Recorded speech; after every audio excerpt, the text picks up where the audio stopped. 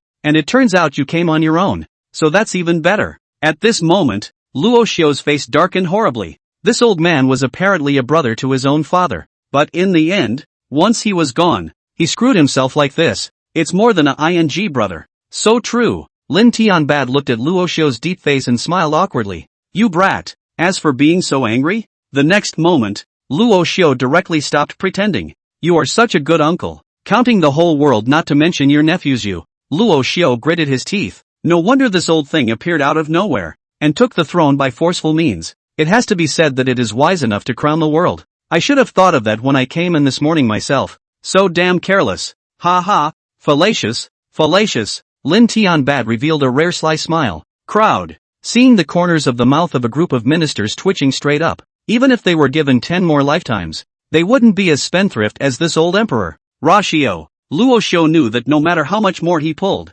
he couldn't play with these people in power. Solely, he directly showed his cards and said, cut the crap. Just say what you want me to do. Count me out today. Well, with gusto. Don't you have a problem with that king of Jinbei? Then it's just as well. I'll grant you 1 million troops. What do you think about letting you travel to the north to suppress him? Lin Tianhua first appreciated it, before he sat upright in his seat. Then he resumed that air of superiority and said seriously. Luo Xiu was a bit shocked to hear that he was allowed to command 1 million troops. However, once he thought that king of Jinbei still had this 3 million army in hand, he instantly felt that this 1 million army didn't smell good. $1 million against $3 million.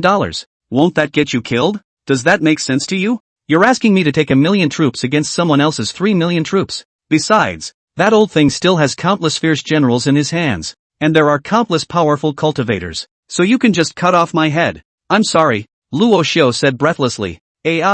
Nephew is joking. You also know that the country is now in danger. This 1 million troops is as much as I can give you. But what? In addition to these millions of troops, I can give you 10 top-notch powerhouses to protect you. What do you think? Lin Tianbad said meaningfully. The so-called top powerhouses were each at least at the Huangshan realm. One person can suppress an army of 100,000 men. Together with the strong men in Luo Xiu's hands, it was actually enough to cope with being the Jinbei king. After all, the Shura royal family's heritage wasn't bad, and even when Luo Funtian was in it's a few points tougher than the Jinbei royal house. Hearing this, Luo Xiu hesitated slightly, and it was during this moment of hesitation that a voice came from the system. Promise him that it's a great opportunity to raise the strength, the blood of millions of people that, as well as the essence blood of many powerful people. It's enough for us to have a huge harvest. That's true. It's not so true when you do it. War is no joke. I'm sorry. Luo Xiuxing exhaled and answered the system.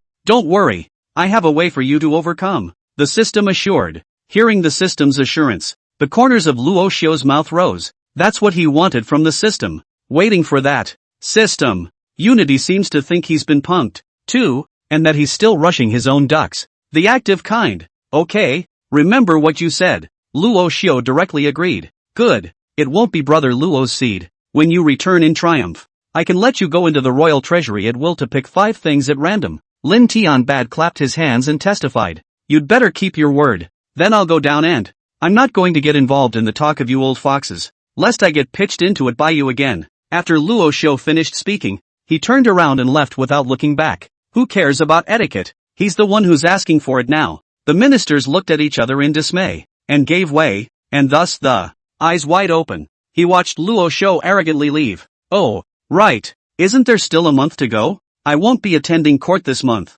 Tired. As he descended the steps, Luo Xiu spoke back. Crowd. The crowd is calling for 6. They had never seen such an arrogant prince before, and it felt as if they would have to look at him under the rocks today. And His Majesty in the dragon chair doesn't even fart. Arrogant. Just too arrogant. The crowd had wanted to fight for Lin Tian bad. Results. Alright, the people have gone far away and you're still looking. After Luo Xiu left, Lin Tian bad's face suddenly sank. It's your turn next. It's also time to clean up this courtroom. Crowd. 6. The face brushed all white. Chapter 44 organized the Heavenly K. When Luo Xiu returned home again, he had just stepped into the royal compound. Facing them were the 15 members of the Heavenly K kneeling in unison. What are you guys doing? Luo Xiu looked at them suspiciously. Now that the Jinbei king has fled the imperial capital, it's normal for them to come back. It was just that kneeling without moving made Luo Xiu a bit uncomfortable. Young lord. The 4 people who had given them Xianling Dan in seclusion a few days ago also came out of seclusion. And one of them came forward and said, they failed to complete the plan perfectly. Please chastise young lord. Please punish young lord. Hearing the boss say that, they said in the same unison. Luo Xiu thought something big had happened again, but it turned out to be because of this? Okay, I thought it was a big deal. People are running away. It's not your fault. Luo Xiu waved his hand, signaling them to get up. The crowd then stood up. Luo Xiu looked around and probed with his divine soul power. The strength of the crowd had more or less increased a lot. 3 of the 4 people who were previously in seclusion had also broken through to the Tian Xuan realm,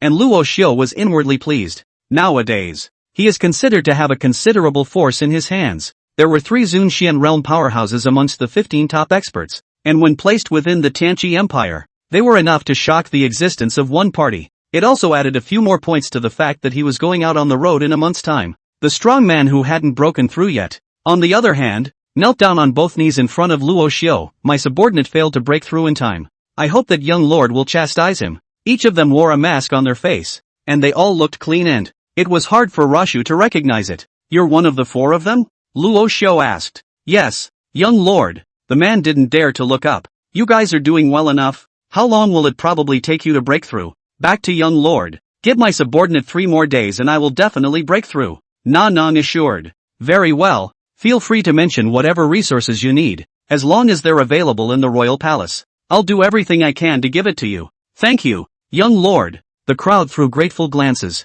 I have a task for you next. So listen carefully. Luo Xiu's expression became serious for a moment. The crowd also stood up straight and listened respectfully. In a month's time, I will be marching out to the north and will need your assistance. The people under the mask were slightly surprised, but no one raised their voice to ask. After a moment of deliberation, Rashu, looking toward the 4, he said, especially the 4 of you will become a great killer for me. The 4 instantly stood straight and waited for Luo Xiu's order. As the saying goes, there are no rules. Since we're an organization, we have to have a strict hierarchy, and as the 4 of you are the strongest, I appoint you as the 4 great protectors. Here are 4 tokens. With that, Luo Xiu took out the 4 guardianship tokens he had prepared earlier from his ring. They are the left guardian, the right guardian, the upper guardian, and the lower guardian. The tokens were distributed to the 4 in turn, and the crowd cast astonished gazes at the. Luo Xiu explained, the rest of you see these 4 tokens as if you see me. No disobedience. I honor the young lord's imperial order. The crowd clasped their fists and saluted. Great. Nowadays, we are thinly staffed, so if you have a recommendation for a candidate, it is possible to recruit them into it. My only requirement is absolute loyalty, and as for rewards, they will be distributed according to labor. Now there are 15 of you in total and 4 guardians. The 3 of you have broken through to the Tian Xuan realm, and may lead 3 members as your own teammates. As for you, you haven't broken through yet, so lead 2 teammates first, and down the road when you find members you'll all be under your banner. Can you hear me clearly? Luo Xiu scanned the circle and said cheerfully. Heard that. The crowd responded in unison. Now then, to say a word about this by the book. In this month of, I will draw up a task rank, and when it's completed, it will be sent to all 4 of you within the protector tokens in your hands. All you have to do is follow the tasks above to completion. All you have to do is send your respective members to fulfill the tasks as they are listed above. There's spying, there's assassination, and completing the appropriate task will earn you the corresponding points above. As for what can be done with those points, when the time comes, I will take out treasures for you to exchange, and as long as you have enough points to, anything can be redeemed. Did you hear everything? Understood. That's good. Now, I'm going to issue a mission to you 4 guardians. Lead your team members to the northern domain and find out the bottom line of the Jinbei King for me. Luo Xiu commanded. Lower Protector? You still need some time before you can break through, so you'll set off a little later. Wait for the breakthrough before setting out. And the remaining 3 guardians take your members and head out immediately. Yes. Luo Xiu nodded with satisfaction, then waved his hand, and the 12 people disappeared in place in general. Leaving the Shura Northern King's mansion. As for the rest of the Lower Protectors group, they were guarding the perimeter of the royal residence. They waited for their captain to make a breakthrough before they went forward together to the northern domain to complete their mission. After getting this done, Luo Xiu let out a sigh of relief. It was hard to hide the excitement in his heart. It's good to have people who do things for you. No wonder the big bosses of those companies in the previous life would be that relaxed and happy. He had experienced what it was like to be a big boss today. When he walked into the main hall, the old butler was there drinking tea, and when he saw Luo Xiu's arrival, instead, he stood up quickly. Your Majesty, the old butler said excitedly. The two then sat down with each other and Luo Xiu told the old housekeeper about what happened today above the courtroom. The look was somewhat helpless. His Majesty has actually entrusted you with such an important task of the northern expedition. That's enough to show how much he thinks of you, the old butler said thoughtfully. A man in power doesn't just hand over military power easily, unless he's trustworthy. Now that the State Lord of the Apocalypse Empire had entrusted such an important task to his own master, that would be enough to show the Emperor's regard for his own master. The old butler's pale face was also happy for Luo Xiu and smiled in relief. When Luo Xiu heard the old butler's explanation, he was unimpressed. Elder Lu, I don't have such great ambitions. I just want to quietly guard this family. I don't know. Rashu sighed. Your Highness, the country is 10 million families. If the country is gone, how can there be a family? I'm sorry, said the old butler at length. Hearing the familiar words, Luo Xiu's teacup, which he had raised halfway, froze slightly. Lu Lao's awareness is quite high. If he were on Earth, he could definitely be a high official, and a particularly clean one at that. However, Luo Xiu just shook his head and, putting the teacup down once again, your awareness is quite high. Only, this war is not as easy as we think. Although he had never fought in a war, war was ultimately brutal and did not allow for sloppiness. Oh, the prince should not have too much pressure. Just go with the flow and do your best. Come on, I'll drink to you. The old butler could also see the helplessness in his heart, and lost his smile and, slowly, he raised the teacup in his hand and drank it with Luo Xiu. Afterwards, the two of them nagged and chatted about the future development of the royal family. It was only when it was noon that Mu Qingxi appeared in front of the two men. Behind her was her personal maid, Yun Xiang. When Mu Qingxue saw the two people who were climbing up, she first bowed towards Lu Lao and said hello. Greetings, Elder Lu. Elder Lu hurriedly got up, and then, on the pretext of taking care of business, he left, leaving the two of them alone. Wang Fei has come. Then I won't bother the two of you. It just so happens that there are still some affairs in the mansion that haven't yet been dealt with. Old man, go take care of it. Be my guest. After the old butler left, Mu Qingxi slowly came to sit beside Luo Xiu with a graceful step. Daughter-in-law, come and sit. Luo Xiu smiled. How long has it been back? Mu Qingxue slowly poured Luo Xiu a cup of tea and inquired.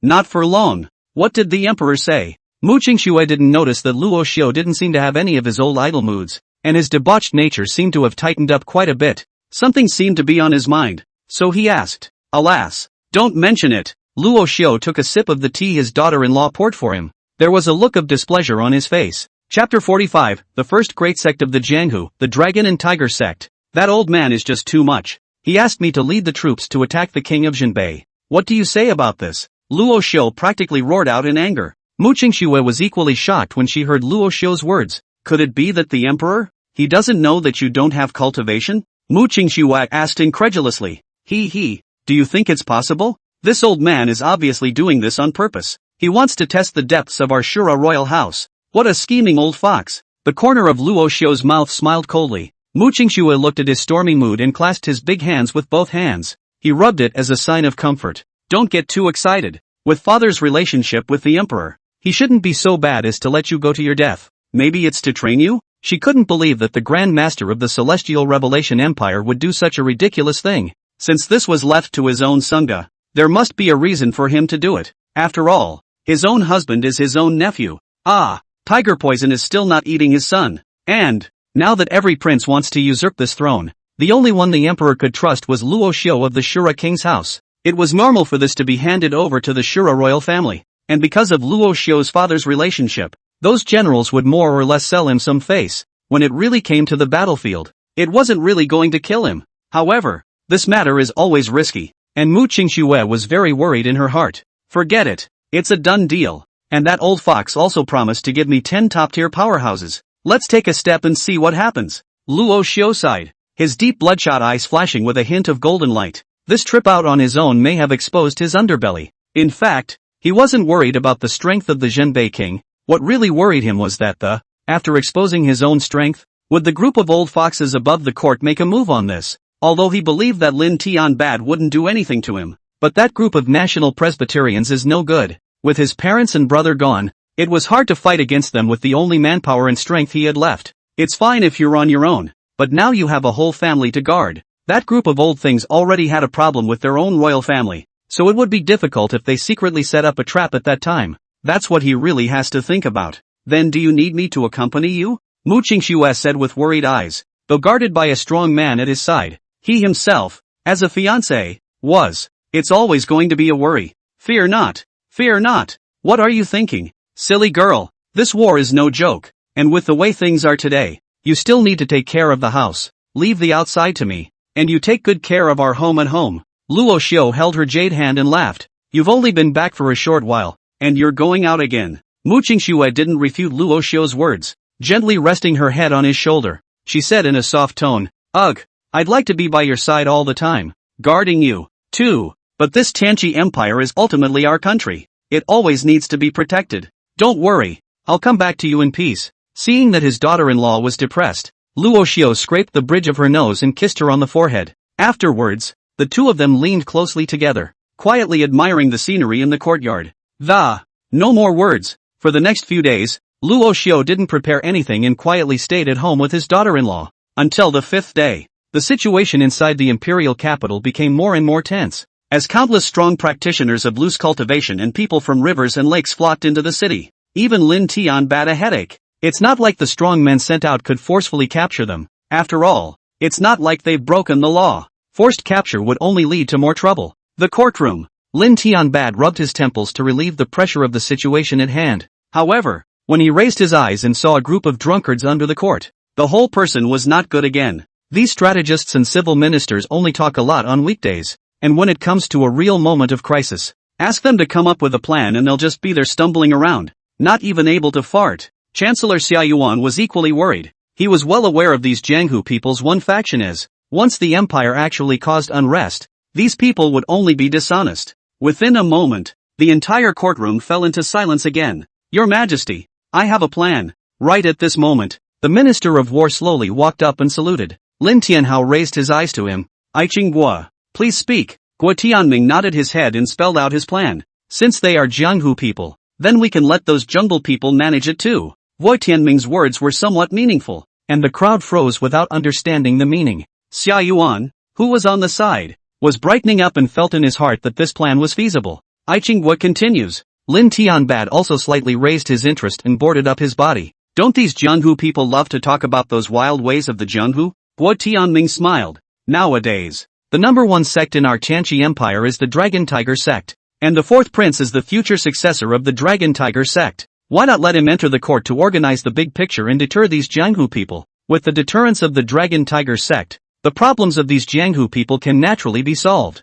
When the ministers heard this, they nodded left and right to indicate feasibility. However, Lin Tianbad, who was above the dragon chair, frowned. It's not because the ploy doesn't work. Rather, he had some early conflicts with his own oldest. Even that kid had long ago torn himself apart. Now that he's been asked to come back, does he really want to? Xia Yuan could see Lin Tianbad's difficulty, so he slightly stepped forward and said, Your Majesty, I think this plan of Lord Guo's is feasible, and I am willing to travel to the Dragon Tiger sect and invite back the 4th prince. Hearing Xia Yuan's words, Lin Tianbad's face then revealed a trace of a smile. Can the Chancellor be serious about this? Naturally, I'm willing to give my military orders, and if I can't get the 4th prince back, I am willing to resign this chancellorship. Fine, but the Chancellor doesn't have to. If the boy won't come with you, you shouldn't force yourself. I still need you. Hearing Xia Yuan give himself a military order, Lin Tianbad was so frightened that he waved his hands.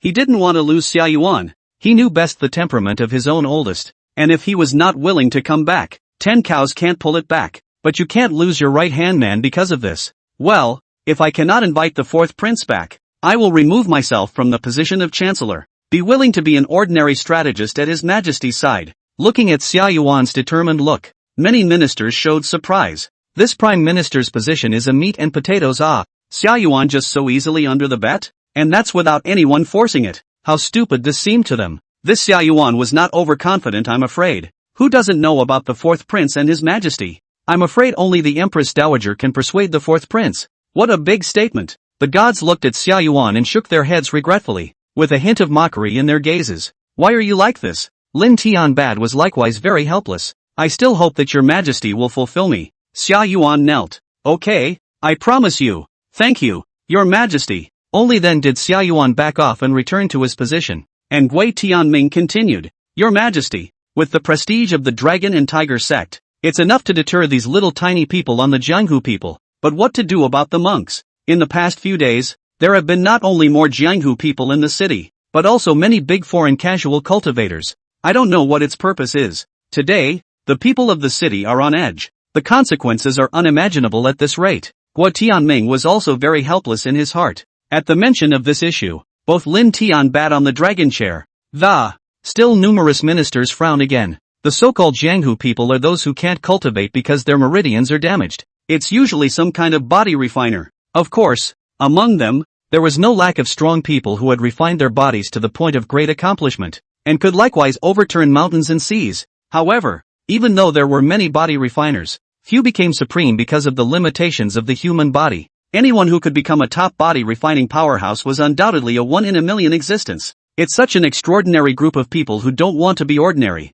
and those who chose the path of body refining formed the Jianghu in the mortal world. At the moment, it is a headache for this dynasty full of civil and military officials. However, although there were many of them, they were not without a way to cope. But those powerful cultivators can be difficult. Those are the ones who are in real trouble. Lin Tianbad also had a big headache about this. Do the secretaries have a plan? The people looked at each other with a hard look on their faces. Lin Tianbad saw the situation. These wastes were afraid that he couldn't count on them. Pass the prince. Declare the crown prince to enter the hall. Shen. Chapter 46, Prince Lin Ziyu's underpinnings. The voices of the eunuchs, layer upon layer, spread throughout the palace, and a few moments later Lin Ziyu arrived at the Golden Palace. Father, you're looking for me? Lin Ziyu said with a respectful salute. Between lowered heads they scanned the crowd of ministers around them, all with a preoccupied look. And apparently, father called himself here today. Surely it's not as simple as it seems.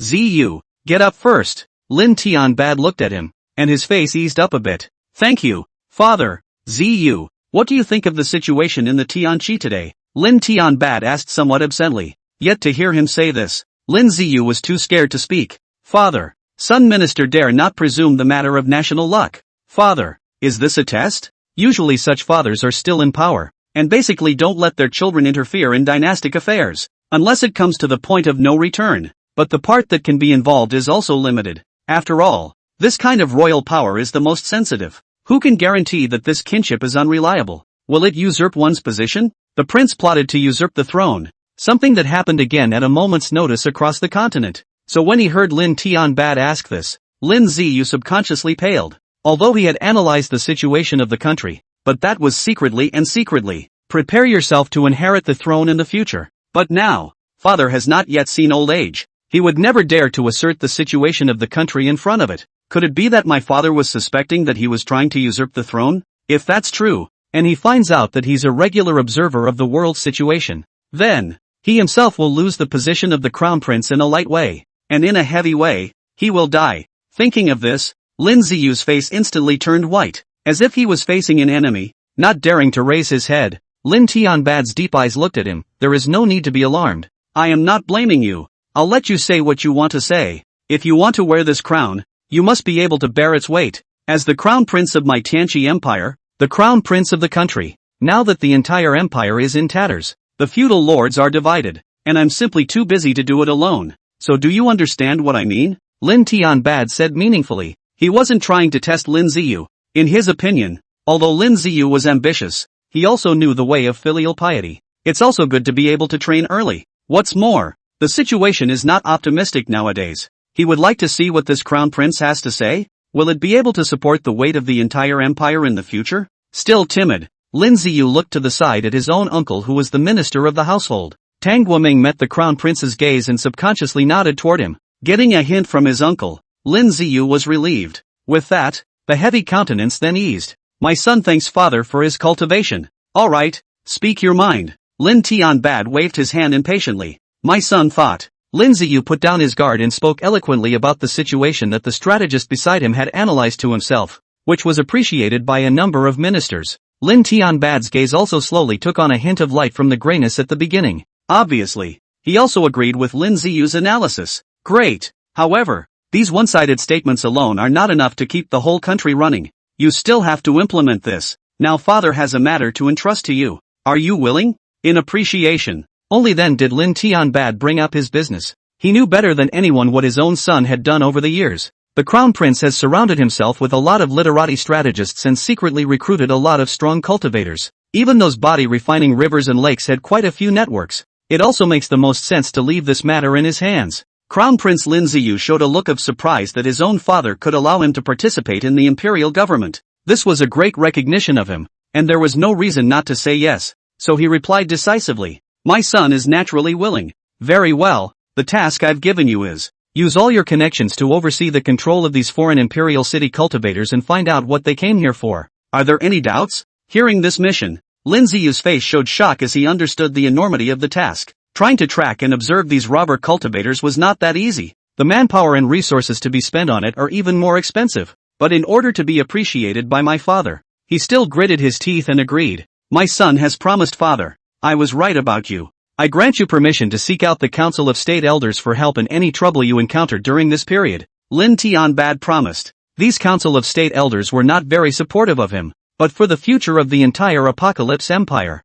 and they certainly won't say no. Moreover, many of them were still supporting Lin Ziyu, and would definitely not just stand by and watch. I have to say, these imperial power holders really do things in a tricky way. Many thanks, father. Lin Ziyu cast a grateful gaze. The national elders of the National Presbyterian Church are all pillars of the country, and with their assistance, he is confident that he will get these things done. And one more thing, walk around with your cousin more often sometime. You can get his trust and help. Your future path will be much better. Lin Tianbad's words had a hidden meaning. The ministers all looked shocked at the emperor's words. They could naturally hear a few rhymes in it, which was completely about supporting the crown prince to be promoted as the crown prince. And what shocked them even more was that His Majesty actually thinks so highly of King Shura. Who doesn't know that even though King Shura has inherited the throne, he only has a name and no reality? Yet it was under these circumstances that His Majesty actually argued strongly and gave him the heavy responsibility of the northern expedition against the King of Jinbei. Could it be that His Majesty is trying to cultivate the next burial heavenly king?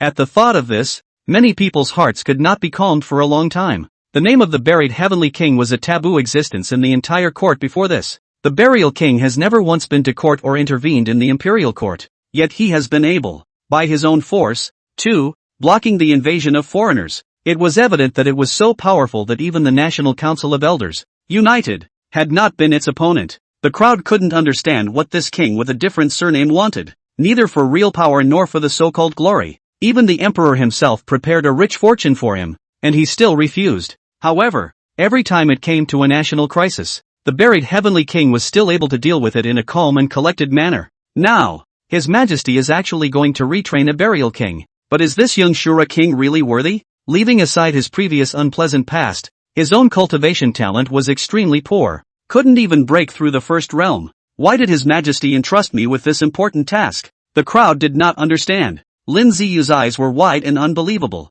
and he didn't understand what exactly his father meant by this statement. Previously, he did intend to befriend Luo Xiu, and as a result, the two of them had some unpleasantness at the time. Now, letting yourself walk around with him more? What exactly does this father emperor mean? Although there are many doubts in my mind, but he still agreed. My son will remember my father's teachings. Alright, today's morning court will be opened here. If there is something to report, if there is nothing to report, retreat from the court. The prince's residence. Lin Ziyu arrived at his mansion with joyful steps, and after so many years for the first time he was so happy. Ha ha. Men, pass down the orders of the orphan. Triple the salaries of everyone in the prince's residence. Now that one only needs to do this one thing well, The position of the crown prince can be said to be as good as in the bag. Who else can shake it? Thank you, Prince. Numerous scaremongers are also blowing, happy to double their paychecks without doing anything today. Just then, Tang Guoming, the minister of the Ministry of Revenue,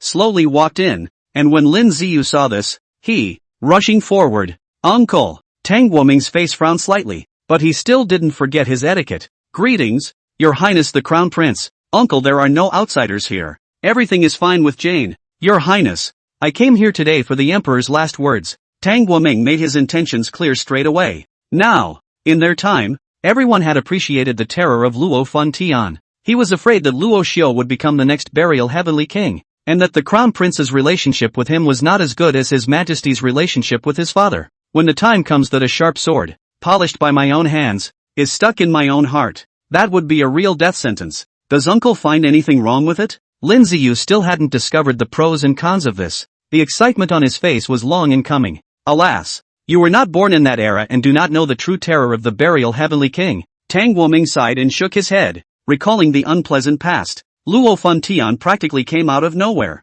and as long as he wanted the whole Apocalypse Empire, it will fall into his hands long ago. However, at that time, he was the one who returned the throne to Lin Tianbad, silently guarded behind it, taking no part in the affairs of the court, or in the struggles between princes and lords, just silent guardianship. Although the people had doubts, they did not dare to question too much. "Uncle, please sit down." Lin Ziyu instantly became interested when he heard his uncle say this. "Yes." The two men sat looking at each other. "And please elaborate." Chapter 47. Don't. Stop. Don't. Then I'll talk to you today about what happened back then. Tang Guoming took a sip of tea and moistened his throat. To think that when your grandfather was still alive, your father hadn't come back yet. Then, when your grandfather was critically ill, Luo Tian brought back your father in a hurry, and the two were here for the throne. At that time, your grandfather had already established Jinbei King Lin Tianyu as the future crown prince. However, with your father's arrival, this battle for the throne took a subtle turn. Seeing your father's return, your grandfather is naturally happy and also intends to pass the throne to your father. And that king of Jinbei is naturally unwilling to give up this throne that's come to him. But he's not his own. The name is not right, and the words are not right. But there are still a lot of people who support him. And on the contrary, on your father's side, it's almost as if no one thinks highly of him, even though he's the late emperor's own son, because he has no connections. Do you know what happened next? Speaking of which, Tang left a trace of suspense, his eyes somewhat exuberant. Again, some worshipful glances to the sky. What happened? Lin Ziyu's appetite was also whetted and he inquired with a curious expression. Your father had almost no support at the time. And a few of the national elders of the National Elders Council are not on your father's side, and there are even a number of countrymen who oppose your father's ascension to the throne. At that moment, however, a magnificent figure appeared behind your father's. That was the only later king with a different surname, Luo Tian. Facing the strong pressure of several great nation elders, the burial heavenly king pulled your father behind him. Then a scene happened even after how many years have passed. I still remember what happened that day. Tang Guoming eyes longing gaze worship. Uncle, stop whetting my appetite and get to the point. Lin Ziyu was also hot-blooded as he listened. His father never looked at him to talk about these things. He said, the situation on that day. Luo Tian's eyes were like torches as he stared tightly at the 5 great kingdom elders in front of him. Skybad, I brought you back at the behest of your mother, bound to help you ascend this throne. So, I'm not here to discuss this with you old things. Your support or opposition doesn't mean much to me. When the several big countrymen heard Luo Tian being so arrogant in his own words, their pale faces turned iron blue. There was a flurry of anger. You know, even the old emperor had to respect and yield to them. When is it the turn of a brat who comes out of nowhere to threaten? Asshole, do you know who you're talking to? The old man of the Celestial Enlightenment Kingdom pointed at him in anger. And, cursing angrily, a milquetoast brat who still wants to participate in the fight between the imperial throne. With just the two of you? It's really ridiculous. Today we give the old emperor a face. We won't kill you guys. Hurry up and get out. Several of the big countrymen chimed in, scoffing at the two milquetoast brats. However, Luo Tian did not speak and turned to look at Lin Tianbad. Tianbad, I'm going to ask you one more time. Do you want to be the emperor of this Tianqi empire? Feeling the warmth coming from Luo Tian's big gentle hand, the sense of security rising in Lin Tianbad's heart. At only 20 years old, he was no longer afraid to nod heavily. Brother Tian, I want to be an emperor. Ha ha, laughed my ass off. A milquetoast brat who still wants to be an emperor. Eat you. Ha ha, that's the funniest joke I've ever heard. Many of the statesmen had a mocking smile on their faces. However, Luo Tian slowly raised his head and looked at them with a grim expression. Is it funny? A wave of awe inexplicably surged out of the many countrymen as they looked at Luo Tian. However, the next moment, the fear in their hearts extended infinitely, burying Skyfield open. As he let out a cold cry, the strong domain instantly unfolded and an aura of death spread through the field. The weather darkened all at once, as if the canopy was about to be buried down the entire imperial capital is without exception. They were all suppressed by the aura of this field. Before the many countrymen even had the chance to cast their own domains, they were directly crushed and could not lift their heads. Even the thought of resisting for a moment could not rise. And the cultivation, the Xian power, in his body, it was like being swallowed up, unable to lift a shred of strength. Only then did the crowd realize that the youth's strength had long since far surpassed theirs. In their subconscious minds, perhaps all the youth needed was a thought that, just let them die. On that day, the entire imperial city was in a state of panic, and the sky above was shrouded in darkness and darkness. An ink-colored unicorn appeared in the blood-colored field, and all the light of the sun and moon was swallowed by it, and none of it escaped. If I had not seen it with my own eyes, I would never believe that this is the kind of strength a human can display. It was as if this side of the heavens and earth was going to be swallowed up by him, and he, Luo Tian, was like a god. Speaking of that day, Tang Guoming still had palpitations, but more than anything else, he was in awe. Lin Ziyu was equally incredulous, and he couldn't help but recall the situation of that day in his mind. Is there really anyone in the world that can be so tough? Well, Your Royal Highness, the reason I came over to talk to you about this is to remind you that the Shura King is not to be trifled with, but you can't be too indulgent. With your father's friendship with his father, he will more or less give you face, but you can't be too defensive. His father, Luo Tian, is not interested in the throne. Doesn't mean he's not interested, so leave yourself a leg up as well and strike when it's time to strike when necessary. Hearing Tang Guoming's words, Lin Ziyu thought deeply. Shura King's mansion, garden. Aren't you worried at all? Mu Qingxue looked at Luo Xiu, who had a relaxed face and was playing with Eat. Helplessly, he asked. Eat immediately left Luo Xiu's embrace when he saw his mother's arrival. Mother, trotting to Mu Qingxue's body, Mu Qingxue slowly squatted down to pick him up. The one stroked his little head favorably. Good boy, said Mu Qingxue with a doting face. Luo Xiu looked at the two mothers and smiled. What's there to worry about? Those who should have been sent. Now we wait for a moment. Besides, it would be better to spend more time here with you, having that time to worry. I don't know how long it will take to get back from this trip out, Luo Xiu said, slowly coming to his daughter-in-law and taking her into his arms. Mu Qingxue let him hold him as nature intended. These few days the city is not as peaceful as it used to be. There are quite a few cultivators stationed in the city, as well as quite a few Jianghu physical cultivators. Should we take precautions? Oh, these people are holding out for a chance, thinking that this Tianqi Empire is about to be in a big mess and wanting to have a hand in it. But how can a grand empire be said to be in chaos? Don't worry, it won't take more than a few days for someone to take care of it. Luo Xiu smiled easily, as if everything was in the palm of his hand. You shouldn't be too stressed. Send more people to observe the situation in the city in the past few days. If you find some potential loose cultivators, you can appropriately pull them together. And the strength of the royal family needs to expand a bit. Luo Xiu Dao. Mu Qingxue thought the same way. Having seen the human and financial advantages of the Zhangbei royal house, he also wanted to expand the strength of the Shura King's house. Otherwise, if something like this happens again in the future, you're going to have to hold people back. Then I'll send someone to do it. Mu Qingxue broke away from Luo Xiu's embrace. Luo Xiu did pull her back. It's better that you don't personally intervene in this matter.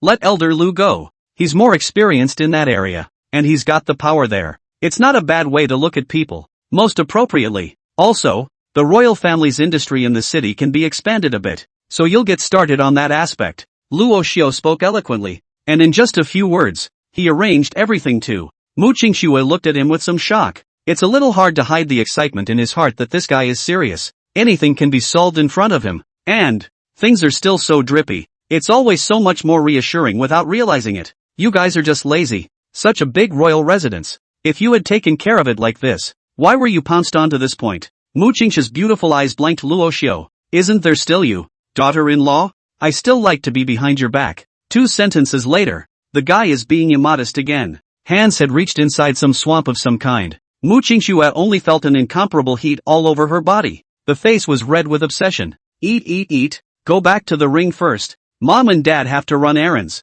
Luo Xiu didn't care. Take eat back into the space ring. Xiu, forced back into the ring, eat froze and nibbled on his little pawpaw. Eat, bad man. It's still daytime nah. With a bad smile on his face, Luo Xiu, directly hugging his own daughter-in-law, he headed for the house. Who cares if it's night and day? Just do it. You, bad. A few moments later, a room full of spring color slowly came. Stop. Don't. Stop. Chapter 48 Xuanwu Empire's Visitor. Bribing Luo Xiu? 3 days passed in a flash, and during those 3 days the two are again living a shameless life at home. Inside the royal residence, the humming never stopped. The underlings are full. The next day, the midday sun poured into the room through the window. While Luo Xiu was still lying on the bed sound asleep, Mu Qingxi had already slowly gotten up and finished dressing, looking back at Luo Xiu on the bed with a pouty face. How tossable. However, doing this the strength does increase very quickly. In just a few days I've already touched the threshold of the Tian Xuan realm. I think it won't take long to make a breakthrough. Mu Qingxi pinched her face and tried to adjust the petulance on her face as best she could, before slowly stepping out of the room. Just as she arrived on the hall, the maid Xiangyan hurriedly came to her. Miss, there are a few people outside who claim to be friends of the king. Friend? Mu Qingxi frowned. Show me. Yes. Under Xiangyan's leadership, Mu Qingxi arrived outside the gates of the royal residence. At this moment 2 underlings were stopping the 3 people outside the door. Mu Qingxi looked at the way they were dressed. They didn't look like people from the Apocalypse Empire. Instantly his brows tightened. His own husband could be friends with them? Greetings, Your Highness. The 2 subordinates saw Mu Qingxi and bowed respectfully. Mu Qingxi gently nodded her head in response, while her gaze remained on the 3 people. Beautiful. So beautiful. Just like a fairy. And when the 3 people across the street saw Mu Qingxi's stunningly beautiful face as well as her shapely figure, then he stared at her with burning eyes. The greed in his eyes was displayed without any concealment. A trace of anger surfaced on Mu Qingxi's stunningly beautiful face, and her eyes were cold and terrifying. A few of you have something to do? Mu Qingxi inquired, forcing back the nausea within her. She didn't believe that Luo Xiu would have such a friend, even though he was a bit of a lazy asshole on a regular basis. Yet it also has its own style of handling things. He couldn't have anything to do with people like that. Not to mention the fact that this group of people were clearly not dressed as people from the Apocalypse Empire. Most likely someone from another country. It seems to be coming from a bad place. 3 of you. You'd better keep your eyes clean. Xiangyan looked at their straight eyes staring at her own young lady and bellowed with some anger. These 3 are so hateful. It's like they've never seen a woman before. It's disgusting. Xiangyan looked contemptuous.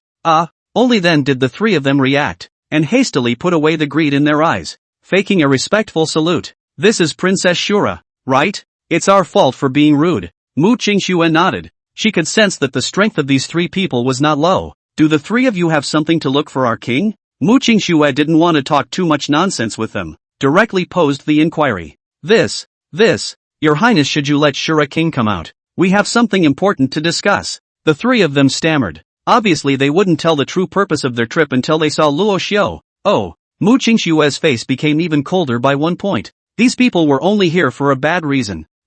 Just then, Luo Xiu was disheveled, his whole body slouching, and, every now and then, he dozes off for a while and comes slowly. Which one of you is it? What do you want from me? As early as when the 3 were near the royal residence, he had sensed their aura. He wanted to see what the Xuanwu Empire's people wanted to do. When Mu Qingxi saw Luo Xiu's figure, her formerly wrinkled brows eased a bit. The greedy gaze of a trio just now did sicken her. Xiu, I hate these people. Mu Qingxi slowly came to Luo Xiu's side and, a displeased whisper. It was obvious that the behavior of these people made her angry. Xiu pinched her facer and pulled it behind him.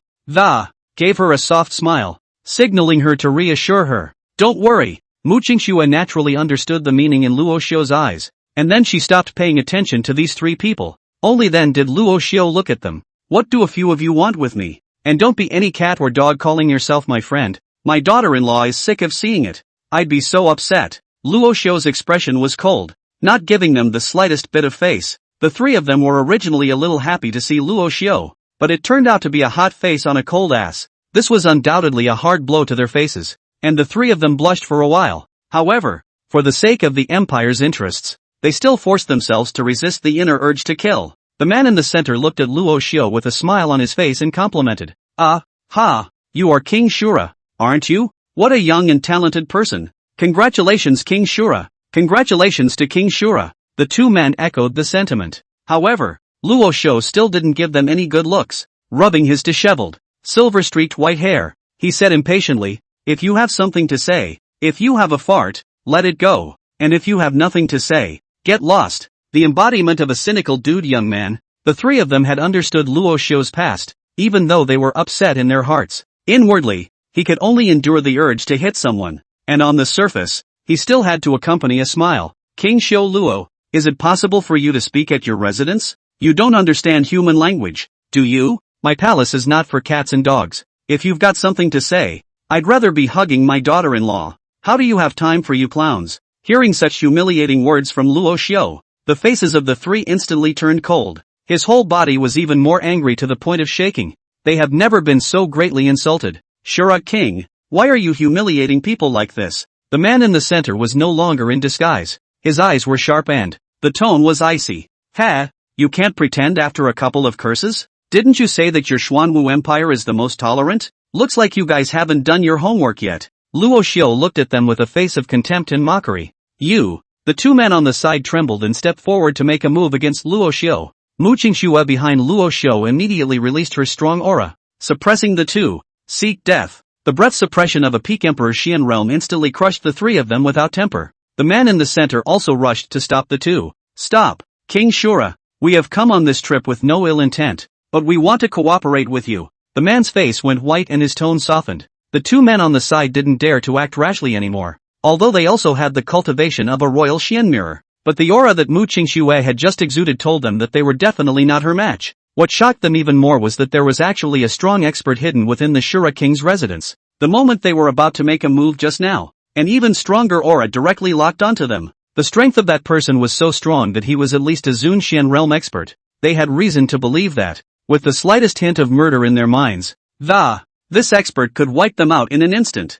When Luo Xiu heard that they wanted to cooperate with him, he came to have some interest. "Oh, interesting. You, as the Xuanwu Empire, have come to master this Apocalypse Empire to talk about cooperation?" The corner of Luo Xiu's mouth rose slightly, his tone still lazy. The man in the center was relieved to see Luo Xiu's interest in the matter. It means they still have room to negotiate. "Greetings, King Shura. As you guessed, we are indeed from the Xuanwu Empire. My name is Gu Xian. You've seen the situation in today's Heavenly Revelation Empire. The various feudal lords of Heavenly Revelation have raised their armies in rebellion. The four great empires are even eyeing you. So why don't you look ahead and fight for more benefits for your royal family?" "I don't know," Gu Xian said as he looked at Luo Xiu's face. However, Luo Xiu didn't get angry, and came to be even more interested when he heard them say this. "Oh, in that case, what favor does your Xuanwu Empire want to give me?" Seeing that the fish had taken the bait, a hint of delight flashed across Gu Xian's face as he continued. "I won't hide it from you.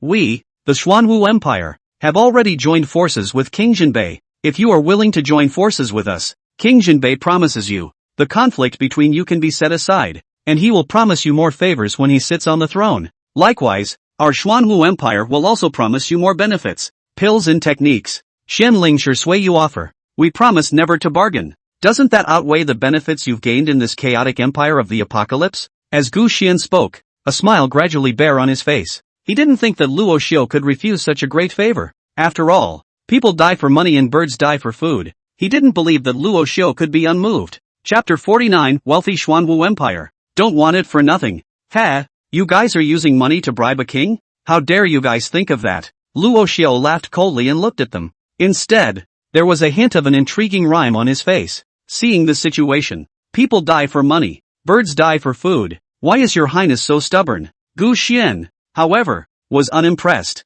In his opinion, there was nothing that money couldn't buy, and if there was, that's not giving enough. Even the king of Jinbei, who had millions of troops, was not smashed down by them with money as usual. Oh, and their Xuanwu Empire has been dormant for hundreds of years, perhaps a little weaker in terms of force, but in terms of financial power, they were definitely one of the top 5 empires. Money makes the world go round, not to mention people. Besides, this Shura king is nothing more than a milky brat in his opinion. Can you resist the temptation? Tell me instead. Then, what is the king's price worth? Luo Xiu looked at their chesty looks and asked with interest. Oh, after all, is still a show not yet dry brat, so quickly give cannot stop the temptation? It'll scare you to death. Gu Xian sneered in his heart. On the bright side, he was piling up smiles and said with a pleasing face, if King Shura is willing to help us, We, the Xuanwu Empire, are willing to take out 100 million Xianling stones to present to you, with 100 Xianling pills and 10 heavenly rank techniques and divine abilities attached, as well as a spirit ranked technique and divine ability, 100 assorted heaven ranked heavenly materials and exotic treasures, and 2 spirit ranked heavenly materials and exotic treasures. What do you think? After Gu Xian confidently reported these things, the three of them all had a look of pride on their faces. They didn't think that a small royal family could resist such a great temptation. Not to mention that it was still in the territory of the Apocalypse Empire where the situation was critical. With these things, it's enough to ensure that a family will be worry-free for 100 years. If these things listed above were used to start a mountain and establish a school, it was all enough to create several second-rate clans. If they were used to cultivate talents, 5 or 6 Zun Xian realm powerhouses would be produced. Not at all. Good man. Met the big money. Luo Xiu was also very shocked, not realizing that this Xuanwu Empire's financial power was so amazing. Just to buy him off a prince can come up with such a strong fortune to squander. It's simply inhuman. He, a king with no real power, could come up with something so strong to bribe? So that. How many favors did the king of Jinbei receive from them? Luo Xiu simply couldn't dare to imagine. The same incredible shock appeared on Mu Qingshue's stunningly beautiful face. She had liquidated the family fortune of the Shura King's house, and all of these things were enough to cover half of the Shura King's house. One can only imagine what a great fortune this is. Indeed enough to make a ghost push the envelope. I'm afraid no one can resist it, right? What does King Shura think? Gu Xian had a light smile on his face as he looked like he was winning. Luo Xiu put away the shock on his face and, with a slight frown, he looked at them. Your Xuanwu Empire is really rich and generous. I'm curious. I'm the Shura King. I'm just a king in name, with neither real power nor military power. What do you see in me? Ha ha. Shura King is joking. Your Shura King's residence has great potential. If we help the Jinbei Kingdom's Tianqi Empire's throne in the future, I'm sure he'll treat you well. And the above is just a promise from our Xuanwu Empire. If you really helped us, then the Jinbei King's reward may be even richer than our Xuanwu Empire.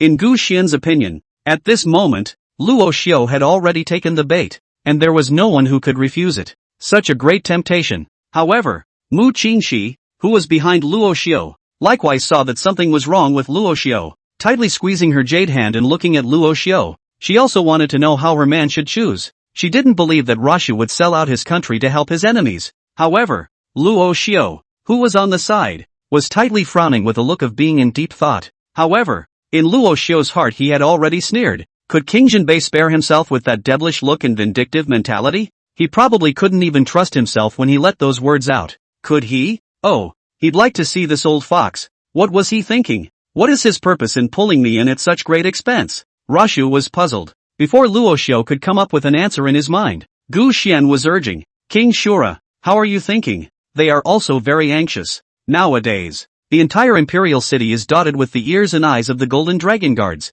It had been a long stay now, and if this wasn't the Shura King's mansion, they might have been discovered a long time ago. It can't be delayed any longer. Luo Xiu looked at the three people's anxious appearance and smiled coldly at the corner of his mouth. Oh, no matter what kind of calculations he made, since the meat that was delivered to his mouth, how could he just let it go? Don't want it for nothing.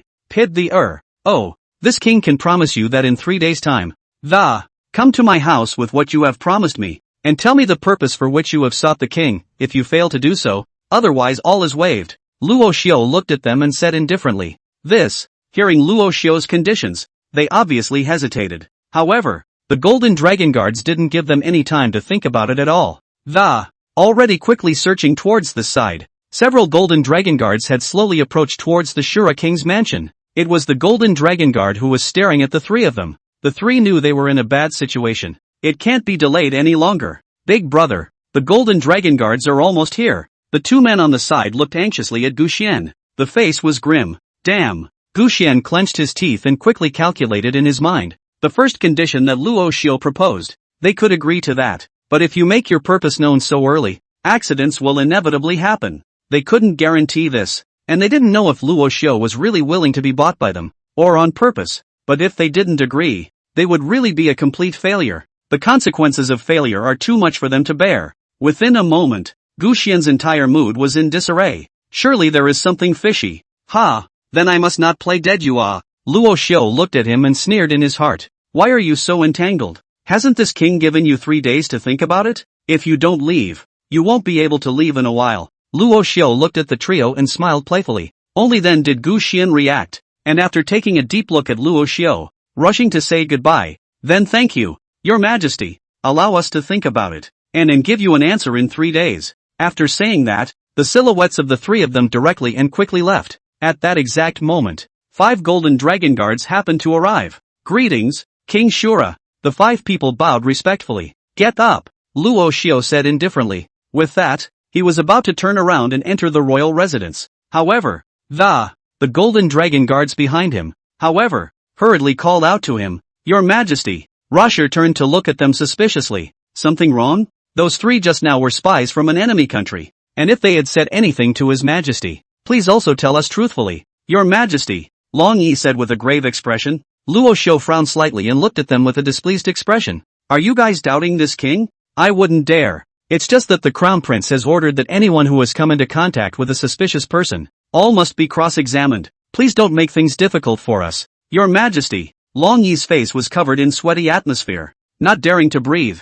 They understood the horror of the Shura Royal Mansion's predecessor, the Burial Sky Royal Mansion. Definitely not something they could easily mess with. But the king's orders were not to be disobeyed, and they had no choice but to ask weakly through gritted teeth. What do I say that I need to explain to you? If your crown prince is not satisfied, can let him come to me by himself. Luo Xiu's eyes were full of displeasure and his tone was cold. Long Yi still had a difficult face. Still not rolling? Luo Xiu drank coldly. Yes. Withdraw. The 5 were filled with resentment, but they could do nothing about it and left. Swish. Although they belonged to the crown prince's subordinates, but the crown prince's prestige really couldn't compare to the Shura royal house. What's more, the crown prince had already informed them earlier that they should never mess with the Shura royal house. LOL. It's better to inform the crown prince about this matter first and see what he does with it. Only when Luo Xiu saw that they were already far away did he slowly turn around and close the gate of the royal residence. Just as he turned around, Mu Qingxi looked at him with a sad face. Luo Xiu was helpless. He naturally understood what this girl had in mind. Go back to the house. Well. Chapter 50 Su. You're so bad. The 2 walked into the main hall one after the other, and Mu Qingxi waved her hand, signaling Xiang Yun to go down. Xiang Yun nodded and retreated in a knowledgeable manner. Watching Xiang Yun go far away, Mu Qingxi's eyes looked at Luo Xiu with some puzzlement. You're not really going to agree to them, are you? Mu Qingxi looked at Luo Xiu with complicated eyes. Looking at his daughter-in-law's suspicious face is very cute. Luo Xiu shook his head somewhat helplessly. Daughter-in-law, even you don't believe me? It's not a matter of believing or not believing. You're talking to them so blatantly. What do you let those people in the court think? Mu Qingxi said helplessly. Those old guys criticize article after article. It's annoying as hell. Ha ha. They can think what they want to think. And if they don't think nonsense, how could others believe us and obediently send their money over? Luo Xiu laughed savagely without caring. Want to take me to court? When the time comes, put them on the little blacklist and come back to plagiarize their whole family. Luo Xiu couldn't wait for these old things to participate in his own book. I've seen them for a long time. They used to make a fool out of themselves, when they're done with this job, and then come back and settle the score with them properly. And, if those ministers in the court do not become suspicious of themselves, then these 2 big fish may not be caught. Both parties must be given this illusion for their own plan to succeed. Only the words of these rumor mongers reached their ears. It was only then that the Xuanwu Empire and the Jinbei king would dispel their doubts about him. What do you mean? Mu Qingxi frowned slightly, her expression somewhat puzzled. It's a waste of money to send it up, not to mention the fact that it comes with so many cultivation resources. It's enough for our royal family to squander for a long time. And haven't we recently asked Elder Lu to recruit manpower? That's quite an expense. Let's just let these people advance it for us. Oh, right. This Lu Lao has been gone for so long. Why hasn't he returned yet? As soon as this issue was mentioned, Luo Xiu thought again that Elder Lu had been out for a long time. Just don't worry. With Elder Lu's strength within this city there's not enough to go wrong. Probably still looking for the right target. After all, trying to find loyal and competent people. It's a little hard at this juncture. Luo Xiu nodded in agreement. Stop interrupting. Continue with the question from earlier. What exactly do you want to do? Mu Qingxi continued to ask. A hint of anticipation also flashed across her stunning face. It was the first time she'd seen Luo Xiu pitched in like this. But since both sides were enemies, pitting them a little more was also a way to weaken their viable forces. Looking at his own daughter-in-law's excited eyes, Luo Xiu couldn't help but feel a chill down his spine behind him. This daughter-in-law is kinda black-bellied. Oh, just that little thing that guy brought up today. I don't put much stock in it. The main reason is that I want to slaughter the old Jinbei king. Luo Xiu's face showed a devious look,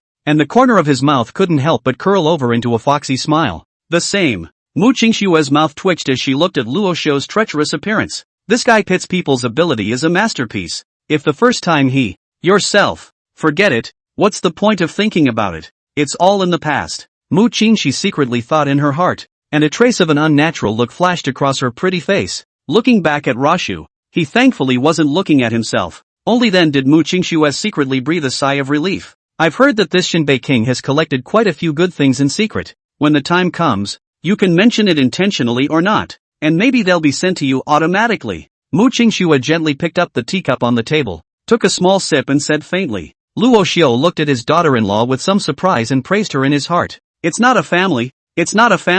That old man, the king of Jinbei, has really hidden a lot of good things. This time, if we don't empty his pockets. Vow, daughter-in-law, we're really on the same page. I don't know if that old thing is willing to endure the pain, but compared to those things, I think he values this throne more, so our chances of success will be high. Ha ha. Rashu smiled. Mu Qingshuo gave him a blank look. She always felt like she was in the company of a wolf right now, always working in tandem with him, but come to think of it, if not with him, who could it be with? He's his future husband. LOL. But such a poisonous plan. If they really succeed in implementing it, that Jinbei King Xuanwu Empire shall not be angry to death. With his irascible personality, revenge is unavoidable. And how should it end then? Have you thought it over? The purpose of doing so would indicate a complete tearing up with that king of Jinbei.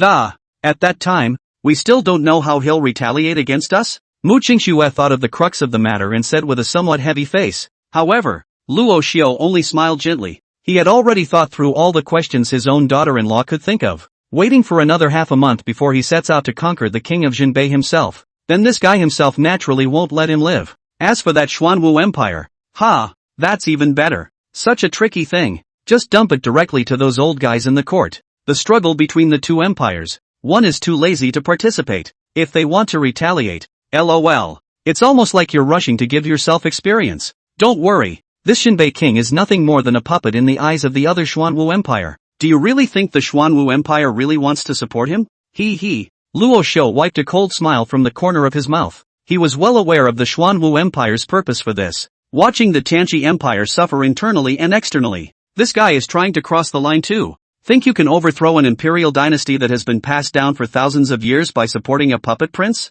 That's just delusional. Not to mention the secret underbelly of the Apocalypse Empire. Even if all the explicit vassal kings had rebelled, for the entire Apocalypse Empire, at most, it would only be a scraping of the skin. It's not so bad that it's going to hurt. That's right. If the Apocalypse Empire turns the situation around, Xuanwu Empire, wouldn't dare to do anything to us. At most, we can only retaliate in secret. Mu Qingshuo also nodded in agreement. So what's there to worry about? Let's just pull the wool over these two Cole's eyes. As for the finishing touches, leave it to those professionals. Mu Qingshuo, I've realized that you're becoming more and more like a crooked businessman. Too bad. Who did you learn all this from? I'm self-taught. Besides, if a man isn't bad, a woman won't love him, said Luo Xiu confidently. Then with a bad smile on his face, he looked at Mu Qingshuo with a strange look in his eyes that, it was like it was going to engulf the saucy beauty. Look at what I'm doing.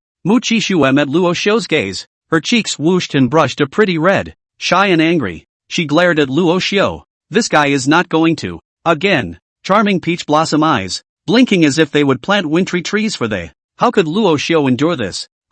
As soon as he did, he took him into his arms and kissed him hard. Woo. After a long time, Mu Qingxi gasped and pushed Luo Xiu away. You're an asshole. You're quite charming when you're serious, but once you're not, it's just annoying. Mu Qingxi muttered her small mouth. Luo Xiu looked at the stunning beauty who a few months ago had been a high-flying and clear-eyed. Now that she has turned into her stunningly beautiful fiancé and has done what she should and shouldn't have done, what more could one ask for in life? I can't help but look to the sky with a sigh of relief. This beggar's rebellion is just awesome. You bastard. What are you muttering there? Mu Qingshuo wiped the residue on her lips and, very breathless. This guy was so hateful. He was making her feel bad all over and her saliva was stretched. And, seems to be, well up to, bad guy. P.S. Is there too much padding? Or is the story just not good enough in the first place? So many brothers say there's no coolness? Here's what my little brother thinks. So many of these are explaining the background of the story, the relationships, and the stakes of the,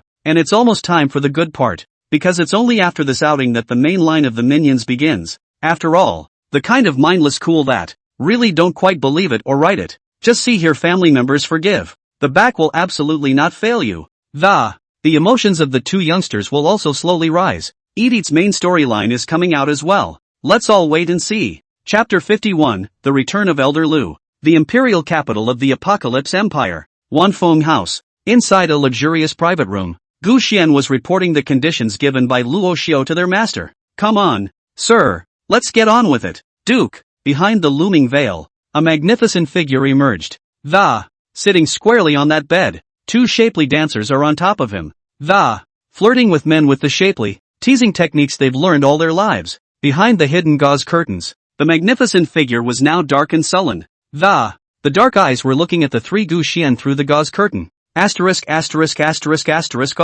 The man was a little distracted as he shook off the soft, boneless hands of the two dancers that were placed on his body. The two dancers were startled by the man's move, and they both went limp on that soft bed. The man showed no mercy as he coldly swept the two of them before looking at the three of them. Gu Xian. Within a moment, the entire room fell into silence as the two dancers gasped in fear. It's generally more tiring than if they were serving men at night. Did that kid really say that? After that moment, the man coldly opened his mouth and asked. The three Gu Xian people were also startled, kneeling there with their backs topped straight. Yes, Your Highness the Crown Prince. Gu Xian didn't dare to hide anything. One by one, Luo Xiu's words were told to the man. The man was affirmed, and his whole face was terribly gloomy, and a strange atmosphere filled the room and no one dared to interrupt. Fear of offending the man on the bed. After a long time, the man raised his head slightly, and with a wave of his great hand the curtain moved instantly to either side of the. That's when his true face was revealed. The man wasn't exactly handsome. He had a few scars on his face. Totems in black and red covered the man's entire neck. The bare chest, every inch of which reveals powerful muscles. Like a practicing, there wasn't an ounce of fat on my body, and his chest was similarly scarred across, with a few scars that were even more shocking. Directly across the wheat-colored skin. The man slowly got down from the bed and glanced at the three Gu Xian before slowly coming to the tea table. The three men broke out in a cold sweat of fear and trembling. They reversed their direction and continued to kneel towards the man. Gar. The man poured himself a cup of fragrant tea and slowly sat down after drinking it. Get up. Yes. Only after hearing the man's order did the three Gu Xian stand up. In your opinion, could this brat be deceitful? Looking at the trembling Gu Xian trio. The man asked faintly in a husky voice. Those brownish-gray eyes were instead staring at them intently, as if they were interrogating them. Your Highness the Crown Prince, my subordinate does not dare to speculate. Indiscriminately, Gu Xian bowed heavily with his hands clasping his fists. It's a death sentence. Good or bad answer. Both could send them into the abyss of 1,000,000 feet. The best way to keep a secret is to not answer and pretend you don't know. Is it true that you don't know? Or don't want to answer? Subordinate. I don't know. Humph. Rubbish thing. The man's face was horribly grim.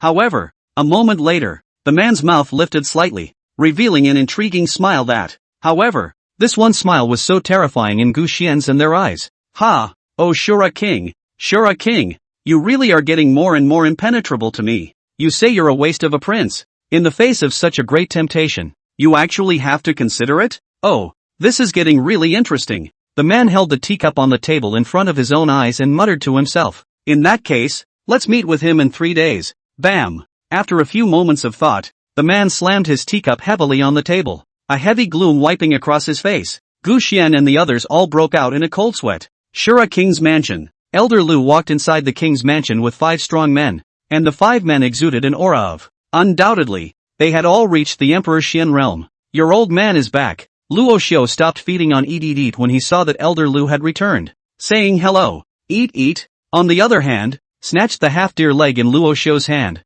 and then disappeared into thin air.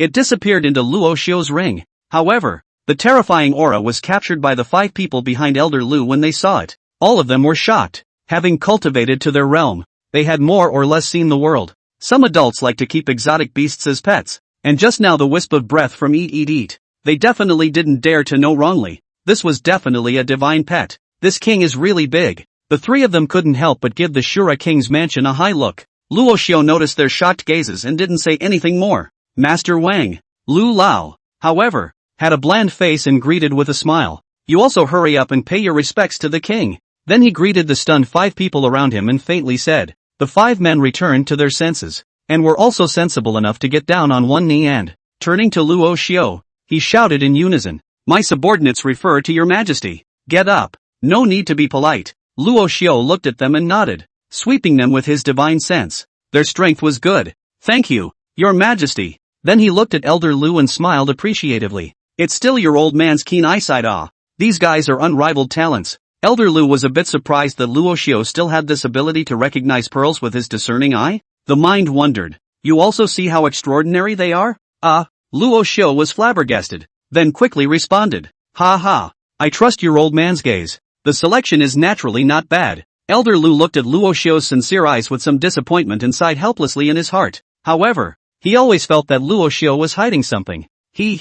As long as the king is satisfied. Elder Lu also lost his voice and laughed. Satisfaction, satisfaction. All of my own people are good, and they're not too old. The space available for development in the future is also vast. And what's more, they don't attach themselves to any clans. They're all casual cultivators, Lu Lao explained, and then pointed to them one by one. Wang Tai, Wang Shi. The 2 are twin brothers, both aged 30, and their cultivation levels have both reached the 3rd level of the Huangshan realm. The 2 brothers, Wang Tai and Wang Shi, smiled nervously, looking very honest. Lu Lao also pointed to a man on the side and said, "This brother is extraordinary." His name was Tian Long, and he was once a core disciple of the Heavenly Spirit sect, but later, because he had violated some sect rules, he was expelled from the division, and now at the young age of 29, he has already reached the 2 heavens of the Huangshan realm. Tian Long's face was more handsome, just a hint of sadness hidden in his eyes. It's hard for regular people to notice. He cupped his fists toward Luo Xiu and bowed his head the moment Luo Xiu captured the hint of sadness in the bottom of his eyes, but he didn't point it out, just nodded lightly. The remaining 2 were both women, and Elder Lu introduced them. These 2 both came from the same clan, once a core disciple of the Misty sect. This one on the left is named Mu Yun and the one on the right is named Yu Ya. Both of them are only 28 years old. It's already reached the 1st level of the Emperor Xian realm. The 2 women also nodded and bowed, polite and unassuming. The 2 long and pretty, although not as beautiful as Mu Qingshue's face. It's also a rare beauty. Rasho responded with a similar nod. "What do you think, your majesty? Strength and talent are both good. If they are cultivated, they are indeed rare talents. Since it was your old man who found it, I'm sure I can trust it." Luo Xiu laughed. He naturally trusted the people the old housekeeper had found, and besides, with the strength of several of them, it doesn't threaten them either. Although Luo Xiu said so, Butler Lu was still very cautious. "These 5 have all been imprinted by me with their souls, and if they dare to betray the royal family within 3 years, a single thought can obliterate it," the old butler said indifferently. The old face was a flash of solemnity. Luo Xiu was also stunned when he heard it. This old man was really careful, but this is good, and also saves himself from checking the details of these people one by one. Then he looked at the 5. "Welcome to the Shura King's mansion. From now on, you will be part of the royal family. Then we're family. We'll share honor and disgrace in the royal household. Though the steward has put a soul seal on you, and don't you have any complaints, this is also a test of your loyalty." Having said this, Rasho looked at his host's face, and finding no one displeased, then he continued, 3 years is not too long to say, and not too short to say. After these 3 years, the soul imprints in your minds will naturally dissipate. Your trials will naturally end. However, I will now give you another chance. If anyone does not want to be constrained by if you don't want to stay in the royal residence, you can quit now. I'll have Elder Lu remove the soul seals from you, give you back your freedom. Elder Lu looked at these 5 people, and Luo Xiu similarly looked at them. The 5 people, however, none of them withdrew, nor did they speak, quietly waiting for the following. "Very well, since no one is going to quit, henceforth, you will obey the rules of the royal family. As for the rules, the old butler will explain them to you in a moment, and you'll just follow his arrangements." "Many thanks, your majesty." The 5 bowed and saluted. Luo Xiu looked at the old butler and admonished, "Elder Lu, then these people will be entrusted to you to train them. If you need resources, just ask Qingshuo for them. Leave it to old man." Elder Lu nodded with a smile. Luo Xiu nodded and was about to leave. Just as he turned around, he heard the old butler's offer. "If we don't let these 2 maids be at the disposal of the princess,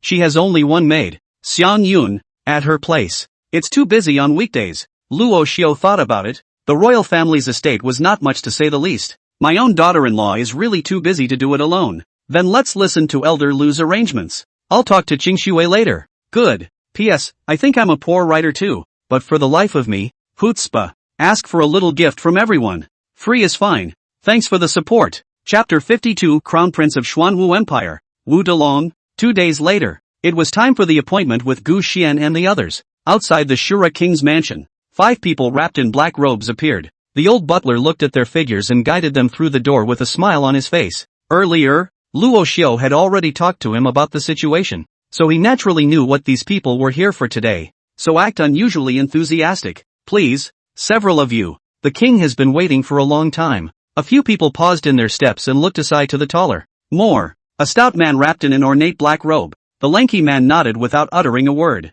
Only then did the 4 of them embrace him and enter within the Shura King's mansion. When the men had all come in, the old steward looked about, and no one followed him, and only then did he close the gates of the royal residence. Through the small courtyard, several people. The king is waiting for you in the hall. The old butler pointed ahead and, still with a kind face, he said, thank you. Gu Xian under the black robe received permission from the burly man to, responded to the old steward. The old butler observed that several people were looking up to this leader black-robed man. The eyes that looked at the lanky man also became a bit more respectful. After all, you can't spoil the king's big event. The 5 men were not idle, and as soon as they entered the Shura King's mansion, they protected the stout man in the center of the room. Look around warily, fearing that they had fallen for Luo Xiu and the others' ploys in general. However, after some soul probing on their part, nothing out of the ordinary was found. That was a secret relief. Several people followed the old butler's steps to the hall, and Luo Xiu stood outside the door waiting for them.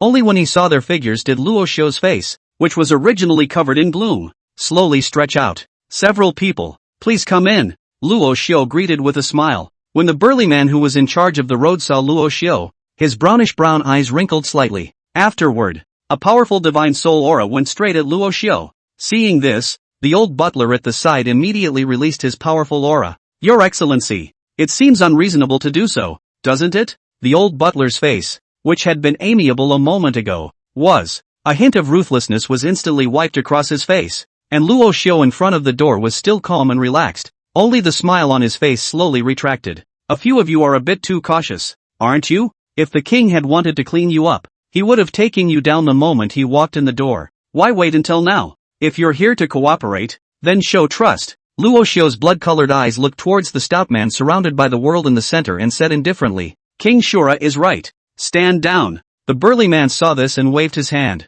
The 4 of them then slowed down from the tension and put away their weapons and breath. The old butler also withdrew his breath, and a kind smile appeared on his face once again.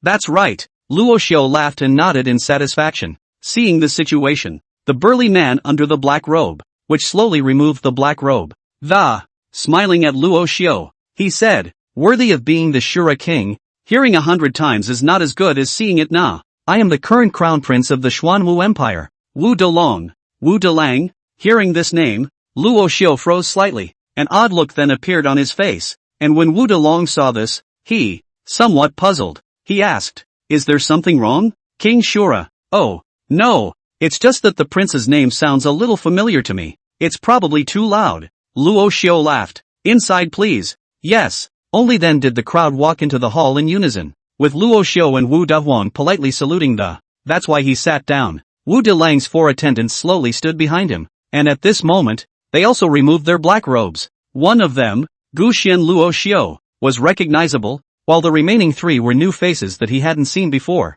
However, from the aura, everyone's strength had more or less reached the peak of the Huangxian realm. The 2 of them looked like they were deliberately hiding their breath, only radiating a cultivation aura at the peak of the Emperor Xian realm, and the true strength had long since reached the Tian realm. The old butler, on the other hand, stood behind Luo Xiu. Your Highness, since you've come here today, it means you've already considered my conditions. Am I allowed to think so? Luo Xiu spread his hands and asked with a smile. Instead, the blood-colored eyes flicked to Gu Xian, who was beside Wu Delang. Wu Delang smiled and didn't answer directly. Luo Xiu wasn't in a hurry and greeted the maid at the side to pour him tea, then raised his teacup. Since His Highness the Crown Prince hasn't thought about it yet, let's have tea first. Yes. Wu Dalong didn't squirm and similarly raised his teacup to clink a cup with Luo Xiu. However, After a mouthful of tea, his entire body directly frowned. What the kind of tea is this? Why does it taste so bad? He couldn't help but almost throw up, and held it back for the sake of his image. Luo Xiu looked at his slightly changed expression, smiled, and asked, "What does your highness the crown prince think of this tea? This is the best tea of our Shura king's mansion, specially used for entertaining VIPs. I haven't had this tea in ages, because it's been a long time since I've met a VIP like his highness the crown prince." Rashio's speech and behavior behaved in just the right way, so that no one could pick out a single fault. However, the old butler behind him, who had practiced the Tao for decades, almost didn't hold back. He also didn't expect Luo Xiu to take out this tea to entertain the crown prince of Xuanwu Empire.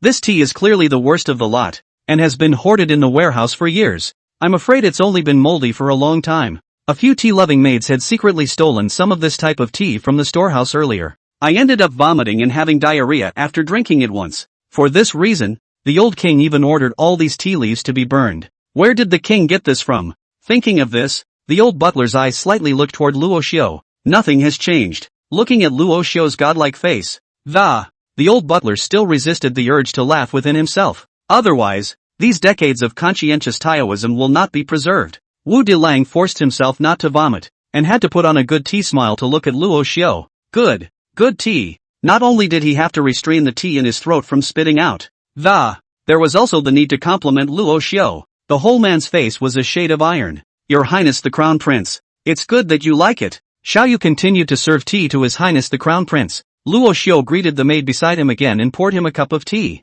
Xiaoyu had just made a move, but Wu Dilang immediately stopped it. King Shura, let's not drink the tea for now. Let's get down to business. Looking at his bitter smile, Luo Xiu said in mock surprise, how can that be? It's not easy for His Highness the Crown Prince to make a trip to my mansion as a guest. If I don't do my part as a landlord, others will still think that I'm not treating you well. Serve tea. Luo Xiu's face was serious. Xiaoyu filled his teacup again, and Luo Xiu raised it once more.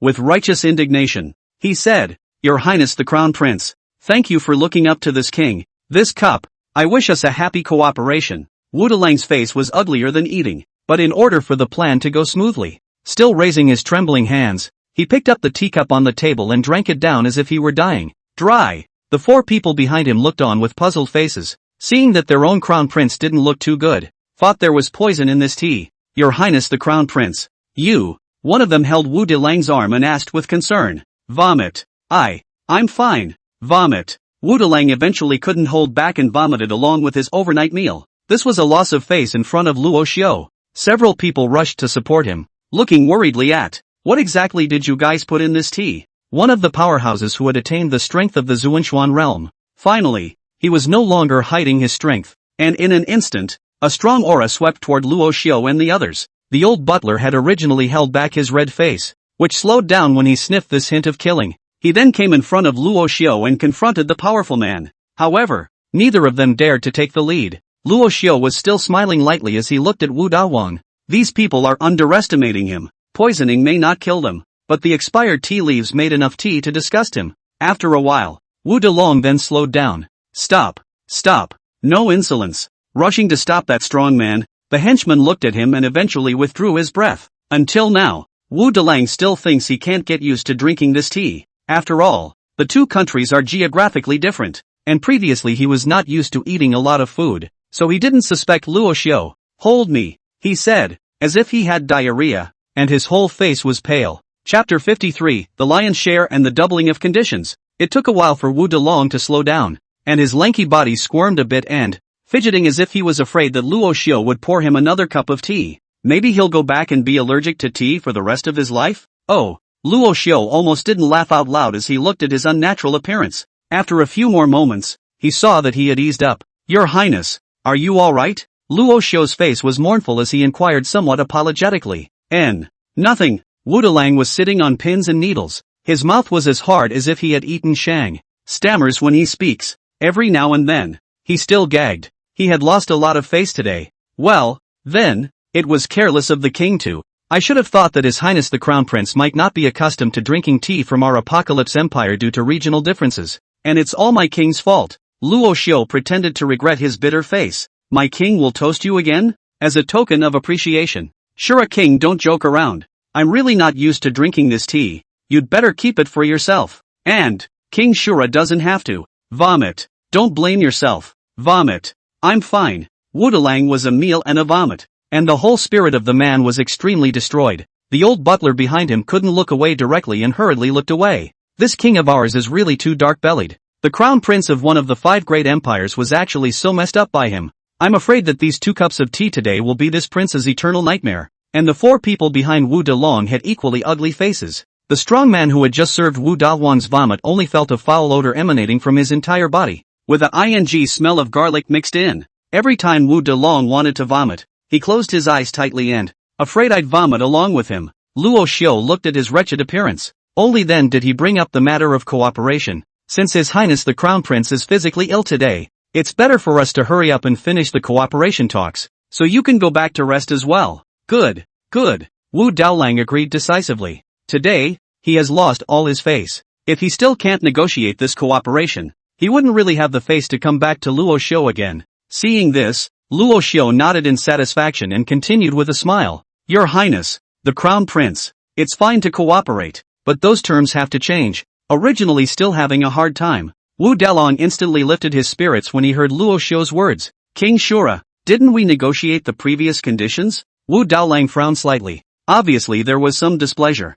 No. Luo Xiu shook his head. The previous conditions were proposed by you, and this king is not satisfied. Marshal Daolang was obviously a bit anxious. Hadn't he already said yes to the words brought to him by Gu Xian earlier? Did this guy suddenly change his mind? Or did that bastard Gu Xian lie to himself in the first place? With a gloomy expression, Wu Daolang looked at Gu Xian beside him. The eyes contained a strong color of questioning. Gu Xian looked at the murderous eyes of his own crown prince and instantly knelt down. Your Highness, unjustly accused. It was he who agreed to the previous conditions. I am not lying to you. After Gu Xian's explanation, Wu Dalong's face still didn't ease up and his eyes were still locked on him. Gu Xian's entire face turned blue as he immediately looked across at Luo Xiu and questioned. King Shura, why are you punking me like this? Didn't you already promise me earlier that, just tell you in advance what we're going to make you do, and you'll agree to our terms? You can't just back out of this me. Gu Xian was so anxious that he wanted to curse. By the end of the explanation the crowd was staring straight at him. However, Luo Xiu just laughed. What did the death or life of this guy have to do with him? Maximizing self-interest is what his cooperation is all about. From the beginning to the end, he ignored Gu Xian. Your Highness, you know the situation today. Do you think what you're offering is worth the risk? Luo Xiu asked as he looked at Wu Daolang. Hearing Luo Xiu's words, even if he, Wu Daolang, was stupid, he could hear the meaning in those words. Off to the side. Don't disgrace yourself here. Angrily, he kicked Gu Xuan away, followed by the, angrily, he looked at Luo Xiu. King Shura, this doesn't seem to be in line with the rules, does it? Luo Xiu did spread his hands indifferently. Your Highness, I don't need to think about it. Are you trying to make me betray my country? Who do you think you can bribe with such a small profit? Little interest? Wu Dalang almost laughed in exasperation. These things are already enough to buy half of your royal residence. And you still don't know enough? Oh, you also said that these things can only be purchased for this half of my royal residence. If I really help you guys, then this royal house of mine will really be gone. Do you think I've lost or gained? I don't know. Rashu asked rhetorically. Besides, haven't you inquired? The current emperor of the Tianxi Empire is my own uncle. That's my beloved family and friends. Can I do it without adding some money? Luo Xiu perked up, impassioned in his tone. It was as if he had literally betrayed the love of his life with a look of anger. Wu Dalang and the others froze. Within a moment, their hearts actually thought this way. What this guy said was indeed quite reasonable. Coming back to their senses, a few people called themselves damned. This was no time to be distracted. There was a moment of silence. The anger on Luo Xiu's face still hadn't faded. So Wu Daolang took a step back and, with a gloomy face, he asked, so, what does the Shura king want? Before he infiltrated the Apocalypse Empire, his father had instructed him to take down this Shura king. After all, the previous buried heavenly king had left behind a base that was certainly not low. If they took it, perhaps this Shura king's mansion would be a great killing weapon for them to attack the Apocalypse Empire. So he couldn't give it up. Luo Xiu watched him already take the bait, and the upturned curve of his mouth flickered, and then, pretending to be sad, he said, double the previous conditions, and of course, I won't ask you what you want me to do. However, I can only help you once at most, and I don't care what the outcome will be. Double the conditions? Wu Daolang, as well as the few people behind him, had their eyes widened. The conditions had long since exceeded their expectations, and for a short time it's hard for them to raise so many resources. Shura King, your appetite is too big, isn't it? Wu Daolang sucked in a breath of cool air, full of displeasure. As you know, if our cooperation is discovered, I will lose the entire royal family. I'm just taking expensive resources. What's wrong with that? Luo Xiu reasoned. This, Wu Daolang frowned slightly. Seeing this, Luo Xiu continued. If you really overthrow the Apocalypse Empire, do you guys even care about this stuff? And my father left me a big killer weapon. Definitely your biggest help. You won't lose out on this wave of trade. The corner of Luo Xiu's mouth curled into a smile as he said confidently. This, Wu Daolang's brows are almost locked together. It looked like the offer was very hard for him to accept. Still hesitating? If that's the case, then I don't think there's any point in us talking. Luo Xiu's face went cold. Butler, see off the guests. When he heard that Luo Xiu wanted to send his guests away,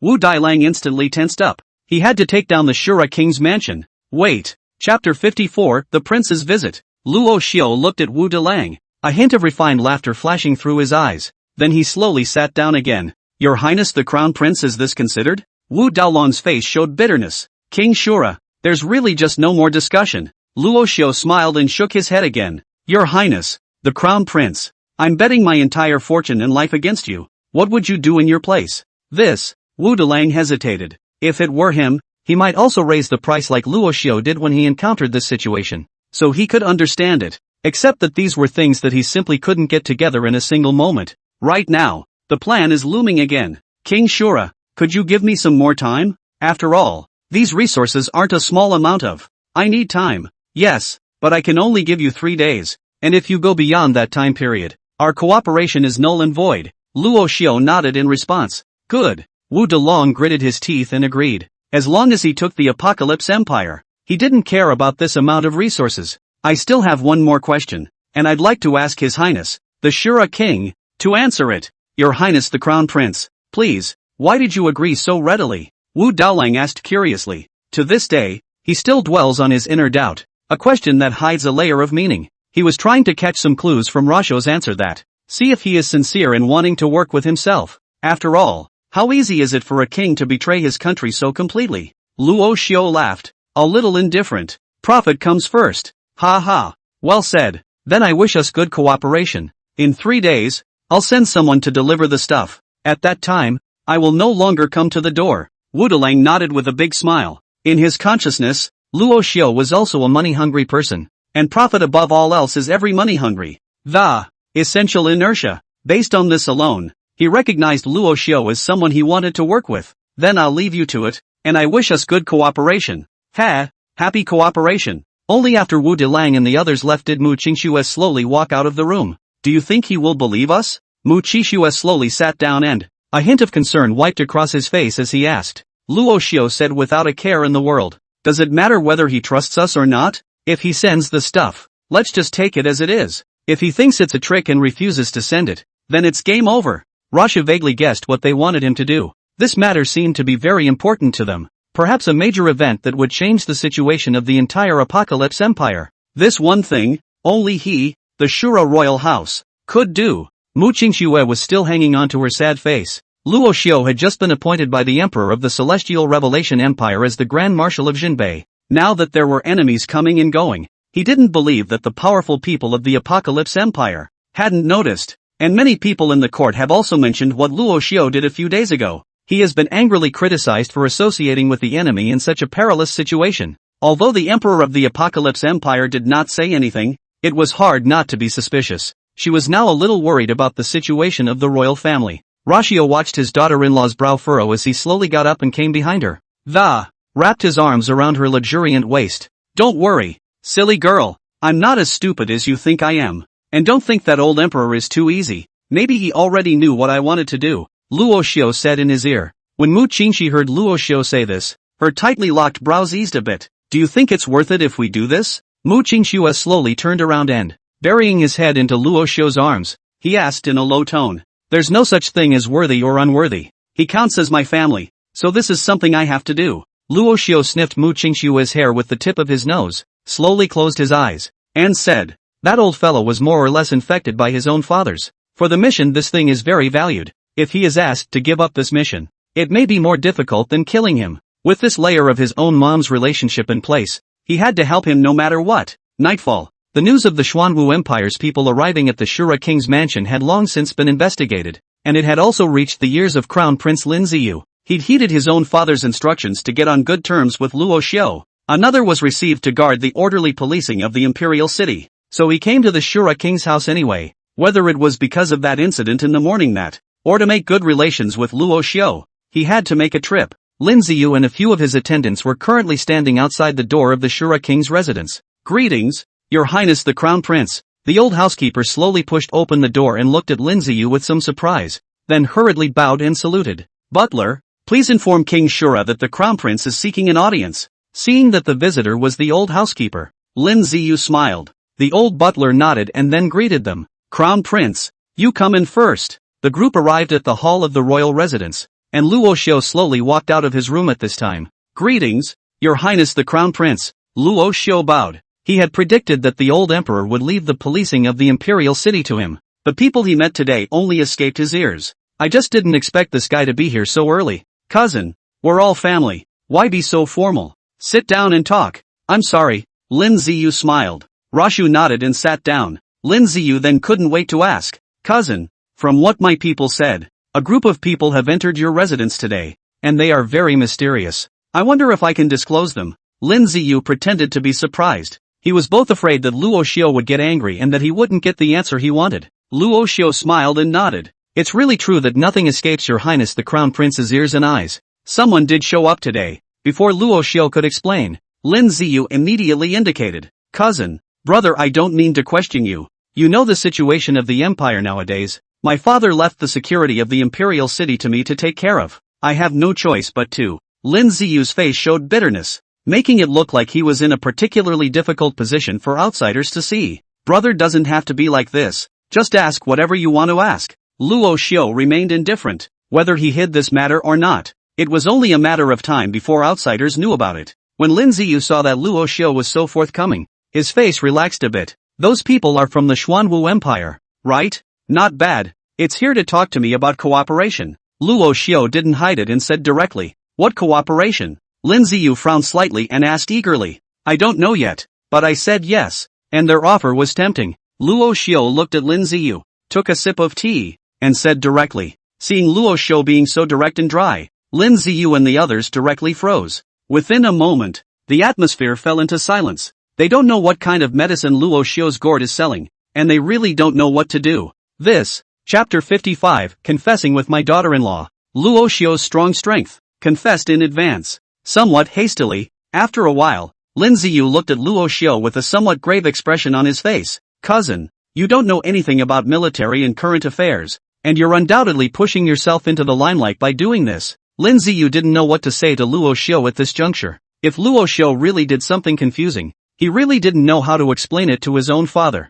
because in his impression, Luo Xiu was still the same dude from before that. It's not unusual to be able to do something this confusing. That was precisely why it was hard for him to associate Luo Xiu with collaborating with the enemy in treason. He was now conflicted in his mind. On the one hand, father had told himself to get on good terms with Luo Xiu, and now that he had encountered something like this, he was also the guardian officer of the imperial city, so according to the law to deal with it, he should lock Luo Xiu up for interrogation. For a while, his heart was conflicted. If he is arrested, then the relationship between the two may be irreparable. So elder brother is here to arrest me? Luo Xiu looked at the embarrassed Lin Ziyu and, a bemused face asked. He himself doesn't seem to have ever had a problem with this guy, either. He wanted to see what this guy was going to do with himself? No.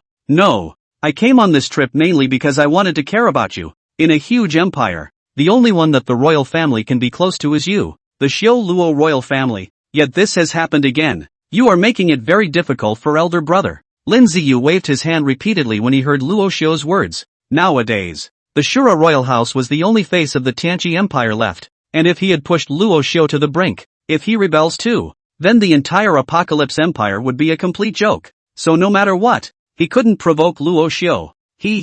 Actually, Your Highness the Crown Prince doesn't need to say it. The purpose of your visit today was to probe me for treason, was it? Luo Xiu directly singled out the words. Sometimes abrasive words made it very difficult. He disliked it. When he heard Luo Xiu's words, The teacup in Lin Ziyu's hand shattered with a loud bang. As was his irritated psyche at the moment, Luo Xiu looked over and didn't say anything. Sorry for being rude. Lin Ziyu loosened his grip and said with a bitter expression on his face. He also didn't expect Luo Xiu to be so direct, and with an unprepared heart, he was startled and, though it was what his heart wanted to ask, it was also the last thing he wanted to inquire about. It's okay, brother, didn't you just say that? How is it a family? Luo Xiu looked at him and, grabbing his wrist, his eyes pleaded. The two men locked gazes, silently looking at the world in each other's eyes.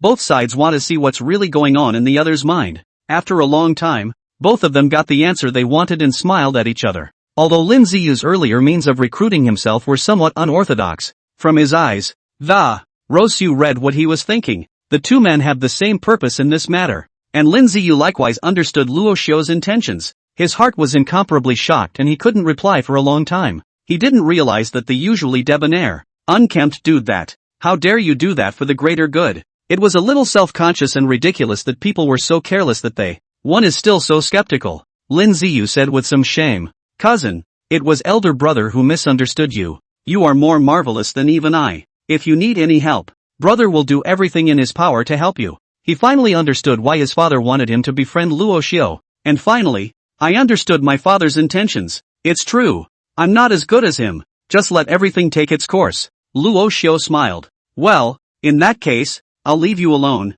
and don't take any unauthorized risks. Keep yourself alive. Lin Ziyu stood up and patted Luo Xiu's shoulder, saying meaningfully, yes, then I won't bother much. Let's just let what happened earlier go up in smoke. How? Lin Ziyu's eyes were sincere. Xingxue and I have said that I haven't had a chance to thank my cousin for this, and if it hadn't been for you, how could I have obtained such a delicate wife? On the wedding day of the two of us, you must come and drink more. Luo Xiu smiled back. Okay, let's go. After Lin Ziyu and the others left, Luo Xiu's eyes slowly gazed up. It's time to do something about it yourself, and it's time for your strength to increase. Then he slowly walked towards the cultivation room. Inside the cultivation room, Mu Qingshue's stunningly beautiful figure slowly sat cross-legged on the Xianyu spirit stone. The terrifying aura on his body slowly climbed. An extremely cold force of Xian ice spread around her, transforming into a strand of strong Xian power that, cultivation was the surrounding walls were frozen into a wall of ice by this cold force. Luo Xiu slowly pushed the door and watched his daughter-in-law cultivate peacefully.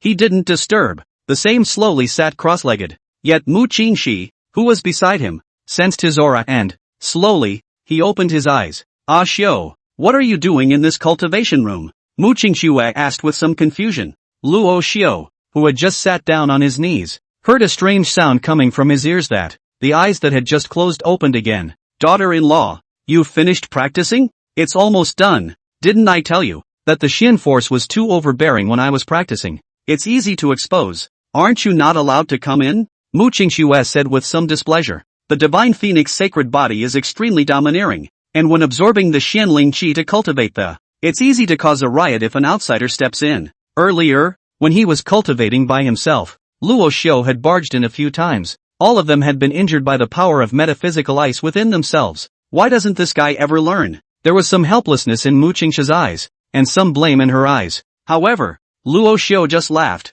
and afterward, a strong Xian spirit power instantly erupted from his body, and the strong aura directly dissolved the Xian ice power completely. Cultivation aura instantly enveloped the entire cultivation room. The cultivation room that was still extremely cold was like a hot volcano, with the temperature rising sharply, and the killing blood mixed with Shura's aura filled the entire cultivation room in an instant. A terrifying pressure spread out in all directions, and Mu Qingxue was instantly shocked by it. The originally manic divine phoenix bloodline within him seemed to have been suppressed back.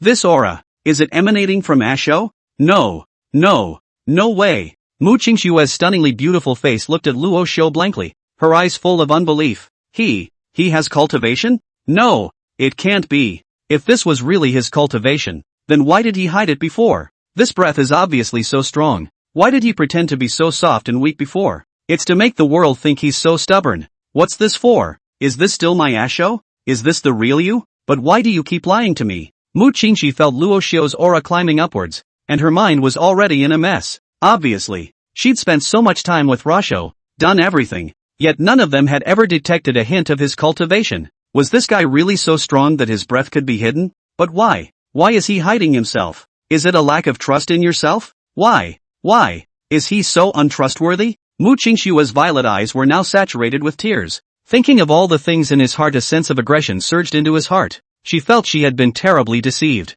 Sorry, daughter-in-law. After Luo Xiu finished displaying his cultivation aura, he instantly retracted it. With some guilty eyes, he looked at Mu Qingxi, and seeing her eyes clearing, Luo Xiu was a little heartbroken and wanted to embrace her into his arms. You, why? Why are you hiding it when you're obviously so strong? Watching Mu Qingxi's 2 lines of tears slowly flowing down her stunningly beautiful face, Rashu instantly flashed directly to his side, trying to take him into his arms. Daughter-in-law, just reaching out. Mu Qingxi immediately stared at him with icy cold eyes, and even more so, she directly slapped his hands off. Listen to me, Rasu tried to explain. However, Mu Qingxue did not want to give him a chance, and wiped away the teardrops from the corners of her own eyes. Self-consciously, coldly, he said, "Oh, the king thinks I am a little cute. Does it feel like hiding and pretending to be a pig in a poke? It's cool to show your toughness at the end. Ha, does it feel like this is fun? Thinks this is how I get to worship you endlessly.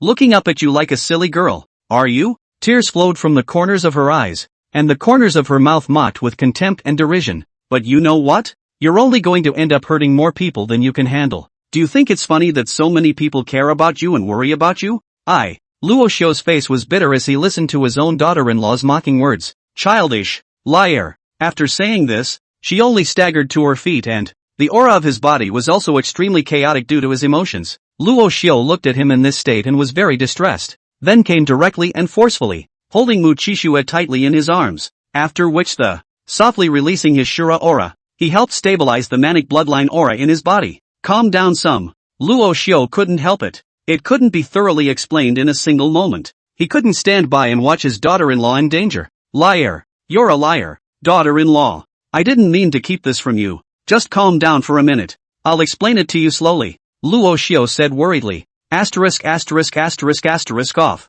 Liar. Asterisk asterisk asterisk asterisk off. Mu Qingxue struggled hard in his arms, crying with tearful eyes as she did so. I don't want you anymore. I don't want you anymore. Felix, you're a liar. I don't want you. You're bad. Even you lied to me. Luo Xiu felt the irascible aura inside her and had no choice but to. He could only use the power of his divine soul to make Mu Qingxi fall into a deep sleep. Mu Qingxue slowly fell into a deep sleep, and the moment she closed her eyes, 2 tears fell slowly. Cheat. Luo Xiu looked at her with heartache, and then gave himself 2 slaps on the face. I should have known that I shouldn't have kept it from her. Such a strong, stupid girl must hate herself for lying to her. Silly girl, get a good night's sleep. I'll explain it all to you when you wake up. Rashu slowly picked him up and kissed him over the tear stains of his, finally whispering in her ear, I'm sorry, I didn't mean to. Chapter 56, Hard to Coax. Inside the room, Luo Xiu only felt a headache as he looked at the pretty beauty lying on the bed. His mind was in turmoil and he knew his daughter-in-law would wake up and have a field day with him. Wanted to have to think of something while she was still unconscious. But what can be done? Luo Xiu only felt anxious as his mind was in chaos. There was some regret in his heart. Grandma, I should have known I'd be in a relationship back on Earth. It's not as if he's traveled so far that he doesn't even have a way to coax his daughter-in-law. Hell. Thinking about it, Luo Xiu paced back and forth in his room, feeling that his brain, which had been shrewd for so many years, it went blank for a moment, just as he was in a hurry and didn't know what to do. There was sparse movement from the bed. Mu Qingshue's stunningly beautiful eyes slowly opened, looking towards the 4 solid in some confusion. The mind made an effort to recall everything that had happened earlier. After sweeping around, the violet phoenix eyes slowly rested on Luo Xiu's body. For his part, Luo Xiu didn't dare to move a muscle, his hands still scratching his head. Looking at his comical appearance, Mu Qingxue wanted to laugh a little in her heart. However, yesterday's scene did flash through her mind, and her absolutely beautiful face suddenly went cold. Luo Xiu looked at the change on his daughter-in-law's face and said something bad in his heart. The atmosphere in the room instantly became very cold with the cold breath of Mu Qingshue's body. Luo Xiu only felt a cold chill on the back of his head. A bad feeling flooded into his heart. You, daughter-in-law, you're awake, Luo Xiu said with a cheeky smile on his face. Mu Qingxue looked at the smile on his face. Her cold as ice face did not move a bit. Instead, he turned his head to the side and stopped looking at him. Watching his own daughter-in-law's movements, Luo Xiu's smile came to an abrupt end. Not knowing what to do, silently looking at that beautiful back, Luo Xiu was again in a state of confusion. Mu Changxue turned her head to look at the scene outside the window. She wasn't sure if she was more angry or happy right now, but the taste of being lied to kept hanging over her, and it was the man he loved most, his future husband, who cheated on him. Why did he have to hide when he was so strong and could have protected himself? Could it be that you are testing yourself and don't trust yourself? The time he disappeared, when he was so worried, when he missed him so much, thought he'd be bullied and abducted if he didn't have cultivation. Couldn't he see it when he obviously cared for him so much? What a hateful asshole. Why don't you come and comfort me? What the hell is this asshole thinking right now? Why don't you say anything again? Is he angry too? Did he think he was being unreasonable? But he was the one who lied to me and almost made me go crazy. It's his fault. Why didn't he say anything? Why didn't he come to comfort me? He's not going to stop wanting me, is he? As soon as Mu Qingxue thought of this, she was suddenly startled by this brain circuit of hers. No, it won't. I'm sure he loves me, too. The guy must be an elf. As long as he comforts himself properly and explains himself clearly, he should be able to forgive him too, right? No, he can't be let off so easily. He's cheated himself out of everything. Both body and mind were cheated out of him. Make sure he apologizes properly. The two were silent for a long time, each with the other's thoughts on their minds. One is trying to figure out how to coax it, and the other is wondering why he hasn't come to coax himself yet. Sometimes relationships are like that. They're all about the other person. Now I'm afraid that the other person will misunderstand me and not dare to take the initiative to talk. Sometimes a single word can fix things, only with the silence of both. Feelings are slowly becoming complicated and difficult to understand. Luo Xiu, who had watched his back for half a day, exhaled deeply and helplessly. Carefully, he sat down next to Mu Qingxue. Mu Qingxue felt the movement brought about by her side, her heart thumping. Is this his way of explaining? What would he say? Obviously he's the one who made the mistake. Why am I more nervous than him? This guy is going to think he's being unreasonable in a minute. Ha! Luo Xiu slowly raised his hands and just wanted to hug Mu Qingxue, but with his hands raised in mid-air. Again. I had no choice but to put it down. He was afraid that his physical contact would be even more offensive to his daughter-in-law, who, in her previous life, he'd heard the old man next door say that a daughter-in-law should never be touched when she's angry, or she'll be like a frightened rabbit. It's no surprise what kind of things will be done. Biting is light. When you're mad, you even bite yourself. He's scared. Mu Qingxue's heart was also beating wildly. She could obviously feel the temperature of Luo Xiu's body now. He thought the guy was getting the hang of it and was going to cuddle up and explain himself warmly. And it turns out that the temperature stayed just a little while and he left? Mu Qingxue's cold face almost turned red with anger at this elfin brain. I hadn't done anything to resist. So why did this guy stop hugging? Bastard! Why don't you hug me? If you hug, I might forgive you. If you don't, I'll be even more angry. Mu Qingxue was very frantic in her heart as she delayed waiting for Luo Xiu's next move. Just then, Luo Xiu carefully asked, "Daughter-in-law." Mu Qingxue stopped her inner grasping and perked up her ears and wanted to hear what Rasho would say next. Luo Xiu looked at Mu Qingxue, obviously waiting for his next explanation, and also hurriedly said, "Daughter-in-law, first of all here, let me apologize to you.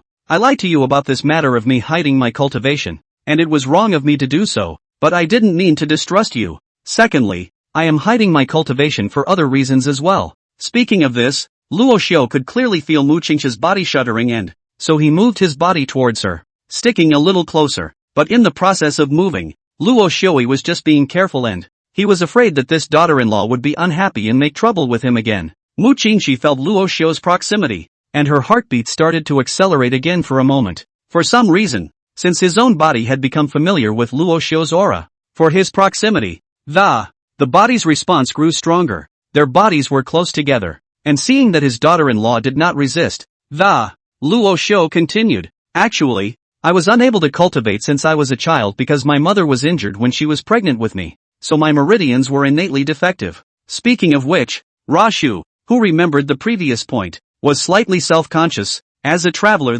how could he possibly accept a life of mediocrity for himself? Not to mention that in this kind of metaphysical otherworld, without strength, you will be left behind. Ever since he learned of his congenital defects and his inability to cultivate, he has hidden in his own mind that, wondering if you'll be abandoned by your parents one night? After all, that's how cruel this world is. No talent, no strength. Even if it's your own son, you can give it up just as well. However, after a few years of this fearfulness, he grew up a bit and, instead of abandoning him like in other novels, his parents love him. Nor does my brother hold a grudge against himself for fear of stealing resources from him, like in other novels. Instead, They remembered his share of any good food or fun and brought it back to him. Such warmth was something he had never experienced in his previous life. He had thought his world would go on like this, until 3 years ago. The memories of the past, together with the words of their own. Luo Xiu had finally found someone he could confide in. Someone who was worth pouring everything he had in his life into guarding. And the tone slowed down a bit. 3 years ago, I finally saw what I wanted. He can bring me endless power. And more than that, he can keep me grounded and put me on top of this world. Remember that wonderful world I told you about before? Mu Qingxue was slightly mesmerized when she heard Luo Xiu's words, and she, who originally didn't want to talk to. Surprisingly, he nodded woodenly. Seeing that she finally responded to him, Luo Xiu also let out a light laugh. Continuing, people there fantasize about living in a world like the one we have here, and they travel to other worlds and learn powerful gifts that, or carry a strong support system. When Mu Qingxi heard Luo Xiu's words, a hint of shock wiped across her eyes, and her heart vaguely guessed. The Emperor's heaven has not failed me, and I have possessed some sort of opportunity to acquire my own way of cultivation. So in 3 short years, I've made it all the way to where I am now, by practicing this way, but my way of cultivation is too bloody and murderous, and if I want to stand at the top of this world, the only way I can go forward is to chop up all the demons, ghosts, gods and devils in front of me. The bottom of Luo Xiu's eyes wiped over once viciously, killing aura leaking out along with the domineering tone of his voice. Mu Qingxue felt this domineering aura of Luo Xiu and was shocked in her heart. Being in this scent made her feel like she was in hell. A hell full of blood and evil, with countless demons and monsters staring her dead in the face. Every strand of the soul, every breath was as if it had been set upon the throne of hell.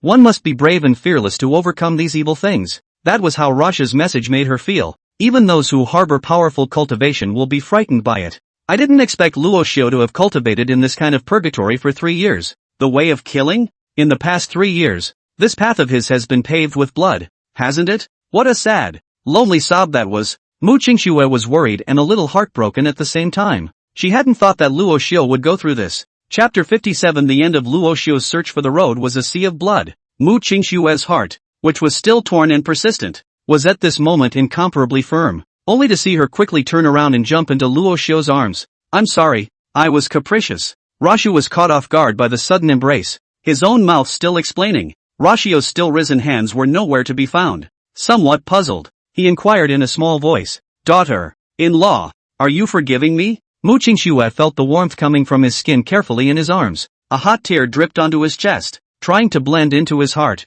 easing that killing heart of his, so that he could feel a little more at ease. One didn't want to be unreasonable, didn't want to add a hint of trouble to his lonely heart. It turned out that he had been so bitter for the past 3 years, and no wonder that underneath the debonair exterior, ultimately, it hides a hint of disdain. Perhaps in this nerd's eyes, those so-called geniuses and prides were so ridiculous. Perhaps in his eyes, these so-called supreme geniuses could be suppressed with the lift of a hand. They'll just pile on the resources at home.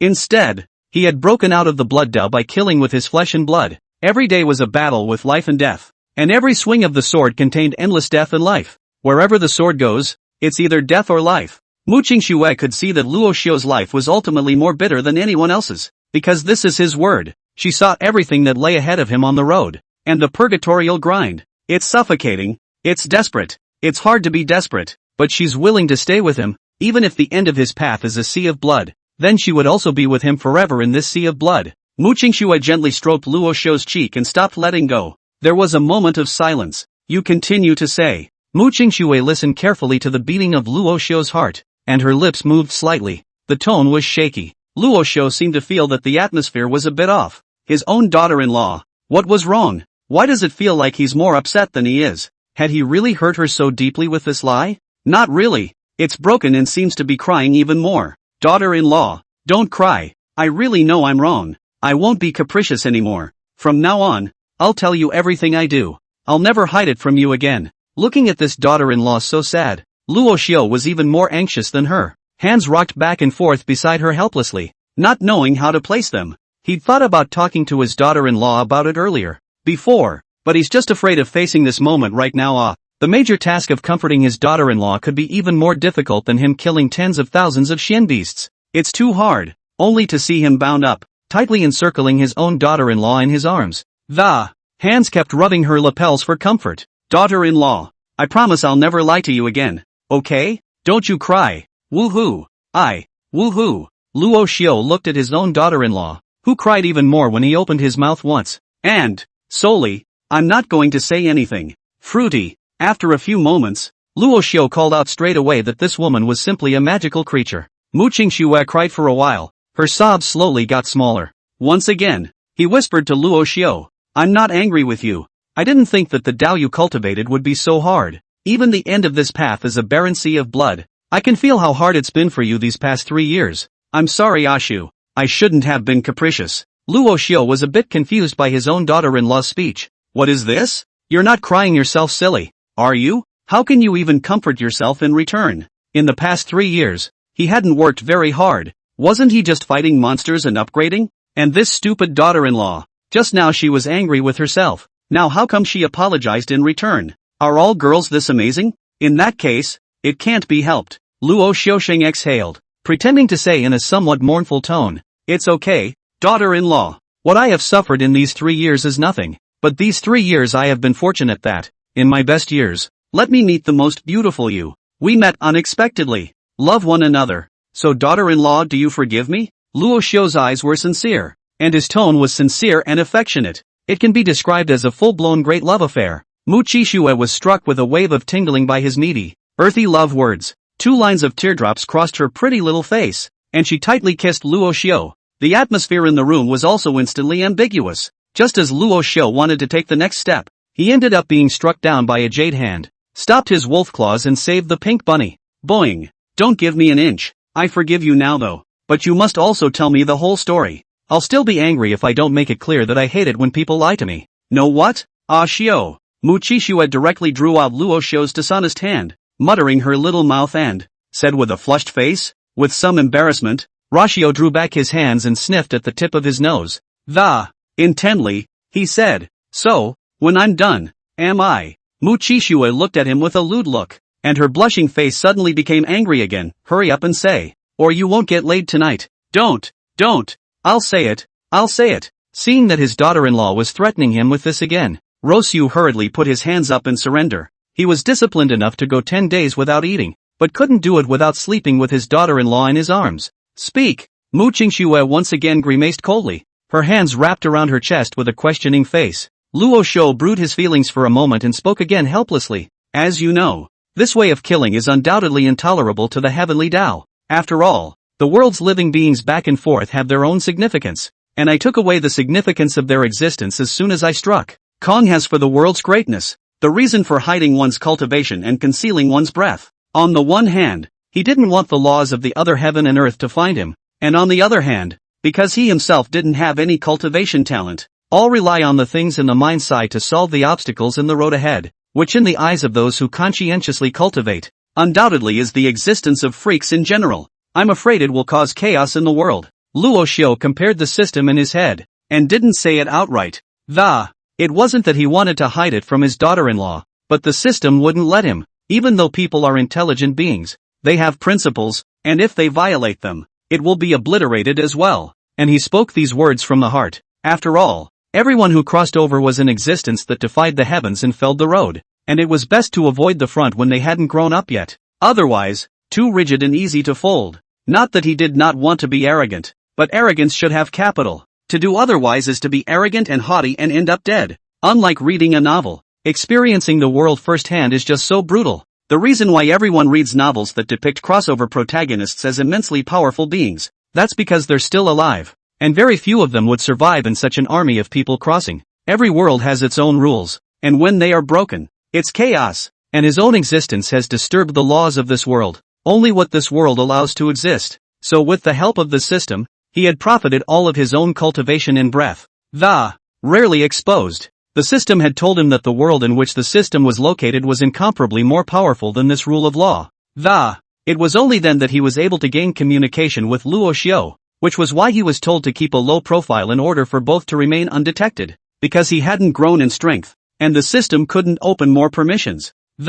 Much less could he cover up this side of heaven and earth and let him do whatever he wanted for too long. Every time they killed to gain chi and blood, it was the system that consumed them over and over again. The system is a higher mechanical life even though it has no flesh and blood, also have their own beliefs and missions and are not cold robots. Luo Xiu could understand his suffering, which was why he didn't reveal his cultivation, much less compared to others, except perverts, such as his own father, that perceived that the existence of the today was the first time he had indicated it himself. This is the maximum permission granted by the system, provided it is not exposed, and his own father, Luo Xiu, had no way of guessing, but could discover the existence of the system, so that the world in which it is located must be stronger than the world in which the system is located. It's not that the system is too weak, or that Pops is too strong. So daughter-in-law, can you understand my difficult words? Luo Xiu's face showed bitterness, as Mu Qixue listened to his explanation. A hint of heartache appeared on her stunningly beautiful face,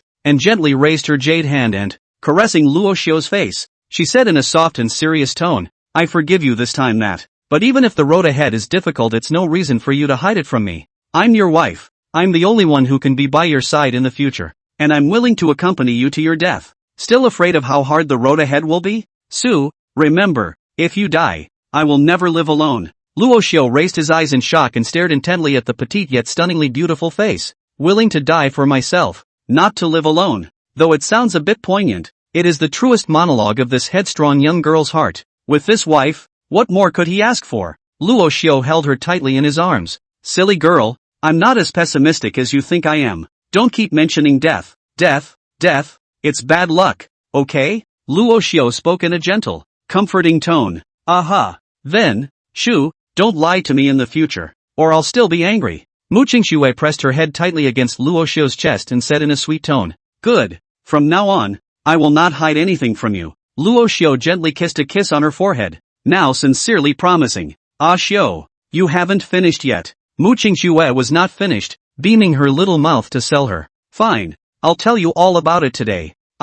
Chapter 58 Mu Qixue's shock, transforming into a little fan wife. Inside the cultivation room, Mu Qixue looked at Luo Xiu, who was sitting cross-legged, with a sad face, and at this moment, the aura emanating from him was undoubtedly terrifying to the extreme. Mu Qixue could sense that Luo Xiu's cultivation realm was lower than his, and the aura emanating from his body, yet it was a few points stronger than himself. Moreover, the bloodline in Luo Xiu's body seemed to be able to suppress the divine phoenix breath in his body. System, give me the ability to use Shura Qi in blood. Luo Xiu felt the Shura Qi in blood in his body churning and spewing. Roger, the system replied. Afterward, a manic Shura aura instantly burst out from Luo Xiu's body. The wisps of bright red like blood lingered around him, and blood-colored luminescence constantly flickered around him. Luo Xiu guarded his mind with all his heart and soul so that these killing auras wouldn't affect his mind. In an instant, a strong Xian power burst out from his body and it dispersed the endless blood aura around it. 3 million cultivator Qi blood was absorbed by him easily like this.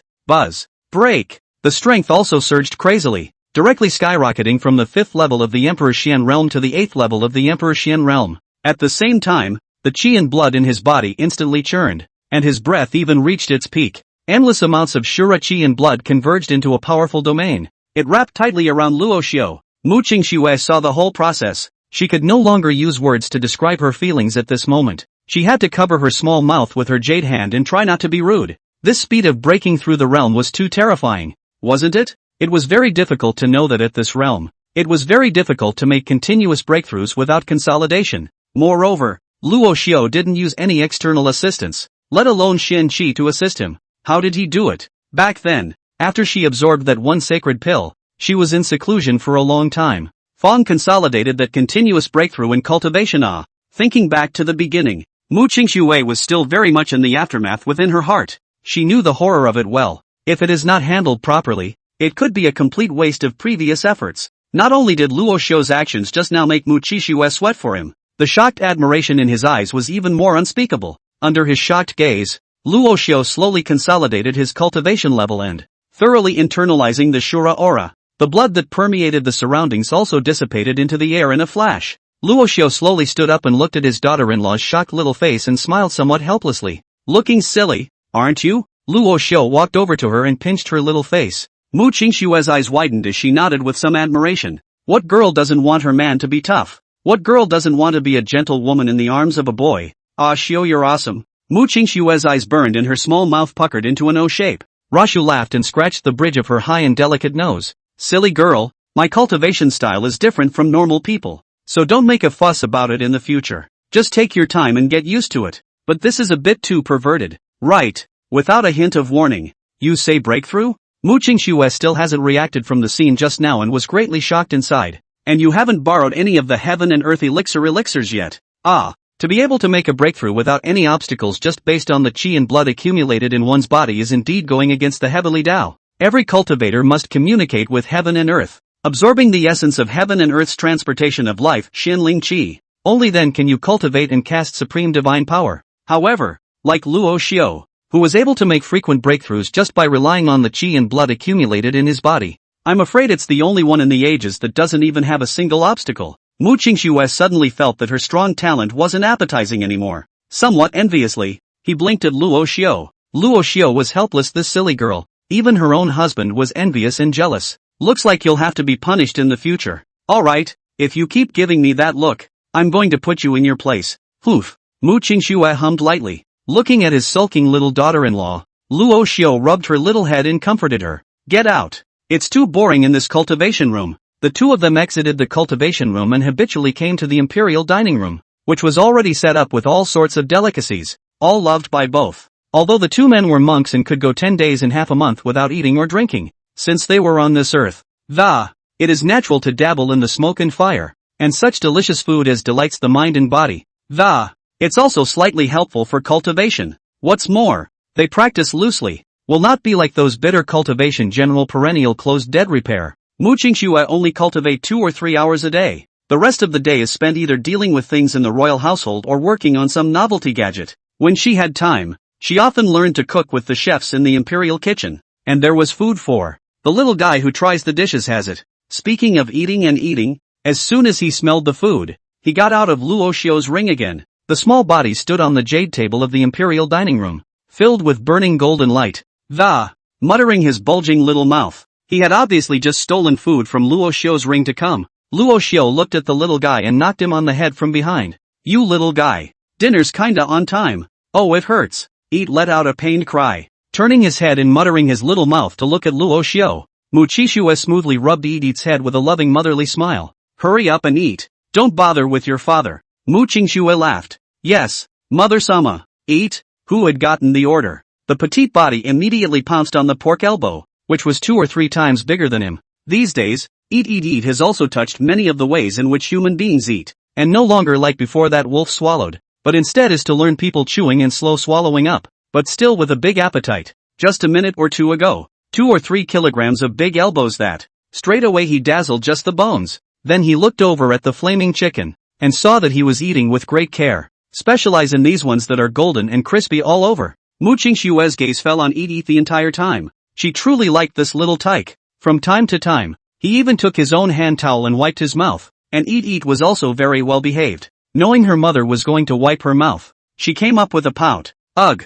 And at the end, I'll say, thank you, mother. So good. Then he turned his head again and buried himself in the pile of food. And in less than half an hour 100 or so dishes on the table that, straight out of Eat dazzle. The two of them, Luo Xiu, didn't eat much, and the whole time they were watching Eat, watching him eat. Both are full. Mother wipes her mouth, she pouted as she finished eating and stuck her head up with a good face. Mu Qingxue was also happy to continue rubbing him with a loving face. So good. Before long, the couple came back to their customary meditation in the small courtyard. Mu Qingxue was holding Eat in her arms, and Luo Xiu was holding her in his arms. The scene was very cozy and harmonious. It's already the 3rd day. Do you think that the crown prince of that Xuanwu empire will send the item? Mu Qingxue lay in Luo Xiu's arms, her eyes slightly closed, and asked in a small voice. Luo Xiu rubbed her temples and smoothed her hair. It's hard to say, but it doesn't matter if he sends it or not. If he doesn't send it, I'll ask him for it tonight, and it won't be up to him.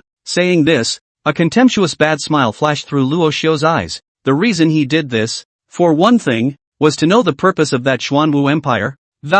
Now this purpose he had probably known. The second is to get back the money that these scumbags have been secretly raiding. They had been entrenched in the Apocalypse Empire for many years, and had secretly committed many crimes and raided many resources. They even dared to rob the government. It's not that they have strong cultivation. Hiding after the robbery would have been discovered long ago. These people are like a bunch of vampires, constantly creating turmoil and constantly sucking up to the Apocalypse Empire. The reason why Luo Xiu didn't make a move on them until now. It's trying to get them to pool their scavenged resources together. He didn't care much as to whether or not they'd deliver it themselves. After all, if they didn't deliver it, you can go get it yourself. Mu Qingxue didn't understand the meaning of Luo Xiu's words. It's about time we cleaned up these vampires. Luo Xiu didn't explain too much, because this time he went. He was also prepared to take his daughter-in-law to a real battle. This girl still had too little combat experience. It was just the right time to practice with these losers. Chapter 59, Luo Xiu, daughter-in-law.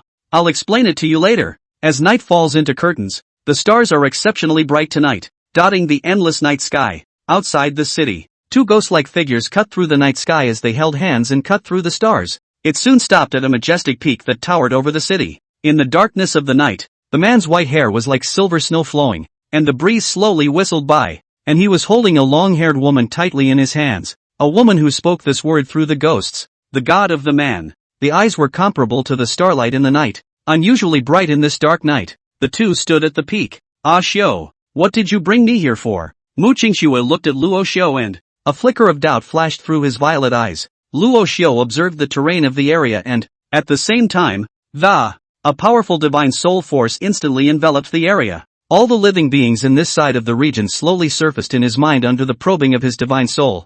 A red light flashed in his eyes. That's it. Kinda hides it. Oh. After finishing his observation, Luo Xiu slowly looked back and pinched his own little daughter-in-law's face with a bad smile. Silly daughter-in-law, don't you feel that there's something wrong with this area? As Mu Qingxi listened to Luo Xiu's words, the doubt in her heart grew even more. And then she followed Luo Xiu's example and, releasing the power of his divine soul, it soon became apparent that something was wrong with the area, that there seemed to be several strong auras hovering here, and all the Xian beasts in the area seemed to have been driven away. It was then that Mu Qingxue realized, Ah Xiu, you're not going to get your ideas on those scents, are you? From what she had sensed just now, these auras didn't seem to be weak. There were two auras that even exceeded the Zun Xin realm. Ha, my Luo Xiu's daughter-in-law is just smart, so quickly guessed what is in my husband's heart. I'm sorry. Rashu smiled. He had indeed come here for these people, and had he not passed by some time ago, spotted the group, and he found it hard to believe that in the middle of this deserted jungle,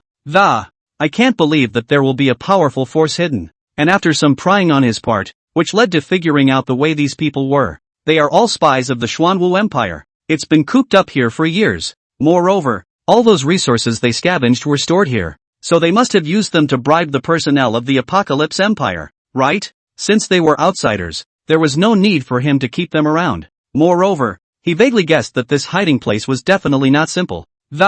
With the arrival of the Xuanwu Empire's crown prince, the large amount of resources he was carrying must have been hidden here. And a few days ago, he made the crown prince of the Xuanwu Empire promise that his resources might also be placed here by him. And today it was just the right time to give him a copy. Mu Qingxue looked at Luo Xiu in surprise. Judging from their breath, there are at least 5 or 6 of them. We're just the 2 of us. Can we handle it? Little problem. It's time for you to see the strength of your family's husband. Luo Xiu smiled mysteriously and, confidence word. Then he admonished, daughter-in-law, you don't have enough real-world experience. I'll leave those slightly weaker ones to you in a moment. And as for those 2 Daozun Xian realm powerhouses, I'll take care of them. Although his own daughter-in-law didn't have much experience in actual combat, her own strength and foundation were there. It shouldn't be a problem to resolve those 3 or 4 Emperor Xian realms. As for those 2 Zhuanshuan realms, Luo Xiu didn't put them in his eyes yet. Upon hearing Luo Xiu's arrangement, Mu Qingxi's stunning face was frowning. Ah Xiu,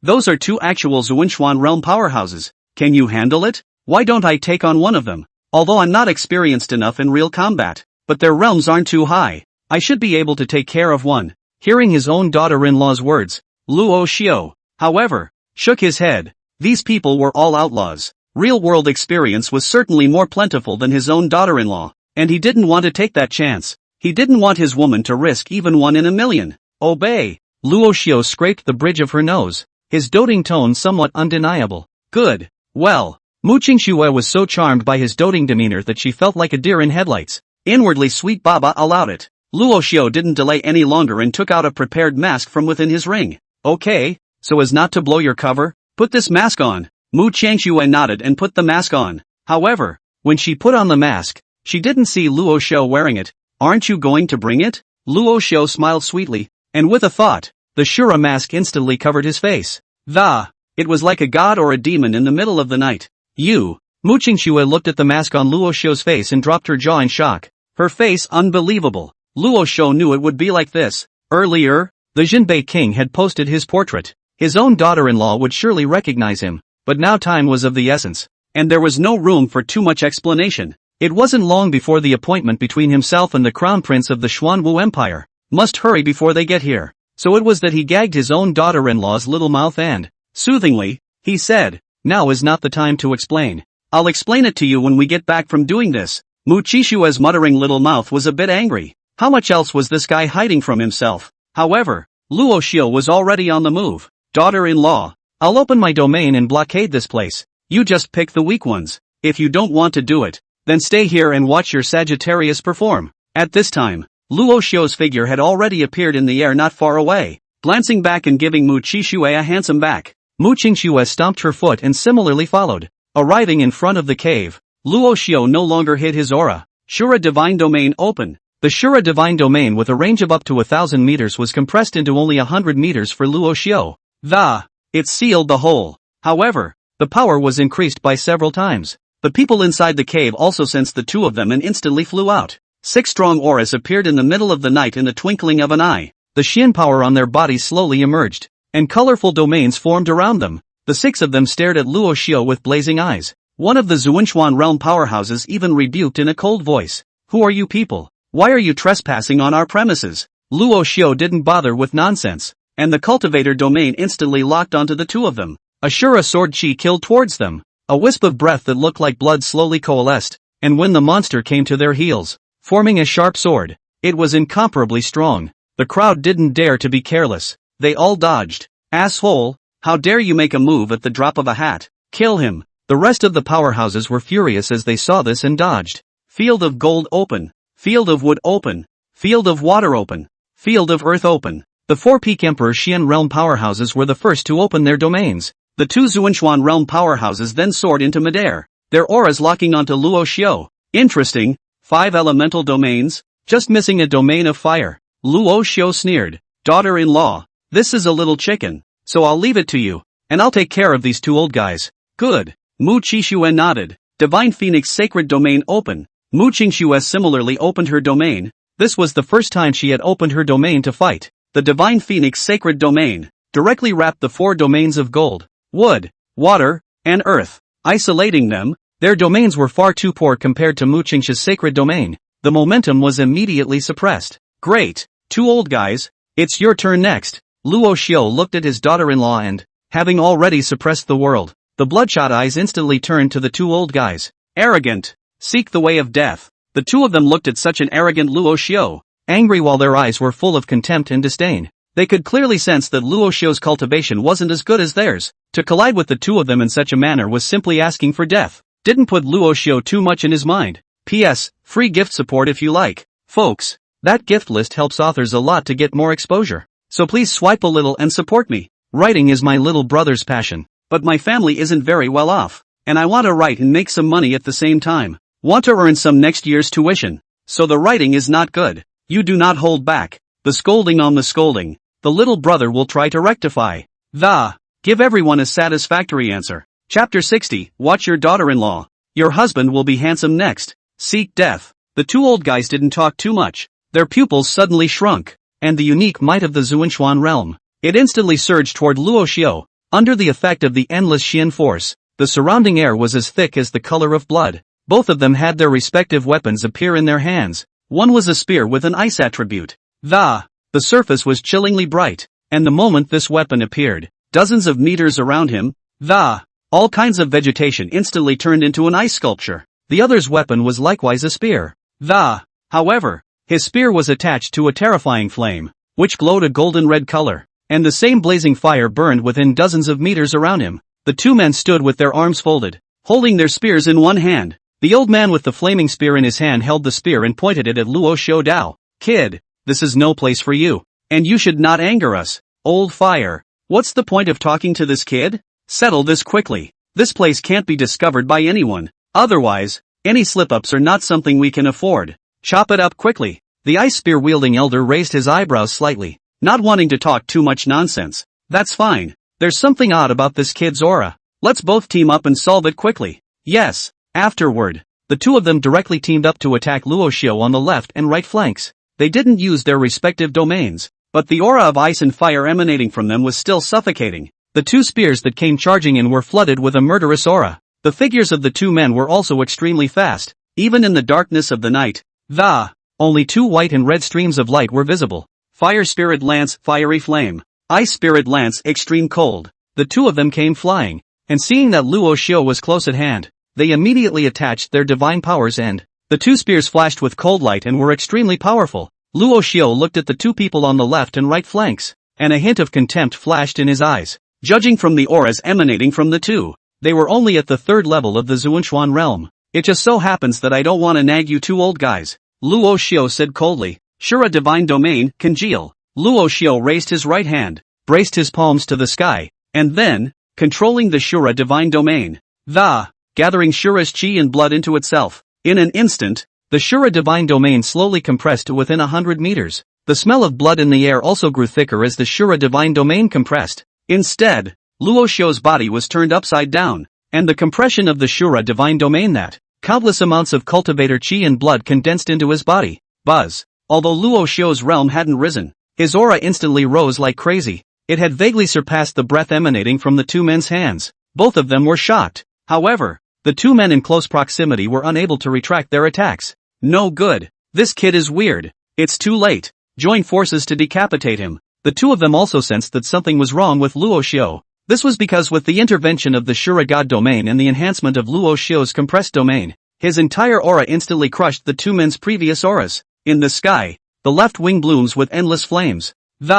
Like it was going to burn out the darkness of this part of the sky. Ryu. The right wing's cold aura appeared in all directions. The surrounding air condensed inch by inch, and countless ice flakes and snowflakes slowly fell. All of them attacked Luo Xiu in the center in a crushing manner. Just in time. Shura Divine Sword, sword heart killing. With a thought, the Shura Divine Sword in his ring instantly appeared in Luo Xiu's hand. A bloodthirsty force instantly spread. Shoo! Countless sword chi formed a sword intent barrier around Luo Xiu. The next moment, all that could be heard was bang. After a loud bang, the two exalted ones on the left and right flanks were shaken back one after another. The flames on the left side had not yet dissipated, and the ice on the right side had not yet melted. However, Luo Xiu, who was sandwiched in the center, was not injured in the slightest. He was only seen circling in the middle of the two powerful energies, and there was a faint smile at the corner of his mouth. Two attacks that couldn't even break his sword chi barrier. How is this possible? When the two old guys saw this, the shock in their eyes could not be hidden. How is it possible for this kid to catch a joint strike from the two of us? Both of them were wide-eyed, and their pale, finger-painted mouths were even wider open. Afterward, I only saw Luo Xiu raise his Shura Divine Sword and gently wave it, and two strong ice and fire xianli that it was instantly and easily dissolved by him. Finished fighting? My turn then. Desolate sky slash. Luo Xiu raised his Shura Divine Sword, and a bloodthirsty aura rose to the sky. The countless Shura chi and blood within the domain surged into the Shura Divine Sword. For a time the blood and light rushed to the sky. Countless blood chi swirled into an energy vortex around Luo Xiu's Shura Divine Hall. Chop! Luo Xiu drank. The rushing blood chi instantly converged into a sharp sword, charging straight at the two men, whose faces changed drastically, one after another. They scattered towards the sides. However, Luo Xiu, you were not prepared to let them go. The Shura Divine Domain directly deadlocked them, leaving them with nowhere to escape. Damn it! Ice field open. Seeing the situation, Venerable Ice Spirit instantly propped up his domain. A field of extreme cold instantly dissolved the power of Luo Xiu's field. However, by the time he tried to escape again, the sky-rushing blood splash had already killed him. The Fire Spirit Venerable One did the same, and the two thought they were fleeing in different directions. It would be possible to dodge this attack. However, within Luo Xiu's domain, all evasion was useless. The realm of arcane fire open. He also didn't dare to be the slightest bit careless. Being able to live to this age, he didn't have to be that stupid. Luo Xiu's domain was similarly broken through by him. However, the blood sword that had diverged similarly appeared in front of the great heel. Although Luo Xiu's attacks are really powerful, but their realm is there, and although people are old, the response really isn't slow. Instantly gathering most of the xianli of his entire body, he formed a wall of fire and a wall of ice that blocked two attacks. Boom! Boom! The two blasts were famously ebullient in the air, the aftermath still lingering. The firewall was directly dissolved by Luo Xiu's sword chi and scattered into a sky of starry flames. The ice wall was similarly turned into a pile of broken ice by Luo Xiu's sword chi, and the remaining sword chi directly rushed towards the two mediums. The two men's bodies were directly blown away and ruthlessly smashed into the ground. Bang! Bang! In an instant, dust rose from the sky, and two huge craters appeared on the ground. The roiling dust that was raised directly submerged the two men's bodies. Luo Xiu was still standing in midair, his blood-colored eyes glowing red, and he didn't dare to be the slightest bit careless. The smoke and dust covered his eyes, and he directly released the power of his divine soul to search for the two. However, in the next moment, he was immediately alerted, his pupils suddenly shrinking. The bodies of the two old guys came to him in an instant, a trace of blood hanging from the corners of their mouths. The original bright and shiny clothes were also covered with dust, but the eyes were so harsh. Brat! Suffer! The two had the same voice, holding two spears, one on the left and one on the right, killing Luo Xiu. Luo Xiu was startled. The two men's attacks were simply too harsh. The speed of it! Luo Xiu didn't have time to react too much and directly blocked himself with the Shura Divine Sword. And at the same time, again, he utilized his own sword intent breath to block it. Clank! The attacks of the two old guys were very swift, and in an instant they had already struck out dozens of moves. The powerful Shanli even bloomed in the air, a fire, a cold and chilling breath of, constantly striking out from both of them. Boom! Luo Xiu was forced to the ground by the two of them, and it wasn't over yet. His body was even knocked back dozens of meters by the two. Luo Xiu took a deep breath, and a hint of anger flashed in his eyes. He was indeed a bit careless just now. These two old guys still had something. Instead, at this time, Mu Qingxue had already finished off the remaining four people. Looking back over to Luo Xiu's side, he saw this amazing scene. A hint of panic flashed across her stunningly beautiful face, and her eyes were very worried. Shouting toward Luo Xiu, he said, "Xiu, are you alright?" Afterward, he rushed towards Luo Xiu's side at an extremely fast speed and held up Luo Xiu's body. Luo Xiu looked at her nervous appearance, smiled, and comforted. "Daughter-in-law, I'm fine." Mu Qingxue released her own breath and helped Luo Xiu check his body, and after seeing that he was fine, that was a relief. Afterwards, his eyes coldly looked at the two old guys. "Well then, let's both join forces." Instead, Luo Xiu shook his head and gave her a reassuring look. "Daughter-in-law, I'll just do it myself." Then he looked at the two old guys again. The killing intent in his heart had already reached its peak. Luo Xiu coldly said, "Daughter-in-law, watch. Your husband will be very handsome next." Mu Qingxue just wanted to remind him to be more careful, but it turned out that Luo Xiu's figure was long gone from his side, directly transformed into a blood shadow, rushing towards the two old guys. "This asshole, always like this." Mu Qingxue stomped her foot without any good breath. Chapter 61 Strong Wipeout. Handsome? The two old guys felt the terrifying aura emanating from Luo Xiu's body, which was already heavily injured. Breathing became heavy. How is this kid so strong? Is this still the Emperor Xian realm I know? Venerable Xianfire's face changed drastically, his heart incomparably fearful. This is not the time to think about this. It seems that the landing site here can't be hidden. Those few losers would already be dead. No, we'd better hurry up and get out. Venerable Xian Bing calmly analyzed. He likewise feared Luo Xiu. Possessing such strength and a clear goal of coming directly towards them could have been premeditated. So what now? This kid's domain is too strong. We're not even on the same level of the field as him. It's too hard to break through in a short period of time. Seeing that Luo Xiu was already close at hand, the two of them were still in shock. Even though they had lived for hundreds of years, panic appeared in his eyes. There's no way out. We can only fight it out. Venerable Xian Bing was still relatively calm. Venerable Xian Huo looked at his face and instantly understood what he meant.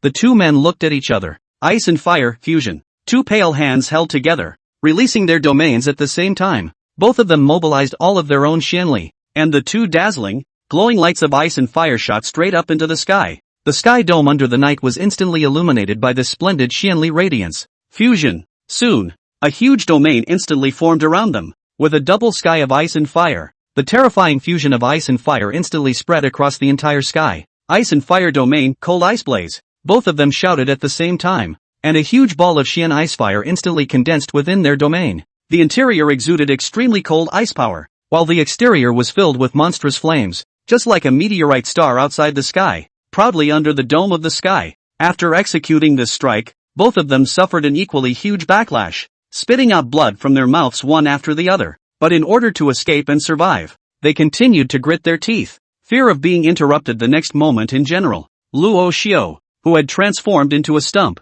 came to a position less than 10 meters in front of them in an instant. Domain fusion. I'd like to see how powerful it is. Luo Xiu looked at the huge arcane ice fireball above his head, and although there was so much shock in his heart, and yet there was no fear at all. Shura Divine Domain condensation. Controlling his field once again, he narrowed it down to a 10-meter range, covering only 3 people, and once again, endless chi and blood churned within him, and his strength was drastically increased. Judging from his aura, nowadays, his strength had already reached the 6th level of the Tian Xuan realm. His entire body was charged with chi and blood, just like a god. At the same time, the two old guys' ice and fire domain skills were similarly fused. A cold smile flashed across the aged faces of the two men, and it seemed to them that such a powerful blow, it was definitely not something that Luo Xiu could catch. Xian Ice Blaze Explosion. As the two of them bellowed in unison, the single ball of arcane ice and fire under the dome of the sky slowly descended. The speed is climbing. The terrifying Xian power emanating from it seemed as if it was going to swallow this side of the heaven and earth.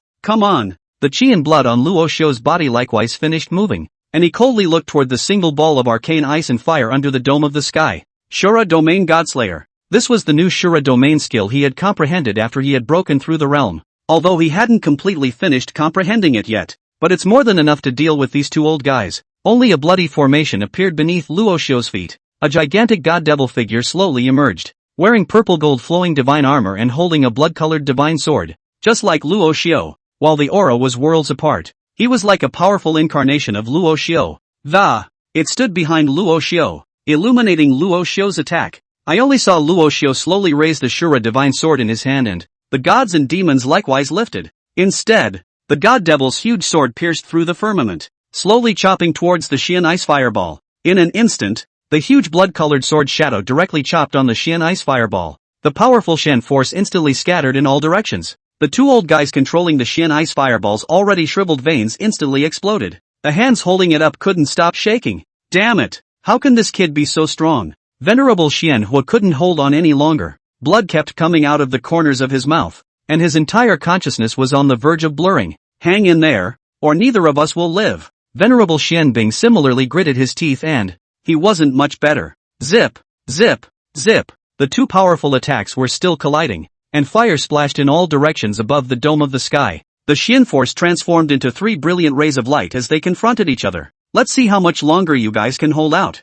Luo Xiu looked coldly at the two men who were still struggling to hold on. The Shura Divine Sword in his hand then flashed with another blood-colored light. The cultivator bloodline in Luo Xiu's body instantly surged wildly at this moment, transforming into endless Xian power that was added to the god devil's body. In an instant, the attack went one way or the other. That huge ball of Xian ice fire was slowly suppressed, and it looked like it was about to be disorganized in the sky. The two old guys were also spitting out blood furiously, and in less than a moment's time, the two couldn't hold on any longer. Clank! Boom boom! Shoo! The two of them simply couldn't carry Luo Xiu with this strong Xian force enhancement, and the one Xian ice fireball above the sky dome was also chopped in half. Countless arcane ice mixed with flames slowly fell, fiercely blasting toward the forest's surroundings. In an instant endless flames spread throughout the forest. The two men also fell away in response, slamming heavily into the peak behind them. Luo Xiu wouldn't give them any more chances. His voice flickered, and he came directly in front of them.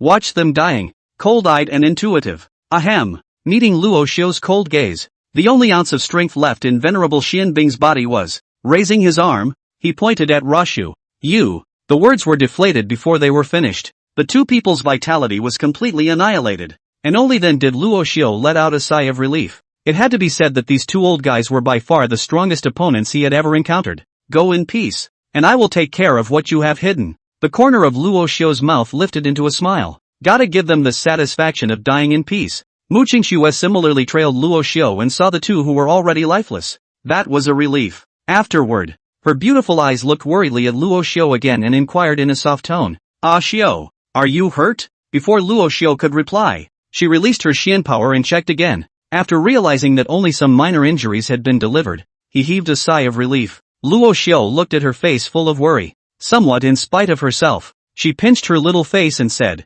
handsome? The atmosphere, which was still tense, eased up with his words. Mu Qingxue glared at him without any good reason. Speechless said, don't be so careless when fighting in the future. You could have easily decimated them. Although she was fighting with those people just now, she was also paying attention to Luo Xiu's battle. Alright, I know. Luo Xiu said helplessly. He then took the two men's spatial rings into his own hands. Alright, treasure hunting time, said the man with an expectant face as he looked back. Mu Qingshue's stunning face also showed a hint of anticipation. P.S. Woohoo! Almost spit out a mouthful of old blood when I saw the rating. 5. 1. Is it really that bad? Brothers, help out and give it a 5-star rating. Please, please, please, please, please, please, please, please, please, please, please, please, please, please, please, please, please, please, please. Chapter 62, Amazing Wealth, Hard to Estimate. Ding, 4 7th and 8th level Emperor Xian realm members have been detected dead. It has helped the host absorb essence blood and chi, totaling 900,000, which has been automatically converted into Shura chi blood. Ding, congratulations to the host for killing 2 Tian Xuan Realm 3rd tier powerhouses. It has helped the host to absorb essence blood and chi, totaling 1 million, which has been automatically converted into Shura chi blood. Ding, currently, Shura's chi blood is 1.9 million. Ding, congratulations to the host. The Shura Divine Realm's Royal Xian Realm has increased by 80%. The long-lost system beep sounded, and Luo Xiu couldn't help but light up. What he didn't expect was that it wasn't actually the person he'd struck down. Now that it could also automatically absorb the chi and essence blood from them. Was this the system? The reason why one must travel to the battlefield to cultivate? If that's true, then millions have fallen, having absorbed the chi and essence blood from them themselves. How geometrical would that be? It was simply immeasurable, and Luo Xiu couldn't help but look forward to it a bit. Check the character panel, Luo Xiu said excitedly in his heart. Host, Luo Xiu. Age, 18. Realm, 8th sky of the Imperial Xian Realm. Domain, Shura Divine. Avatar, Killing Heart, Sword Intent 3rd Order. Comprehensible. Deicide, Divine Order Domain Talent. Desolate Heavenly / Heavenly Rank Sword Technique. Can be upgraded. Requires 1,000,000 Shura Chi and Blood for upgrading. Shura's Blood, 1.9 million. Shura Divine Realm Royal Xian Realm increased by 80%. After checking it out, Luo Xiu then closed the character panel with satisfaction. Satisfied, he led his daughter-in-law towards the cave. Daughter-in-law, go! Luo Xiu laughed. Yes, the two arrived at their cave, which at a glance was pitch black. However, it was only when they were close to the cave that the square those people had set up slowly became visible. A burst of golden light flickered at the entrance of the cave, quickly forming a mountain defense formation. A huge Xuanwu giant beast was formed in the center of the formation, and powerful streams of light flowed around him. Once a living person approached, they would be forced back by this stream of light. When the two just approached, they were directly forced back by an attack sent out by the Xuanwu on the formation. And fortunately, it was only a defense formation, and the attack wasn't considered to be weak. They've set up a prohibition. Mu Qingxue looked at the formation that had suddenly surfaced and frowned slightly. Luo Xiu looked at the formation inscriptions on the formation and also got a bit headstrong. This group of people were really careful, leaving behind so many strong people and laying down this formation. Horse. Luo Xiu spat in his heart. Neither of them had ever studied formations before. It was also unknown if the forced breach of this one large formation would automatically destroy what was inside. Neither of them dared to rush forward again. Luo Xiu turned to the system and asked, System, this formation forcibly broke through will it destroy what's inside? This is just a defense array, and if it is breached from the outside, it won't destroy what's inside. The system replied. Luo Xiu was delighted in his heart and turned his head to Mu Qingxi and said,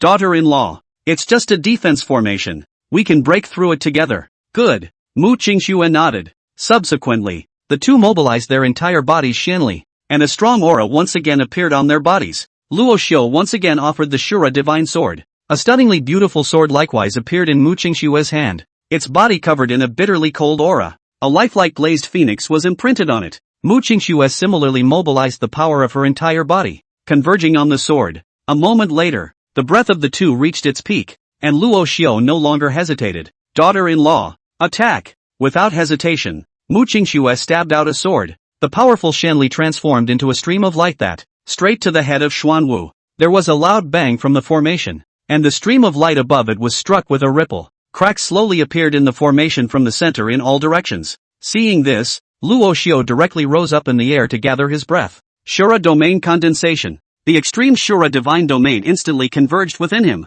Strong auras burst out from Luo Xiu within his body, and then slowly infused into the Shura Divine Sword. In midair, Luo Xiu raised his Shura Divine Sword with both hands and chopped down. Deicide. A bellowing cry followed. The strong Xian force transformed into a blood-colored curved moon attack, which was directly chopped out by Luo Xiu. Then another loud bang was heard boom. Between the revolutions, the Xuanwu Grand Formation, which was already covered in cracks, instantly shattered. The countless energies above the formation raged on. Boom! The area around the cave was directly destroyed into a pile of rubble, and the mountains in this area were in turmoil, with dust and smoke rising. Mu Qingxue looked at Luo Xiu's strong attack and couldn't help but worry about whether the cave would collapse. This wooden head is still so impulsive. Alas! After a few moments, the smoke gradually dispersed in all directions. A narrow hole slowly appeared in front of the two. Mu Qingxue then breathed a sigh of relief. The two no longer hesitated and flew in as two streams of light. Shoo! Outside the cave, it looks dark, but inside it's a different story. The cave was very spacious. However, it was filled with countless Xianling stones.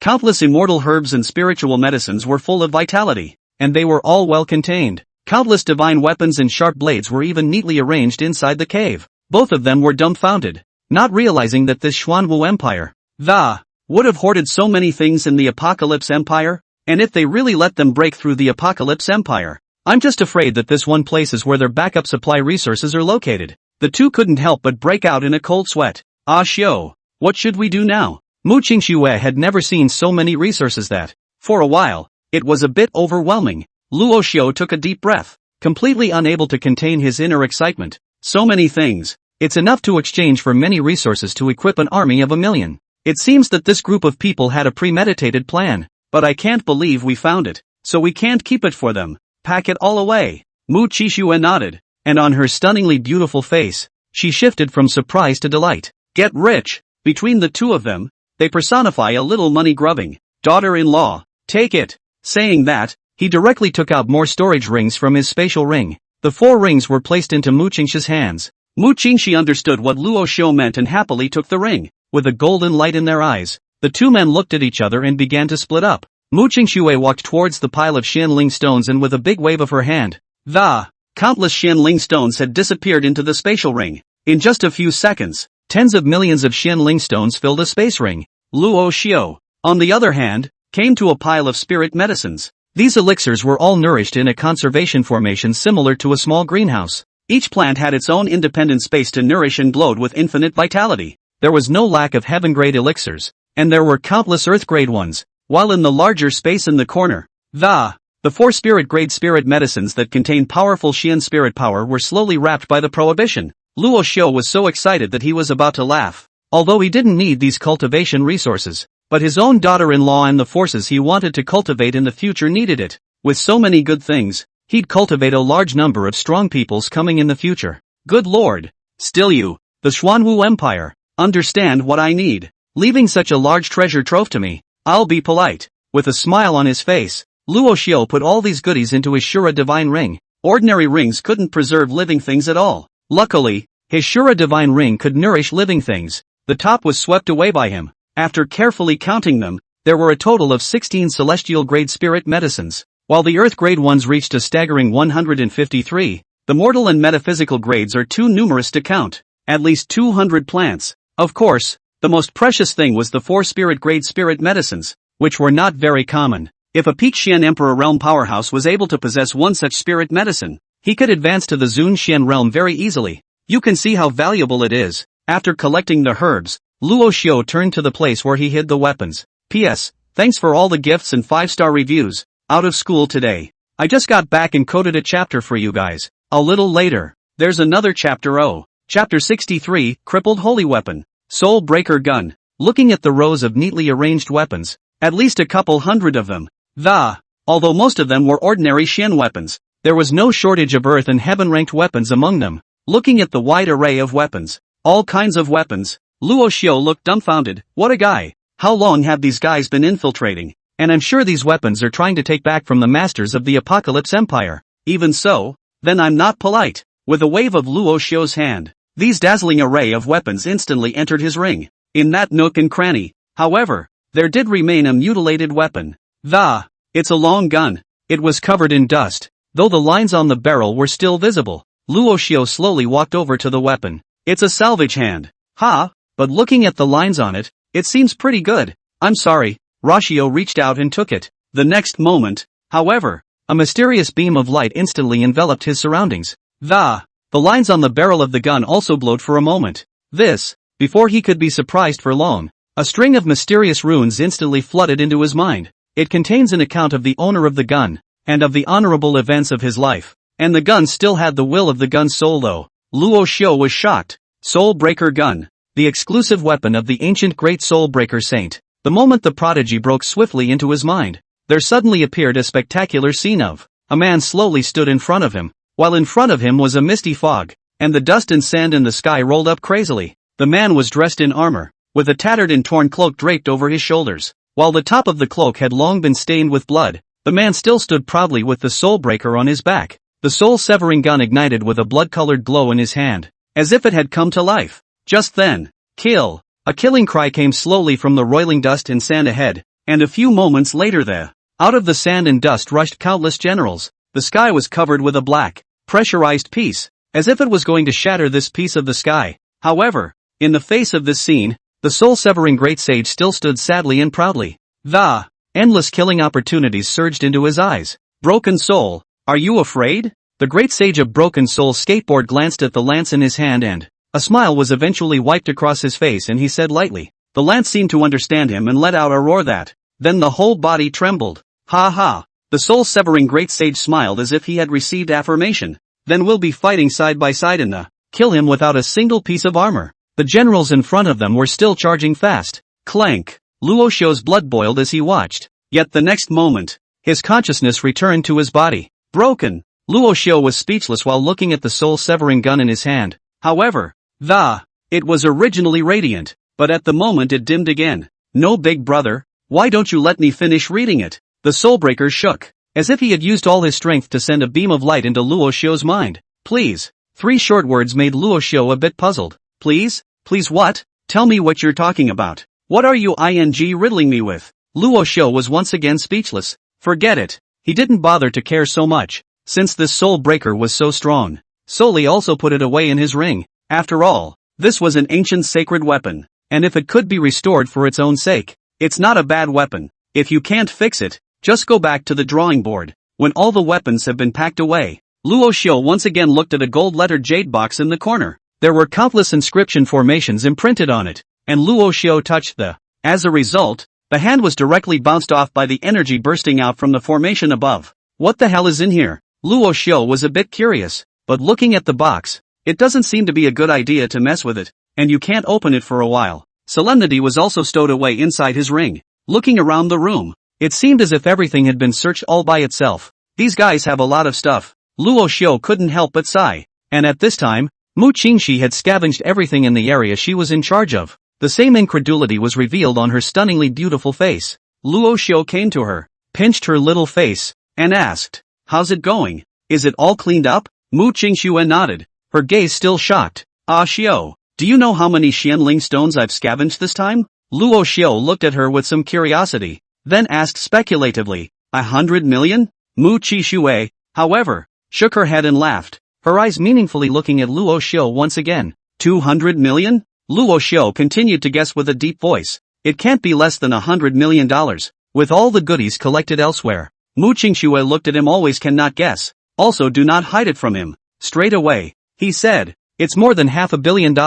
Asterisk. Luo Xiu exploded in surprise. Mu Qingxue gave him a blank look. "No swearing. It's indecent." Luo Xiu nodded vigorously, but he couldn't stop the smile on his face. More than 500 million Xianling stones. This was 6 or 7 times more than his royal residence. Dumbfounded, right? This group of people is also too terrifying. With so many cultivation resources. Where did they collect them? With these Xianling stones alone, it's enough to have bought 10 spirit veins. Rashu exhaled deeply and tried to calm his restless heart. Afterwards, he looked at Mu Qingxue, who was to the side, and said in a deep voice, "Daughter-in-law, it is not advisable to stay here for a long time. Let's go back and talk." Mu Qingxue also instantly understood what he meant, nodding her head, and the two of them darted towards the outside. And at this point in time, it was already dark outside, and the two didn't dare to stay too long. Directly transforming into 2 streams of light, they headed towards the Shura King's mansion. With so many resources, if those who knew about the Xuanwu Empire found out that they had been stolen, absolutely dying to find out. 1 hour later, the last batch of resources carried by Wu Delong and the others arrived here. However, the scene in front of them made them dumbfounded. The only trees fell across this hidden forest and the mountain was all but sealed and shattered. No good. Wu Daolong's eyes flashed with panic. Immediately, he darted in the direction of the cave. When he came to the cave, he saw that the cave's restraints had been broken long ago, and the personnel who stayed here are long gone. His entire body almost fainted on the spot, but luckily the two guards beside him held him up. Your Highness! Your Highness! Wu Delang stood up again with the help of the two men. Instead, the entire body was as soft as a puddle of mud. It's over. It's over. It's all over. His entire body cried out and looked towards the cave. Obviously, the contents had been emptied long ago. You guys hurry up and find out who did this. I'm going to break them into pieces. Put. Suddenly, Wu Delang's anger attacked his heart and a mouthful of blood sprayed out while his mouth was storming with rage. The thought that this is the hideout that the Empire has worked so hard on for decades. It's been ransacked overnight. How can he explain to the Empire to his father finished, completely finished. He was afraid that he would not be able to keep his identity as the crown prince of the Xuanwu Empire. It's worse than killing him. Leave me alone and hurry up and go looking for it. And if you don't find it you'll have your heads on a platter. Yes. His subordinates were also taken aback by him, except for the two men who were assisting him. The rest of them are chasing in different directions. They were equally aware of the seriousness of the matter, and that perhaps Wu Delong's status as the crown prince would be removed. However, they can really be a capital offense. And Luo Xiu, two people at this moment, has long been back to the imperial capital, back to the Shura king's residence. Chapter 64, The Apocalypse Empire distributed the top 10 strongest men. The two arrived at the Shura king's mansion, and Luo Xiu gave Mu Qingxi a look, after which the two of them then walked towards the secret cultivation room. A few moments later, inside the cultivation room, both of them took their rings full of stuff out and Mu Qingxi's 4 rings were filled to the brim, only to see her unlocking the prohibitions in them, and countless Xianling stones instantly filled the entire cultivation room. Looking at the piles of Xianling stones, the two of them couldn't help but suck in a breath of cool air. Ah Xiu, these cultivation resources, what are you going to do with them? Mu Qingxue took a deep breath and, in a serious tone, he asked to Luo Xiu. Upon hearing this, Luo Xiu pondered for a moment before saying, Daughter-in-law, these resources, besides me and you, an old butler, absolutely no more outsiders should know about it. Otherwise, it will definitely lead to unnecessary disasters. Mu Qingxue naturally knew the seriousness of this matter and nodded affirmatively. With their current strength, they were simply unable to fight against that Xuanwu Empire. If they really found out the traces, even if they tore their faces off with the Apocalypse Empire, they would definitely recover this resource. Luo Xiu continued. As for what to do with these things, Rashio stroked his chin. After rubbing it for a while, he said, it's better to use it to cultivate forces. Resources are dead. People are alive. And nowadays, the situation is so tumultuous. We really should cultivate some forces to presently face this change. And the first thing Luo Xiu thought of was Tian Ke, because they were his father's old division. Absolute loyalty to yourself. Moreover, people have been silently guarding the royal residence for several years, so they can definitely be trusted. Thinking of this, Luo Xiu thought of 15 more people. And I don't know if the 15 have recruited any new members. If they can, and loyal enough, those resources are enough to train them. Mu Qingxi heard Luo Xiu's words and also nodded. The power of 2 people was ultimately limited. It is indeed time to cultivate some forces of your own. So she turned to Rashu and asked again, so what do you want to do? Yes, there is, but it will have to wait until I come back from pacifying that Jinbei king. In the meantime these things will be kept here with you. Just dial them to Elder Lu if he needs them. That works. Deep in the forest at the edge of the Apocalypse Empire, dozens of powerful people were gathered at this moment. They unabashedly released their auras, and none of them had reached the Emperor Xian realm or above. 3 or 4 of them had even reached the Zun Xian realm. At this moment, however, they were sad and gloomy, all of them with their heads bowed, and surrounded by them in the center was none other than the Xuanwu Empire's crown prince, Wu Delong. After a long silence, an old man slowly came to his side and, raising his eyes to the despairing Wu Delang's side and spoke in a comforting tone, Your Royal Highness, you don't have to be so desperate. Since this is man-made, then it might not have much to do with the imperial family of the Celestial Revelation Empire. Nowadays, all their vassals are thinking about their own ascension to the throne, and all driven out of the royal capital. There aren't many forces that can dispose of our 2 Xuan realm powerhouses and 4 Emperor Xian realm powerhouses in a short period of time. Should we send someone to check it out? When the crowd heard the old man say this, they also nodded their heads towards Wu Delong. When Wu Daolang heard the old man's words, He similarly raised his tired, bloodshot eyes. It was hard to hide the anxiety and haggardness on his face as he shook his head. There's no need to check on the side of the Celestial Revelation Empire. The three exalted ones have sent word that the strong people over there haven't been out of the imperial capital. So, then the only possibility is, said the old man's eyes suddenly sank. The crowd knew who he was referring to. The Skywolf sect. They were the only ones who had the strength. Instead, the old man's words gave Wu Delong a glimmer of hope. You're right, Grand Exalted One. It's true that there aren't many forces within this 1,000-mile radius that can silently resolve two Xuan realm powerhouses in such a short period of time, but we can't completely rule them out. At this time, Wu Dalan's face was filled with gloom as he looked to the northwest. This was because in addition to the royal family of the Tianxi Empire within this 1,000-mile radius, only the Skywolf sect in the northwest had this kind of strength. Moreover, he had just learned from the three exalted ones that the strongest members of the Tianxi Empire's royal family hadn't gone out of the imperial city at all. So the only possibility was the Skywolf sect. Great Exalted One, has the information from the Skywolf sect side been probed clearly? The old man whom Wu Delong called the Great Venerable One shook his head. Some helplessly said, that day the wolf sect is not a good person. With our current power is difficult to fight against it. If it is really what they do, then the wolf sect is not a good person. With our current power is difficult to fight against it. Then we have to think long and hard. The old man had already poked around the Skywolf sect earlier. However, the Tian Wolf sect within the surface, but there are 5 Xuan realm powerhouses. Behind the scenes there is a closed for many years old ancestor, and the strength of the 5 people are not bad.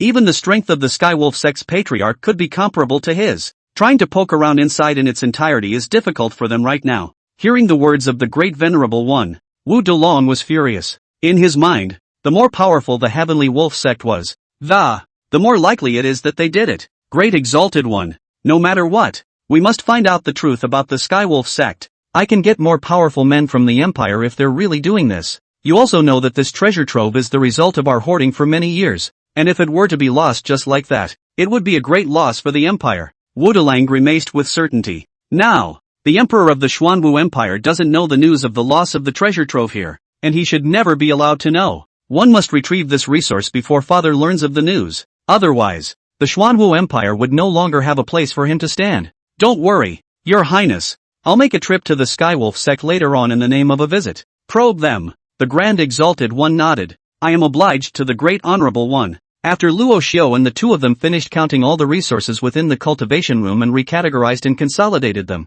he walked out of the cultivation room. The two men smiled at each other. The old housekeeper watched their loving appearance, and also watched them from a distance with relief. And just then, a sharp voice came from outside the royal residence. The holy decree has arrived. The old butler frowned slightly at his words, then looked toward Luo Xiu, who gestured for him to open the door. Just after opening the door, 3 eunuchs came in holding an imperial decree. Behind them were even 10 powerful cultivators wrapped in black robes. The old eunuch spinning at the head, with his head held high and his back, slowly opened the imperial decree in his hand.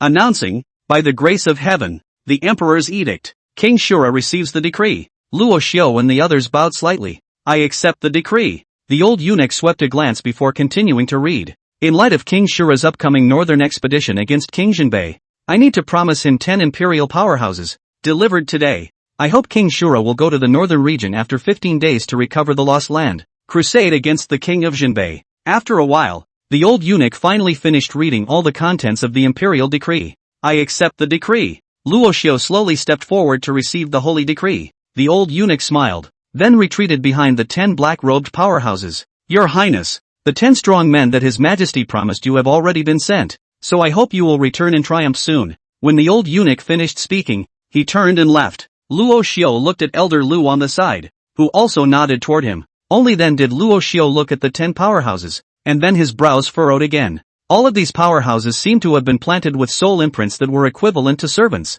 Only then did Luo Xiu look at the holy decree in his hand again. A mnemonic to control these servants appeared on it. Chapter 65, The Miserable Wu Delong. Luo Xiu looked at the 10 people, only to see that their eyes were empty on the black robes. Without a trace of his own divine sense, he was completely manipulated. Rashu followed the soul incantation above the holy decree, ordering to the 10. He said, you follow the old butler. He will arrange where you will go, and you are not allowed to come out until you get my order. The 10 people received the order and nodded slightly towards Luo Xiu. Still expressionless, His eyes were even more cold and bloodthirsty and terrifying. Luo Xiu turned to the old butler and said, "Elder Lu, I'll leave these people to you to settle down first. I'll bring it with me only when I'm on the march." The old butler smiled and led these people towards the backyard. When everyone is gone, Mu Qingxue slowly came to Luo Xiu's side and, in a somewhat worried tone, he said, "Are all these people under control? They don't seem to have their own divine sense." Luo Xiu nodded and said,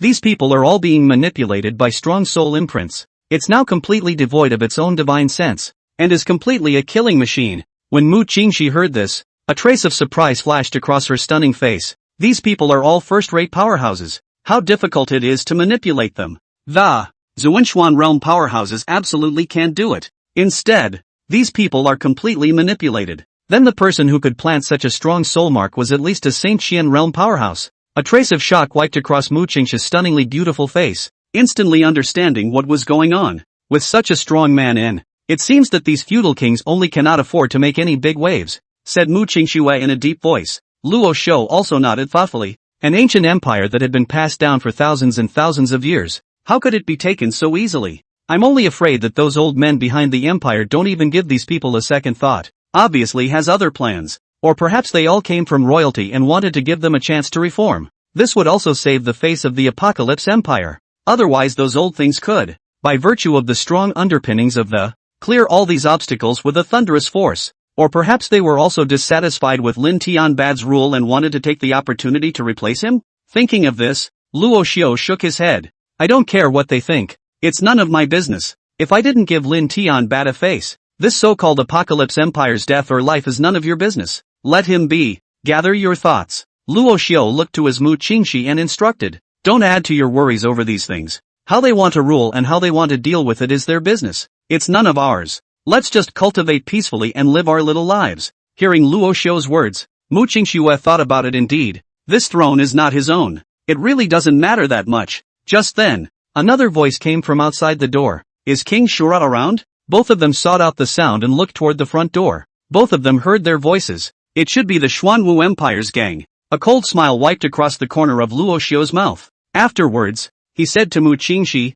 who was beside him, "Daughter-in-law, you go ahead and get busy. I'll handle these people." Mu Qingxue nodded and headed towards the backyard. Open the door. It's on the house. Luo Xiu then opened the gate of the royal residence when the subordinate opened it, and Wu Delang and his party, at the invitation of the subordinate, came into the main hall. Luo Xiu looked toward them and slowly stood up and, he warmly greeted. Your Royal Highness finally expects you to come. If you don't come, I thought that our cooperation will be yellow. Wu Delang and the others met Luo Xiu's enthusiastic gaze with slightly dodging eyes. Then it was natural to say a warm hello to him again. What are you talking about? King Shura? Wu Daolang smiled awkwardly. Ha ha. Right. It's not the king's fault. Luo Xiu pretended to blame himself, and then quickly walked over to Wu Delang's body and pulled him into a seat. Come on. Don't stand around. Hurry up and all come in and sit down. Be well. The crowd was all a bit overwhelmed by Luo Xiu's warm hospitality, knowing that they got a lot of cold stares when they first came. Even his own crown prince vomited and had diarrhea after drinking 2 cups of tea. What's with the enthusiasm this time? Wu Daolang and Luo Xiu both took their seats. Luo Xiu also greeted the subordinate. What are you waiting for? Pour the tea. The maid at the side hesitated for a moment, and reacted just now, rushing forward to pour the tea. Seeing this, Wu Delong hurriedly stopped. King Shura, I feel your passion, but tea is not necessary, is it? The maid in front of him paused for a moment and looked at Luo Xiu, waiting for the next order. Luo Xiu laughed in his heart. It seemed that this guy had grown a long memory of his last fixation with himself. But this time he did not prepare that moldy tea leaves. The table to take can be good tea As you can see, he's the one who doesn't drink. I'm not slacking, don't drink it. However, on the surface, Luo Xiu smiled and said, it's all my fault. Forget the last time His Highness the Crown Prince drank my tea and vomited and had diarrhea. When these words came out, Wu Delong, who was already in a bad mood, the face that was already haggard instantly became bad. But on the surface, he did have to accompany the smile. Rashu was laughing out loud as he watched, and the maid on the side did likewise, holding a teapot in one hand and, cover your mouth with one hand and try not to be too rude. In that case, there's no need to pour tea for His Highness the Crown Prince, just pour it for me. Since His Highness the Crown Prince doesn't like tea, then I won't force you. The maid was obedient and dutifully poured Luo Xiu a cup of fine tea. The aroma of tea hits your nose instantly. Wu Dailang gulped as he smelled the fresh aroma coming from the tea. Instead, Luo Xiu was in front of him with a very enjoyable demeanor and much more, not forgetting a final, murderous twist. Yummy! The crowd behind Wu Dilang looked at him with a look of enjoyment and wanted to go up and give him 2 slaps. They always feel that this guy is intentional. The last tea cannot have this a fresh fragrance. But the crown prince of this family was still sitting there, so they didn't dare to be too reckless. Had to grit my teeth. After enjoying a sip of the fine tea, Luo Xiu slowly put down the teacup. Looking at Wu Dilang with a pleasant face, he began to ask, Your Highness, the crown prince, is everything ready?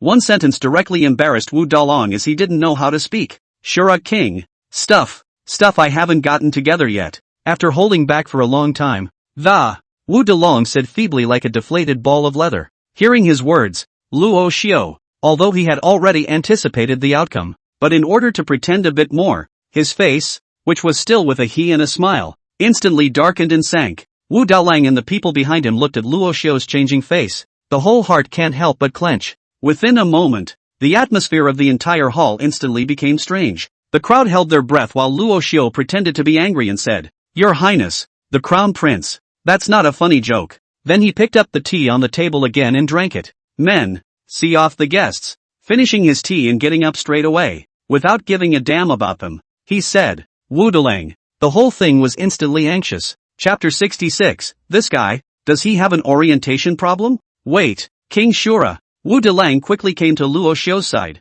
Luo Xiu, on the other hand, laughed in his heart. This guy's family fortune had been emptied out by himself. Is it hard to believe that there is some kind of treasure to bribe yourself with? That's not right. He's the crown prince of a country. How can you not have a little treasure on you? There might even be a windfall. Oh, looking at his eager appearance, Luo Xiu stopped slightly and turned around to look at him, but the face had lost the enthusiasm of a moment ago, and, instead, he said coldly, Since His Highness the Crown Prince did not have the things ready, then I see no need for this cooperation to continue. Said one quickly moved on again, ignoring it. With these words, Wu Dalang's heart was in a great hurry, and he hastily pulled on his sleeve. Wait, Shura King, what was originally promised to you has long been prepared. However, just last night, a mysterious force robbed us. We can't help it, otherwise it would never have slipped up. Wu Dalong's face was bitter. These resources were supposed to be used to bribe officials of the Apocalypse Empire. If he could convince this Shura King now, he would definitely be able to salvage the situation. And he would definitely still be the same lofty Xuanwu Empire crown prince. This was why he came to find Luo Xiu even after losing his resources. Now only Luo Xiu could save him and stabilize his position. Luo Xiu watched as he pulled on his sleeve, unwilling to let go, and the whole thing was speechless. However, on the surface, he still pretended to be puzzled. Does Your Highness the Crown Prince think that this king is easy to fool? This king is a bit of a dude, but he's no cutie pie. How many strong men of your Xuanwu Empire have been planted in the Tianqi Empire? How can something still be robbed? Luo Xiu smiled coldly at the corner of his mouth, pinpointing Wu Dalong's psychology at this moment. Hearing Luo Xiu's words, Wu Dalong laughed bitterly. King Shura, I didn't mean that. It's just that stuff really gets stolen. He also didn't expect someone to be so bold as to steal from their Xuanwu Empire. Originally, they were also defended by many strong men. However, in order to quickly transfer resources and centralize them, many powerful people were sent out to transship, and other resources went to only to come back and have this happen. His entire being cursed the ancestors of the person who had stolen it for 18 generations directly in his mind. Luo Xiu looked at his vocalized appearance and wanted to laugh a little in his heart. King Shura, I have spoken the truth in every word. Absolutely no half-truths at all. I can swear. Wu Dilang looked at Luo Xiu still not believing, and held up his finger about to swear to the sky. Luo Xiu looked at him in this manner, and was somewhat speechless in his heart. If it wasn't for the fact that the item was snatched by him, he really believed the guy. But the surface work still had to be done, and Rashu hurriedly pulled down his hand and, with an eager face, he said, Why is Your Highness the Crown Prince doing this? You are a body of 10,000 gold. How can you swear recklessly? Before Wu Daolang could say anything, he saw that Luo Xiu was so concerned about himself. The whole thing was moved to tears. King Shura, only his whole body was seen wiping his tears with his sleeve, almost jumped into Rashu's arms. Looking at the tears flowing from the corners of his eyes, Luo Xiu pulled away from him a little bit with a look of disgust. Ahem, Your Highness the Crown Prince. Male to male. Crowd. The crowd on the sidelines watched the two men perform and were outright dumbfounded. I'm sorry. I was just touched by your words. I haven't been cared for this much since I was a kid. Wu Delang also reacted at this time. He was indeed a bit rude, then straightened his clothes. Luo Xiu almost gagged. He really couldn't stand this guy anymore. Wondering if this guy has a problem with his orientation? Aha! Your Highness. Off topic. Luo Xiu reminded. Ooh-hoo. Wu Delang reacted naively at this time. The followers behind him directly covered their faces, not daring to look. Disgraceful. So disgraceful. When Luo Xiu saw that he had recovered, he then continued. Your Highness, the Crown Prince. Even if I took your word for it and believed that your stuff was stolen, but it doesn't mean you can empty your hands at me. Understand? Wu Delang nodded vigorously. Then he explained. Don't worry, King Shura. We definitely won't let you work for nothing. Nice promises. Anyone can say them. I still say I won't see what I want. I'm never going to help you. Jokes aside, as someone who traveled through the world, and got a big pie in the face from him, Wu Dalong looked at Luo Xiu and didn't buy it. The whole person was both helpless and hopeless. King Shura, as you have taken my word for it, and believe that what we have has been stolen by, then you should also understand that I don't have anything to promise you right now for the time being, said Wu Delang weakly. The whole person was like a child who had done something wrong. Those henchmen behind him were also gnashing their teeth and, now they have lost both their wife and their soldiers. What can they give to others? And what the hell is this prince? He was the high and mighty crown prince of the Xuanwu Empire. When had they ever seen this princely family so humble? Apparently, this prince can't be helped. LOL. That 10,000 evil thieves. Don't let them catch you. Luo Xiu looked at Wu Dalong's pitiful eyes. Another look at the group behind him gnashing their teeth. The whole man took a deep breath and said, well, I don't care, but since your stuff has been stolen, then it's not impossible to take something of equal value, such as what heavenly materials, divine weapons, all these this king accepts. Wu Dalong, as well as the people behind him, instantly felt hopeful when they heard Luo Xiu say this. King Shura, is everything you said true? Wu Dalong's originally bleak eyes. Suddenly there was light. Excitedly, he lunged toward Luo Xiu again, and that huge and ferocious body it made Luo Xiu's chrysanthemums tighten. He sincerely wondered if this guy had some kind of sick mind. Male pouncing too? Luo Xiu hurriedly dodged. Wu Dailang pounced, looking at Luo Xiu, who was far away from him. The whole thing scratched his head in embarrassment and, lamely explaining, sorry, got too excited. Then added, I don't usually do this. Luo Xiu looked at him sweating. This guy definitely had a problem with his sexual orientation. But he didn't care about that. As long as he didn't get the idea into his head, he was fine. Whatever type he likes. However, it's better to hurry up and emanate this guy now. It's really unbearable. So he said with a dark and sullen face, Your Highness, I've already given you the steps. As to whether or not you can come up with what I have all over the place as well as the number, that's up to you. Wu Delang nodded vigorously, but a hint of hesitation still flashed in his eyes. Chapter 67, Saint Grade Spiritual Pill, Ice Lotus Sacred Fruit. Luo Xiu looked at him with a look of fleshly pain on his face. This guy might actually have something comparable to those conditions he made. It came instantly. Your Highness, you've already broken an appointment once. If you lie to me again this time, then we really don't have any possibility of cooperation. Luo Xiu said as he looked at him with a serious face. Looking at Luo Xiu's seemingly distrustful demeanor, Wu Dailang hurriedly said, Don't worry, King Shura, this time I definitely won't miss my appointment again. Only to see his face gradually become grave as he trotted over to Luo Xiu. Looking at him like this, Luo Xiu thought he was going to hug himself again.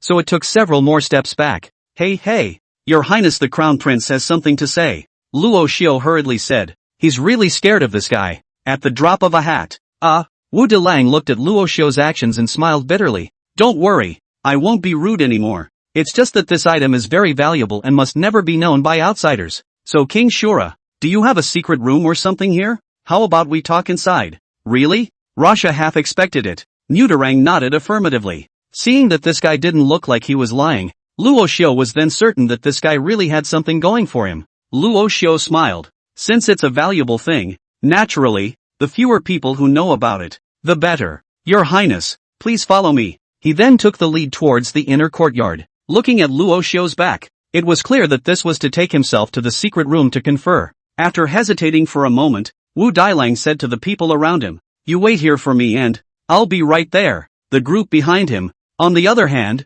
thought otherwise, and a trace of gravity was wiped across everyone's face. An old man stepped forward and said, Your Highness the Crown Prince, your status is too golden. We're not too comfortable if we're alone with a stranger. Yes, Your Highness, I don't know what this so-called Shura king has set his heart on. If he tries to trick you into a secret room to imprison you, what should we do then? Your Royal Highness, why don't I accompany you, so that there is also a guarantee? Yes, Your Royal Highness. The people also agreed. Their duty was to protect the safety of His Highness the Crown Prince. If His Highness the Crown Prince was really taken, they might have to be put to death.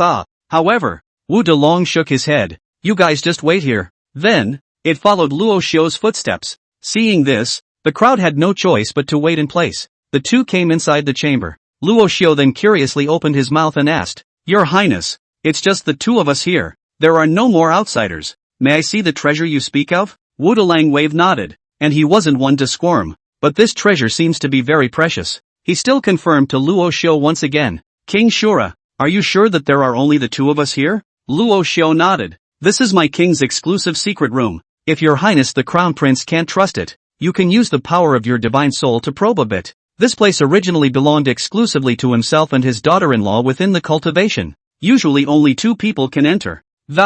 Even the old butler wasn't qualified to come in without his permission. Now that my own daughter-in-law isn't here to fix it, naturally there's no one left. I naturally trust King Shura's words. Wu Daolang nodded with a smile. Then, he was seen slowly raising his right hand, and the ring on his hand flashed with a beam of light. Then, an exquisite treasure box appeared in his hands. Luo Xiu curiously looked at the treasure box, only to see that the surface of the original wooden treasure box was covered with frost. Even with the Xianli package, it still couldn't suppress the chill emanating from the contents of the box. A few moments later, the cultivation room that was still mild instantly became extremely cold. Wu Delong smiled and waved his large hand before dispersing this chill that was emanating. Your Highness the Crown Prince, what's in this? Luo Xiu was shocked while, again, very puzzling, looking at Luo Xiu's curious appearance. Wu Dahuang smiled somewhat smugly.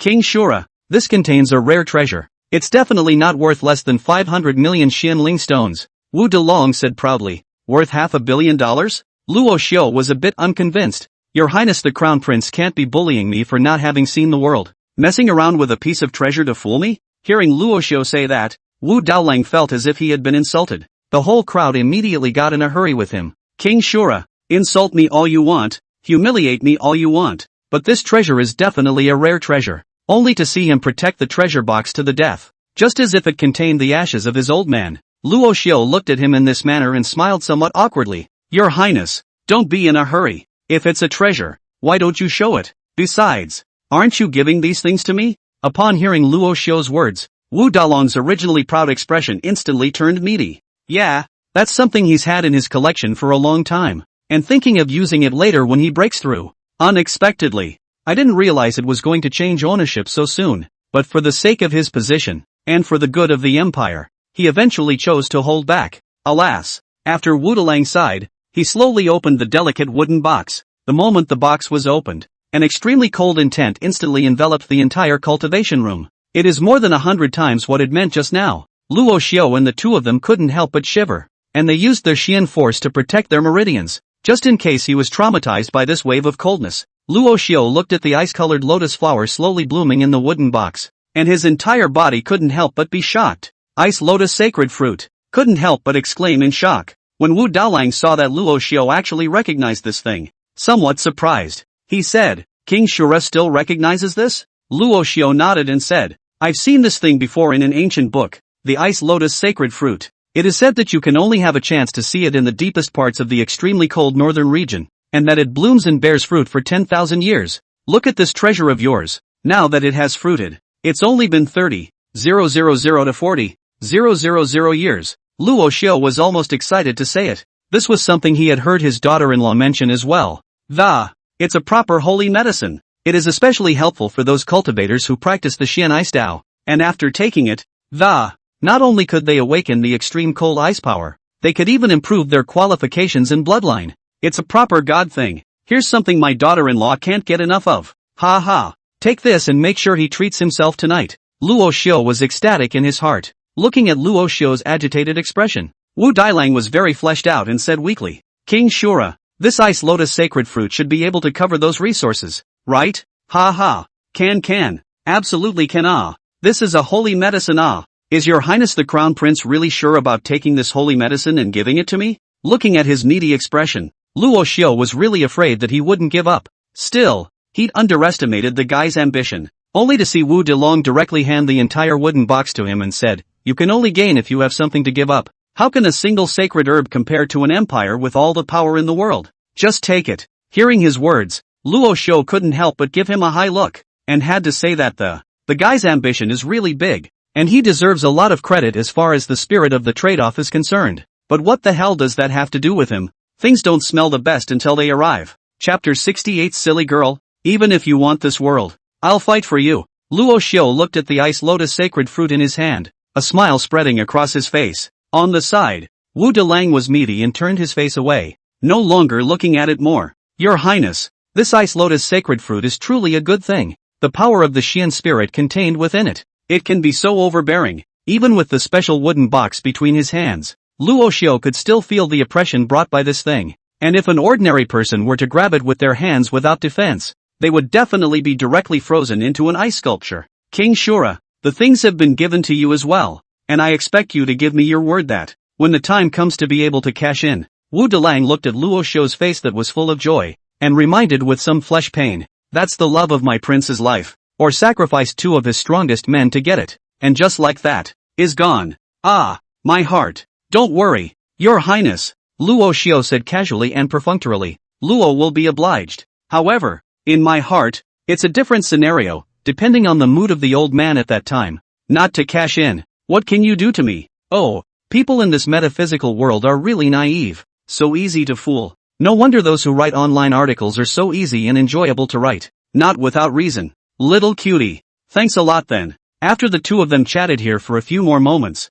they both walked out. The crowd waiting outside was relieved the moment they saw Wu Delang. "Since the matter has been dealt with, we won't bother the Shura King too much." "I'm sorry," said Wu Delong, arching his hand when he reached the outside. "Luo Xiu can't wait for them to leave early, so he can take things to his daughter-in-law. When the stuff arrives, it always seems like these guys are an eyesore. I'll give you guys a ride." Luo Xiu laughed. Wu Delang and the others nodded, and Luo Xiu sent them to the door. Seeing them walk away after, Sharp closed the door of the royal residence. Then he couldn't wait to come to Mu Qingshi's side. Seeing that she was sitting there with a dignified face, dealing with the official papers of the house, Rasha picked her up from behind. Ah! With this sudden embrace, Mu Qingshi was startled and hastily broke away. It wasn't until he saw that it was Luo Xiu that he breathed a sigh of relief, and then he said without any good humor, "You." Then before she could finish her sentence, Luo Xiu directly came to her and kissed her small mouth. Woo! Mu Qingshua's entire body was caught off guard, and under the unguarded, collapsed straight into a large soft bed off to the side. After a passionate kiss, Mu Qingshua was slightly out of breath and it was only then that he slowly patted Rashu's chest and told him to spread out. Rashio didn't go too far, slowly picking her up and sitting her on the bed. With a smug smile on his face, he said, "I'll give you a gift. Do you want it?" Mu Qingshua was still struggling in his arms, and when she heard his words, she froze slightly. "Gifts? What gift?" Instead, Luo Xiu didn't answer her words, and after a mysterious smile, he carried her towards the cultivation room. The two of them just hugged their way to the practice room and, along the way, several underlings covered their mouths as they watched the two men's loving appearance. Mu Qingshua was so shy that she directly buried her head tightly in Luo Xiu's arms. "Bad guy. If I don't have a present I'm happy with later, see how I'll punish you." Soon, the two arrived inside the cultivation room, and Luo Xiu slowly put it down. Then, taking out from his ring, the box containing the ice lotus sacred fruit, a cold aura instantly eroded the entire cultivation room. Mu Qingshua felt the cold air coming from inside the box. The frigid breath in his body stirred uncontrollably. "This thing is?" Mu Qingshua looked at the box in Luo Xiu's hands with some surprise. Luo Xiu opened the box, and the ice lotus sacred fruit contained inside slowly appeared in front of Mu Qingshi. Her entire body covered her small mouth in surprise and looked at Luo Xiu incredulously. Ice lotus sacred fruit. Ah Xiu, where did you get this from?" Mu Qingshua could hardly contain the excitement in her heart. This thing was the holy thing of cultivation that she had dreamed of, and at that time, she had casually mentioned it, not expecting this little cutie. "I can't believe I actually found it." Luo Xiu looked at her appearance and somewhat favorably scratched the bridge of her nose. Smiling, he said, "Like it?" The two had been together for such a long time, and it was the first time Luo Xiu had given her something. The heart felt a little guilty. "Looks like we need to pay more attention to these details in the future." Mu Qingshua's starry eyes twinkled. Moving tears hovered around them. The preciousness of this thing, that she was aware of it. Definitely no less than that strain of immortal divine phoenix grass. Both were legendary superb holy medicines. Where did you get this, Asho? Mu Qingxue tried her best to control the color of excitement within her. This is the kind of thing you can't get. This little cutie. He wouldn't have spent a huge amount of money in exchange for that, would he? Just for a word he said unintentionally. He got himself such a precious thing. So stupid. Mu Qingxue looked at Luo Xiu with a somewhat touched look, a heartache spreading from her heart to the tip of her nose. Luo Xiu looked at her so moved that tears were falling out of her eyes, so he hurriedly consoled. Silly daughter-in-law. Don't worry. This thing is a cutie. Gift? I didn't lose anything. Mu Qingxi looked at Luo Xiu's unconcerned expression and was a bit disbelieving. Who would be so foolish as to give away something so precious? Unless the guy is out of his mind. Well, in the future, not to mention the small fruit of the ice lotus sacred fruit, even if you want this world, I'm calling for you too. There was something adorable about the way Rasha looked at her shiny, cute, little face and, so he went up to her and squeezed her little face. Bashfully, Mu Qingxue looked at this guy again not to repair, but also said what for her to fight this world. Do you really think there are no strong people in this world? You're not afraid to talk big. However, she could still feel Luo Xiu's sense of full favor and was very satisfied in her heart. How many people in life can spoil others? Mu Qingxue received the ice lotus sacred fruit in Luo Xiu's hand with satisfaction, then slowly dropped a kiss on his face. Luo Xiu felt the burst of warmth coming from his face, and felt that Wu Delang was simply a divine helper. Looking at Mu Qingxue with a face full of intoxication, he said, daughter-in-law, is one kiss enough? Luo Xiu, somewhat unsatisfied, continued to demand. Not only that, but also pretended to be full of aggression. Daughter-in-law. And then the whole thing came up. With an open mouth, eyes are about to kiss. Mu Qingxue hurriedly pulled away from him for a while, and said with a slightly reddened face, all right, no shibuyuo. Luo Xiu pounced and looked at Mu Qingxi with a sad face. Sulkingly, she said, I a daughter-in-law just once in the cultivation room. Don't you think this is very exciting? Mu Qingxue naturally understood what he meant by his words. Even though she had experienced it many times, she still blushed, and then subconsciously looked around the dim and cold cultivation room. The whole thing just felt shameful, so he sternly refused. No, definitely not here. And it's still daytime. Wait for the night. Let her do that unspeakable action here. She can't do it in any way. It's so shameful. Gee, how could I think of all that stuff? No. Forget it. Forget it all. That damnable bastard. It's all his fault. Mu Qingxi put away the evil thoughts in her head and turned back to give Luo Xiu a fierce glare. A look that says it's all your fault. Luo Xiu looked at her blushing face with some helplessness in his eyes. This girl's mind is still too conservative. He's not even shown many moves yet. I must get 2 more tricks tonight. Otherwise I'll spoil this holy plant. LOL. But now he didn't dare to ask for it. After all, it was daytime, and the girl was already thin-skinned. If we dominate now, we won't have a chance tonight, so you all might as well watch it at night. Bye. See you in the next chapter. Chapter 69, Unspeakable Actions. Above the vault of heaven, the realm of the gods, in the heart of the busiest part of the city, a towering golden temple towers over it. Looking down from below, layers of colorful colored clouds covered every level of this temple. It's impossible to look over your shoulder. And at the very top of this golden temple, Luo Tian was slowly sitting on that golden holy seat. A tired face looked down at the crowd below. Luo Tian's entire body was attached to a purple golden armor, and he wore a dragon crown on his head. The handsome face slowly scanned toward the bottom. Below them stood dozens of old men in gold robes, all with white hair, respectively. Everyone had an extraordinary aura, just like an exiled immortal. After a long time, Luo Tian slowly opened his mouth and said, Gentlemen, is it possible that all is well within the divine capital? The words were as powerful as a rainbow, resounding throughout the golden hall, the aftermath of which surrounded everyone's ears and, above the dome of the sky, the holy divine lamp shone brightly in the midst of his words. The divine lamp is lit and the God of heaven returns to his place. The crowd of old men below looked overhead, at the divine lamp above A look of delight appeared on every face. It's back. That supreme God of heaven is here. Since the God of heaven is back, then the divine Lord has returned as well.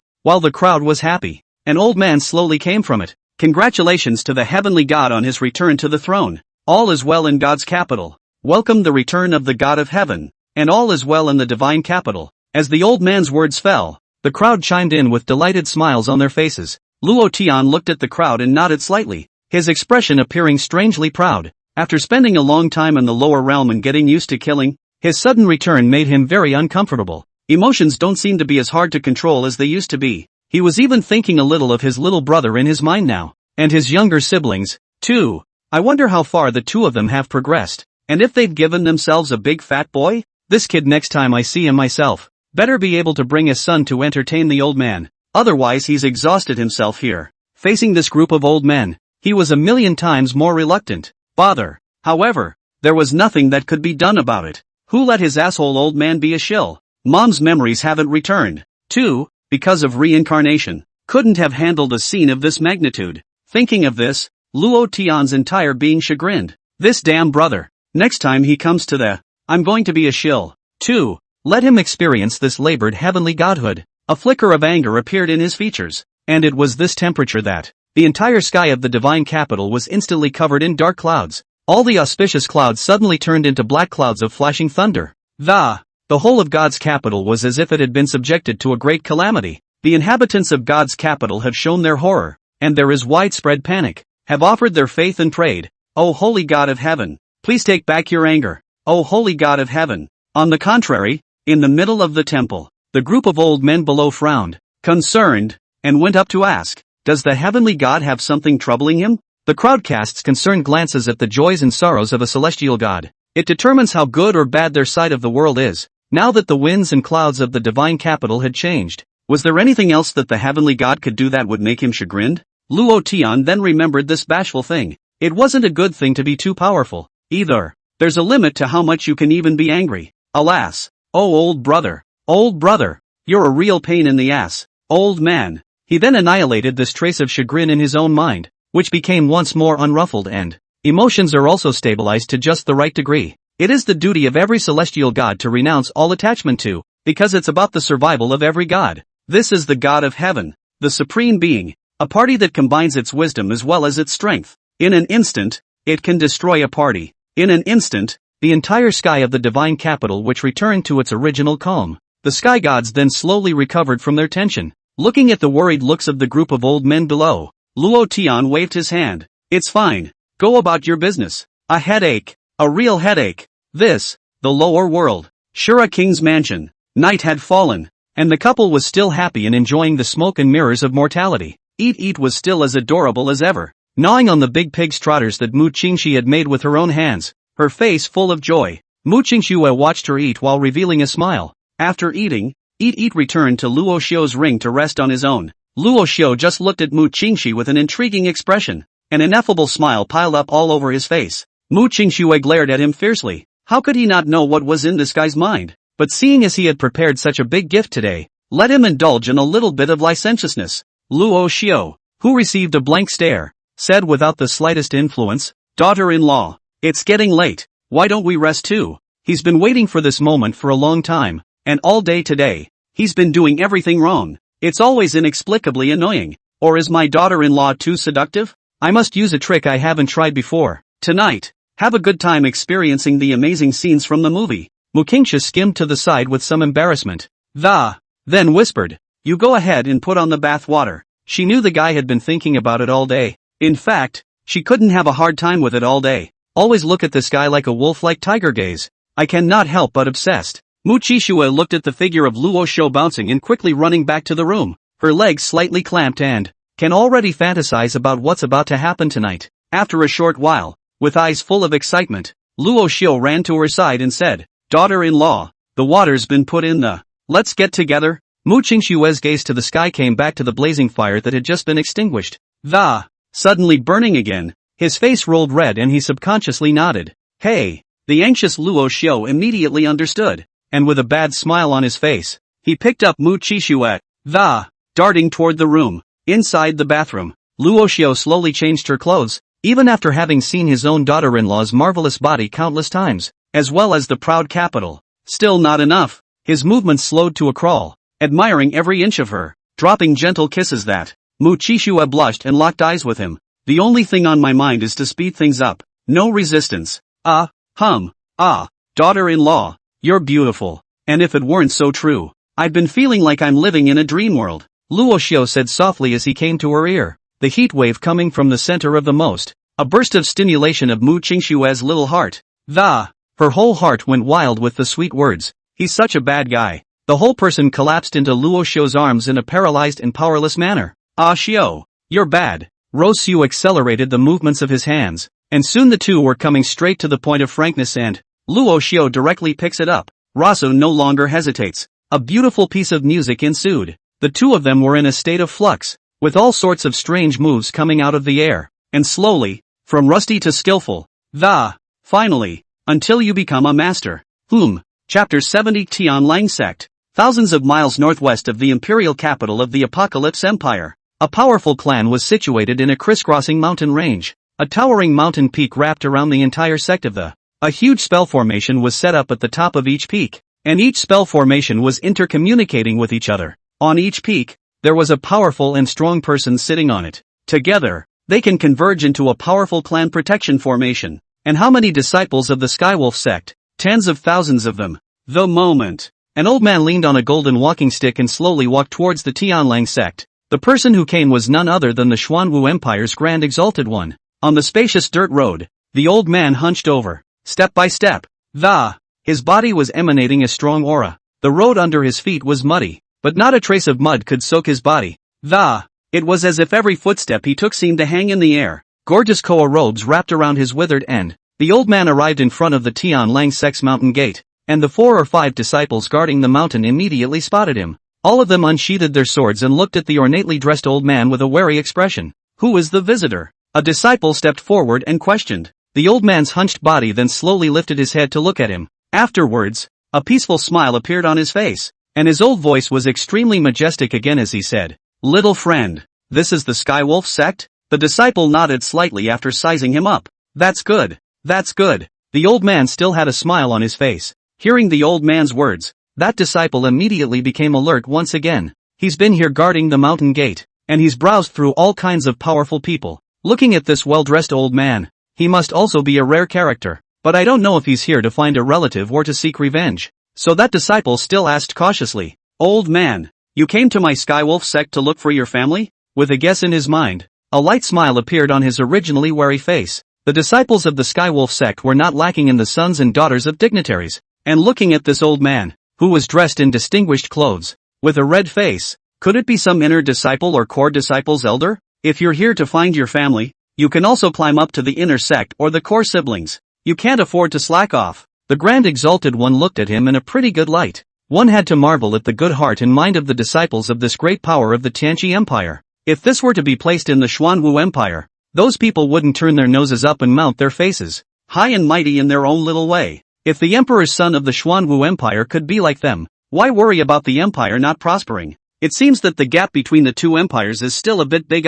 No wonder the Skywolf sect survived when the Apocalypse Empire went through a 4-mile radius. It seems that the rulers within this Skywolf sect are not simple. So he smiled and nodded his head. Little friend, the old man is indeed here to find someone, but not here to seek family. Could you please inform your patriarch to come and meet him? Hearing the old man's words, the disciple was even more surprised that he actually came to find his family. Instead, he came to find the patriarch. My goodness, I've heard that the sovereign is only 30 or 40 years old now. Moreover, it had been rumored in the past that the patriarch seemed to be a great disciple from within a certain great family. Sizzle, could it be that this old man was one of the patriarch's elders? That disciple guessed in his mind and could not help but suck in a breath of cool air in his heart. When he came back to his senses, he greeted him with a smile and said, "You wait here for a while, old sir. I'm going to report this." The Grand Venerable nodded. That disciple immediately greeted the others to come up and serve the Great Venerable One. What are you all waiting for? The old gentleman has traveled a long way. Hurry up and vacate a seat for the old gentleman to sit down and have a cup of tea. I'll go and report to the patriarch first. The others who froze in their tracks also reacted and immediately ran towards the old man in a pandering manner. Helping him, he then headed toward a table and chairs to rest, and that disciple immediately darted towards the interior of the east gate in a hurry. A few moments later, at the core of the Skywolf sect, an elder hurriedly walked towards the sect's main hall. A hint of urgency appeared on his pale face. Patriarch. Something big is wrong. Tianwolf Patriarch Lin Tianwolf looked at the outer sect elders who were in a hurry. A look of displeasure appeared on his face. What's the rush? You don't even know the rules anymore? The Skywolf sect is a sect with very strict rules. The management of the disciples within the sect was also very strict. Looking at this outer sect elder barging in so unreasonably, Lin Tianlang was naturally very displeased. If this elder did not give him a satisfactory explanation, punishment would be inevitable. However, as an outer sect elder of the Skywolf sect, how could the old man not know the rules of the sect?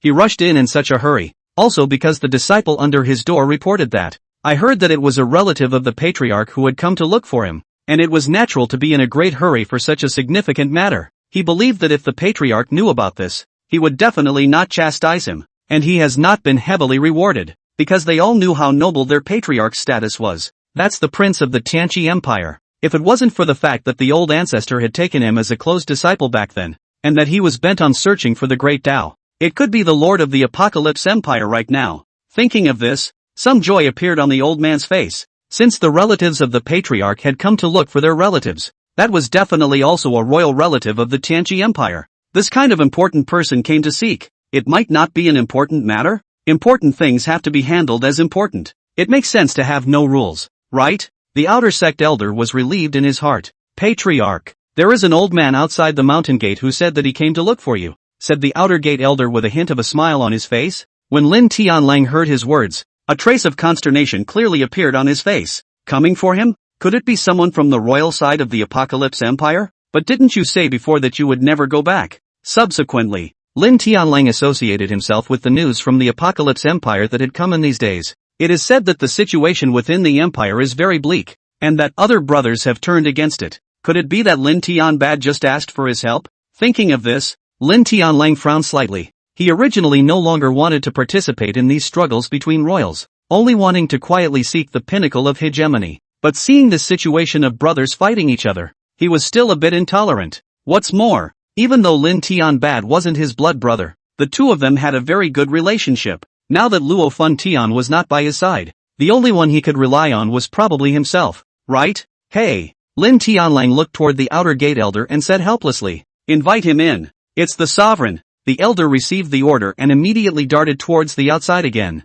This time the pace was even faster on his feet. After another while, the Xuanwu Empire's great exalted one had suddenly arrived inside the Skywolf sect hall. He observed everything about the clan along the way, how prosperous it was. Every disciple had a light smile on their face, as if they were all very satisfied with their sect. His entire heart felt more and more that the sect's patriarch was not simple, definitely a benevolent lord. But why would someone like him practice theft? Moreover, this sect's thriving appearance didn't seem like it lacked resources. Could it be that they had also discovered that the batch of resources was from the Xuanwu Empire? Thinking of this, the great exalted one's heart was slightly startled. If it was really as he thought, this batch of resources may literally be irretrievable. But now that he was here, he had no choice but to explore a bit. Step inside the clan's main hall. Then he saw Lin Tianlong's imposing and upright figure sitting on the main seat. That unique aura of superiority, which the great exalted one had only seen on his own emperor. I didn't expect this lord of the Skywolf sect to actually have this kind of kingly aura. So the great venerable one laid aside his dignity and, slightly bowing respectfully, he said, I have met the Skywolf patriarch. Lin Tianlong's brows frowned slightly after he carefully remembered to measure him for a while. It was because this old man wasn't even from his Apocalypse Empire. Still, he politely said, Old sir, please rise. Only then did the great venerable one rise slightly with a smile on his face. Chapter 71. It doesn't seem reasonable for your excellency to come when you say you're coming and to misunderstand when you say you're misunderstanding, does it? The great venerable one sized up Lin Tianlang and saw that he was imposing and there was a hint of imperial aura hidden between his eyebrows. And his heart could not help but be a little shocked. Generally, people with this face are either princes and nobles or rich and powerful. This kind of person is usually active in the officialdom or on the battlefield. How can he be the overlord of a party's power? A great venerable is not just a great venerable of the Xuanwu Empire, but also a great Zuanjutsu master, possessing the ability to observe the heavens and know the art of destiny. Lin Tianlang looked at his old and gleaming gaze staring at him. The whole thing frowned again at once. Old sir, I wonder what you're looking for me for. Lin Tianwolf met the gaze of the great exalted one and inquired, listening to his pale, rhythmic and powerful voice. He then withdrew his observant gaze, also noticed that he had behaved a little too rudely, so he hurriedly compensated and said, it's the old man who was rude, but seeing the patriarch's destiny, it seems that he shouldn't stop at this heavenly wolf patriarch position. The great exalted one spoke bluntly, for he could see how noble Lin Tianlong's destiny was. Even the imperial aura emanating from her body, the imperial aura of the emperor of the Xuanwu Empire, was even more intense. This kind of person is definitely an imperial destiny. Could it be that the Xuanwu Empire's preparations to raise an army to conquer the Apocalypse Empire are going to come to naught this time? With two people carrying the destiny of an emperor guarding the territory of the Apocalypse Empire, the Xuanwu Empire wants to succeed.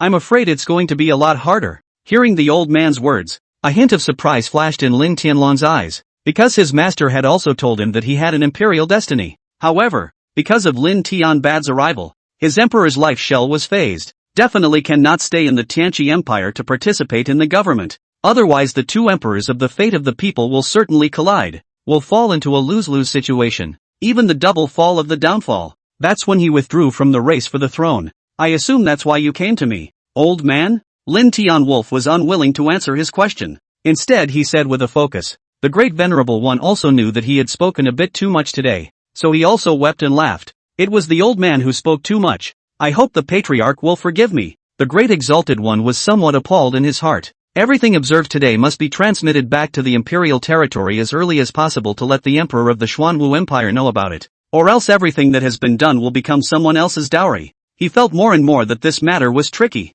An empire with two imperial destinies. That's something that hasn't been seen in a million years. Once there, it will usher in endless wars and chaos, indirectly leading to the decline of the country's fortunes. Hundreds of millions of subjects were displaced, for it is impossible for two imperial destinies to live together in peace. As one mountain cannot accommodate two tigers, the two may either be in an open or secret battle in the near future. It seems that this heavenly apocalypse empire will eventually be in great turmoil. Destinies will eventually alternate, and it is only a matter of time before it declines. There was a slight dark joy in the heart of the great venerable one that, perhaps these two people of imperial destiny could fight each other, and then, they, the Xuanwu Empire, could reap the benefits. The great venerable one put away the stolen joy in his heart and, turning to Lin Tianwolf, he said, I heard how prosperous the Skywolf sect is within the Tianqi Empire, so I've come to pay my respects. How could the great exalted ones might Lin Tianlang not be able to perceive it? Such a powerful one said that he came to observe the clan.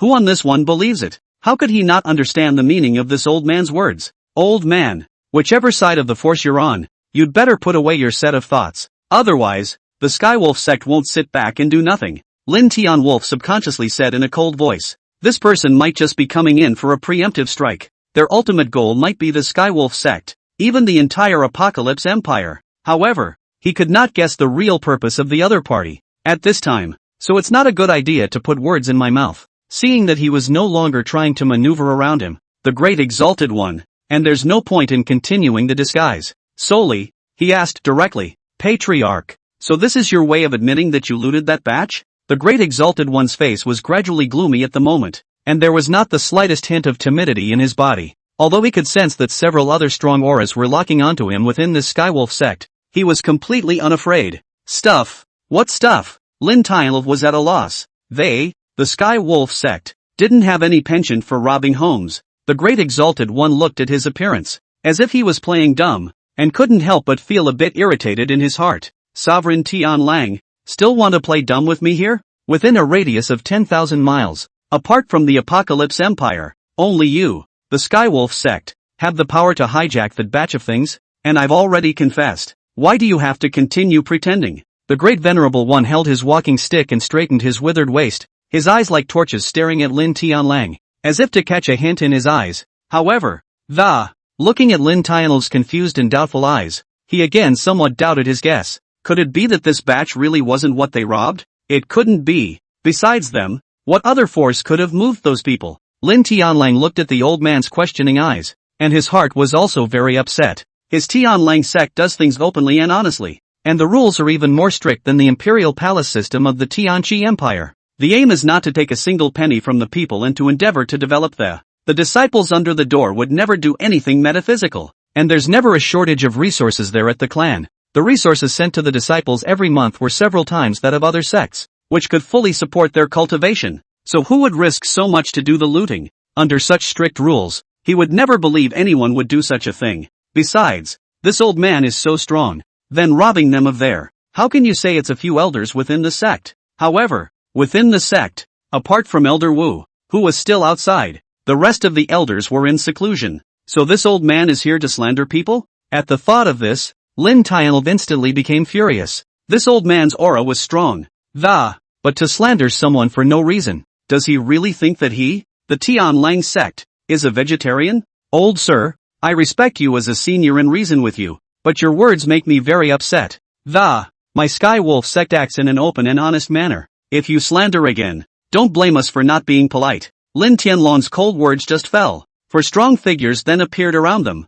The 4 elders of the Sky Wolf sect. Judging from the auras emanating from their bodies, they had all reached the Shura Xian realm. They stood close to the old man's perimeter, their eyes fixed dead on him. The aura emanating from his body was also completely locked onto the Grand Exalted One's body. As long as he had any wind in his sails, he absolutely could not escape a beating from the world. The Great Exalted One looked at the 4, his pale brows frowning slightly. Then he turned to Lin Tianlong. Fearlessly, he asked, Patriarch Skywolf, can you guarantee that that batch of things was not looted by you? However, no sooner had his words fallen than a short-tempered elder immediately said to Lin Tianwolf, what's the point of wasting words with him, Patriarch? I think this old man is just looking for trouble over nothing. Does he really think that my Skywolf sect is easy to bully? Saying that, the aura of that elder's body instantly rose up, and his Xianli transformed into a flame that, burning in its body, a light blue flame surfaced in his hand, coalescing into a thunderous flame that, flames screeched in the center, and thunder flickered around it.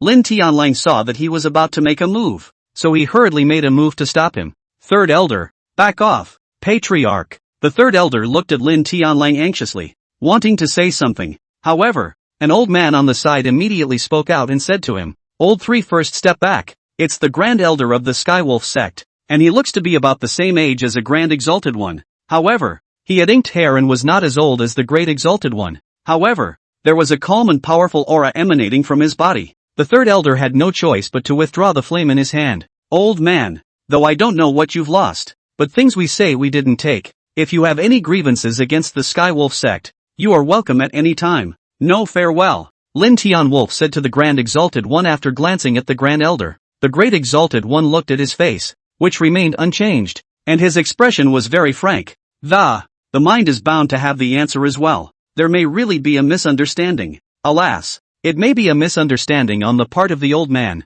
so I won't bother. The Great Exalted One sighed helplessly, and then he was about to turn around and leave. However, the Great Exalted One, who was originally standing there calmly, said in a cold voice, Your Excellency, it doesn't seem reasonable for you to come and say that a misunderstanding has turned into a misunderstanding, does it? The remaining 3 elders also gathered around when they saw this. Chapter 72, The Overbearing Tian Lang Sect. The Grand Exalted One's eyes instantly sank as he looked at the 4 elders with unfriendly faces. A few friends. The old man only came over to confirm some things only. You do this. However, before he could finish his sentence, the great elder on the side then said with a cold face, Oh, come over to confirm? Why do I get the feeling you're even more like you've come over here to raise hell? He had been the Grand Elder of the Skywolf sect for so many years, but he had never seen such an arrogant person before. If everyone who came to the Tian Lang sect behaved like him, would the Tian Lang sect still be in business? Really think they're made of clay? Ha! Several elders looked at the Grand Exalted One with the same disdainful expression.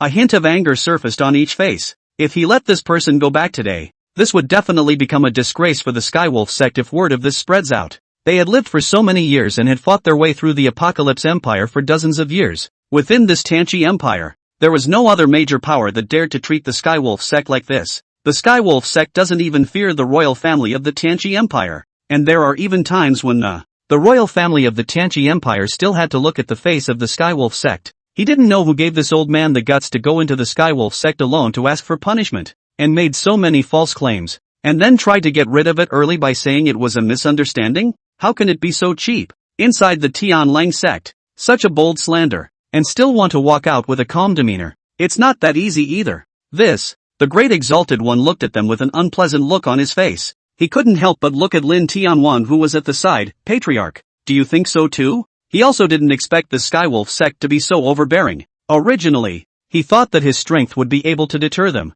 and that if some things were really taken by them, he might be able to claim them in the middle of a conversation. Lin Tianlong blinked his eyes, as if pondering things. Then, he gestured towards a few elders. Several elders, put away your breath first. When the several elders heard his call, they looked at each other and withdrew their breath, but there was still a coldness that penetrated his eyes. Seeing this, the Great Exalted One was relieved, and when he turned his head and was just about to thank Lin Tianlong, but then I heard him say, but this old gentleman, you must give an explanation to our Skywolf sect for what happened today. Lin Tianlang naturally knew that this old gentleman was a powerful person. Even his strength might be much tougher than the Grand Elders. But today's matter is indeed too much of a disgrace to the Skywolf sect. If there wasn't a reasonable explanation, in the future, the Skywolf sect could become the laughingstock of the great powers of the Tianqi Empire. The great venerable one listened to him, and in his mind, he carefully calculated that, it is true that I have been a little reckless today, and have neglected to take any notice of the consequences of this affair.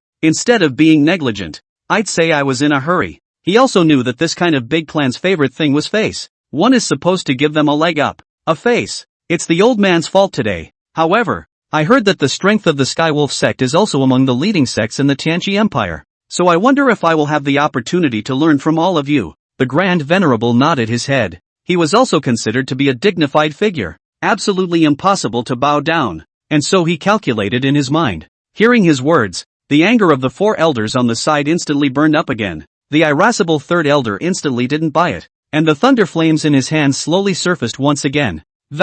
In his mouth, he even said disdainfully, "This fellow Daoist, then let the old man take a lesson." With that, the 3rd elder disregarded all the people present and took the lead. A long sword of thunder coalesced in his hand. It turned into a lightning arc that flew towards the great exalted one, with the speed of a. It's simply hard to catch with the naked eye, only to see the air around him being rendered by countless thunder flames. Thunder rubbed in the air with a wind-breaking roar. Shoo! Seeing this, the 3 elders as well as Lin Tianlang hurriedly retreated, freeing up space for the 2. Feeling the 3rd elder's powerful and furious aura coming at him, the corner of the Grand Exalted One's mouth pulled a slight smile. He was only seen gently tapping the golden scepter in his hand towards the ground 3 times. Then, countless bizarre runes appeared under his feet, and golden light converged into a golden circle that, it enveloped around his body, instantly forming a barrier. The 3rd elder's attack also stepped in as it were, a thunder-sharp sword instantly stabbing at that one golden circle. The strong power of thunder instantly wrapped around the great exalted one. Dang! A loud sound spread throughout the entire hall. It was like a huge golden bell that had suffered a humming sound like a humongous impact. The several people who retreated away, Lin Tianlang, had used their Xian force to form a radiant protective barrier, to prevent being caught in the wave of the 2 men's attacks. Not only that, but the 4 of them even combined their efforts to cage the interior of the Great Hall with a circle of, because a battle between 2 top powerhouses was enough to destroy a party. They were afraid that the 2 men's attacks would destroy the Great Hall. They dare not be careless, and in the center of the Great Hall, the attack after the impact thundered and exploded, and golden light floated and, a dazzling light as well as thunder flashed into the surroundings. The aftermath was even hitting the 4 people who were on the outside. However, he, who was within the golden circle, was unharmed and remained calm. Not bad, not bad. The 7th level of the Tian Xuan realm, or a strong person who has comprehended the true intent of thunder and flame. The Grand Exalted One cast an approving gaze at the 3rd elder. However, the 3rd elder disdained all of his praise and, directly, he angrily and coldly shouted, "This fellow Daoist, the old man's warm-up is over. So be careful next." Thunder and fire, true intent, heavenly fire thunder. The 3rd elder's domain was instantly added to his own body, and his entire being was like a pool of thunder that, the surrounding area was covered with terrifying thunder, while 2 flames emerged between his palms. Hop! The 2 flames then fused rapidly in his palm. Countless thunder crackled and converged towards his palm, and soon, a terrifying ball of thunder was condensed. The outer part of the thunderball was even wrapped in a terrifying flame. It was as if it was going to burn everything to the ground. After completing the gathering, the 3rd elder no longer hesitated and immediately struck this attack. Blast! Fireballs carrying thunder were instantly struck, and where they swept through, all of them produce endless streams of dense spiritual chi. The Great Exalted One didn't dare to be careless as he looked at this powerful attack, and his pale pupils instantly shrunk. A golden light flashed in his eyes. Good coming! He was seen slowly raising, in his hand, the golden scepter, with his eyes slightly closed. The golden light surged from his body, and the densely packed runes above the golden scepter were similarly activated. A round of golden light flashed, and all the Xianli of his entire body converged on the golden scepter. Also above the golden scepter formed a terrifying golden ball of light. Go! The terrifying golden ball of light filled with divine radiance similarly attacked towards the flaming ball of light. Chapter 73, The Emperor's Aura Emerges. Tough Lin Tianov. In an instant, 2 strong attacks instantly collided together in the center of the Great Hall.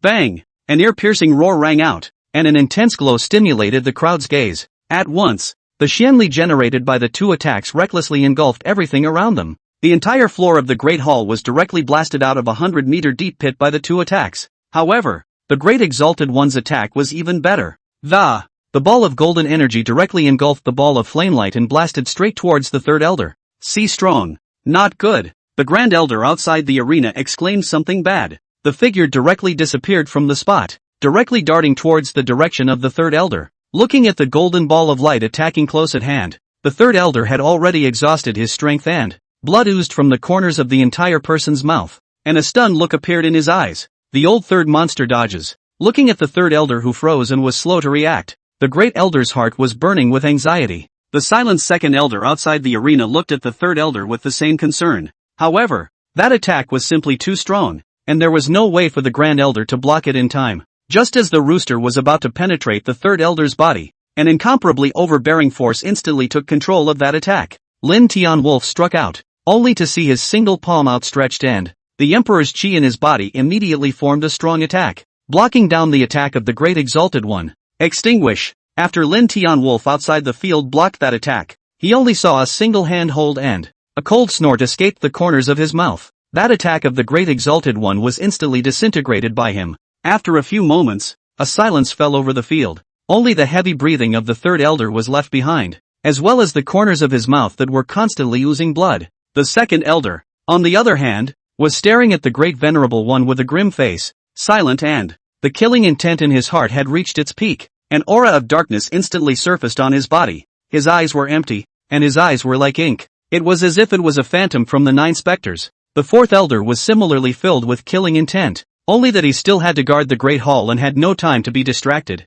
See strong. The first elder rushed to help the third elder out of the field, after which the, equally full of killing intent, he looked at the Great Exalted One. Lin Tianwolf withdrew his attack and leapt to the front of the Great Venerable One, meeting his gaze, eyes complex. From the confrontation just now, he could conclude that this old man's strength had definitely reached the peak of the Tian Xuan Realm's existence, and what he had comprehended was still the legendary sacred true intent. Definitely a terrifyingly strong person. Even though he had come to such a conclusion, Lin Tianlang remained undaunted and said flatly, "Old sir, why don't I come and spar with you?" The aura of an emperor, mixed with a strong aura, surged out of his body. The Great Exalted One remained calm, as if he had anticipated everything that had just happened. With a smile on his face, he said, "Good." Yet there it was, a calm and amiable-looking old man.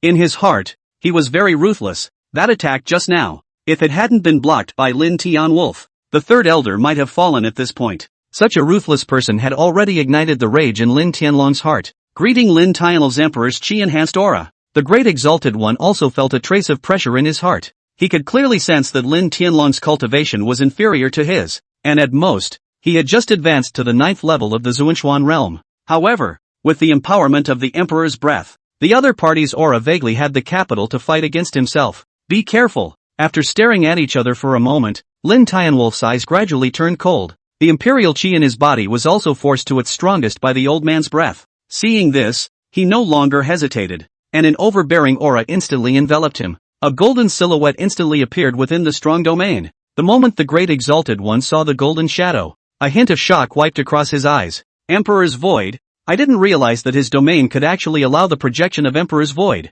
The Great Venerable One sighed in his heart, able to draw the projection of the Emperor's shadow. That would be enough to show how tough this person who carried the Emperor's aura was. Their Xuanwu Empire Emperor had merely projected a human Emperor's shadow within his domain. It wasn't even a fraction of a second worse than this Emperor's shadow. Lin Tianlang didn't know to stay his hand when he saw that his opponent was hesitant to show his domain. The Emperor's seal, as he let out a cold cry. The projection of the Emperor's shadow instantly slapped a palm towards the Great Exalted One. The terrifying breath pressure slowly came towards the Grand Exalted One. It was then that he reacted from the intimidation of the Emperor's shadow and immediately backed away. Boom! The huge shadowy palm imprint instantly slapped the ground.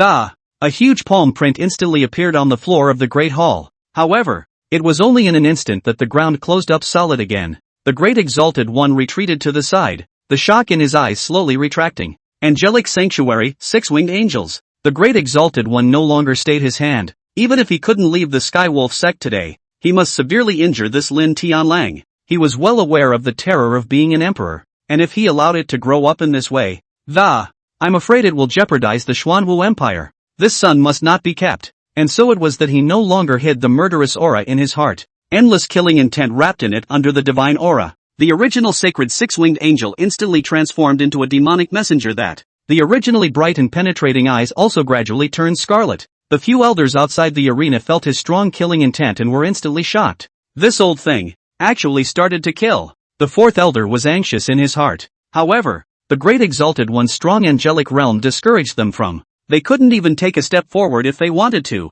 The difference in strength was still too great, and now they could only hope that Lin Tianlv would be able to cope with it. If the patriarch was truly undefeated in a while, they could only invite out the old patriarch who was in seclusion. A few people thought in their minds, old gentleman finally can't pretend anymore? Lin Tianlang sneered with a cold smile at the corner of his mouth. The heart was completely unafraid of the great exalted one's strong killing intent. The great exalted one's eyes were dead set on him.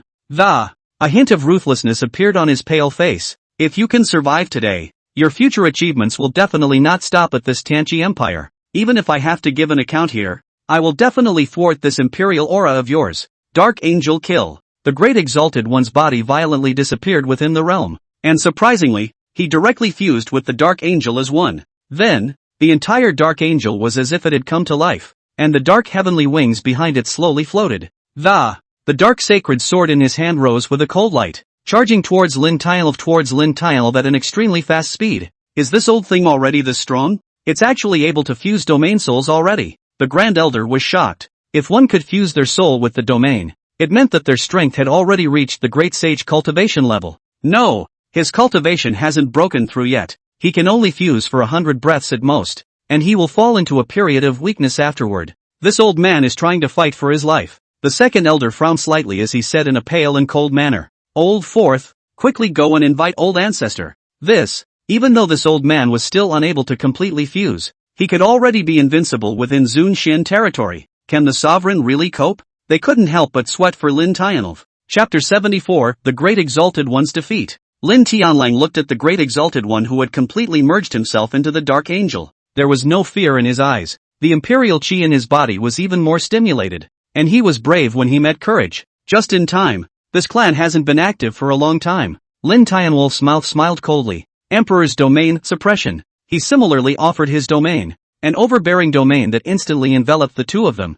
A golden dragon soared above the realm, raging towards that Dark Angel. Then it stood in opposition to the Dark Angels, as in defiance of the living. There was no fear. Empyrean Chi transforming into a dragon. Well, then let old me have a good look at your Empyrean domain. The Dark Angel slowly opened his mouth, and an evil aura slowly came towards the Emperor's dragon. The Dark Angel with the Dark Holy Sword in his hand swung his sword directly towards the giant dragon. Lin Tianlv snorted coldly. Similarly controlling his domain, the giant dragon charged towards the Dark Angel. In an instant, the Dark Angel and the Golden Imperial Dragon had already fought dozens of rounds in the sky. Dark Angel, Eye of the Underworld. After several rounds, the two pulled apart, and the Dark Angel's originally closed eyes slowly opened and golden light flickered in his eyes before slowly turning blood red. Xian power ebbed and flowed through his eyes, converging a strong attack. Only a black beam of light, flickering in his eyes, was seen to. Then a strong attack burst out straight afterward, coming towards Lin Tianwolf. The strong attack forced Lin Tianlv to dodge. However, the Dark Angel's eyes attack was that harsh, directly following Lin Tianlv's footsteps as it swept wildly and continuously. The Guardian formation supported by the Fourth Elder was also eaten out by him with a huge gaping hole in it. His entire body was unable to resist such a powerful attack, and in an instant, he was revolted and spat out blood from his mouth. Seeing this, the second elder immediately came to his side and propped up the large formation for him, after which the one hand held up the fourth elder. Senior, are you okay? The fourth elder broke away from the second elder's arm, wiped away the blood at the corner of his mouth, and released his Xian force once again. Together with the second elder, they resisted this strong attack. Seeing this, the second elder's brows touched slightly as he said with concern, Old Four, don't force yourself. I can carry it. Second brother, this old bastard's attack is still very strong, and of the four of us, no one is his match. Let's both of us hold up this grand formation together, or let the patriarch have no worries. Hearing the fourth elder's words, the second elder didn't say another word. Turning their heads and concentrating on releasing their powerful Xian force, the two of them were able to withstand the Dark Angel attack of the Grand Exalted One, and Lin Tianwolf, who had been pursued all this time, felt that if he continued like this, He had no chance of winning. So he also stopped dodging and faced this strong attack straight on. Emperor's Domain, Miku. The golden dragon once again transformed into a strong shield and blocked in front of Lin Tianwolf. And the Dark Angel's spectral eye blasted directly onto the giant golden shield. And the aura from the darkness of the. In an instant, it eroded the entire golden giant shield. As if it was going to swallow all of this side of light. Lin Tianlang quite clenched his teeth. He knew deep down that if he couldn't block this attack himself, there's even less of a chance in the back. However, the Dark Angel on the other side once again clamped his pale voice and said, "Abandon your resistance and, with the fusion of the Dark Angel, even if it's only for 100 breaths, it's still not something you can resist. In his current state, even if a powerful Tian Xuan Realm Great Saint powerhouse were to descend, it can also have a fight." Hearing his words, Lin Tianlang didn't reply. Instead, his eyes looked at him coldly. A look of determination flashed in his eyes. One who possesses the aura of an emperor can't just give it up. If you don't even have this courage and perseverance, then you are not qualified to harness this imperial sangha. When the great exalted one saw that he remained indifferent, the Dark Angel's blood-colored eyes instantly sank. Once again, he spoke coldly, "Unbelievable. Originally I was only thinking of depriving you of this imperial aura, but it seems that the only thing I can do now is to kill you." Dark Angel, spectral slash. The words had already fallen. The Dark Angel slowly raised the sword of darkness in his hand and held it towards Lin Tianlong. The entire dark aura had reached the top, and Lin Tianlong's Emperor Domain seemed to be engulfed at this moment. Unable to give off a single ray of afterglow, the spectral slash slowly fell, and the attached corrosive aura instantly engulfed Lin Tianlong. The great exalted one, who had fused the Dark Angel, smiled coldly at the corner of his mouth, a strike that had gathered his own full strength. He didn't believe that Lin Tianlang could still resist it. Whether it was in terms of realm cultivation, Lin Tianlang was a long way behind him, so what was he going to fight against? But the darkness in his body slowly dispersed along with this final blow of his. Returning to light once more, the Angel of Tomorrow, and the whole of him, was stripped away from the angel in the midst of the field, only to see the great exalted one covering his chest and staring tightly ahead of him. If this strike was able to kill Lin Tianlong, even if he, a great exalted, died, it would be considered worth it. It's just a shame that this domineering imperial, if it could be stripped away and grafted onto the body of his own emperor, he would definitely be able to stand proudly and dominate the 5 empires. However, now that it was clearly impossible, he had no choice but to shake his head helplessly and gave up on that idea. Just then, however, the area ahead, which was completely shrouded by the aura of darkness, an intense light was instantly emitted, and in the darkness, a dragon's roar resounded throughout the hall. The eyes of the 4 elders who were originally still worried about Lin Tianlang instantly had a light in them. An expectant face looked over to that area. "Drink!" Suddenly, only a cold cry could be heard coming from the darkness. The countless darkness was directly swallowed by endless light in the next moment. A golden dragon slowly broke through the dark area and stood proudly in the sky above. A roar was emitted towards the great exalted one. "No, it can't be." The great exalted one looked at the golden giant in the sky with an unbelievable face. The entire group stumbled backward. Subsequently, Lin Tianwolf slowly walked from the darkness, his entire body restoring the strong body odor shroud. The darkness was completely unable to invade his body, only to see him slowly walk up to the great exalted one, who was immediately startled and the entire person fell backwards, and a large puddle of blood was spat out of his mouth as well. How could you possibly carry my full force strike?" He was filled with disbelief and, stretching out his finger, he pointed at Lin Tianwolf, like seeing a ghost.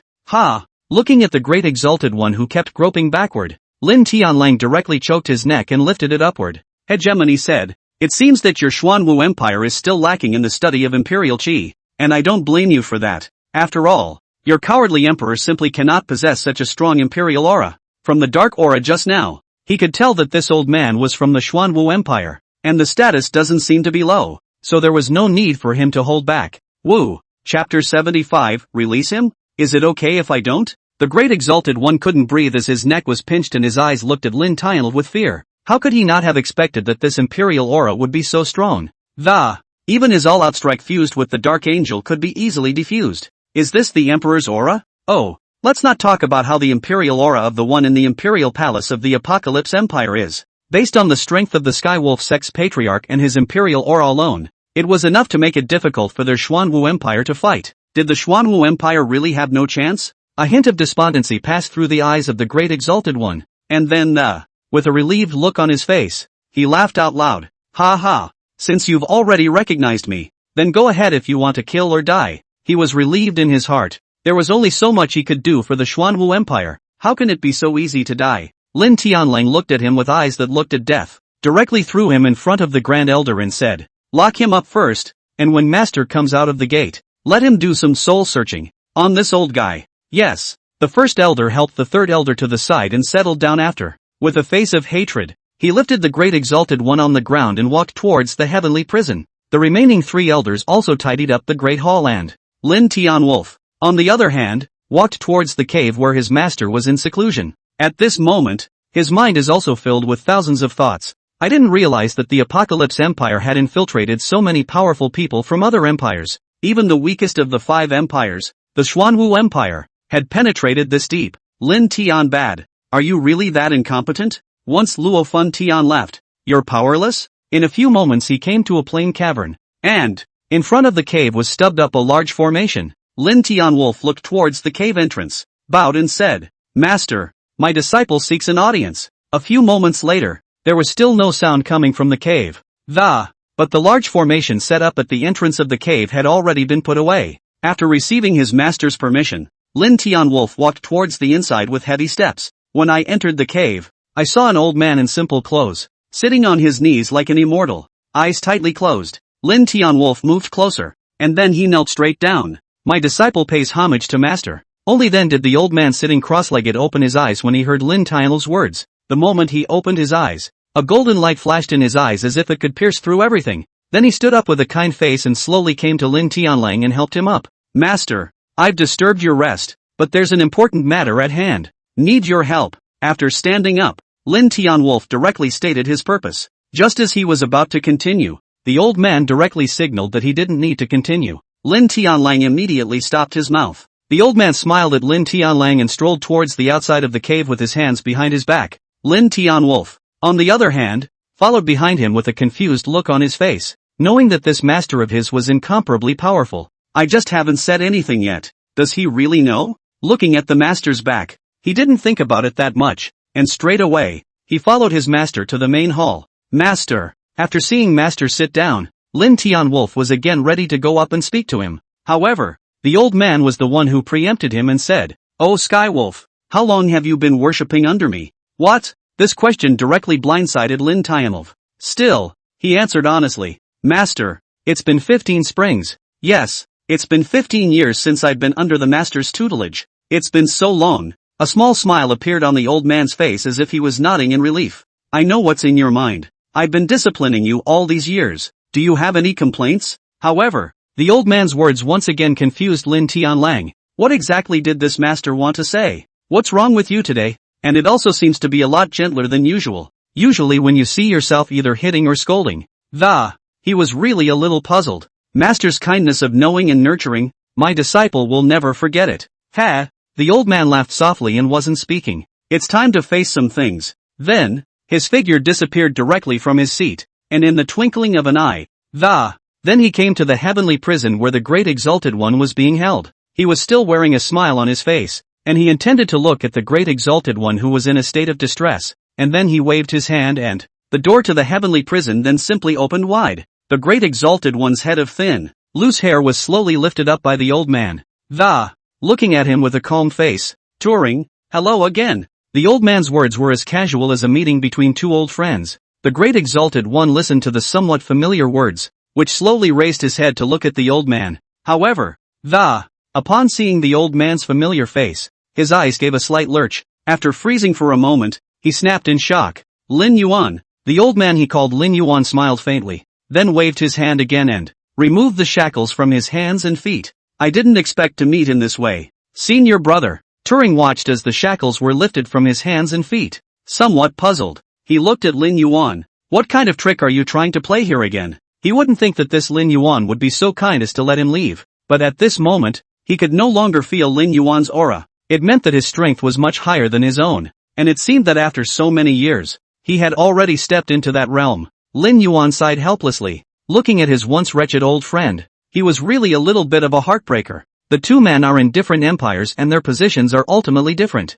Turing, you go, and take your Xuanwu Empire people away as well. Lin Yuan sighed as he looked at his puzzled face. Yet not only did Turing feel no pleasure in hearing his words, instead, he looked at him with a puzzled look on his face. What kind of trick is this old thing trying to pull again? He had already fallen into his hands, and he would be so kind as to put himself back? Why? There is no why. Lin Yuan answered him and then slowly walked away, leaving only Turing standing in the middle of the heavenly prison with an overwhelmed face. Si Fu. When Lin Yuan came back again, Lin Tianlang was still waiting in the Great Hall, and he looked at Lin Tianlang and, hesitantly, he said, "Let them go back." Lin Tianlang was equally puzzled. Why is this, master? You have to know. This is a great reverend of the Xuanwu Empire. It's hard to catch them. How can you just let them go? However, Lin Yuan didn't want to give him too much of an explanation. When two countries are at war, they still don't cut off their envoys. He has an extremely high position in the Xuanwu Empire. Keeping him in the Apocalypse Empire will only accelerate the tension of the situation. Killing him will be even more troublesome. Hearing his master's words, Lin Tianlong's eyebrows slightly touched. He knew that master had never wanted him to get involved in the royal struggle, and he had always obeyed his words for so many years. But this time, Lin Tianwolf gritted his teeth and knelt down towards Lin Yuan. "Master, is it okay not to release?" Lin Yuan raised his eyes slightly to look at him. "That's just it. Kids are growing up and making their own judgments." Looking at Lin Tianlong's determined expression, he wasn't speaking, turned and continued toward his cave. Chapter 76, I'll raise you to be an old man, in a bubble of piss. You're here to die? Lin Tianlang looked at his master's forlorn back, and after all, he was somewhat unable to bear it. Ugh. So he decided to take a look in the heavenly dungeon before saying anything, and turned around and headed towards the heavenly dungeon. Inside the heavenly prison, Turing was still immersed in Lin Yuan's words just now, and it had only been such a short while that he looked like he had aged a couple dozen years, compacting his brow, his loose hair covering his eyebrows. The whole man was like a beggar in the street, without his usual vigor. He didn't expect that this Skywolf sect was actually founded by his senior brother whom he hadn't seen for many years. Thinking back to the previous points, his pale face is covered with vicissitudes. Just then, there was another sound of footsteps coming from within the heavenly prison, and Turing put away his inner sadness and changed his face to look outward. The shadows outside the door gradually lengthened as Lin Tianwolf slowly walked in. Turing frowned slightly. Just now during the battle of, he hadn't yet noticed that Lin Tianwolf's gong method was somewhat similar to his own. But now it seemed that he was perhaps his senior brother's disciple? Soon, Lin Tianlang came to him, quietly watching him from outside the iron prison. The mood doesn't seem to be very good either, but when he thought of his master's forlorn back, he was a little too impatient. Ha ha. However, before he could make a choice, the Turing within the heavenly prison suddenly laughed out loud. He carefully felt the aura of Xianli within Lin Tianl's body. It was indeed a division passed down from his own senior brother,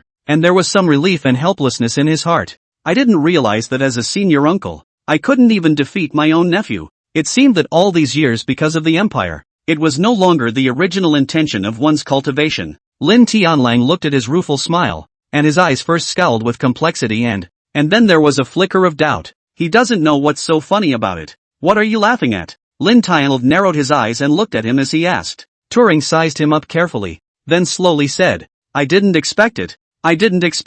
Old me will one day fall into the hands of my own master-nephew. Master-nephew? Lin Tianlang looked at the look of relief on his face, as well as this sentence he mentioned about his senior nephew. The entire face was filled with shock. Looking at the confusion in Lin Tianl's eyes, Turing first nodded with satisfaction. Then he shook his head despondently, not knowing whether to be happy or sad. The two men looked at each other and fell into silence. I don't know how much time has passed. Ha ha. Kid, give the old man a hard time. Turing, who saw death as a way out, suddenly laughed out loud. He didn't explain to Lin Tianlang, nor did he have to. Perhaps when he heard Lin Tianlong's surname, he should have been able to guess the origin. Lin Tianlang treated it as if he didn't hear what he said. Instead, he sank his face and asked, Who exactly are you? Why are you calling me master-nephew? Don't ask. Brat, there are some things you'd rather not ask, and if you know the answer to that, it will cloud your judgment. Turing smiled, shook his head, and said, since his own senior brother hadn't told Lin Tianwolf about the relationship between the two of them, there was no need for him to say it either. He was loyal to the Xuanwu Empire, and Lin Tianlang only belonged to the imperial family of the Tianqi Empire. That was probably why his own senior brother didn't want to tell him. Seeing that he was unwilling to speak out, Lin Tianl's eyes tightened on him. Then he let out a deep breath and opened the heavenly prison. Whoever you are, you go. I hope you can bring all the people of the Xuanwu Empire lurking in the Tianqi Empire away from the Tianqi Empire. Even though I'm no longer in the imperial court, I'm still a member of the Apocalypse Empire. I don't want the people of the empire to be displaced and suffer from war. Although Lin Tianlang didn't know what kind of relationship he had with his master. However, from the master's eyes just now and what he just said, he could basically determine that the two might really be master and brother. Although this old man who might be his senior uncle was from the Xuanwu Empire, and it fell into his hands at the moment, but he didn't want to rush it. Let him live if he can take away the people lurking in the Apocalypse Empire. It's not a bad idea. However, after hearing Lin Tianlong's words, instead of being grateful, Turing, instead, he said to him with an angry look on his face, "Brat, don't let down your master's good intentions. As a person who possesses the Emperor's chi, just let me be decisive and not hesitant." Faced with such a situation, he actually didn't have the face to return to the Xuanwu Empire alive. The absence of consciousness was his final relief. Lin Tianlang might let himself go for the sake of his senior brother, but wanting him to leave with the Xuanwu Empire that had been cooped up for many years, this was something he could never do, and the Xuanwu Empire's side wouldn't agree, even if their own prestige was high. But for a powerful empire, the empire has more at stake. You are the elder, and I don't want to disappoint my master. Seeing him like this, Lin Tianwolf threw down a sentence and left. Turing looked at his back and sighed helplessly. Then a hint of ruthlessness appeared in his eyes, and he raised his palm and it was about to slap towards his own heavenly cap. However, right at that moment, a strong aura came directly towards him. In an instant, he grabbed his wrist. Tu Chi, who had originally closed his eyes tightly, slowly opened his eyes when he was affected by this strong aura and the touch coming from his own arm. Guru. Upon seeing the visitor, his eyes widened incredulously and he looked at the visitor with an excited expression. Pop. An unkempt old man saw him in this state, and his face was all hateful and angry. Without saying a word, he threw a slap directly at his face. It seemed to wake him up. Turing's pale and white face was directly hit by this slap until 5 fingerprints appeared. However, back to Turing, not only did he not get angry, instead, he looked at the unkempt old man with an excited face. Eldest brother. Completely ignoring the burst of stinging pain coming from his face, he directly grabbed the old man's arm like a child. The unkempt old man flung his arms out, not wanting to bother with him. If Luo Xiu was here, he would definitely be able to recognize this old man. This was because this old man was the old man of the body cultivator who had brought him to the desert area earlier. You're so useless. You're going to kill yourself over this? The unkempt old man wiped the grease stains on his hands and looked at Turing with an impatient face. Looking at him like this, I just felt that this old man was getting more and more regressive the more he lived. Instead, hearing such accusatory words from him, Turing's face actually became aggravated. Pale eyes filled with teardrops, and then unexpectedly said with a hint of crying, "Elder brother, don't call me eldest brother. I don't have a junior brother as stupid as you." The unkempt old man glared at him fiercely and cursed without mercy. "I raised you to be an old man in a bubble of, and you're going to seek death before you can fulfill your filial duties?" Once again, Turing shut his mouth in aggravation. "See strong. Where's Lin Yuan? Where's that don't calf thing?" The unkempt old man looked around and the same face full of indignation cursed. As soon as his words fell, Lin Yuan's pale voice came from the doorway. "Big brother." Lin Yuan's immortal figure then appeared in front of the two. The unkempt old man looked at him with a displeased face. Instead, Turing beside him bowed his head in shame. Lin Yuan looked at the two and said with a bitter smile, "Eldest senior brother, I sensed your scent before. Does it have to be this time of year to come out and meet you?" The unkempt old man instantly flared up when he heard his words. Pop. Subsequently, the same slap was slapped on Lin Yuan's pale forehead. Very unpleasantly, he said, "If I don't show up, are you really going to watch him cut himself here?" Eldest senior brother. Lin Yuan was momentarily speechless, similarly at a loss for words. In front of this unkempt old man, the two were like children who had done something wrong. Not daring to look directly at him. Sifu. Lin Yuan looked toward Turing, who was lowering his head, his eyes full of helplessness. Chapter 77, Don't put gold on your face? I didn't come to see you. Not much longer. The silhouettes of the three of them had already arrived in a hidden bamboo forest of the Skywolf sect. Deep in the bamboo forest, in front of a wooden house, the three sat around a stone table. There were many exotic fruits on the table, as well as 5 or 6 roasted chickens. The roast chicken naturally came from the unkempt old man. At this moment, he completely disregarded the two senior brothers who were still watching him wolf down his food. Fatty chicken thighs, one after the other, were brought to his mouth, which was stained with grease, and he also wiped the corner of his stained coat without a care in the world. Turing and Lin Yuan were sitting on either side of him, watching him eat.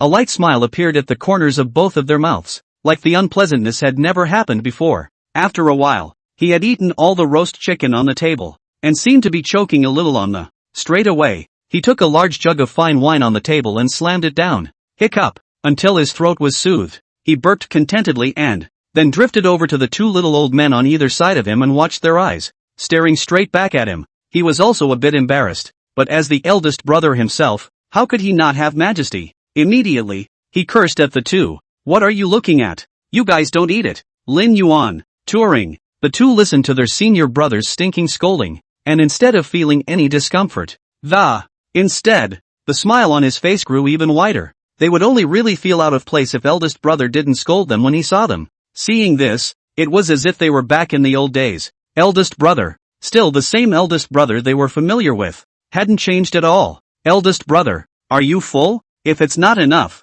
I'll ask someone to bring it again. Lin Yuan picked up the wine pot on the table and poured him another cup. Hearing him say that, the little old man's eyes suddenly lit up again and, just as I turned around to ask him for two more, I looked at the large pile of scattered chicken bones on the table and was a little embarrassed. Yo, all that food? Ahem, that's enough. Do you kids think I'm a rice bucket? The little old man deflated and, self-consciously, he picked up the meat that remained in his teeth and rose with intent. Lin Yuan didn't dare to refute. If the eldest brother said no, then no. After a long period of silence, Turing looked at this eldest brother and spoke in a small voice. Eldest brother, however, halfway through his words, he was directly interrupted by the little old man again. You what you are? Go to the side if you want to die. I won't save you this time. Turing. The little old man's words directly put the two men's words on the look dead. Both tacitly stopped talking. They also know that this big brother of this house has this character, and he's already very angry about today's incident. If the two of them talk too much, they might get another fat beating. So much for not saying anything, just answer whatever big brother asks. The little old man stood up and loosened the waistband of his pants. He seemed to have eaten a little too much today. Somewhat uncomfortably, he twisted his waist, then stretching his back and glancing at the little bamboo hut. Turning to the two men aside, he said, say what you have to say. Fart what you have to say. I'm sleepy. Hearing the little old man's words, Lin Yuan glanced at Turing, who was at the side. Only then did he slowly open his mouth and asked, eldest senior brother, after such a long time, where the hell have you been? I've been searching for you for quite some time without finding. Looking for me? Looking for me for what? The little old man leaned on the stone table and replied with a lazy face. That thing has a brow. Lin Yuan's voice sank. Hearing his words, not only did the little old man save the day, but the Turing on the side frowned. The little old man's already lethargic demeanor instantly lifted, and he quickly scurried up and one grabbed Lin Yuan. What did you say? The little old man's eyes widened as he stared intently into Lin Yuan's eyes. There was a cold light in his eyes. A powerful aura erupted from within his body and strong breath flow as the rows of bamboo pressure to the ground. Fortunately, the toughness of these bamboo is strong enough. Otherwise all have to die prematurely. The little old man's strong aura even scared the two of them, but there was no fear in the eyes of the two. Eldest brother, getting stronger again. This is a good thing for them. Eldest senior brother, said Lin Yuan, a little breathless from this aura of his. The little old man then perceived, and loosening the collar of his coat, but the murderous aura in his eyes did not diminish by half. Lin Yuan said helplessly, I captured their information again some time ago, but that aura was fleeting, and there was no way for me to accurately track it. But the orientation of that breath should come from that evil end of the day. Are you sure? The little old man inquired with eager eyes. Lin Yuan nodded heavily. This matter has been a sore spot for the three brothers and sisters, and after all these years, finally capturing them again and again. On the side of the Turing likewise eyes flooded with murderous intent. Perhaps that thing did not happen. They may have. The little old man's fists, hidden under the corners of his coat, clenched tightly as he glanced at his two senior brothers and the strength in his eyes only slowly receded. You guys can leave this matter alone for now, and continue to report back to me if you have any information. The little old man droned on earnestly, then looked aside at Turing. Hate iron did not steal said, and you this brat. This period of time honestly stay here. Do not go anywhere. After a period of time I will come over again. If I don't see you, what will I do to you? Tu Lingzi felt a chill run down his back. He had reason to believe that his eldest senior brother was as good as his word. After all, he was once traumatized and he still has his ears open. No. Then the three master brothers changed the subject, and did not linger on it any longer. After all, they didn't want to bring up this sad past too much. There are some things that are good to keep in your mind, and talking too much about them will only add to the sadness. Lin Yuan took the lead in digressing from the topic, stroking his white beard and laughing. Eldest brother, did you know about the two of us and came here on purpose? At the mention of this, the little old man instantly became angry. Don't get in your ing face, I'm not here for you. The two of them were once again speechless, and they didn't know the temperament of this eldest brother of theirs. When will it be changed? Otherwise they would have to be scolded every time they meet, and they both want to see and don't want to see each other. And here's why. Not seen, missed. I'll get scolded again if I see it. He did know that both of them were within the Apocalypse Empire, but it was true that this trip wasn't specifically to seek them out. Suddenly another figure flashed through the little old man's mind.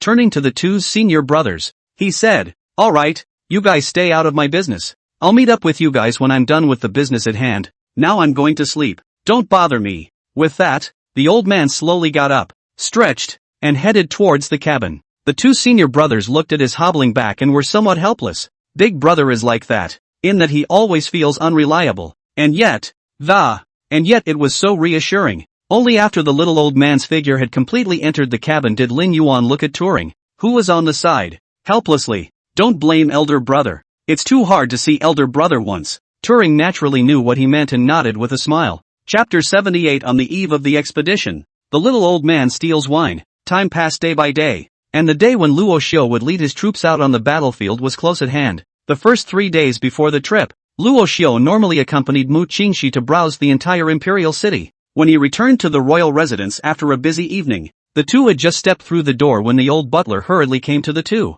Looking at the old housekeeper's flustered and nervous expression, Luo Xiu couldn't help but frown slightly.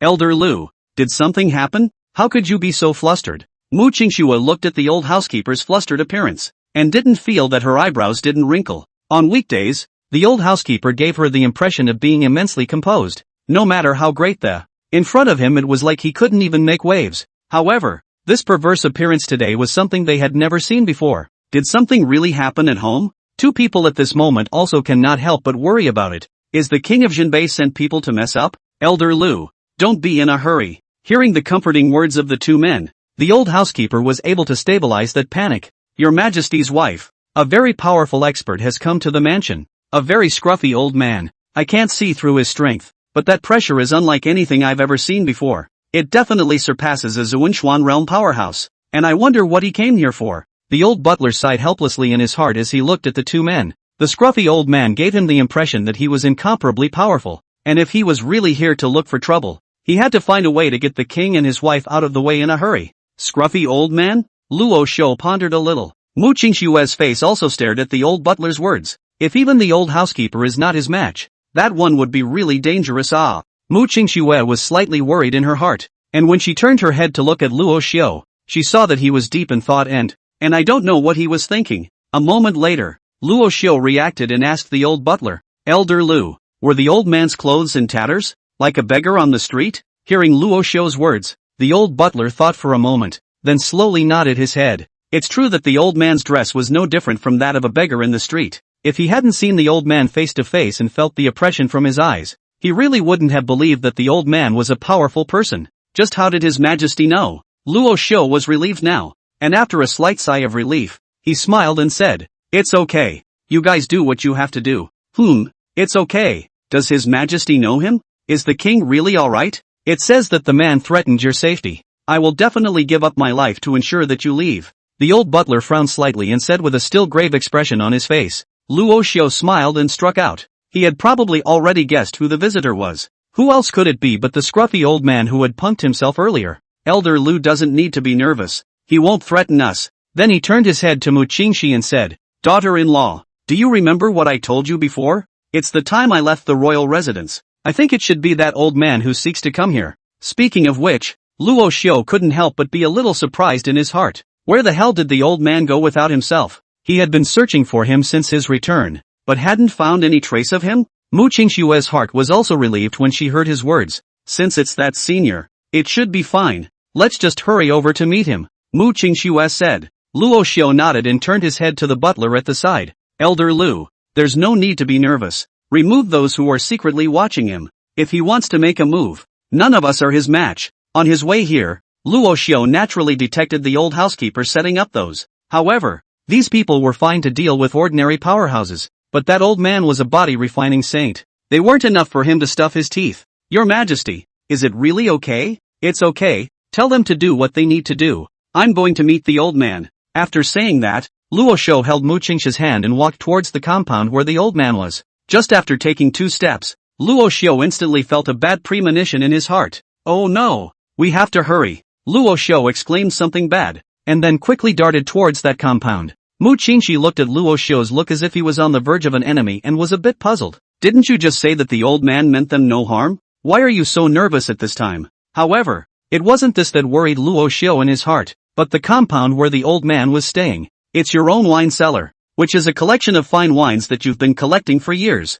But don't let the old man give it all away to Ho-Ho. Damn old man. After you harmed me you come to harm my fine wine. I don't share the same fate with you. Luo Xiu, who was running wildly all the way, kept cursing that old man in his heart. What kind of character that old man had, he is very aware of that. Soon, the two arrived at the small wine cellar courtyard. Just as he stepped through the door, Luo Xiu saw 2 empty altars slowly rolling in, and what he feared in his heart. It happened after all. Damn you, dead old man. Luo Xiu looked at the underground wine cellar that had been opened up and the entire person instantly became furious. Not caring about Mu Qingxue beside him, he opened his mouth and cursed. Mu Qingxue was also staring blankly at the wine cellar that had been smashed out of the ground. It was also instantly clear what had happened. However, there was a dashing old man lying in the middle of that cellar, enjoying a fine wine while lying in a soft hammock. It's called a hammock, but it's really just a rope he tied himself to a post at either end of the whole thing lay up. Hearing Luo Xiu's roar, the little old man's cozy dream was instantly smashed awake. The whole thing was caught off guard and rolled right off the hammock, but falling, he did not forget to protect the jar of fine wine in his arms. There are great people who can die of wine and not spill the virtues. By the time he got up from the ground again, Luo Xiu's figure was already in front of him. It was only that his entire body looked like fire was coming out from under his eyes, and the monstrous anger in his heart was as if he wanted to burn the little old man to the ground. Die, old man! Luo Xiu clenched his fists and looked at the old man with a single word that anger surfaced in his eyes. This wine cellar is something he's treasured for years, and he can't even bring himself to drink it, and as a result, in less than a day's time, all spoiled by this old man? Uncles can tolerate it, but aunts can't. The little old man met Roshona's cannibalistic gaze, his body trembling slightly, and then a smile tugged at the corner of his mouth as he waved towards Luo Xiu. Ah ha ha ha, good, long time no see. Long time no see? Do you believe I'm going to give you a straight-up yin-yang? Luo Xiu breathed heavily, looking at the wide array of various wine altars on the floor. All of them looked empty, and his heart was dripping blood. Mu Qingxue, on the other hand, was standing on top of the wine cellar, looking at the two of them. He naturally knew that there was a wine cellar here. I just don't know why Luo Xiu was so angry.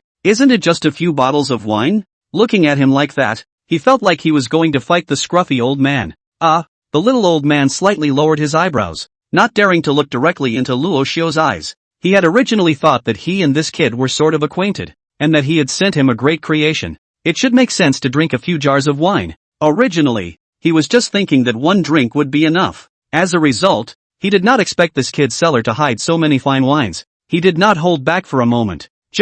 Seems to just get drunk. Ha ha ha, little old brother, do not be angry. Well, in fact, these bars are not the best wine. I'm also doing this to help you taste the wine for fear that you'll be fooled by a fake wine. The little old man's eyes blinked with innocence. With that righteous look, Luo Xiu almost believed it. Fake wine, huh?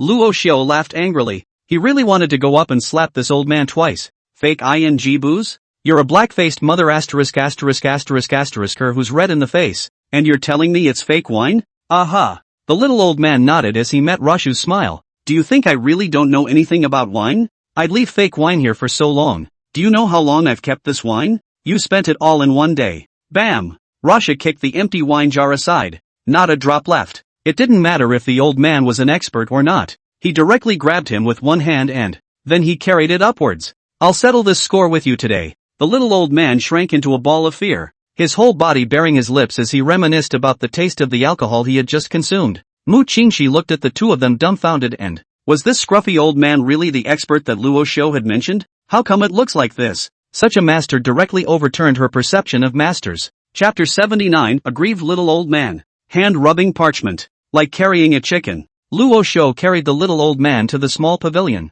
Casually, he flung him aside onto a haystack and looked at him with an interrogative face. The little old man turned around, not daring to meet Luo Xiu's eyes. Instead, Luo Xiu changed his position and continued to face him, then half crouched down. The little old man still wanted to turn his head. However, Luo Xiu didn't give him a chance at all and, pressing him dead center on the shoulder to keep him from turning his head. Tell me, dead old man, what do you think of all this wine? The little old man still strategically bowed his head. And anyway, the wine had gone into his stomach, so that he could pay for it. He can't afford to pay for it either. Solely, he just laid it out. And he didn't answer how Luo Xiu asked him, stammering there in aggravation. If someone who didn't know the reason saw the scene, they would have thought that Luo Xiu didn't respect the old and love the young, bullying the old man. In the end, Luo Xiu really couldn't do anything about him. This old man's face skin was simply thicker than his. That's enough out of you, huh? Old man, you make it sound like I'm bullying you. Do you know how much those wines of mine are worth?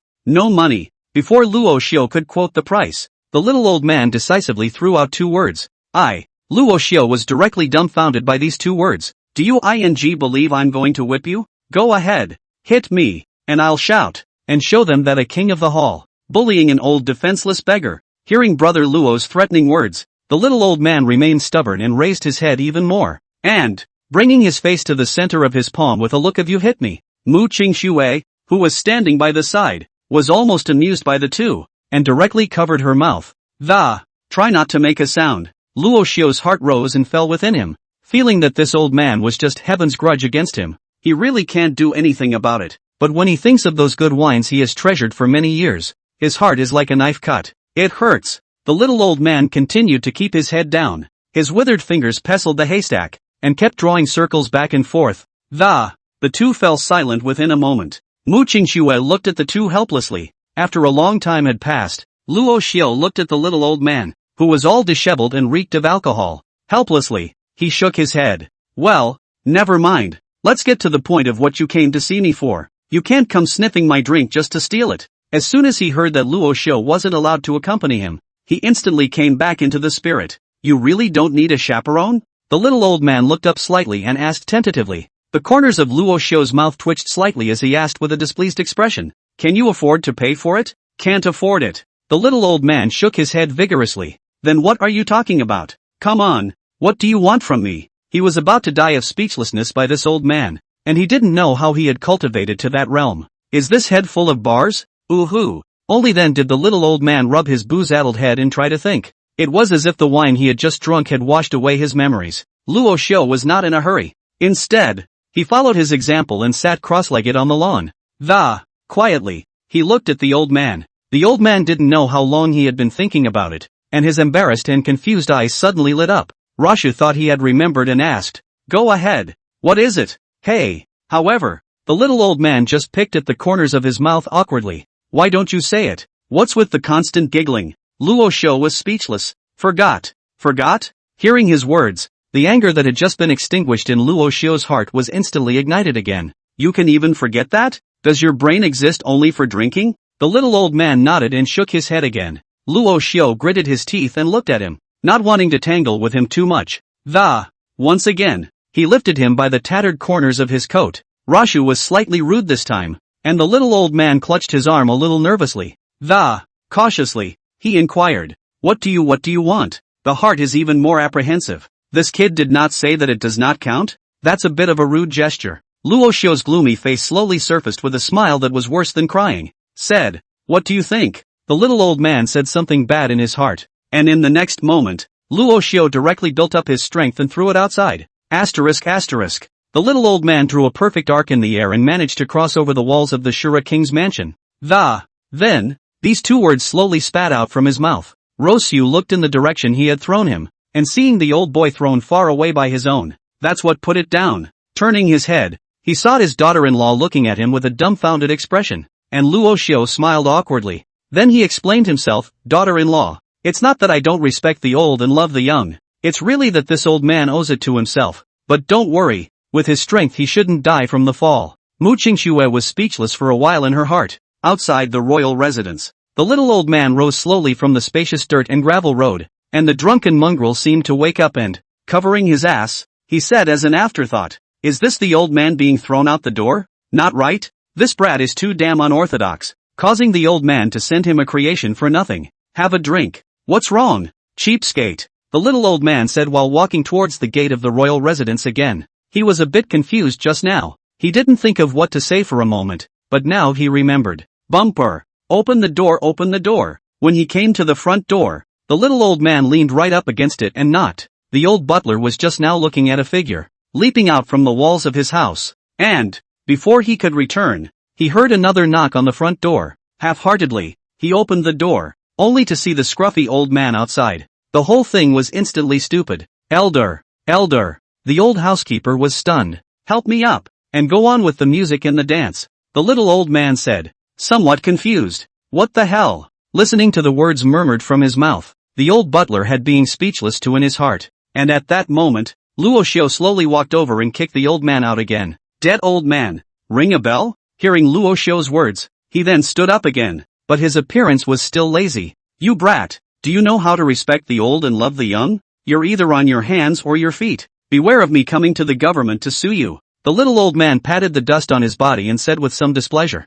Luo Xiu wrapped his hands around his chest and looked at him quietly. "You want to report it to the police, don't you? Then let's go up to them and have a nice chat about you stealing all this fine wine from me. See who's catching who?" The little old man violently a jolt. "Forget it. The old beggar me There are also principles." It wasn't just Luo Xiu who heard his godlike words. Even the old butler couldn't stop the corners of his mouth from twitching. The same subverted his impression of the supreme powerhouse, which is too shameless. "All right, if you think of it, say it quickly, or don't say it at all in the future." "I'm sorry," Rashu sighed. He always felt that the old man was a bit mentally unbalanced, and really didn't want to have too much contact with him. Too low an IQ is contagious. The little old man yawned and stretched first and he then fumbled his blackened hand towards his bosom, and a moment later he fished out a roll of parchment. Then he handed the parchment to Luo Xiu, who looked at the originally white parchment and, at the moment it had become very dark and oily, and the whole thing was breathless. Still, he took the roll of parchment and slowly inquired,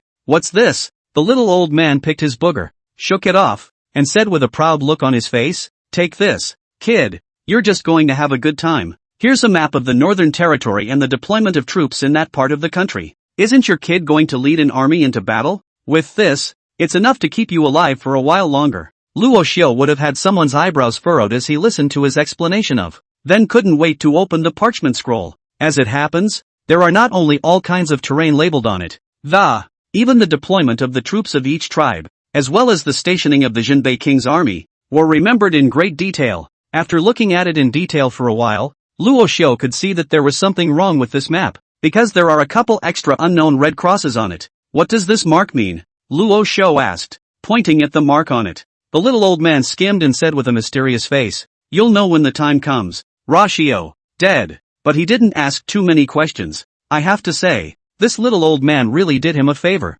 His temper, which was exposed just now, eased quite a bit, and he turned his head just to thank the little old man, only for him to disappear in place again. "Gone again? Elder Lu, did you get a good look at the figure of that old man leaving?" Luo Xiu frowned slightly and asked the old butler towards the side. The old butler shook his head helplessly. His attention was also on that map just now. "Indeed, I didn't see it." And the old man left with no breath at all, making it really hard to capture. "Forget it, let's not settle the score with him this time." This time it was the old butler's turn to be speechless. He knew the importance of this map, definitely more expensive than those wines of our own king. "My dear king, be content, LOL. PS, everyone add to the fanbase. There's no more traffic for this book. The car I was driving before was caught again. I'm numb." Chapter 80 Deployment. Balian Mountain Range, the imperial capital of the Apocalypse Empire. "Your Highness, a letter from the Great Exalted One." A henchman hurriedly carried a letter to Wu Delang, originally sitting under the tree with his eyes closed. Wu Delang instantly stood up. One snatched the letter from the man's hand. The crowd resting on the sidelines had also gathered around, while Wu Delang looked at the letter and his brows couldn't help but furrow slightly. After reading everything in the letter, he slowly crushed the letter paper in his hand. The subordinate at the side asked in some confusion, "Your Highness the Crown Prince, the Great Exalted One." Before his subordinate could finish his question, Wu Delong gritted his teeth and closed his eyes. A rage was brewing. The men didn't dare to talk anymore. "Withdraw. I don't know how long it took, but he slowly opened his eyes again and the anger in his heart was also suppressed by his utmost efforts, and only one word was bitten out between his teeth. This. A bunch of his men didn't know what this meant, and Wu Delang looked at them, still frozen in shock. The whole person's anger instantly burned up. I told you to retreat. Can't you understand human language? He growled angrily towards a group of his men. Yes. Looking at his angry eyes, the group of men didn't dare to ask any more questions, and they packed up their things and, instead, he slowly sat down, clenched his fists, and punched a large tree. He's upset. If he went back just like that, he wouldn't be able to keep his position as the crown prince. But the words coming from the Great Venerable One said that the stuff wasn't intercepted by the Skywolf sect. They were also told to make a hasty retreat, which he had to carry out even though he didn't understand what it meant. Obviously, there were already other forces watching them, and he knew that if he continued to stay any longer, it will only end in total annihilation. Damn it! Who the hell is it? The men watched the tree he had ravaged in anger, and a cold chill ran down their backs. No one dared to come forward to comfort them. They all knew very well the character of this crown prince. After an hour, they all retreated and also destroyed all the hiding places here. Shura King's mansion. Luo Xiu sat in the halls with Mu Qingxi and the old housekeeper, and Luo Xiu took out the map to study it. Your Highness, this map is vital to us. I didn't realize that Senior actually had this. Looking at the markings on it, which may be clearer than those poking around in the palace. More detail. The old butler looked at the strategic deployment on top of the map and couldn't help but suck in a breath of cool air. Said thoughtfully, this map is just too clearly marked, both in terms of troop deployment and manning, all recorded in great detail, as in the case of the Shanlin Pass, occupied by the King of Zhenbei, which is marked with 500,000 of their mercenaries stationed there, and the remaining 600,000 troops were ambushed 300 miles ahead, undoubtedly waiting for Luo Xiu to catch a turtle in a jar. Without this map, maybe Rashu would have folded most of them before he could even get data, and the details of the various tribes recorded on it. Even which tribes were associated with the King of Zhenbei was clearly written. Luo Xiu was also very shocked as he looked at the map above him. This thing is even more fierce than the GPS of a previous life. Mu Qingshue's pretty face was also incomparably shocked as she looked at the contents of the map. Su, this map is something you should keep safe all this time. With this, there are many dark things you can handle. She turned to Luo Xiu with an equally grave face and admonished. Luo Xiu nodded affirmatively as he listened to the two men's exhortations. I have to say, this old man may be a bit scruffy, but he's got a lot of good stuff in his hands. It's not clear if he made this map himself or got it from someone else. With this, he was 80% sure that he would be able to defeat King Zhenbei in this battle. This is undoubtedly giving him a gift. Looks like the seller wasn't a free-for-all. Luo Xiu slowly put away the map. There wasn't much time left until his departure, and he might have to go to the palace tomorrow. Tomorrow I will go into the palace and leave the house to you. I'm sorry, Luo Xiu said as he looked at the old housekeeper and Mu Qingxue. Don't worry, there's no need to worry at home. Mu Qingxue gave him a reassuring look. The old butler nodded in agreement. Despite the assurances of the two men, Luo Xiu was still a bit worried, and over the past month, there were more and more cultivators entering the imperial capital, and there were also many Jianghu people coming. I also wonder how the one in the palace should manage. It's not that I'm uneasy about my home. I'm uneasy about the whole imperial capital. Many strong people have inexplicably appeared recently, which is not a good omen. Luo Xiu stood up and looked into the distance. Said with his hands behind his back. Mu Qingxue and the old housekeeper's faces also sank slightly when they heard his words. They naturally knew the concerns in Luo Xiu's mind, and it was true that many powerful people had recently entered the imperial capital. It does have some trouble. If the Apocalypse Empire and the various feudal lords were to go to war completely, there's no telling what these people will be harboring. Su, you don't have to worry about these things. Someone from the palace will take care of it. Moreover, these people can't turn over any waves. At most, they will just create some small friction. Mu Qingxue slowly stood up and came to his side. Comforting. However, upon hearing her comfort, Luo Xiu shook his head. After a few days of his observation, these people were sneaking in with regularity. It's obvious that someone is manipulating the situation from the shadows. In the entire Apocalypse Empire nowadays, only the Shura royal house was still on the side of the empire. If these people were really sent by someone to deal with the Apocalypse Empire, it was unlikely that they would besiege the palace. Instead, it was his own Shura King's mansion that was vulnerable to their retaliation. This was Luo Xiu's biggest worry, and he had to hurry up and think of a solution. Daughter-in-law, when I go out, you'll go out as little as possible. I have a hunch that these people are rushing towards us. Luo Xiu said in a deep voice as he looked at Mu Qingxi. No way? We haven't made any enemies in the Jianghu either. Maybe they just want to take advantage of the chaos in the Apocalypse Empire and reap some benefits in it? Mu Qingxue somewhat didn't believe what Luo Xiu said. Luo Xiu listened to her words and was a little helpless. He would have liked this guess of his. It won't be a reality. And there was some truth in what his daughter-in-law had said. Had he been overthinking it? But in any case, one must be careful to take precautions. Daughter-in-law, no matter what, we can't let our guard down. And if they do come at the royal residence, we'll be prepared. Mu Qingxue also nodded in agreement. Luo Xiu turned to the old butler and said, Elder Lu, after I've passed over there, I'll send a team of Heavenly K members over to guard the town, so you'll make the arrangements when the time comes. Your Highness, you are in a time of need. In fact, we can still take care of the family. You might as well keep it for yourself. The old butler was a little concerned for his safety. After all, war is no joke.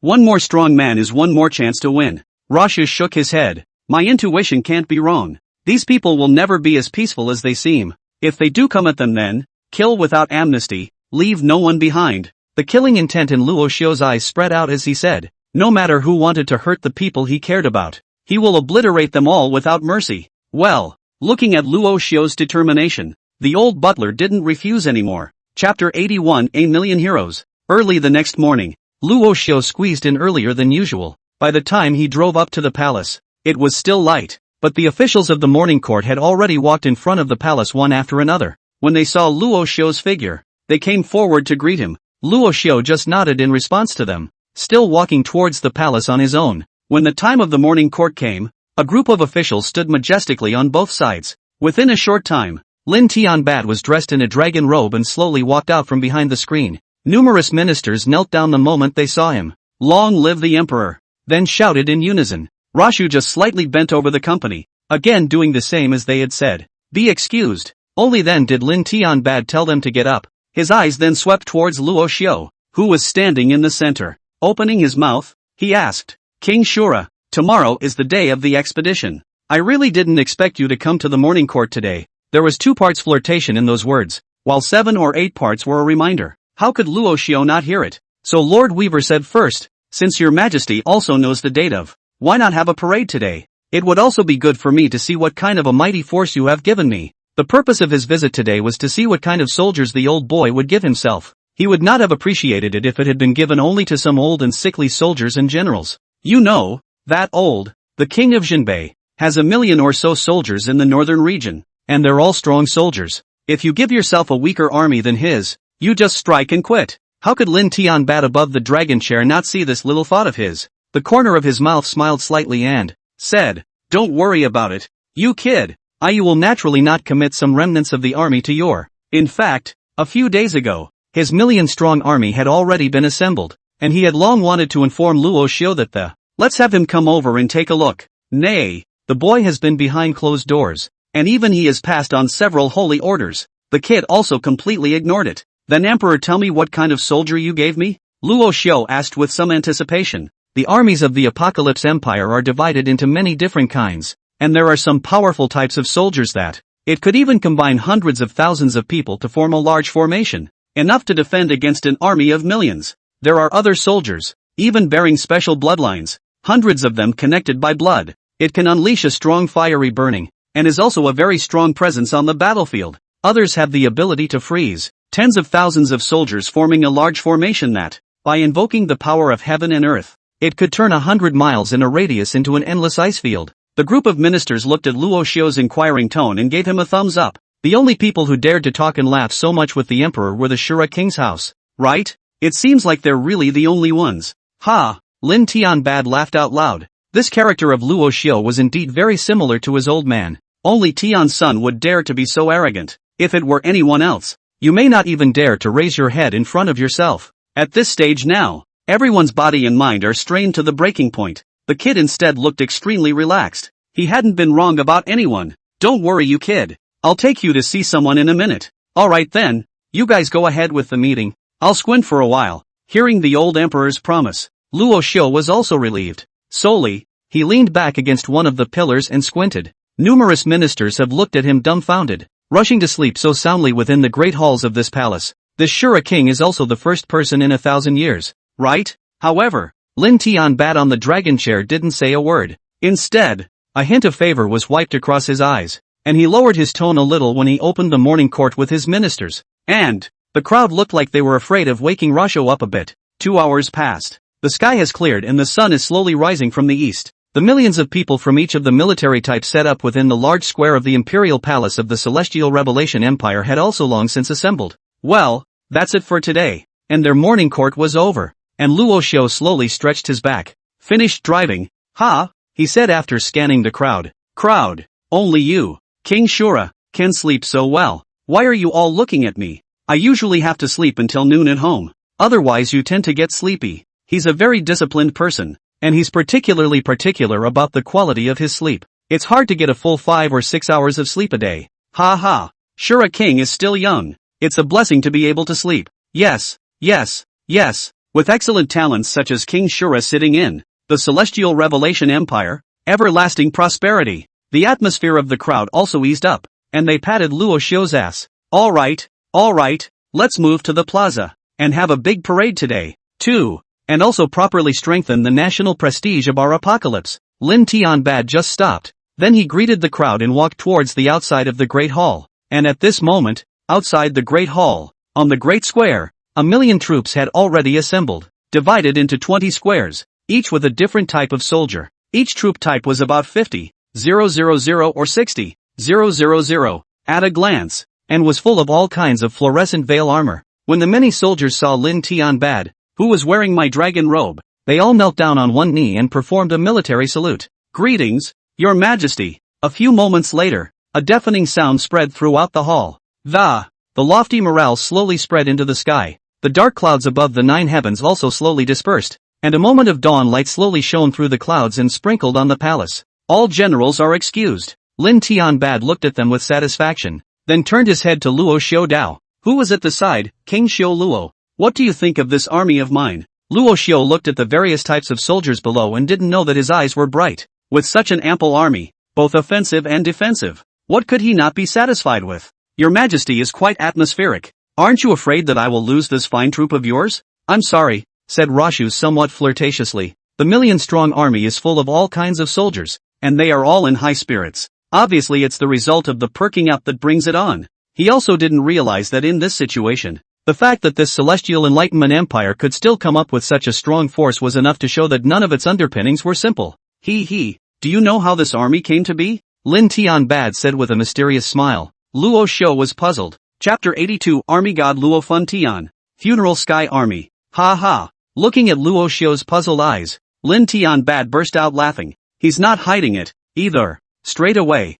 he spoke the way this army came. It seems like you kids still has a long way to go. As a family of military gods, you can't even recognize the army your own old man raised. Do you realize that your father raised this army? Lin Tianbad's face showed a proud look. As soon as he talked about this army, an exhausting sense of despondency then surfaced on his face. I think it wasn't all smooth sailing when he came to power and had to have people on his hands. Nobody wants an army without an army. Even a random vassal king from the empire would be better than him. Yet it was under these difficult conditions that Luo Fun Tian personally laid out the groundwork for him, cultivating an army for him, cultivating talents that, step by step, he helped him to ascend to the throne of the 9 to 5. Thinking back to that time, an unconcealable soft color also appeared on his serious face. The many great gods on the sidelines had also fallen into despondency. The eyes looked straight at the 1,000,000-strong army in the square. This is an army that can perform miracles, and it's not too much to call it an army of God. The scene from a dozen years ago also appeared in their minds.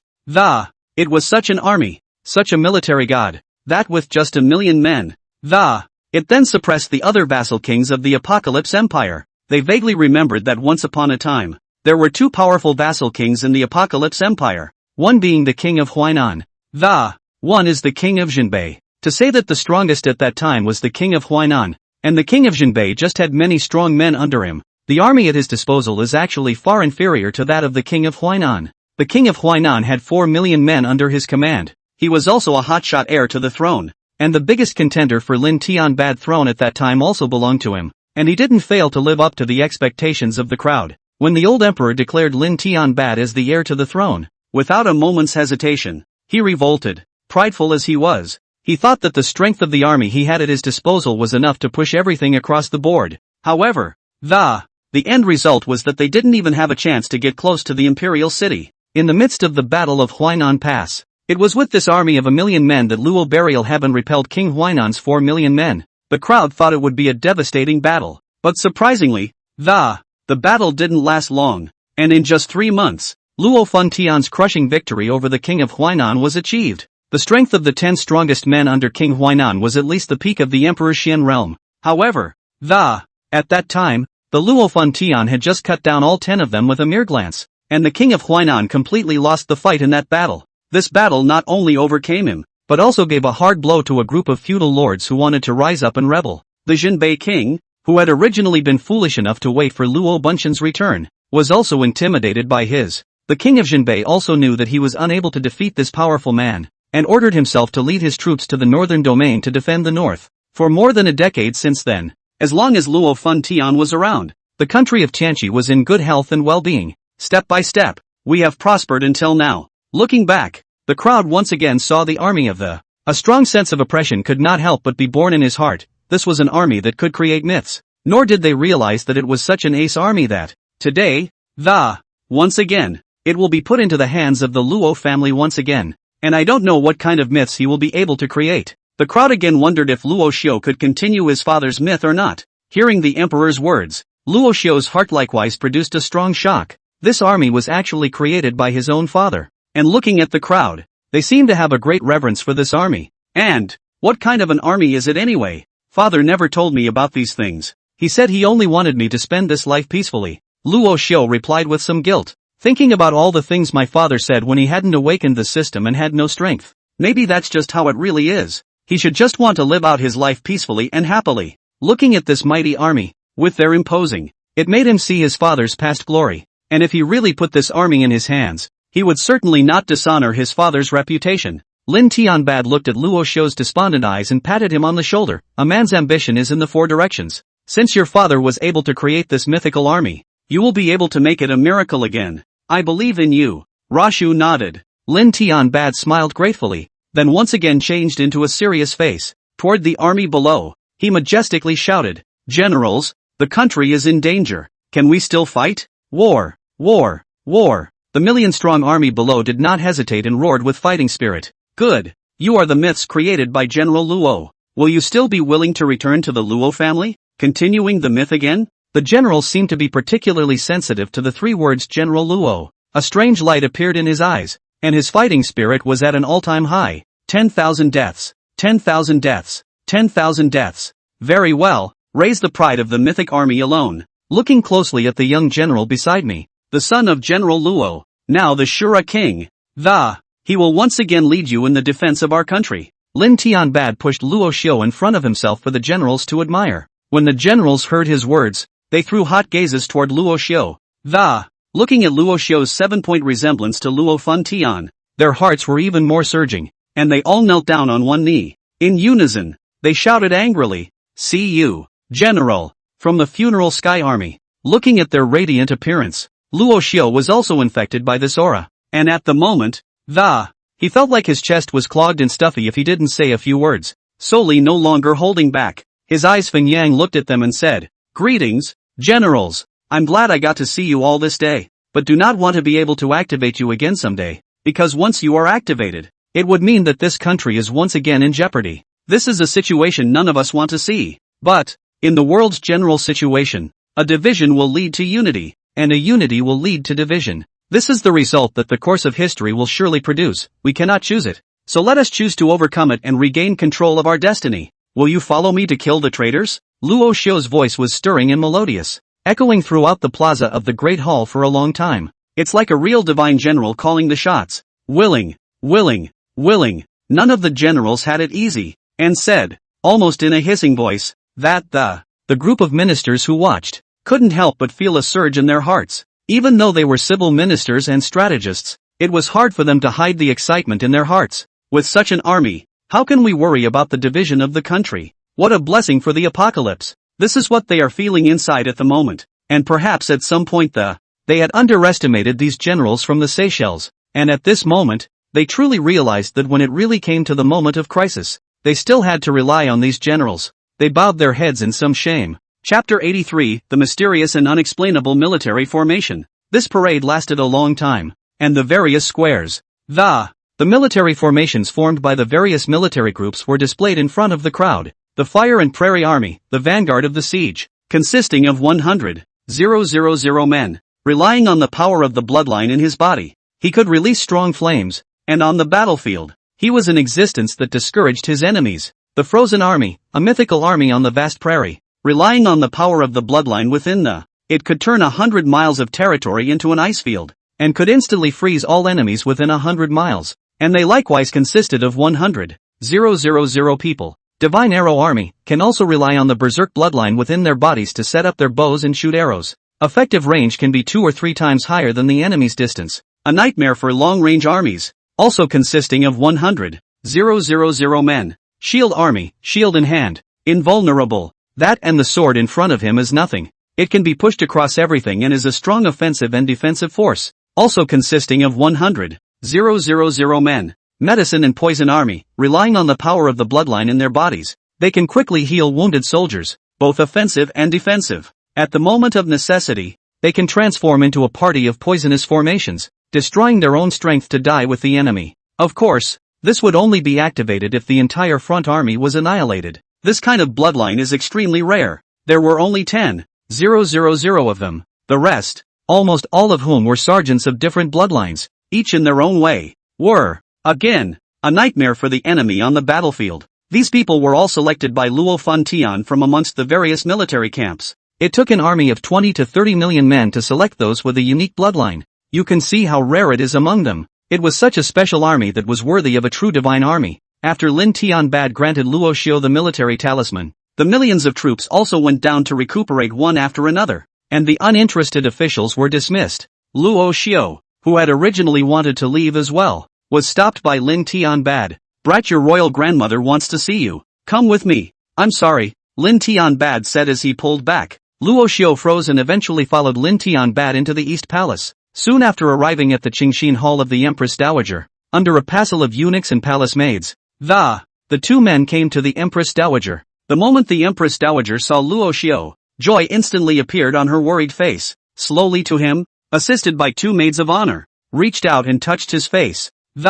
Favoring him, he said, "Little Ashu has lost weight." The Empress Dowager had a heartbroken look on her face. Luo Xiu slightly squatted down, and the Empress Dowager rubbed his head in passing. "Royal Grandma's little grandson has grown taller. You're afraid you won't be able to reach it," said Luo Xiu with a smile. He used to be the old man's favorite. Other houses came to him more or less with some purpose. Only Luo Xiu, really just to accompany her. The Empress Dowager also laughed at his words. "Yes, our little ashrams are all grown up, but as soon as they are grown up, just don't come to see Royal Grandma." Royal Grandma said, "How come? Didn't I just visit your old man a few months ago?" Luo Xiu retorted slightly, still showing the mischievous look of a child. The old man couldn't say anything about him, but just said with a face full of favor, "It's been a few months. In the past, when little Xiu was small, he loved to run to Royal Grandma, the Emperor." Lin Tianbad watched the old and young chatting hotly. He also did not interrupt, or sit back and listen quietly.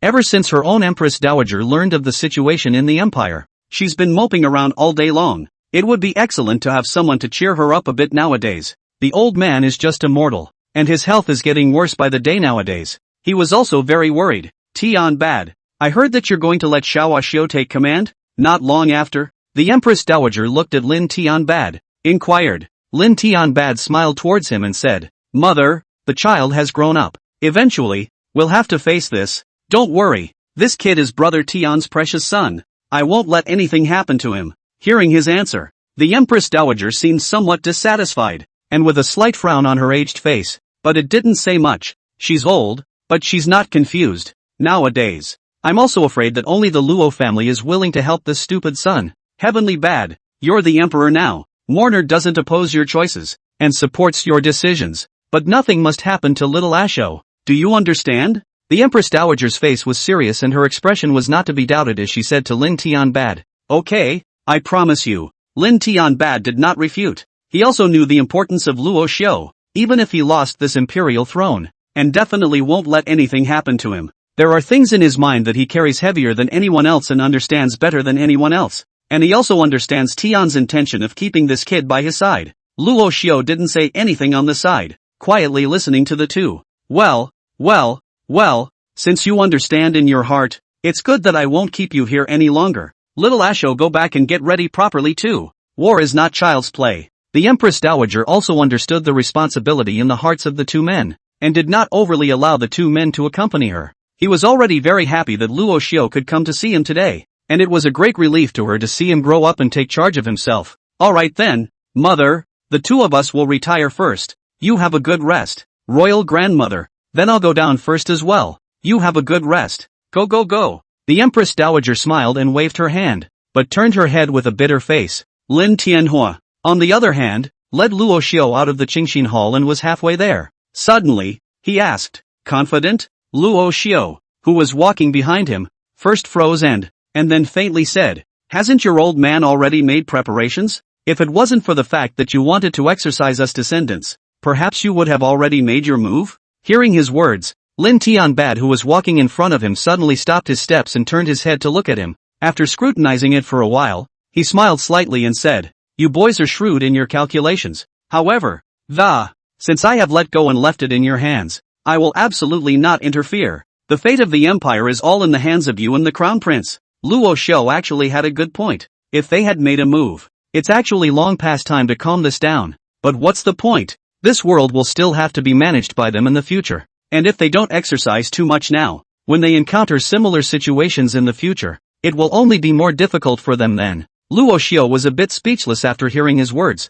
He always felt like he was going to inherit this throne in general. Don't think like that. You're old man. Exercising me is fine. But in the future, this heavenly enlightenment empire, you can leave it in the hands of whoever you like to manage it. I'm not interested. With his friendship with his own father, if he wanted to sit on the throne himself, the old guy seemed to have the guts to think about it. One must now snuff out this burning fire of his now. Lin Tianbad just laughed and didn't say anything more. Then there were no further inquiries about anything, and the two of them headed out again. After walking out of the Eastern Palace, Luo Xiu left the palace and returned to his home. Chapter 84. If you marry me, I want you to bear 10 children for me. The night enters the curtain. Tonight's Shura King's mansion was extraordinarily quiet, and all the people in the mansion tacitly did not speak. On the large hall, an incomparably large wooden table was this conspicuous. The table was covered with a variety of food, and everyone in the house had gathered around this table, but the crowd was sitting quietly, and they didn't look too good.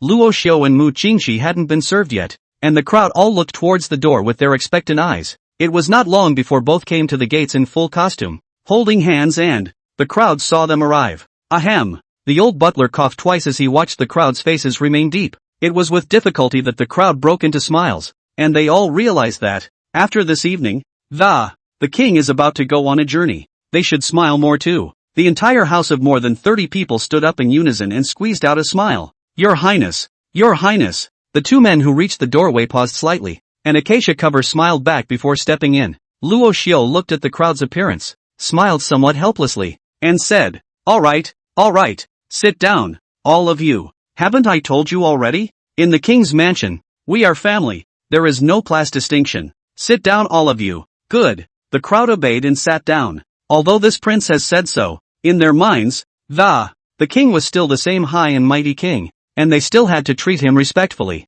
It's their job and it's what they do. Seeing that the crowd sat down peacefully, though constraints still appeared in their eyes, Rashu wanted to say something else, but before the words could come out of his mouth, he was shaken in the arm by Mu Qingshu, who was beside him, and he had to stop. When the two were seated, the crowd quietly turned their attention to them. Mu Qingshu, as the main mother in this royal residence, taking the lead. We all know the significance of gathering together today. That is, we want to take advantage of this time to give His Majesty a good farewell banquet. So there's no need for anyone to be formal tonight. Just eat as you normally would at home. Luo Xiu was going to follow and concur. Qingxue is right. I seldom manage this royal residence during the weekdays. Thanks to everyone's concerted efforts, we can manage this huge royal residence so well. And it's all thanks to you. This glass of wine is to you. With that, Luo Xiu slowly raised the wine cup in front of him, and when the crowd saw this, they also stood up and, again, he picked up the glass in front of him. Some of them were monks guarding the royal residence,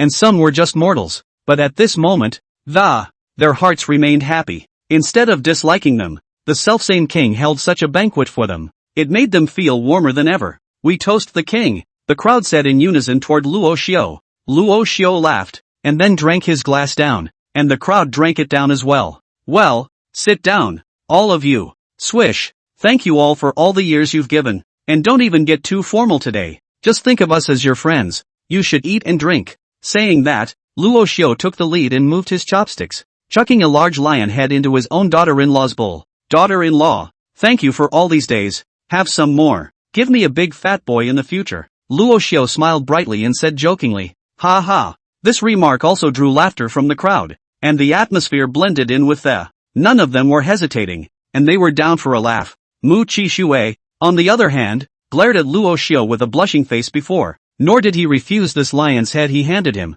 smashing it into his own little mouth and eating it with gusto. Afterwards, the crowd chatted, intentionally or not, about the. It really looked like a group of close friends at a party. After 3 rounds of drinking, some of the maids who couldn't hold their liquor were blushing. Some of the men on the sidelines have urged them to drink less. There was a surprising tenderness in his eyes, and when Luo Xiu's husband and wife saw this scene, they couldn't help but stare in disbelief. It seems that the two still know very little about their own royal residence. The old butler was also looking at them with a smile on his face. In fact, he had seen all this in his eyes for a long time. But it didn't say anything about it. Most of the people in the house are young men, because some of the older people had been dispatched back to enjoy their happiness by Luo Xiu earlier, and they had also given them enough to live on. And most of these young men in the upper reaches of the lake are their juniors.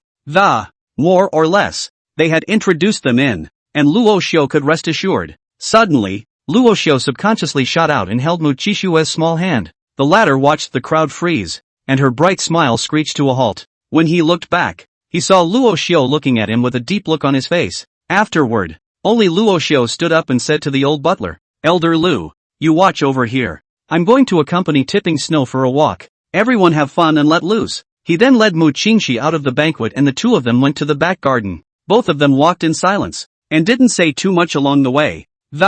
Stroll through the spring garden. Walking to the side of the pond, Luo Xiu stopped and said with a despondent face, Daughter-in-law, remember that day? Mu Qingxi first froze. Then, under the moonlight, her face slowly flushed. Thinking back to that day, she was still shy, and somehow at the time, seeing her silence, Luo Xiu said to himself, that day, in the backyard of the palace, it was by a small pond, too, that you slowly approached me, when I was so distracted that I didn't know you were coming to my side. And, maybe it's fate, maybe it's destiny, it's just so natural, I can still remember you, when my cool look, the first time I saw you, I just think you're a fairy under the 9 heavens. No, fairy is a derogatory term for you. I can't tell you how beautiful you are, but it was so deeply ingrained in my heart and soul. Do you want to know what I was thinking? Luo Xiu turned back to, a mysterious smile on his face. Mu Qingxi raised her delicate little head and looked at Luo Xiu with a face full of interest. She was likewise curious,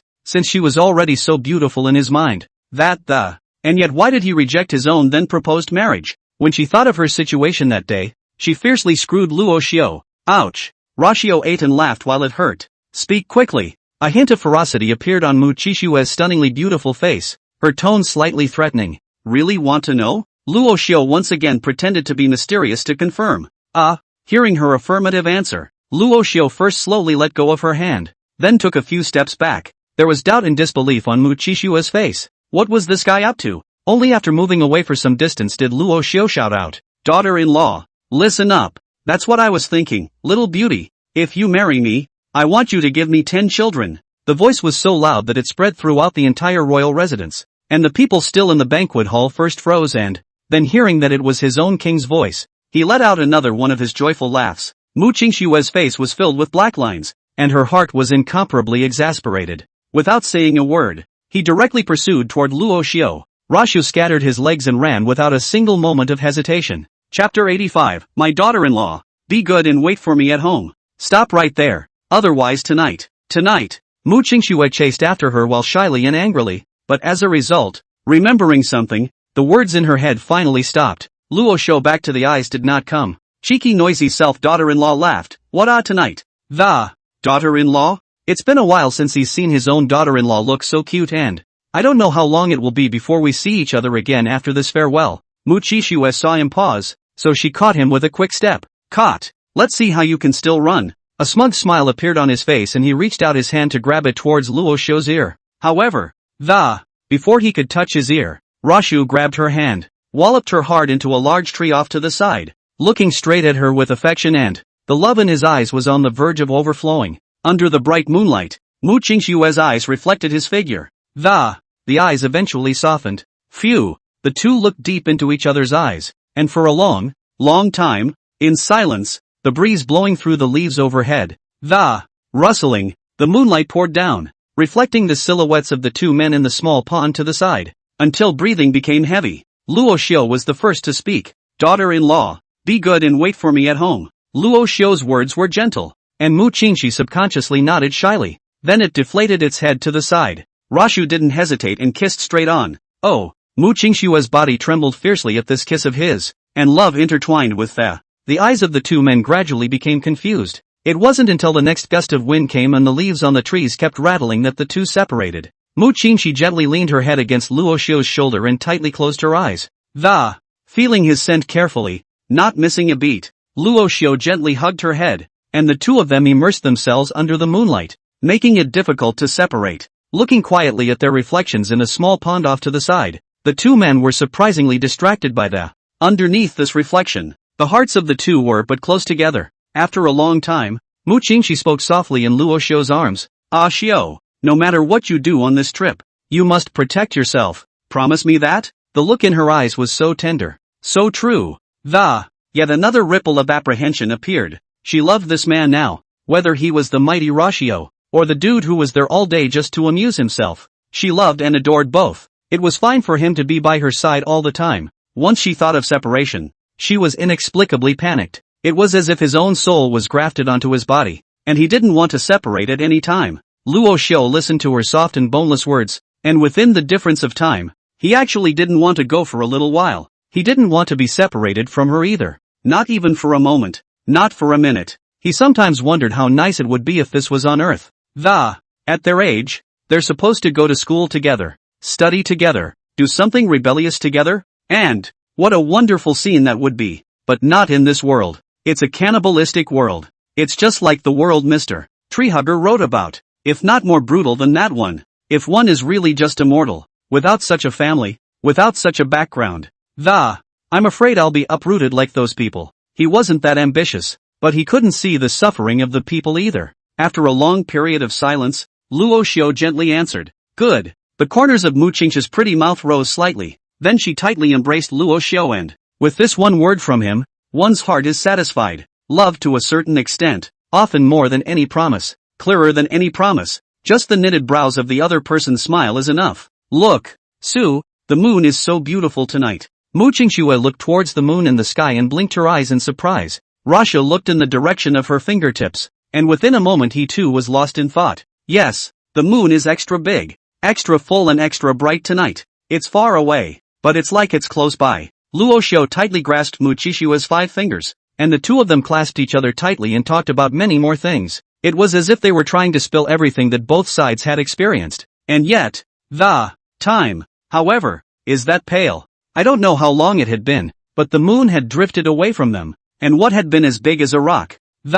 As time went on again small as a marble, the sky slowly opened up. As she spoke, Mu Qingxu's voice gradually trailed off, and shortly after already docile, she had entered a gentle land in Luo Xiu's arms. With that, Luo Xiu stopped talking and took out a blanket from within his ring and gently covered its body, then rested his head gently against its small head and kissed it gently. Wait for me, said with a face full of favor. Apocalypse calendar. The 18th day of the 2nd month of the celestial calendar. Tianqi Palace. On the large palace square, millions of troops were already standing by. There were more than 100 flying boats parked on the side. And tomorrow, hand in hand, he changed his motion. The civil and military officials stood on top of the high platform. Below, Luo Xiu stood before the million-strong army in his martial armor, like a god of war. The moment he put on this suit of armor, he was no longer a young teenager instead, it's a hardened general about to go to war. The crowd on top of the high platform cast approving glances at Some people sighed in their hearts, worthy of being from the Luo family.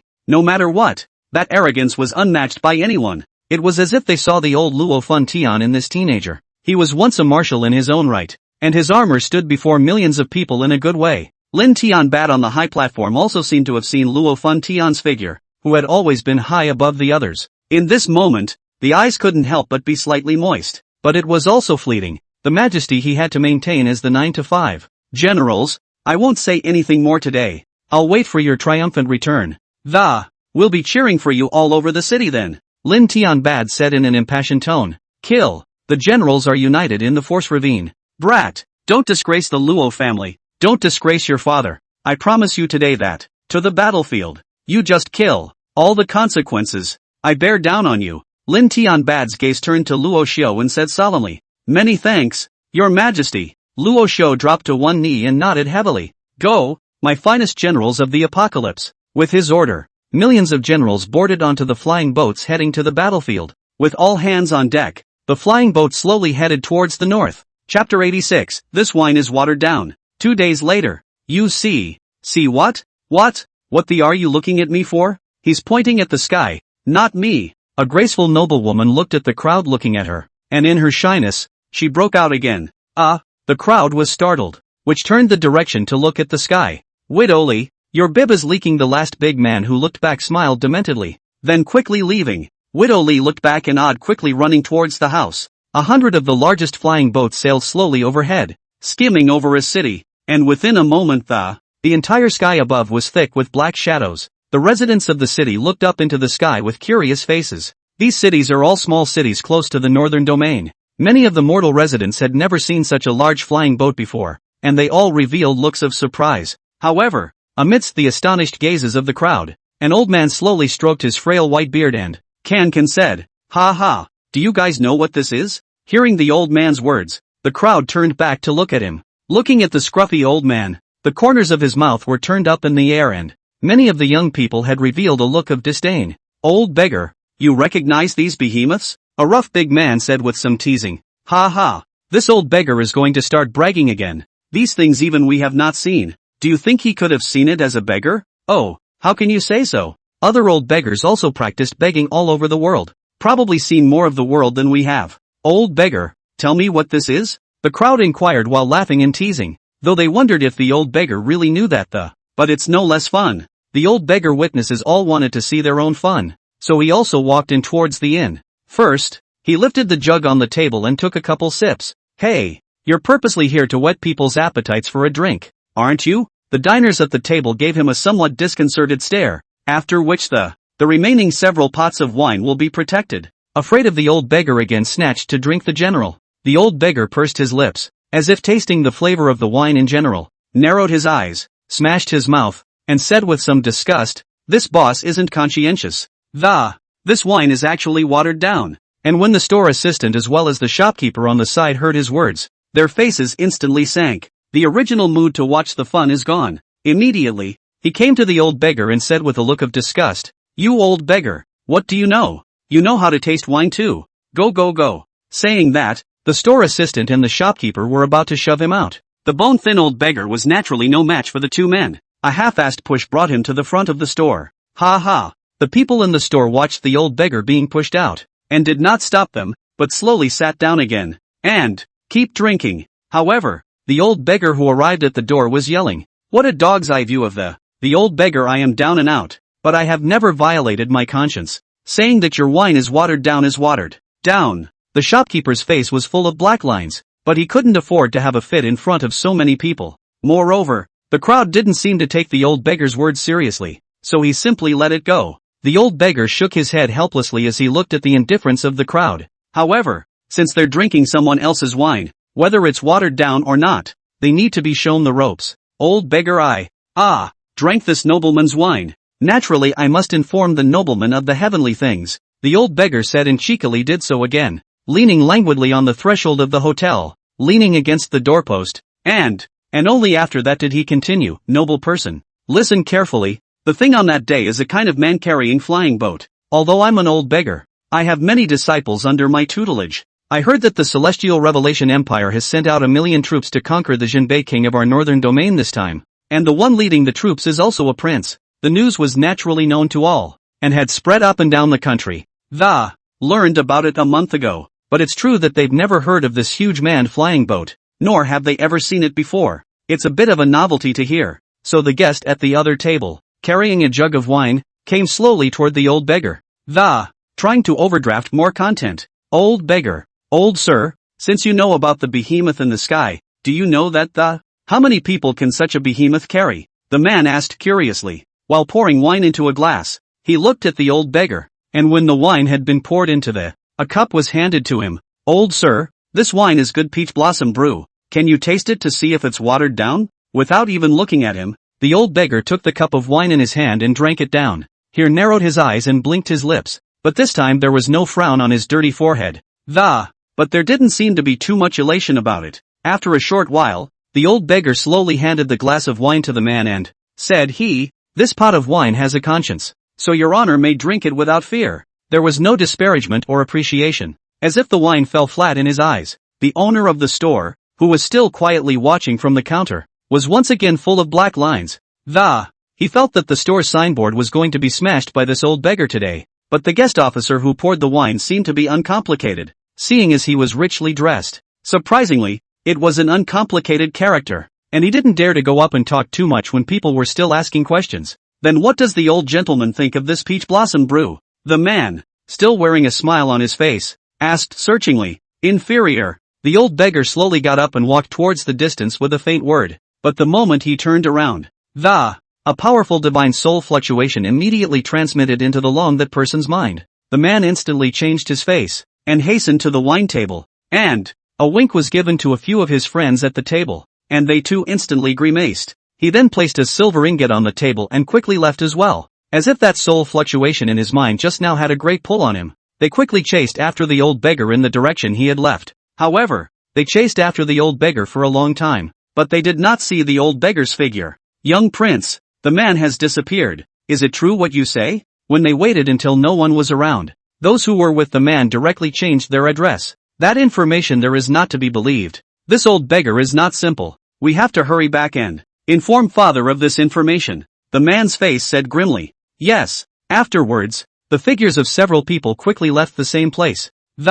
Sprinting towards the direction where the northern region's Jinbei king was located, and behind them, 4 black shadows slowly emerged. Captain, they fell for it. Oh, the young master has already come. Today first spare this brat's life. But this news delivered today is enough for them to eat. You kid pretending to be a beggar is really something. Even the wine mixed with water can smell it? It turns out that the old beggar just now was impersonated by this captain, one of the men around him. Not only did he have a powerful disguise technique, he was more than capable of simulating a strong aura. But more importantly, he was very proficient in the cultivation of the power of the divine soul, and the message he had just delivered was conveyed through such an ability. That kid should still be thanking me. Otherwise they should be dead today. The man scratched the black robe on his head and laughed. Well, the young lord has informed us, so let's hurry up and join him. Hurry up and put away your playful faces. As an assassin, you can't be so playful anymore, especially in front of the young lord. Yes, go! And then their figures were like ghosts, turning into a cloud of black shadows and disappearing. Chapter 87 Burial Heaven Legion. 10 Undead Generals. Apocalypse Empire. Northern Region. Mountain Forest Plains. 100 huge flying boats slowly landed on top of this deserted plain. The generals on the flying boat descended from the top in a well-organized manner, and then camped in place again. Toward evening, the millions of military camps that stretched for dozens of miles had bonfires, and the heavens were ablaze with these piles of bonfires. Inside the main army tent, dressed in armor and with an upright posture, Luo Xiu sat in the main seat and, removing his helmet, his white hair slowly fell. With the emperor's imperial sword at his waist, eyes gleaming, he looked around at the 100 generals within the barrier. When the generals had arranged their troops, they all came to him to assemble. And now the people have almost arrived. Luo Xiu looked at them and nodded with satisfaction. The fact that 1 million people can quickly make camp and set up fences in just one day shows that this army is well disciplined. Generals, hard work, Luo Xiu said indifferently. Although the tone was flat, the majesty in the words never diminished. The reason why we have gathered you here today is to deploy our strategy in advance, and to get to know you all. Luo Xiu's eyes swept around, memorizing every face of these generals in his mind. The generals remained silent, but the glare in their eyes as well as the murderous aura could not be hidden. They've been nurturing it for over a decade. His gaze finally rested on the 10 undead generals, who had the heaviest murderous aura on them. At least 1,000 people had been slaughtered, so it was clear that it was strong on the battlefield. The first undead general buried soul. The last general is here. Second undead general burial. The last general is here. Third undead general burial spirit. The last general is here. Fourth undead general burial sea. The last general is here. After counting out all 10 people, Luo Xiu sized them up, one by one. Every one of them had reached the Emperor Xian realm, and they were all strong men who had been baptized by war, and their murderous aura was very dense. Battle will only be more powerful than strength. Worthy of the top 10 undead generals. The name is instantly. Not bad, not bad. A general will be a dead man. This saying is reflected in you all. I'm optimistic about you. I'm now appointing you as the top 10 vanguard generals. In 3 days' time. I need a victory to boost my morale. Can it be done? Luo Xiu asked with a serious face. Hearing Luo Xiu's words, the corners of the 10 undead generals' mouths rose slightly. They had long been looking forward to the arrival of such a war and responded without hesitation. Don't worry, great general. We will not dishonor our mission. The Grand Marshal once said that the 10 of them were the perfect soldiers, born to fight. That's the biggest compliment they can get. Very well, fighting on such a wide plain, with nothing but blood and flesh to fight for. I look forward to your performance. Luo Xiu smiled faintly. This plain of the Shanlin Pass was an important pass which he must take, and over such a wide plain the enemy is very difficult to deploy to stop, and from that deployment map there are only 300,000 of them above this plain. The 10 undead generals already had 200,000 elite soldiers under them, and they were all of special bloodline, so it shouldn't be a problem. After taking this plain, though, it's time to deliberate on the later levels. It is not only the mountainous terrain that is transformed, but many parts of it are easily defensible and dangerous. It was also easy to set up various spell formations, so it couldn't be a bloodbath like the plains battlefield. The rest of them. Ratio looked at the rest of the generals again.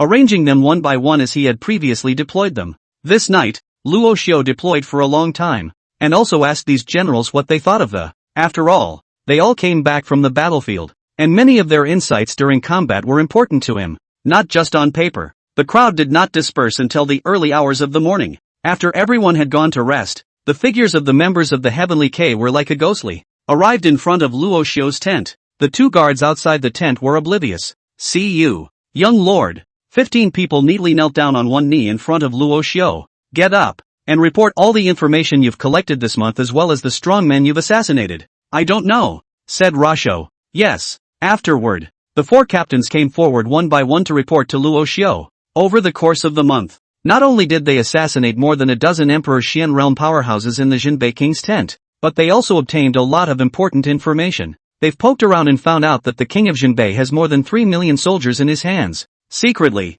he has also collected many savage tribes, on which there are not only strong warriors, but also ancient strongmen. The tribal leaders were sitting on the fence, and if necessary, these ancient powerhouses, as well as the tribal leaders, would engage in battle, and all of them would choose to support the Jinbei King's camp. Not only that, the Jinbei King has colluded with the Xuanwu Empire, and the Northern Domain has the Xuanwu Empire at its back. Just a month ago, the Xuanwu Empire sent 2 million troops to station at the border of the Northern Domain. It is possible to join the war at any time to assist the King of Jinbei. In other words, the King of Jinbei has more than 3 million soldiers at this moment, together with the 2 million from the Xuanwu Empire, and the various tribes added up in bits and pieces. There were at least 6 million. 1 million against 6 million is a great challenge. Although the Burial Legion has the legend of the mythical Legion of the Apocalypse Empire. Moreover, each soldier had a special bloodline in his body that could defeat many with one, but with such a disparity in numbers, it was really too difficult to win.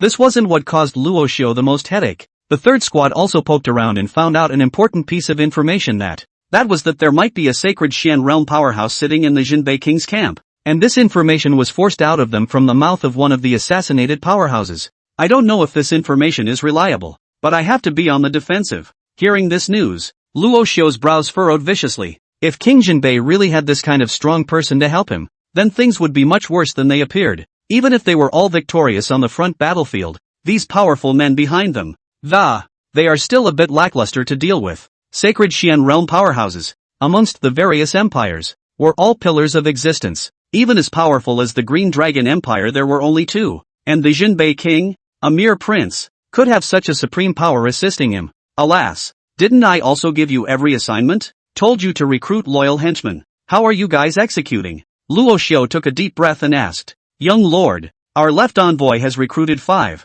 and 2 of them have reached the Xian realm. The remaining 3 are all at King Xian realm strength. The left ambassador stepped forward and said. Then the right envoy stepped forward again. Young lord, we did the same, and similarly recruited 5 people. However, 3 of them have reached the Emperor Xian realm, and the remaining 2 are all at the King Xian realm. The upper ambassador said. Young lord, our lineage is mainly about prying for information. That's why there are 15 people recruited, but none of them have reached the Royal Xian realm in terms of strength, though each of them is at the King Xian realm strength. The top envoy was responsible for spying on intelligence and collecting assassination targets, so the standards for accepting people were lowered quite a bit. Luo Xiu nodded, then looked down at the ambassador. Young lord, we've only recruited 4. Only 1 person has reached the Emperor Xian realm. The lower ambassador lowered his head somewhat guiltily. Ambassador Luo didn't rebuke him, but instead said comfortingly, you've all done a good job. 3 days later, you 2 will join the battlefield,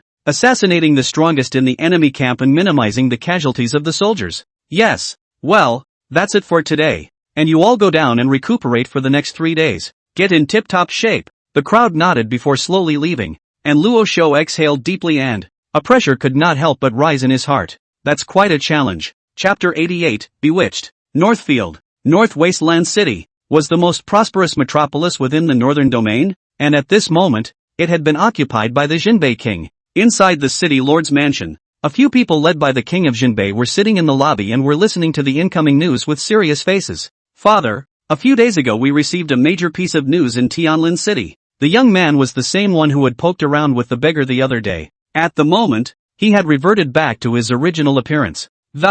And he was the 3rd son of the king of the North Jinbei, stationed in the middle of the Northern Domain all year round, named Lin Nan. There were also several people in strange costumes sitting in the hall, and they were looking at Lin Nan with sunken eyes. What news? Jinbei King Lin Tianyu asked with a slight frown. Now that he has gotten the message that Luo Xiu had already led 1,000,000 troops to the plains of Shanlin Pass, and would probably be launching an attack on him in a few days, he was fretting about it, and although he had prepared himself for it, but I heard that Lin Tianbad had sent the strongest legion of the Celestial Revelation Empire, the Burial Heaven Legion, to Luo Xiu. He knew, deep down, the terror of this army, and that this army was created by Luo Fun Tian's hand. For the Luo family, they would absolutely listen. If he had sent another legion, he could have found a way to bribe but there is no way that anyone in this army could ever defect. Lin Nan swept a glance at the crowd with a rather twisted expression, fearing that he would be betrayed by these people if he told his secret in general. Lin Tianyu could also see his concerns,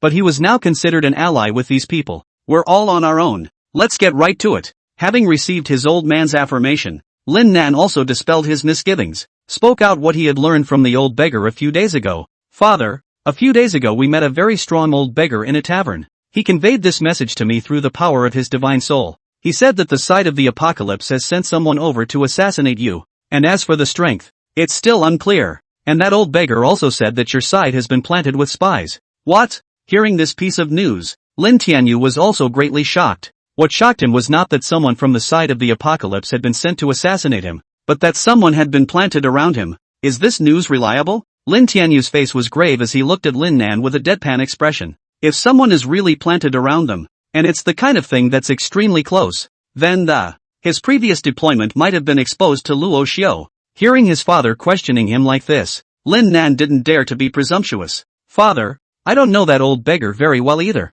I just treated him to a cup of peach blossom brew. He then transmitted this message to me through the power of his divine soul. I was going to catch up with him to check it out, but after chasing him for a long time I still couldn't catch up. Lin Nan shook his head, and he was well aware of the importance of this message. He also wanted to catch up with the old beggar at that time to ask for a clear answer, but the old beggar left, as if evaporated, completely untraceable. King Jinbei, if what this young prince says is true, then all the deployments we made earlier may have already been known. A man dressed in the Xuanwu Empire general's uniform stood up and, a displeased face said, the Xuanwu Empire, has deployed 2 million troops on the border. If the lives of these soldiers were to be accounted for here because of the carelessness of this king of Jinbei, then their emperor would never agree to that. Great Luo Heavenly King, you can rest assured that all of this that we have deployed, I did it so meticulously that no one knows about it except a few close friends of mine. Hearing the questioning words of the great Luo Heavenly King, Lin Tianyu hurriedly explained. If we lose the 2 million troops of the Xuanwu Empire, it would be much more difficult for him to defeat the millions of elite soldiers in Luo Xiu's hands. He knew the terror of this army, and though he had 3 million troops in his hands, but may not be its match, it's better to believe it than not to believe it, and until you get this thing cleared up, my Xuanwu Empire's army will never come out to help you. However, after hearing his explanation, the great Luo Heavenly King of the Xuanwu Empire shook his head. He wouldn't dare bet 2 million of his own troops against this guy. The Xuanwu Empire was already a bit on the weak side, and if it were to lose these 2 million troops, it would want to fight against other empires. It can be even more difficult. Well, King of Jinbei, when you've investigated the matter clearly and uncovered the traitor on your side, let's talk about cooperation again. After the great Luo Heavenly King threw out a sentence, he stood up and left with his men. Now there were only 5 people left in the entire hall. 3 of them were tribal leaders from the northern domain. Although they were now surrendered to the Jinbei king, they would not hesitate to fall back if someone more powerful than him appeared. After all, these tribes of theirs were already weak and it is impossible to gamble your family's life on an unknown person. They, too, rose to their feet and said to the king of Jinbei, Handa, we share the same notion as the great Luo Heavenly King, and we also hope that you will bring out the spies around you. Otherwise working with you would undoubtedly be a dangerous endeavor. We'll take our leave. With that, the 3 of them also got up and left. The only people left in the entire hall now were the king of Jinbei and his great general. Looking at the backs of the departing crowd, Lin Tianyu clenched his fists. A fist slammed hard into the sandbox on the tabletop. Bang! Only a thud was heard, and the heavy sandtable was directly shattered, and the little flags on it, sand was flying everywhere. The 2 soldiers outside the door heard the commotion inside and poked their heads in to see Also startled by him, he quickly withdrew his gaze, his body trembling as he continued to look at the door. Father! Lin Nan's face did not look good as he looked at his father's enraged appearance. If only he had spoken to his father privately just now, as he had thought just now. However, father's words and he had to listen. This king is fine. You guys go down first. Lin Tianyu took a deep breath and, waving his hand at the 2 men beside him, he signaled them to go down. The great general and Lin Nan exchanged a glance and walked out with a sense of humor. After everyone left, only Lin Tianyu was left in the entire hall. The anger and killing intent in his eyes could not be hidden, and he was so angry that he muttered curses in his mouth. Lin Tian Bad Lin Tian Bad. I didn't expect you to have left such a hand. It's good. It's good. If you do keep someone by my side, I will personally twist his head in front of you. Who the hell could that be? After calming down, he thought more carefully about the people who had just come to him over the years, and another thought about the people recruited these days. But after thinking everyone through, he was still a little incredulous that, because he had already roughly checked the details of these people, there couldn't be any problem at all, right? Is this information unreliable? Chapter 89 Drugged or Unsuited? Inside the city. Inside an inn with the Xuanwu Empire's logo. The Xuanwu Empire's great Luo Heavenly King and the others were staying here, and they returned to this inn. The great Luo Heavenly King then couldn't wait to arrive in a luxurious room. In the room, a young man who was Yu Xianan was sitting on the bed. The young man was of a wheatish complexion, with very fine features, and likewise erect in stature, and quite a bit taller than a normal Apocalypse Empire person. This height is only accentuated in places where there are geographical differences. The great Luo Heavenly King carefully came to him and whispered, Prince! The young man slowly opened his eyes. His brownish-gray eyes were the same as Wu Dilang's. The moment he opened his eyes, an aura of composure flowed between his face, and behind this aura of composure, instead, a hint of ruthlessness was hidden. The young man glanced at the great Luo Heavenly King and slowly retracted his meditation gesture. Standing up, he went to the tea table and poured a cup of tea for the 2 men. The great Luo Heavenly King, on the other hand, froze and followed behind him, seemingly afraid of this young man.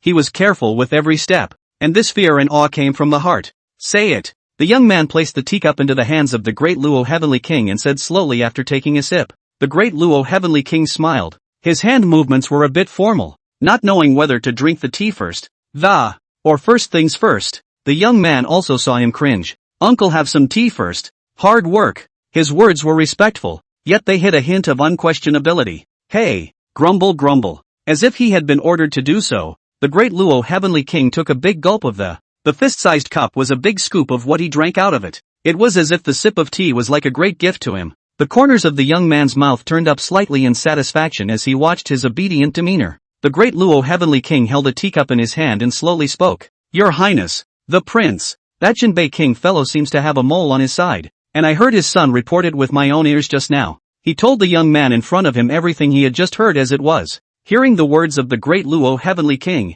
the young man's hand moved slightly. The teacup also stopped in mid-air. This action directly scared the great Luo Heavenly King to the point where he didn't dare to move. After the young man froze for a moment, a cold smile appeared at the corner of his mouth. Ha! As the great Luo Heavenly King looked at the young man's cold smile, the spine behind him felt like it was being blown by a cold wind, cold to the bone. "Your Highness, what do we do now?" The young man, on the other hand, sipped his tea unsteadily, as if he already knew what was going on. There's no rush, and regardless of whether this whole thing is true or not, it's time for that guy's side to be cleaned up, the young man said mysteriously. It made the Dala Heavenly King on the side say something. "What does your Highness mean? Do you really think that guy is surrounded by people who are completely convinced of him?" The young man looked at the big brother Heavenly King's puzzled gaze and asked rhetorically. Nowadays, it was no longer a secret that this Jinbei king was working with their Xuanwu Empire. Those 3 million troops all came from the Apocalypse Empire, and he didn't believe that all of them were completely convinced of Lin Tianyu. Moreover, the border officer of the northern region of the Celestial Revelation Empire, I heard that he was once also Luo Fun Tian's subordinate. He had heard of the myth of Luo Fun Tian. I've heard that those who served under him are very trusting of him, though I don't know if that's true or not. But that border officer had so easily cast a complaint against the king of Jinbei. It might not be as simple as it appeared. That's true. An empire was peaceful, and then suddenly a revolt pops up, and you have to take them with you. So naturally you can't convince everyone. The great Luo Heavenly King also nodded thoughtfully and said. Hearing the words of the great Luo Heavenly King, the young man then looked at him with a playful expression. Smiling coldly, he inquired, "Oh, if uncle encountered such a situation, how would he choose?" As soon as the question came out, the great Luo Heavenly King first froze for a second, and then the whole person stood straight and, with a horrified face, he explained, "Your Highness, I am loyal to you. I have no second thoughts." Looking at the terrified appearance of the great Luo Heavenly King, the young man was quite satisfied, patting him on the shoulder. His face was soft and comforting. "Oh, I naturally trust in my uncle's loyalty, but whether all the people around that guy are as good as uncle is to me is unknown. Let's keep our army on hold for now, knowing that guy's men are pretty much depleted. Find another time to see if you want to help. If that guy is incapable, I don't mind forcing him to take over this Tianqi Empire," the young man said in a breezy manner on the surface. That inwardly, he was laughing coldly. His goal from the beginning was not to help this so-called Jinbei king. Rather, they want to use their own abilities and then utilize the strength of this king of Jinbei to take down this Apocalypse Empire in one fell swoop. If he succeeds, and takes this northern region into his own pocket, he can then use it as a medium to continue to ask for troops from the empire. Even if we can't swallow all of this Apocalypse Empire, but taking the territories of other feudal lords is not impossible. Hearing his words, the great Luo Heavenly King also came to his senses and he looked at the young man with an astonished face, with both fear and admiration in his heart. At the same time, it is also I'm glad that I was supporting this lord and not the prince. Mountain plains, and the soldiers were still somewhat unaccustomed to the climate of the plains. Some people have become physically disengaged. Great General, it's only been just one day that has passed and already thousands of soldiers have vomited. An Inspector General knelt down on one knee in front of Luo Xiu and reported with a grave expression. The difference between the climates of the two places is too great, and the climate above this plain is high and broad and atmospheric, not at all comparable to the inland of the Apocalypse Empire. The generals, although they all have a special bloodline in their bodies able to hold on to, but now was the time to rest, and with this particular bloodline still barely hanging on. But when it comes to the moment of battle it is difficult to maintain. Show me. Hearing his report, Luo Xiu took a deep breath and said, he had explored the climate of this area, although there were differences with the inland side of the Apocalypse Empire, but it definitely won't vary that much. There may be another reason for this phenomenon among the soldiers. Soon the two came to the 6 soldiers' tent. The soldiers were thrilled, one by one, to see the arrival of the great general. There was a strong effort to stand up. Some of the seriously ill ones could only cast glances, but they were flooded with light. It was as if they had seen a savior. "See you, great general, don't move, get some rest." "Yes." Luo Xiu waved his hand, signaling them to continue resting. "Army doctor, what's their condition?" Captain Luo Xiu asked the military doctor on the side. The medic was also full of worry. These soldiers look like they were waterlogged, but it doesn't look like it from the cases examined. It's not really possible to tell anything more than their shallow medical skills. "Great general, my subordinates are incompetent. The The medic knelt first and shook his head, saying, Luo Xiu slowly lifted him up and said with a frown, "Get up and talk." "Thank you, Great General." "Okay, tell us what you found." "Great General, I don't see that the generals' bodies look like they're suffering from the climate." Because earlier I have also treated soldiers with watery soil and it was not at all the same condition as theirs. The condition of these generals is rather like a wave of some kind of plague, the military doctor said tremblingly. In front of the Great General, they do not dare to be presumptuous. Whether or not the plague was transmitted was only their guess, because plague conditions are generally more severe. And the condition of these soldiers only manifested itself in physical weakness, not contagion. They can't give a more accurate judgment for a while. Looking at them in a difficult situation, Luo Xiu nodded and encouraged. You guessed very well. The difference in climate between the two places isn't that great, and looking at them in this condition, they might actually have been drugged. Order all the back kitchens that are going to be used to test the water sources first. Yes. Chapter 90, facts aside. He's okay with it? Back inside his tent, Luo Xiu summoned the 4 Heavenly K-Squad leaders. Soon, the 4 arrived inside his tent. Young Lord, what do you want with us? The Right Minister stepped forward and respectfully inquired. Rashu nodded. I'm going to give the 4 of you a mission now. Young Lord, please command. The 4 of them stood up straight and looked at Luo Xiu respectfully. There are many soldiers in the army who have developed vomiting, water and dirt. But the climate here is not so different from the interior of the apocalypse that this should not be the case. And I now order you to proceed to the place where the water is to be taken. Check the water source over and see if you find anything. Those military rations were all brought by them from the Empire's military storehouse. There shouldn't be any problems with them. It should be the water source. Although they went to survey the water supply when they arrived. But it is inevitable that someone will take advantage of the gap to take advantage of the water source. Knowing that a water source can be a lethal presence for an army. It had only been a day since he'd been here and this had happened. He couldn't believe there could be such a coincidence. Yes. The 4 of them responded with a heavy cry. And then they transformed into 4 residual shadows and sped towards the outside. Luo Xiu, on the other hand, sat down inside the tent and inquired to the system. System, we've come to the northern region now. Now we can always talk about it. If we fight, there will be a lot of casualties among the soldiers. What method do I about to use to collect the essence blood from them? Luo Xiu was in an excited mood. Casualties are inevitable when 2 armies are fighting, and he could precisely use the chi and blood of these casualties to enhance his own strength. Originally, he had wanted to raise his strength to the Tian Xuan realm before coming here, but it's hard to know where to get past that much essence blood in a single moment, and there was a bit too much going on at the time, so he just didn't have time to deal with this. Since we're here now, it's time to mull it over and deploy it. The system that hadn't been summoned for more than a month was also finally making a sound at this moment. Host, you haven't killed and practiced for more than a month, and it's not good to be in such a state. I suggest that you first restore your own breath to its peak moment and continue to maintain it. Otherwise, in your current state, even if you gained a large amount of essence blood, it was also difficult to break through to the Tian Xuan realm. Because the Tian Xuan realm was not only a breakthrough in cultivation, but it was also about condensing one's domain soul spirit. If you want to condense a more powerful soul spirit, you have to break through your own limitations. But according to the system's probing, with your current physical state, it no longer has the conditions for a peak moment, so please make sure you engage in killing first to activate your own Shura bloodline again. After the system finished speaking, Luo Xiu froze for a moment before reacting with understanding. It's true that he hasn't killed too much in the meantime, and his physical condition seems to have slipped, just like an athlete on Earth. If you don't exercise for a day, your body functions will decline at a rapid rate. If you want to keep it up, you have to train systematically. For the past 3 years, he's been killing himself, and his body has been in peak condition. As a result, after only a month of not engaging in killing, the system decided that the body had not reached its peak moment. Although Luo Xiu was a bit chagrined, he had to be cautious, but he had heard that in this kind of immortal cultivation world, once one's foundation was unstable, it would be much harder to go further in the future. Then what do I need to do now? Luo Xiu inquired with a grave expression on his face. Of course, the fight will continue, and the sooner the better. The Shura bloodline was born to kill. Once it stops killing, it's not a pure Shura bloodline anymore. And haven't you, host, planned a battle recently? And you'd better join in on it. These soldiers are weak, but they can't afford to be large. Although these soldiers were weak, they had the same bloodline in their bodies. Only endless blood chi could awaken the Shura bloodline and reorganize it to its peak state. The very nature of the Shura bloodline is that it is constantly burning itself, constantly strengthening itself through battles.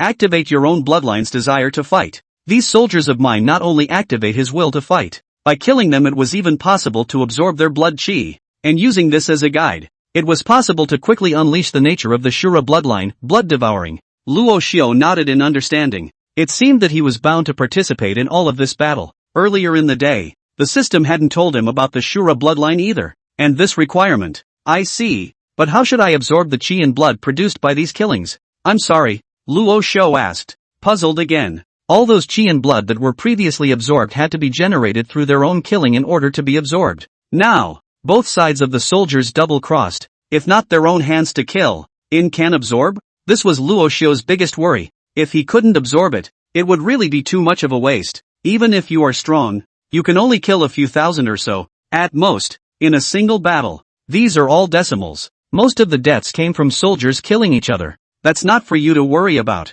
This matter of absorbing chi and blood is our system's business. Hearing Luo Xiu's doubts, the system replied boldly. Collecting chi and blood was something he had been doing for so many years and was most familiar with. And as Luo Xiu's strength increased, his system's authority also gained a substantial increase in. It could absorb chi and blood on a large scale. And as Luo Xiu fought, the chi and blood systems generated around him would help him absorb them quickly. So even if it was a large-scale battle, the system could help him absorb more than 90% of his chi and blood. And that's a good thing? You're finally getting some use out of it, huh? Hearing the system's answer, Luo Xiu was also very happy and couldn't help but flirt with the system. How is this my problem? Host, haven't you ever sulked and asked yourself? Have you been working hard to kill during this time? Have you been looking for those heavenly prides to fight and absorb their essence and blood chi? Don't talk nonsense with your eyes open, okay? The system has been coming along for so many years. The system's reply directly made Luo Xiu's jaw drop. And why did that sound so familiar? Has this system gone dark as well?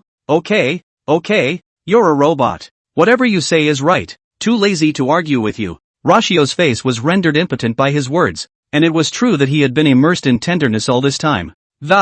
He also somewhat missed the old life of killing, but you can't blame yourself entirely, can you? Facts aside, is there nothing wrong with this system? But this guy seems to have a point, and it looks like this fight that you can't get away with it yourself. That's good. Then as a big boss himself, he gave the king of Jinbei a surprise. The corner of Luo Xiu's mouth wiped an evil smile. Chapter 91. The culprits are actually villagers? Nighttime. One day passed quietly, but the soldiers inside that camp burial showed no sign of getting better. And in just one day, tens of thousands more soldiers were infected. The entire tent was filled with wailing, and various generals were anxiously circling around in front of Luo Xiu's tent. Luo Xiu also had a huge headache. Great General, we have to think of something quickly. If we let this disease spread like this, let's not talk about us taking the initiative to attack that king of Jinbei. I'm afraid that before the soldiers even leave their tents, they'll already be too sick to fight. Yes, General. And now there are already several generals infected as well. They're not weak,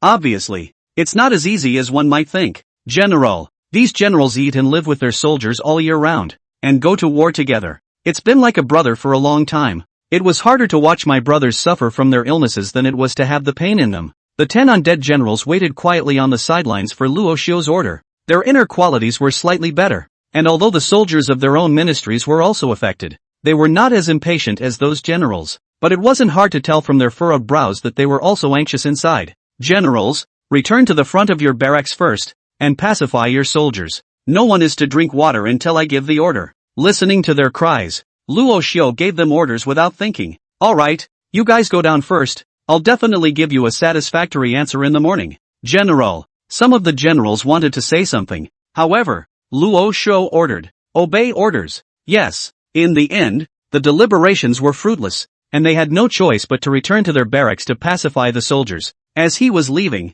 Luo Xiu called out to the 10 undead generals. The 10 undead generals stay. For them, Luo Xiu had other arrangements, and the other generals first froze but Luo Xiu had already given the order, so they had no choice but to obey, and in the end, only the 10 undead generals and Luo Xiu were left within the welcoming battle. Great General, you asked us to stay. Is there something you have arranged? Buried Soul inquired. Luo Xiu nodded and said, there is indeed an urgent task for you now. 10 of you will accompany me to guard the water tonight. After the 4 Tian K's exploration, they found a nearby village. There were some villagers sneaking around the water source, and Luo Xiu felt that there must be something wrong with these people. But then again, they were villagers from the neighborhood. There's nothing wrong with coming to get some water. They have no reason to evict anyone. So he's thinking of squatting at the water source. Tonight, He would like to see if it was these villagers who were up to no good. Great General, you found a problem. Could it be a problem with that water source? The burial spirit was slightly shocked when he heard Luo Xiu's words,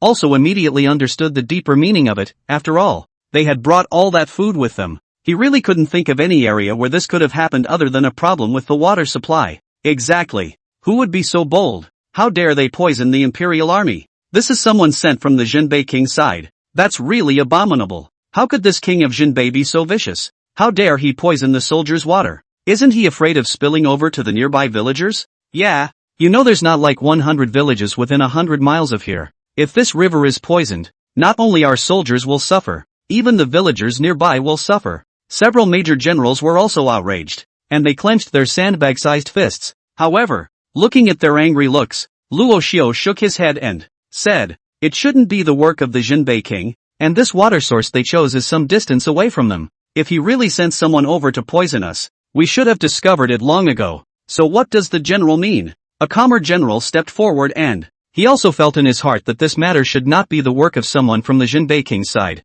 most likely the people in the neighborhood, since the water source was mostly protected by soldiers. In addition to the villagers being able to get close to villagers, that general looked at Luo Xiu with a sudden realization, and Luo Xiu nodded toward him. Then, turning to the crowd, he said, General Burial Hay already has the answer in his mind, and what you predicted is not bad. This incident should be the work of those villagers. Mentioning this matter, Luo Xiu was also somewhat helpless in his heart, and it was clear that in the hearts of these villagers, very unwelcoming to this army. Perhaps it was because the Jinbei King had been guarding this northern region for many years, and these people had more or less received favors from him. Obviously, these villagers didn't want them to deal with the Jinbei King either. He still underestimated the influence of the Jinbei King in this northern domain. At the same time, one has to admire the guy's chest. Since the villagers did it, what should we do? They use the same water source as we do, and if they secretly put something in the water under the pretext of fetching water, we can't do anything about it. I'm sorry, said another general, somewhat chagrined. As he realized the point, the generals also responded that this was indeed a major problem, and even if these villagers had dropped something, they couldn't do anything about them yet.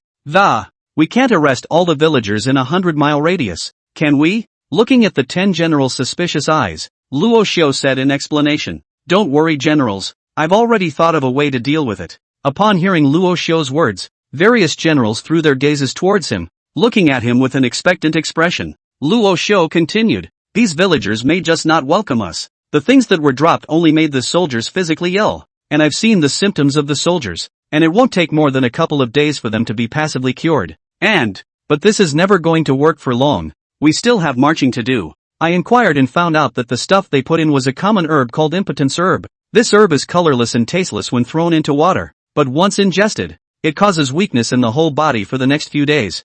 And there will be dizziness and vomiting. This is one of the more unusual local herbs, and its antidote is a herb called soul wake herb. We just need to collect this herb and boil it for the soldiers to drink, and the body will become immune to it. In the future, even if these villagers are putting in powerless grass, it won't work. The 10 generals' eyes lit up when they heard Luo Xiu's words. If they collected this soul awakening grass, then the problem at hand is solved, and there is no need to hurt the villagers, which is indeed a good way. However, Luo Xiu's next words, he gave them another blow, but this kind of herb has already been picked up by the villagers. Obviously, they have already made preparations. How are we going to acquire this kind of herb from their hands? That's another big problem. This was Luo Xiu's biggest headache. These villagers were headstrong and wanted to go against them. How easy is it to buy something from them? And it takes a day or two to recover from drinking this herb. So, the most important thing at the moment is to protect the water source first. No more soldiers can be infected. If a large area was infected, it would be bad if it was discovered by the enemy. The priority now is to protect the water supply first. I've already snooped around and found out that these villagers come out at night to drop off their water. So all 11 of us will be guarding the water source tonight to make sure it's clean. Good. Do as the great general says. Chapter 92. I know you're in a hurry, but hold on a second. Soon, under Luo Xiu's leadership, the crowd arrived at the place of the water source. General, is this the source of the water we drink from? A group of generals looked at the area as overgrown and with a much smaller current than downstream. Can't help but be skeptical. Luo Xiu nodded his head. Ahead of him was a huge snowy mountain these waters are the underground dark rivers formed by the melting of the snowy mountains, and without the intervention of these villagers, These waters are extremely clean. Generals just cruise down this stream. If you see villagers putting something in the water, stop them quickly, provided you don't get into a conflict with them, so as not to attract unnecessary trouble. There are quite a few villagers in the neighborhood. If violence is used, it would be a loss for these populations to unite against them. Yes, 10 generals obeyed orders and dispersed to the various stages of this stream. That is, a moment after they left, just a few villagers sneaked up to the water source, and it just so happened that this section of the water source was guarded by Luo Xiu. Listening to the sparse voices coming from them, Luo Xiu didn't rush forward and, instead, listen in the bushes to hear what they're saying. Everyone, hurry up and keep up or we'll be too late. Ugh, what's the rush? There's still a long time until dawn. How can this not be urgent? The water in this water source place flows extremely fast. If we don't hurry the time to put it in and slow it down, when all those people wake up, the water they receive won't have the toxin from the powerless grass. It's pretty torturous. When the hell are these people going to leave? Are we going to keep doing this day after day? How long will it take if they don't quit? A few villagers sneaked up next to the place of the water source, and someone just said with dissatisfaction, they haven't had a good night's sleep in the past 2 days. In order to put these impotent grasses in the water, all they wanted now was for these soldiers to hurry up and leave. And putting in these herbs will also affect the villagers' access to water. All villages nowadays are afraid to receive water indiscriminately for fear that all the water they receive will contain this impotent herb. Don't complain. When all those people have drunk the water that possesses the powerless grass, they'll be in bed for days. When the king waits for an opportunity to take them down in one fell swoop, we'll be able to sleep peacefully. Move on with your life. The man in the lead, hearing the residents behind him all patiently mindful, spoke out in reassurance. This person's name was Lian, and he had also been a soldier under the Jinbei king's tent before. If it weren't for his injuries, he'd probably still be serving in the military. Having spent time in the army,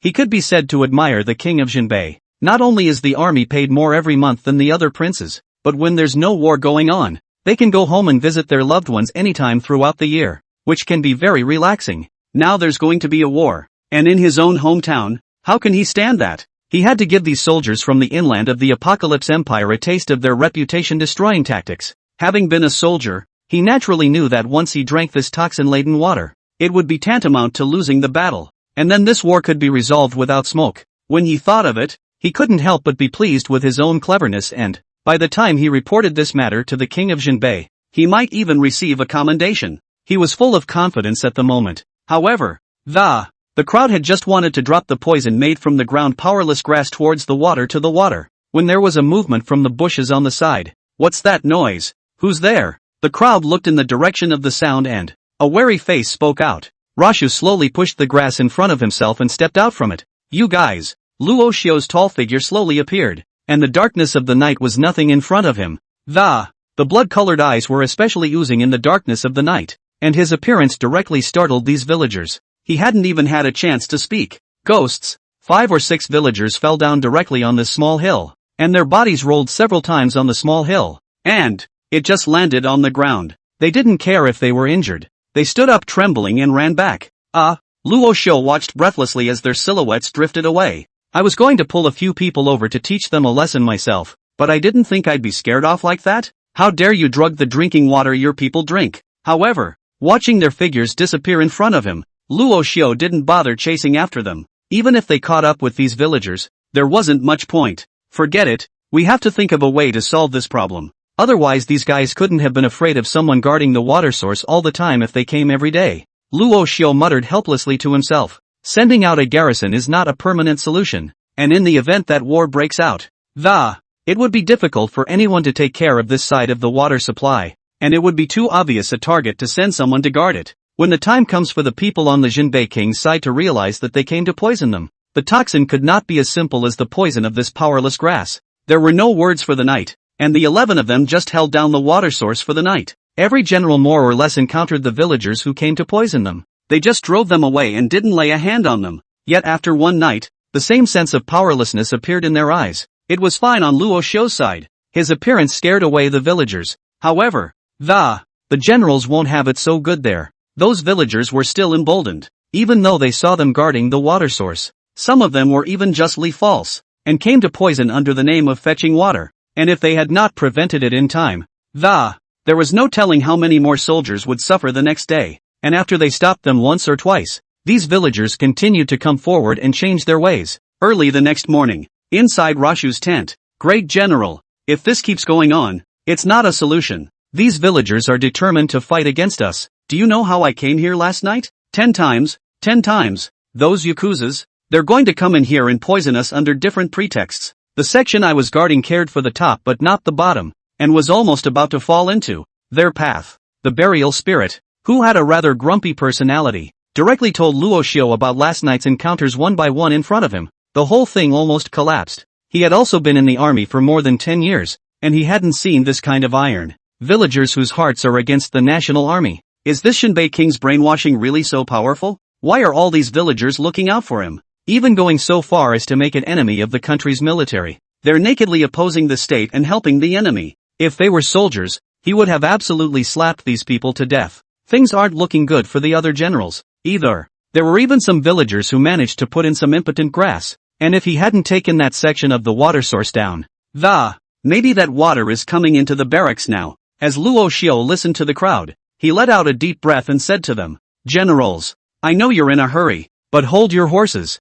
Chapter 93, Convincing the Village Chief? Great General, could it be that you've thought of a way to deal with it? The group of generals heard Luo Xiu's words and there was a lot of casting of eyes. They were all rough men from the barracks, and it was really hard for them to fight against the villagers' little schemes and tricks. There are not no ways, and there are many. Luo Xiu nodded and said. The crowd instantly came to their senses when they heard his words and they don't want to be guarding that water source night and day like that anymore. Those villagers can't be moved nor killed. Their lips are worn out. Hard to grind these people's brains. That's ironclad. Going against them. It would be nice to have a way to do that nowadays. Great General, if you have a solution, just hurry up and say it. You're about to kill me in a hurry. Burial Abyss is a rough man, and underneath his naive and strong appearance, he is hiding endless killing intent. It was as if Luo Xiu couldn't think of a way out, he would slaughter all those villagers. Yes, Great General, even if you ask us to face the enemy's millions of troops, we are all fearless, but these villagers,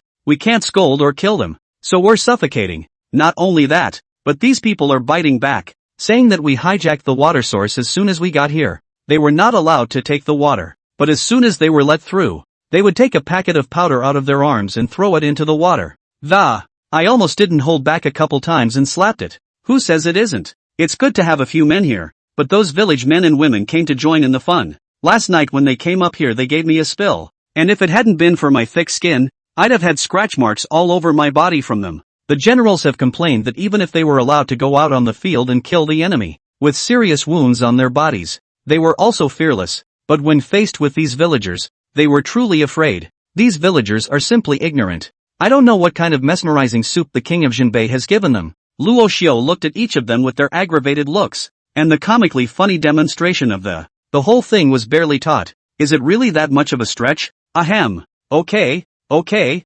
generals, that's the end of the demonstration. Watch your image. This villager thing is a good solution. The first way is to find the soul awakening grass, make it into soup for the soldiers and the problem is solved. The second option would be to continue to send men to guard the water. But after reading your reports, I'm sure you won't agree with me on that, so that approach is off the table for now. Rashu paused for a moment and looked at the crowd. The faces of all the people showed helplessness, and they were 10 times more reluctant to the solution. Even they, the great generals, couldn't stop those villagers, let alone those ordinary soldiers. There must be a big mess then, right? There were also nods. Looking at the crowd's expression, Luo Xiu also understood that so he continued. As for the last solution, it is to find the leader of these villagers, that is, to find their village headman. Get them to confer. They may trust the king of Jinbei a little more than they trust us, but I don't believe that. These village chiefs are so uneducated, and I believe they may just be looking out for their own interests. They're afraid that this war will affect them, so they've come up with all these ways to stop us, to make us back off. That way war can't break out and they don't have to worry about it. But this war is inevitable. So we definitely need to appease them before we start a war. And what are we fighting those traitors for? Isn't it just to keep the residents under you in peace? If even they can't trust us, then there's no point in fighting this battle. Luo Xiu couldn't believe that these villagers were stupid and ignorant. But would their village leader not recognize the big picture? They, as the people of the Apocalypse Empire, probably wouldn't want to go against their own military. But Nija was afraid of the war's repercussions. But there is a worst-case scenario for everything. And if these villagers are really this insensitive, then don't blame him for being ruthless. General, so what do you think we should do now? The antidote herbs have all been picked by those villagers, and the second solution won't work, so now there's only a third way left. But when I think of the attitude of those villagers, the generals beg to differ. Well, generals, things will be settled soon enough. You will now find me some soldiers who can socialize, and I will send them to the villages to invite their mayors to come over here and discuss the matter. Yes, Luo Xiu waved his hand, signaling them to go out. Shortly after the generals left, 100 or so soldiers arrived in front of Luo Xiu's tent. These soldiers were considered articulate in the barracks, and Luo Xiu looked at them and, eyes glowing with wit, he nodded in satisfaction. Now this general has an important thing to give you to do. Are you willing? I'm sorry, Luo Xiu said to them. Please, general. Without the slightest inquiry, the crowd responded in unison, because in their consciousness, the general's words were orders and could not be refused. That made Luo Xiu look a bit squirmy, but he hadn't led soldiers into battle or been a soldier, either. One has to ask people what they mean. Luo Xiu swept his gaze around them. Straight away, he said, I'm sending you now to convince the mayors of the nearby villages, preferably to bring them to see me. Can you do that? Can. There was little hesitation from the crowd, though there was still a twinkle of doubt in their eyes. Sleeping with the mayor? What does that mean? Very well, then you guys leave immediately, Luo Xiu ordered with a satisfied nod. Yes. Once the crowd of soldiers were dismissed, Luo Xiu realized that several soldiers were surrounding a soldier and asking questions. Junior, what does sleepwear mean? Yes, Xiao Air. Could it be that the great general means for us to go and sleep with those village chiefs? Tell them to bring it after they've slept? That cotton was surrounded by them, and the soldier called Xiao Air was looking at them with a speechless face. Are you guys stupid? What the great general means by persuasion is persuasion. Do you understand? Junior tilted his chin and explained with a proud look on his face. Ah, so persuasion means convincing. I thought I was going to sleep. Ha ha. What are you thinking? Those village chiefs are older than us, so why are you sleeping with them? And people may still be men. Junior laughed joyfully at the words of one man. A blush wiped across the faces of the crowd, for in their minds they were thinking the same thing. This is not asking you? I'm not very educated. I can only ask you, the army's 100th son. The strong soldier smiled nervously. Alright, big brother. Let's just hurry up and carry out the mission set by the great general. Ooh-hoo. Good. The crowd understood the meaning of it and also headed in the direction of their goal. Chapter 94, No fear of life and death, only fear of abandonment. After dispatching all those soldiers, Luo Xiu came back inside the 6 soldiers' tent. What these soldiers need most right now is a morale boost. Otherwise the morale will be depleted before the battle is even fought. And that's for marching and fighting. But it's a big no-no. Luo Xiu came to a tent where 10 sick soldiers lived. Rashu slowly pulled back the curtain and strutted in. Great General, brothers, the great general has come to see us again. When the soldiers, who were still dying and powerless, saw Luo Xiu appear, they all instantly threw glances at him. Numerous soldiers stood up excitedly. Even before this, they were still physically weak, but the arrival of Luo Xiu, as if it gave them great courage, it supported them to stand up, and the aura of decadence that had just been present was gone at this moment. Watching the soldiers get up weakly from their hospital beds one by one, Rashu came to them with quick steps and pressed them back into the hospital bed. Brothers, you've worked hard, and it's me, as the great general, who mishandled the situation. It's what has caused you to suffer this delusion. But don't worry brothers, you'll be cured in no time. Please believe me. Luo Xiu patted their shoulders one by one and suddenly comforted them. The soldiers listened to him, and nodded their heads frequently. And they were all war veterans too, and this illness was of no consequence to them. Deep down in their hearts, their greatest fear is actually that the generals won't let them go to war. Great general, it's fine. Just this little bit of sickness is too much for life and death on the battlefield. It's nothing, brothers. The only thing that worries me now is the fear that you won't let us go to war. This is a great shame for a soldier who was about to go to war. So please believe us, we have room for more. Yes, great general, brothers have experienced life and death on the battlefield. You must not deport us. Great general, you mustn't leave us behind. We've all followed the old general here. To be able to follow once more under the ministry of the Luo family, those of us who have come from the gates of hell and our old generals, one step at a time has led us here. So please trust us. These soldiers are pale and seemingly powerless. Yet, inside, they are holding back the energy of. The eyes were even more incomparably resolute. It was as if they were showing their determination, and Luo Xiu felt it. They had been through so many wars and their hearts remained firm, all of them unmoved and unafraid. Now that they have been subjected to such a little illness, They are afraid that they will return them to recuperate. Tears in my voice to myself. A wave of warmth surged through Luo Xiu's heart. He might not have spent much time with these soldiers, but he could feel their enthusiasm and their recognition of the Luo family. Looking at the way they begged themselves one by one, Luo Xiu was also very distressed. So to them he assured, "Brothers, rest assured, you are under my father's command, and he has not even forsaken you. I'm even less qualified as a junior, and you're all my seniors, and this war can be very tough. I still have to rely on you guys, so don't worry, your lives are more important than my Luo Xiu's. I will not abandon you. We will die on the battlefield even if we have to die. And what's more, it's just some little powerless herbs." When the soldiers heard Luo Xiu lift himself up like this, their hearts were instantly lit up with endless passion. One and all were refreshed, and the color of blood suddenly flooded their fury-white faces. "Great General, you're being serious. I can't guarantee that the other people, but anyone who has taken part in the wars led by the old general too has been overwhelmed by his charisma, and he is like a god in our hearts. Now it is you, young general, who have once again regained this army of ours. We will do our best to charge for you and hang the traitors, and we will not dishonor the great general, and give this army its prestige. Long live the burial army. Hooray!" The crowd was so excited that they called out, "Long live the burial army." This is perhaps the charm that belongs uniquely to soldiers, fighting only for the faith in their hearts. Luo Xiu also felt the power in their hearts.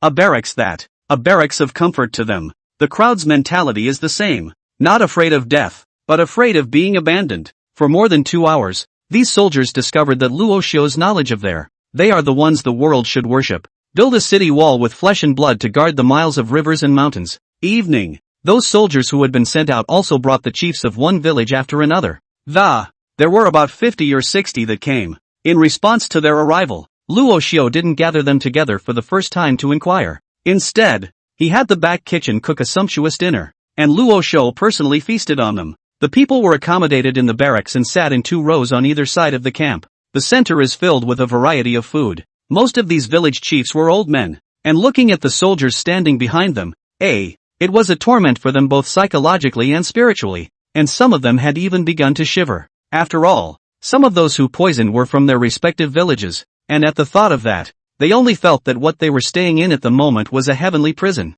and this food on the table was the last meal before the trip. Soon, Luo Xiu arrived in front of the camp battle. Following on the side were the forced king undead army and the second undead general, all wearing heavy armor and looking formidable. The two slowly pushed open the curtains, and Luo Xiu took the lead while the two followed behind. With the arrival of the trio, these village chiefs stood up anxiously and the faces looked up at them with deep fear, especially when they saw the 2 undead generals beside Luo Xiu. With their ferocious looks, it almost made them faint with fear. Luo Xiu was somewhat helpless as he looked at their trembling, shaking bodies, and so it was that the seriousness of his face was put away and replaced by a smile that, turning to these village chiefs, he said, "Welcome, village chiefs, and don't worry, I won't do anything to you by coming here today. Just a simple treat for you to have dinner and talk about how the people of the Northern Territory live." Afterward, Luo Xiu slowly came to them, picked up an altar of fine wine, and, one by one, they filled the glasses in front of them. Soon the wine filled all the glasses in front of them.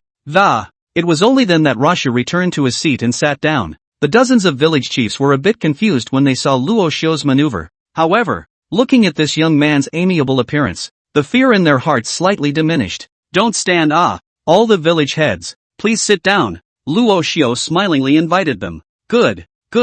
Chapter 95, Shame. After seeing them all sit down, Luo Xiu also enthusiastically raised the wine cup in front of him, said to them, "Village chiefs," pointing out that it's a big battle in the barracks and there's not too much wine and food to entertain you. "I hope you all will bear with me. You are all older than me. I belong to the late generation here. Today I am here to toast you." With that, he raised his glass and extended it toward them, and the crowd, seeing this, with some misgivings, after looking left and right for a while, they also picked up the wine cups in front of them and unnaturally toasted with Luo Xiu. After a glass of wine, the cold atmosphere also seemed to have been eased a little. The fear on the faces of the crowd was washed away by the cup of spirits, and they were crossing their ears from side to side.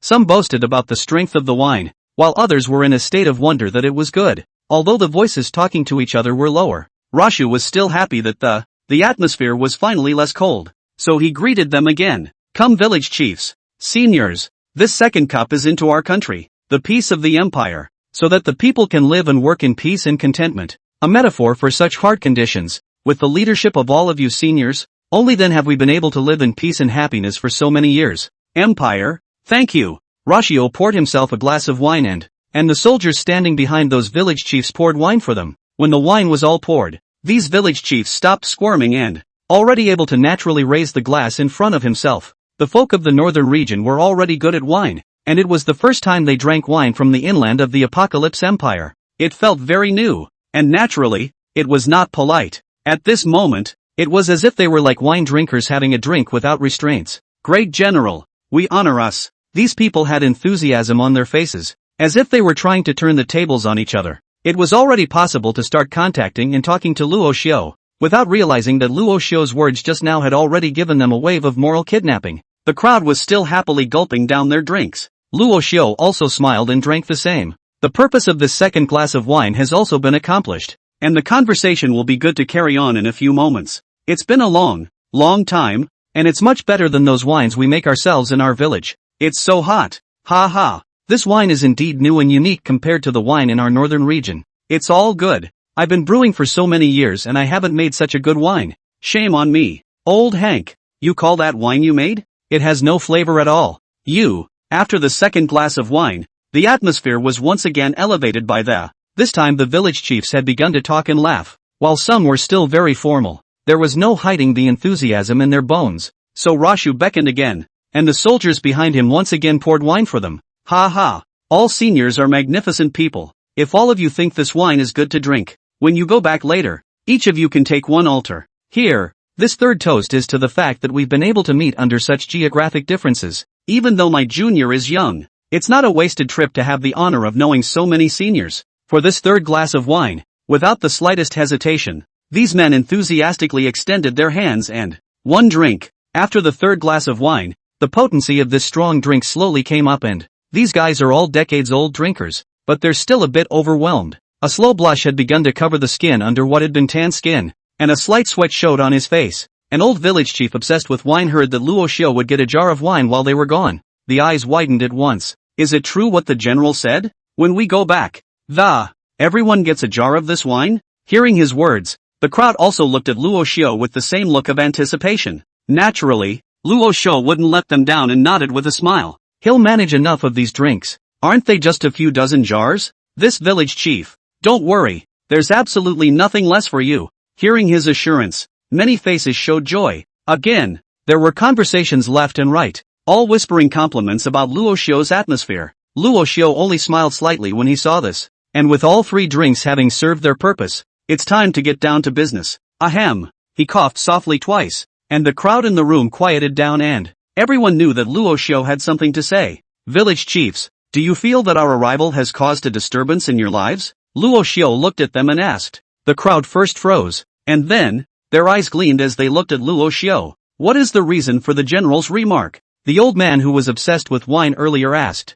His village was a bit farther away, and because of that, it was only then that he hadn't participated in the move to poison these villages, and naturally didn't understand the meaning of what Luo Xiu had said. The mayors of the villages involved in the poisoning were not so kind. Their faces changed subtly in that time. They're not very educated, but they've lived for so many years. It was still possible to hear the meaning in Luo Xiu's words. Luo Xiu didn't reply to that village chief's words, and his gaze swept around and it eventually rested on the bodies of the village elders whose eyes flickered, as if questioning them, though not dripping with threats. It was that flat, as if it were a question. The atmosphere also fell into silence at this moment, and the mayors of those villages which were unaware of On the other hand, it was a bit puzzling. Luo Xiu's passion, they could feel it, and these armies have not troubled them in any way. One of the village chiefs, who was not involved in this poisoning, had a slight smirk on his face.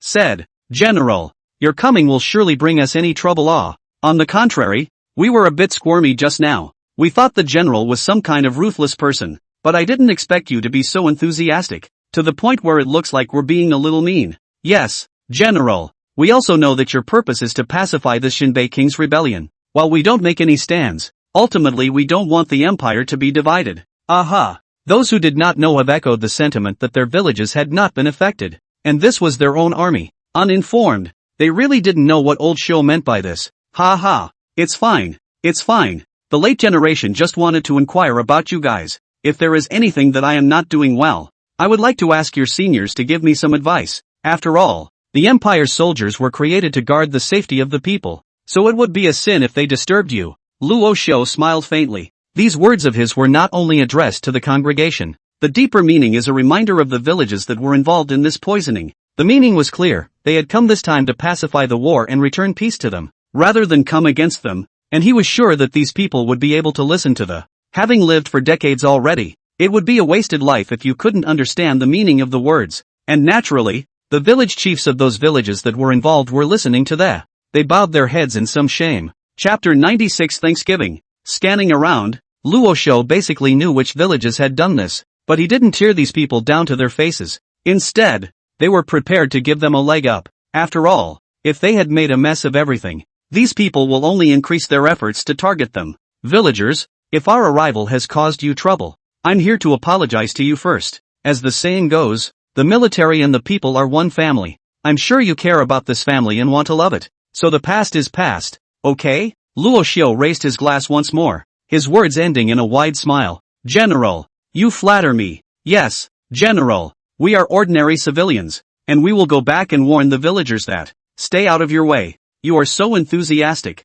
We in Kara village will definitely cooperate with you." Those villages not involved have taken a stand. For one thing, these soldiers really didn't cause them any trouble, and for another, they hadn't been favored by the king of Jinbei, and many of their villages were close to the northern domains of the. Although it is located in the northern region, it is seldom managed, seldom cared for, and is basically self-supporting. If a war is started, it may not reach them, so basically it doesn't affect their normal life much. However, those villages that were involved in the poisoning of this, their village chief still sat there without saying a word. Hearing that most of the villages had taken a stand, their hearts were like ants on a hot pan at the moment. First of all, their village was right on the perimeter of the battlefield and very close to the. Once the two parties fought, the odds were that their village would be scourged. This is the last thing they want, and at the same time, the reason why they were so opposed to Luo Xiu's conquest of the Jinbei king. In fact, most of them also understood that the reason why the king of Jinbei had given them such a great favor,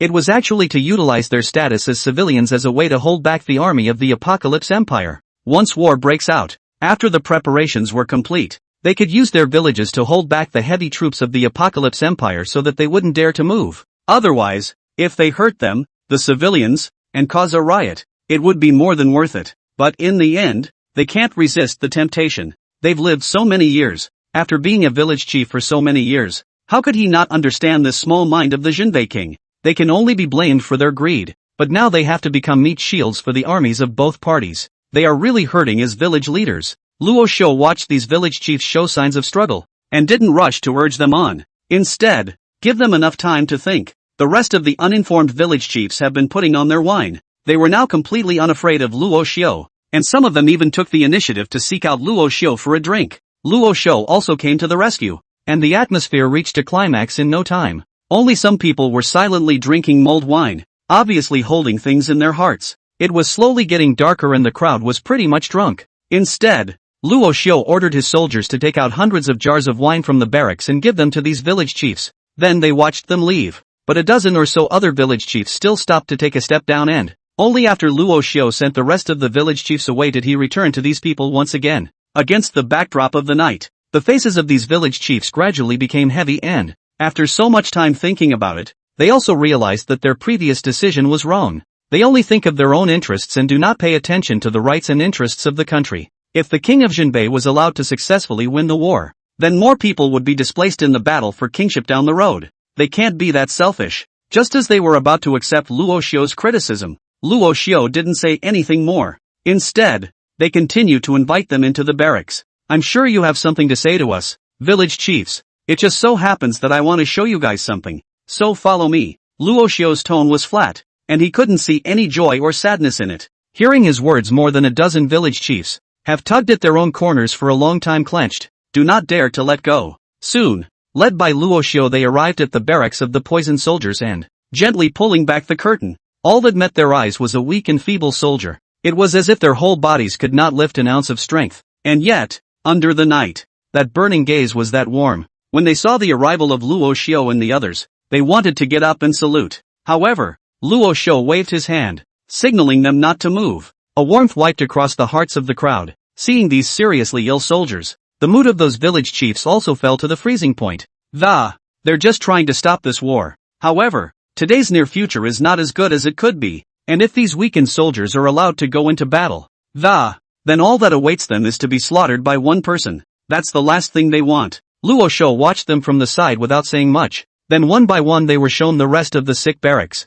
None of the soldiers in there are like that. Hundreds of barracks were like this, and every soldier lay weak in his bed, and the whole man's face was pale. However, after visiting all the barracks, the faces of these village chiefs also turned pale to the extreme. They also didn't expect that this move of theirs would lead to so much trouble. None of them dared to imagine what it would be like if they really let these soldiers go into battle. If they, the old men, were to meet these soldiers who were all but powerless, maybe it's all taken casually? Not to mention going up against those strong soldiers of the king of Jinbei. Once again, seeing soldiers suffering from this disease, Luo Xiu's heart was similarly pulled up hard. Village leaders, do you have anything to say after reading about these soldiers? Luo Xiu looked at them and faintly inquired. To be honest, he was still holding a fire in his heart at the moment.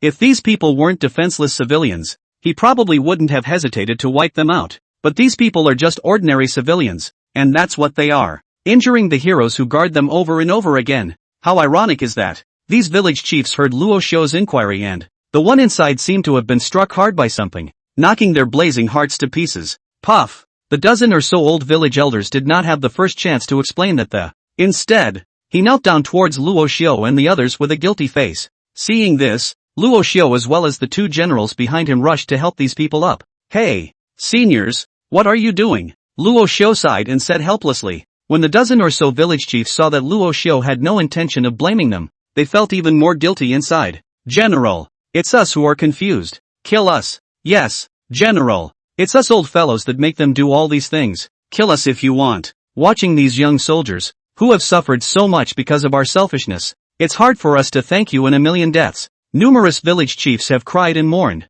and they realized at this moment that what they had done, it will do so much damage to these soldiers. Chapter 97, Who told you that I don't have cultivation? Hurting thousands of soldiers, even if it kills all their villages. It's not even enough to thank you. They were now very fearful in their hearts, and if the Apocalypse Empire held them accountable, not to mention the dozen or so of them old guys, the whole village would have to suffer. How did that happen? How the situation is different from what they thought it would be. Originally, they just wanted to drive these people away and make sure that their village was not ravaged by the war. But so many people, so many soldiers have been so hurt by this little selfishness of theirs. A dozen men had gone completely white on their pale faces.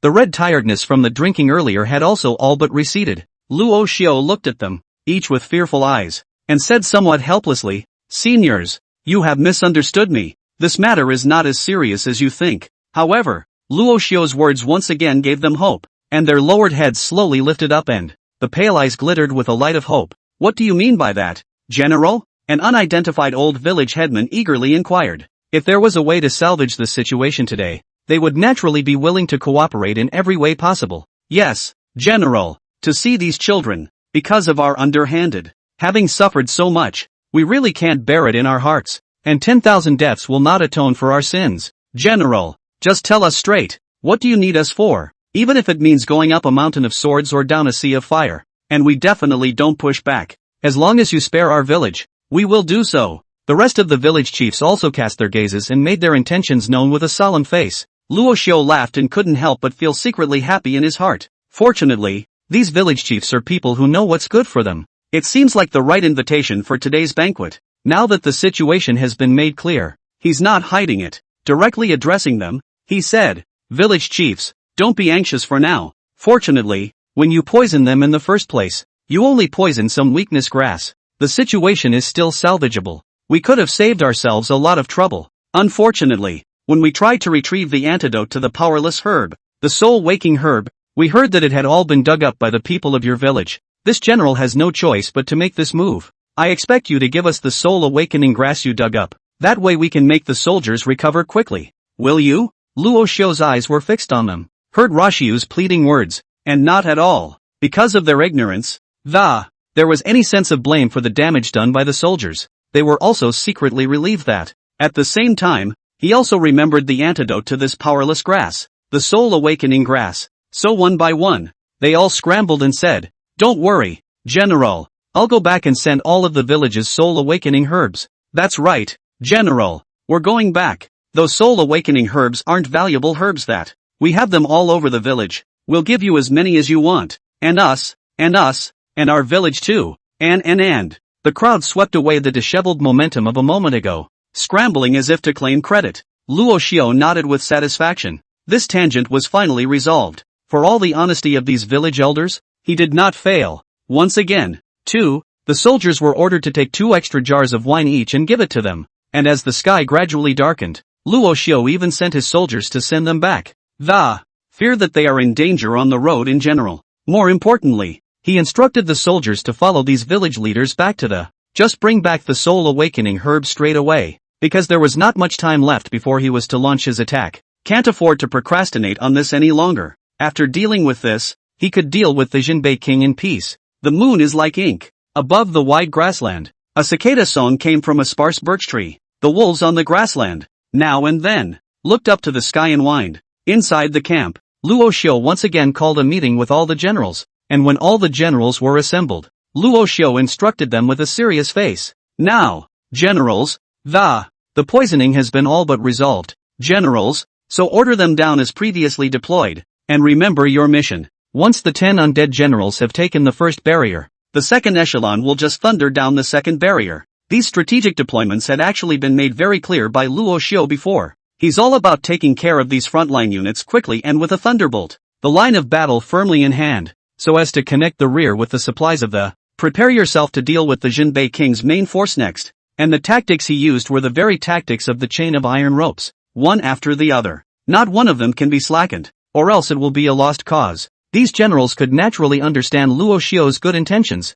They were all veterans of the battlefield and it's more of an invincible general. So naturally, there's no slacking off. "Great General, don't worry about it. We've drilled it several times in the past few days. There was this little hiccup in the middle, but it's not a big problem. Great General, rest assured. Once upon a time, we followed the old general in laying down this kingdom for His Majesty. And to be able to sit steadily on this river and mountain, is it not just a small Jinbei king now? What is there to fear? Yeah, every battle we fought earlier, which one wasn't amazing? Hundreds of generals have patted themselves on the back with assurances that they firmly believe their army believe in your brother. They have total confidence." Luo Xiu looked at their confident expressions and nodded with satisfaction. "Pride, not arrogance, wins 100 battles. Pride, not arrogance, wins 100 battles. Good, but not proud, wins 100 battles." Hundreds of generals shouted their slogans in unison, their voices resounding throughout the plateau, and then the soldiers heard them and shouted likewise.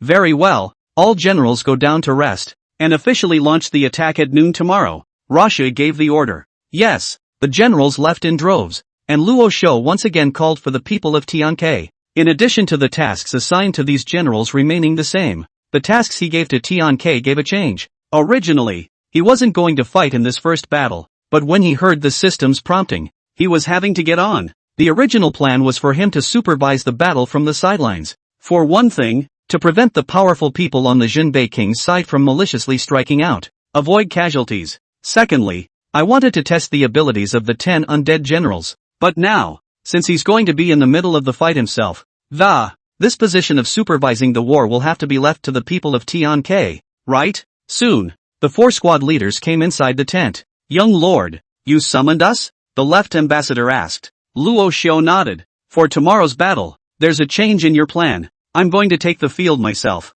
You have switched to my position of supervisor." What? All 4 were surprised, because they knew from the very beginning that Luo Xiu was incapable of cultivation. A young lord without cultivation. Tomorrow he's going to war. Doesn't that mean it's dangerous? What? You guys still have something to say? Luo Xiu Dao. After pondering for a while, the 4 clenched their teeth and said, "Young lord, you don't have cultivation. Would it be too dangerous to go into battle yourself?" "Yes, young lord. We cannot disobey your will, but please promise us that. Let the 4 of us escort you. As for the position of supervising the battle, leave it to the team." Luo Xiu froze when he heard their words. Then dumbfounded, he said, "Who told you guys that I don't have any cultivation?" The 4 froze and looked at Luo Xiu with some misfortune. Luo Xiu was helpless, and without any nonsense, he directly released his own aura. Phew, An incomparably overbearing cultivator aura instantly crushed towards the four, and the mighty pressure descended.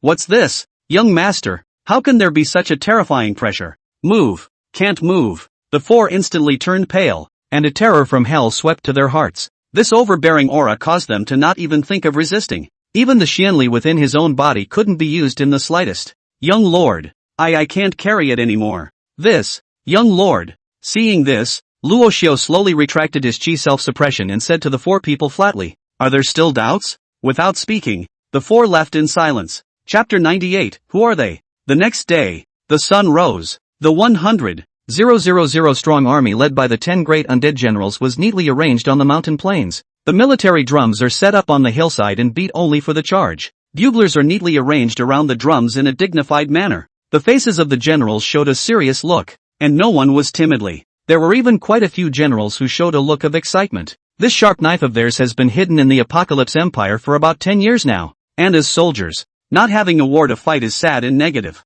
Even though they don't want their country to be victimized in 1,000 ways. As a soldier, only on the battlefield can there be a place for them to establish their authority. Now, some Xiao Zhao's generation dares to plague the empire. They have another opportunity to go to the battlefield to kill the enemy.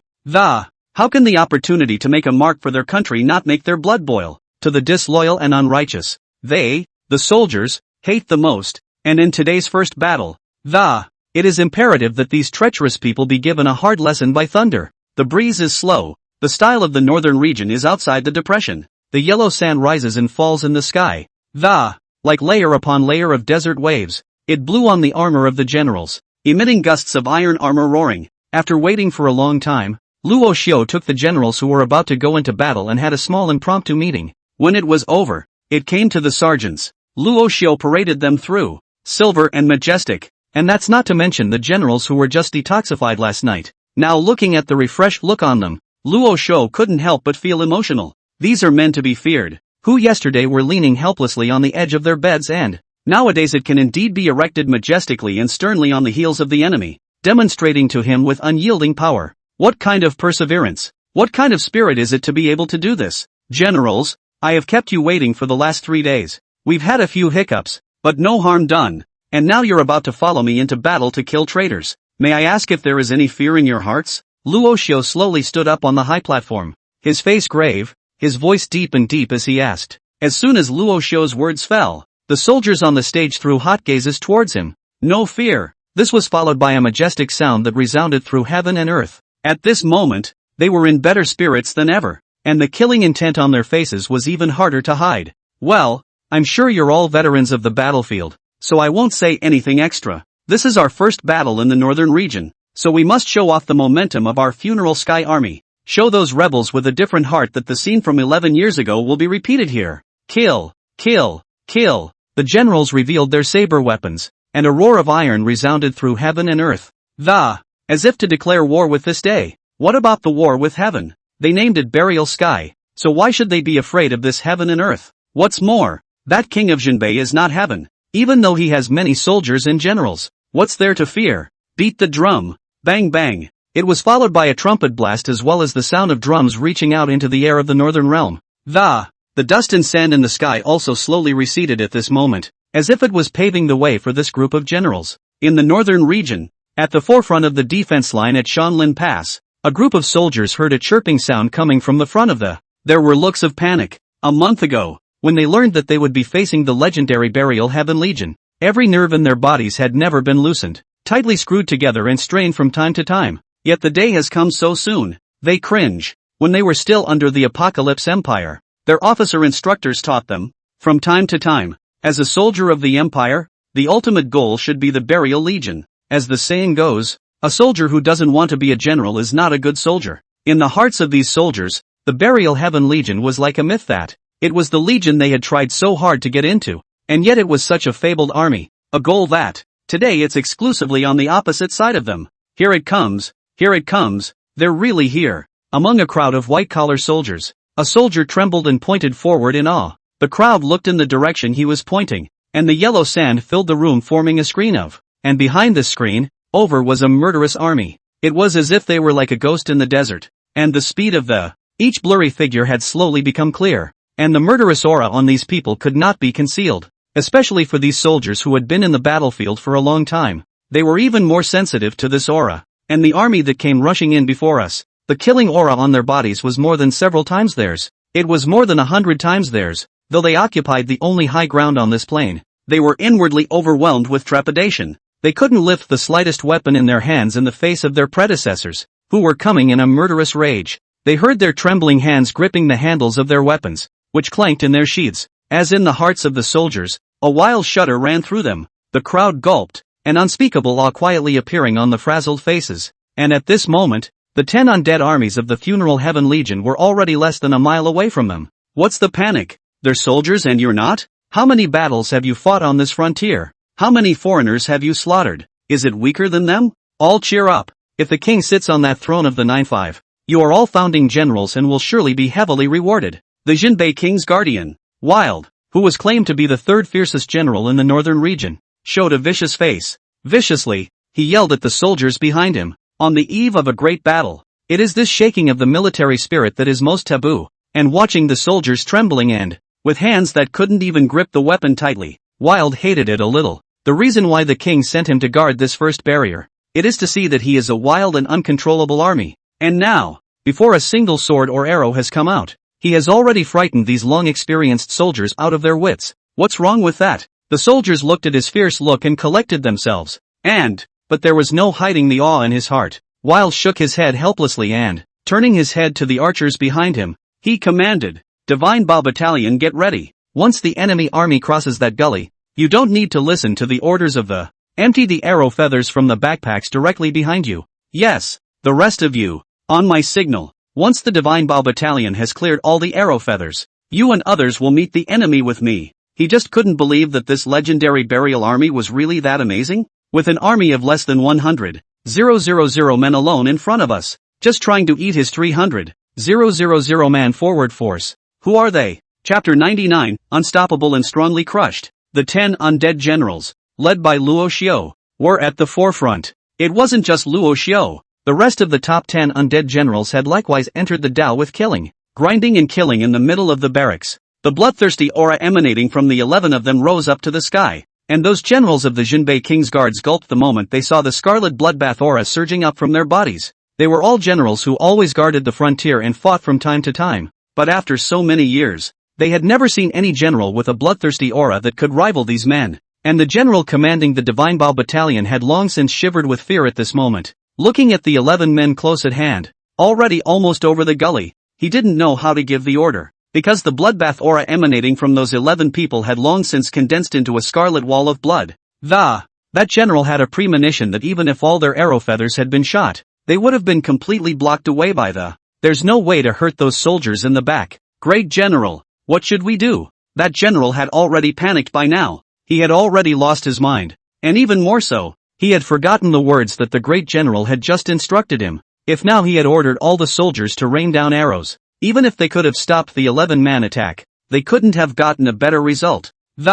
Because it was impossible for these arrow feathers to injure such powerful existences. At most, they could only cause some resistance to them and slow down the pace of their attack. There was still some strength left to deal with those soldiers. So at this moment, they were also long out of strength. Wild frowned tightly. How could he not see the situation? It's just that he doesn't know what to choose now. After all the years he's fought, having accomplished countless feats of war, and having seen the rise of countless up-and-coming generals, but never before had I seen such an onslaught led by a general. Don't generals usually sit in the center of the group and command the battle? How did they all get to the front of the line at once? Asterisk.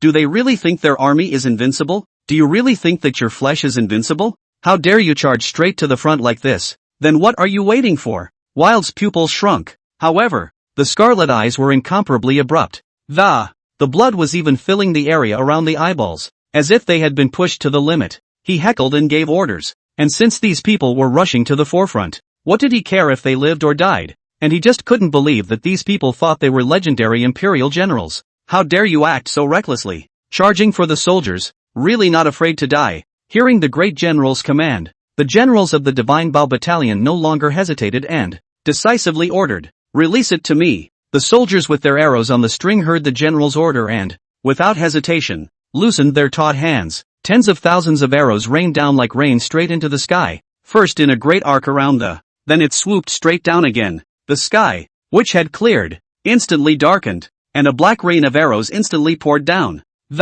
covering the sky. Luo Xiu and the others who were charging forward instantly paused in their steps, the corners of everyone's mouths pulling slightly into a smile. They've been waiting for this moment. Although the physical bodies of each soldier of the 10 undead generals were extremely strong, it was inevitable that they would be injured in the face of such a powerful sword. That's why they, the generals, have negotiated such a scheme. They just wanted to use their physical bodies to harden the first wave of the enemy's attack and disintegrate the opponent's long-range attack. This discounts the casualties of soldiers considerably. Great General, coming, Buried Soul spoke faintly. It was as if these tens of thousands of severe arrows were raindrops in front of him. Insignificant. Luo Xiu, who was fully armored with Shura armor, slowly raised his head to look at the sky, his eyes gradually taking on the color of scarlet. A monstrous bloodbane chi instantly surged up, 1,000 strands of bloodbane chi, as if it was going to condense into a net and wipe out all these severe arrows. The rest of the top 10 undead generals were not to be outdone, and they went all out too.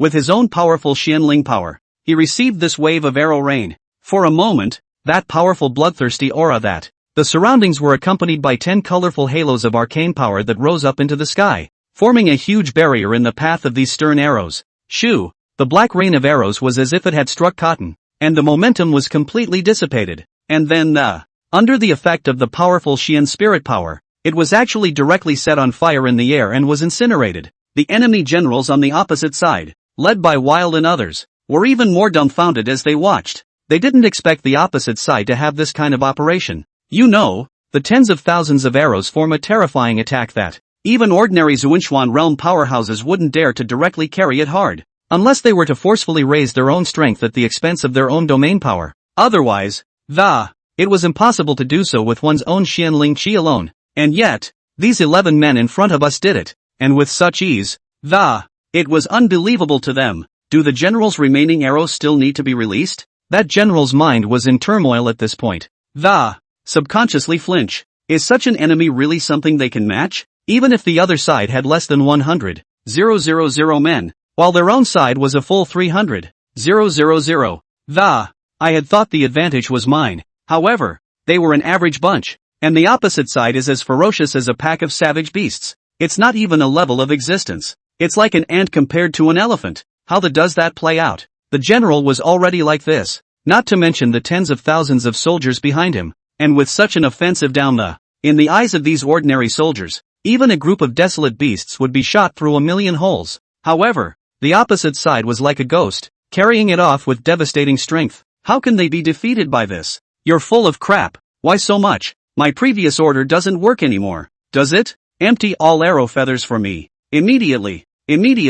Wild wasn't as calm as he was earlier. At this time his eyes were red and the eyeballs were about to protrude, because he also panicked. He knew deep down that in this battle, he was not a match for the 10 undead legions at all, but since he was already on the opposite side, he had no fear of life or death. Yes, that general was also startled by this furious roar from Wild, and his figure was almost unsteady. What then greeted Luo Xiu and the others was a shower of arrows that came one after the other. But for them, this kind of attack was just like rain. It really didn't have much of an attacking effect, and at most, it would only consume the Xian spirit chi in the body. In the end, the Divine Ba Battalion's arrow feathers were consumed, and Luo Xiu and the others also consumed quite a lot of them. But for them, none of it mattered, because it was the group of undead soldiers' turn for the next big show. The soldiers of the Undead Legion were well aware of their general's intentions. As they kept moving forward, they likewise saw what the generals did. Since the generals have paved a path for them, it's now their turn to take the field.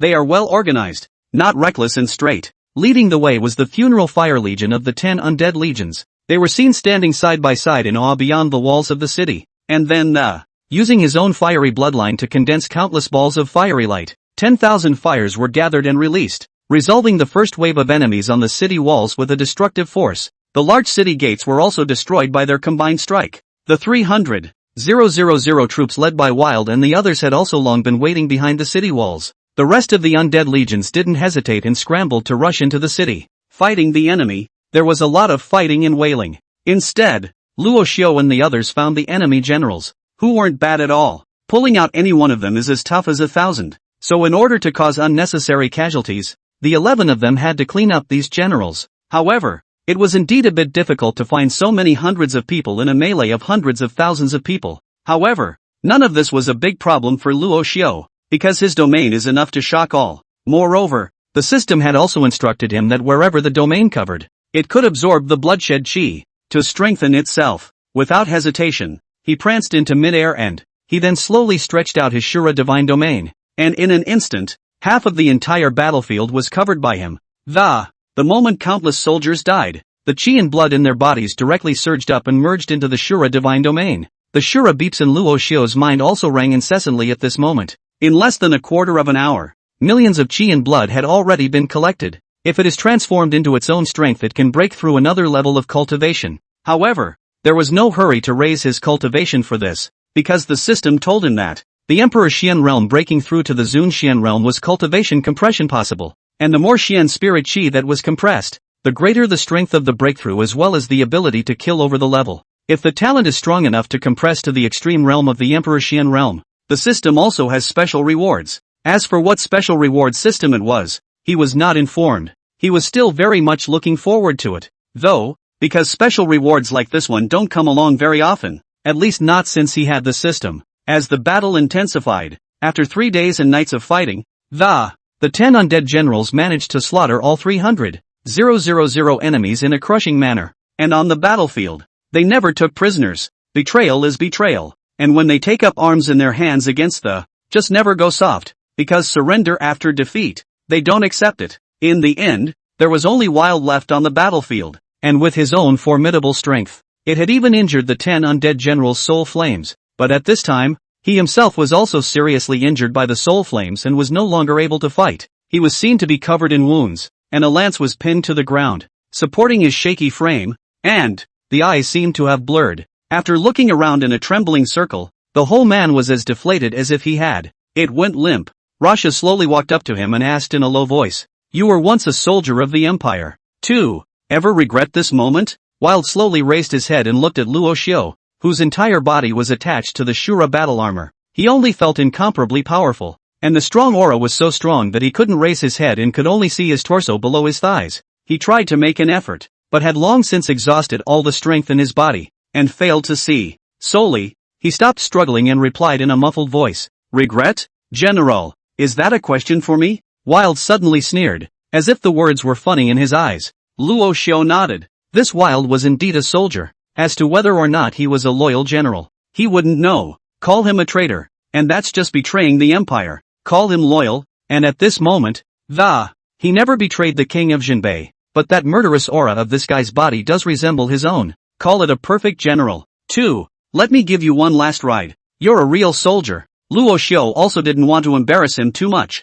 nor did he want to cross-examine any information from him. "Oh, thanks a lot." Wild opened his mouth in relief. At this moment, he was more relaxed than ever. Looking back on these 10 years of military service, perhaps today was the most relaxed and relieved he'd ever been. Luo Xiu nodded his head. A cold aura flashed in his eyes, and a powerful divine soul force instantly churning out the wild divine sense. The process was painless, and in the blink of an eye it was already an eternity. When the 10 undead generals saw Wild, they couldn't help but feel sorry for him. This person's strength wasn't weak, and the willpower is amazing. With Soulfire's strong fire control ability, and that foreign fire that burns everything in heaven and earth, it also failed to keep the general in line. Honorable, but that's about it. An enemy is an enemy, and to show them mercy is to show yourself cruelty. The people then cleaned up the mess, and the 900,000 strong army behind them slowly entered the pass, preparing for the next wave of offense. Guys, it's not that I'm not updating, it's because fewer people are reading it, so I'm starting a new book. Dude, writing a book is supposed to be about making money, and it's really hard for your family to earn your own tuition. This is also forced. I'm making these two together today, because I'm too lazy to think of a tagline to separate them. There will be continuous updates going forward, and of course, the new book will continue to be written, so thank you for your support. New book, Metaphysical, Opening Digging My God Bone? But my name is Iraq. Chapter 100 Billions of Chi and Blood Entwined. Breaking through the Zun Xian realm. After taking down this mountain forest pass, Luo Xiu realized that his accumulated chi blood had reached 8 million. Moreover, after this battle, the Xianling chi as well as the blood fiend chi in his body had been compressed to the extreme. It's time for a breakthrough. 2. Inside the main tent of the army, hundreds of generals stood neatly in front of Luo Xiu, waiting for his next battle plan. Generals, with the exception of the 10 legions of undead that have just experienced battle, all the generals will follow the plan I deployed earlier and continue the march 3 days later. Luo Xiu, dressed in his marquee, said slowly to the generals. The previous combat deployment he'd already organized. Aside from having the 10 undead legions sit and station themselves within these 3 forest passes, the rest of them continued forward. 1 is to prevent the various neighboring alien tribes from circling around and sneaking in. 2 is also for them to rest here. After this battle, he had also thoroughly recognized the terrifying battle power of the Funeral Sky Legion. With only less than 100,000 men in battle, they took down 300,000 men guarding the fortified pass, and if an unusual soldier, it's absolutely impossible to do so. However, for these soldiers of the Burial Legion who have a special bloodline, it's really nothing, especially these 10 undead legions.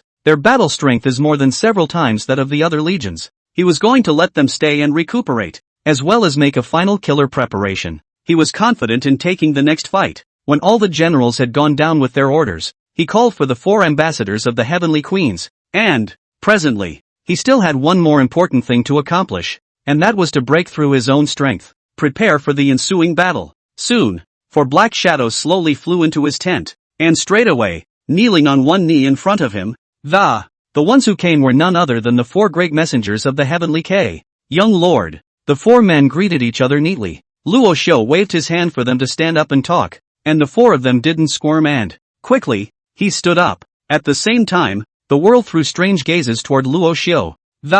If they had previously thought that Luo Xiu didn't have any cultivation, their greatest duty would be to protect by Luo Xiu's side, so that he didn't have to worry about his life. However, after a battle, you made them completely recognize a brand new young lord, and at the same time a renewed awareness of the horror of a being that, when they thought about Luo Fun Tian's instructions before he left, they also completely understood. Sure enough, the saying that a tiger's father has no son does not come without a falsehood. I've been unable to suppress my cultivation for the past few days, and I'd like to take advantage of this hiatus to make some breakthroughs that, are you guys willing to protect me? Luo Xiu looked at them and asked indifferently. It was only after hearing Luo Xiu's words that the 4 reacted from their daze, and then the eyes looked at him in surprise. A sudden breakthrough? Young master, what is your strength now? Why can't they perceive it? If it weren't for the strong pressure Luo Xiu displayed before the battle, at this moment, they would never believe that Luo Xiu was harboring cultivation. Young lord, forgive the boldness of my subordinates, but I wonder what realm you have reached now. I'm sorry, said the right minister, stepping forward slightly and saluting. He asked the question that all 3 of the remaining men wanted to inquire about. The gazes of the remaining 3 also burned at Luo Xiu, waiting for his answer. Luo Xiu smiled. For these henchmen, in fact, he hadn't wanted to hide it for a long time. It was just that actively exposing his strength would seem a bit ostentatious again, so he chose to go with the flow. However, since they asked today, there was no harm in telling them.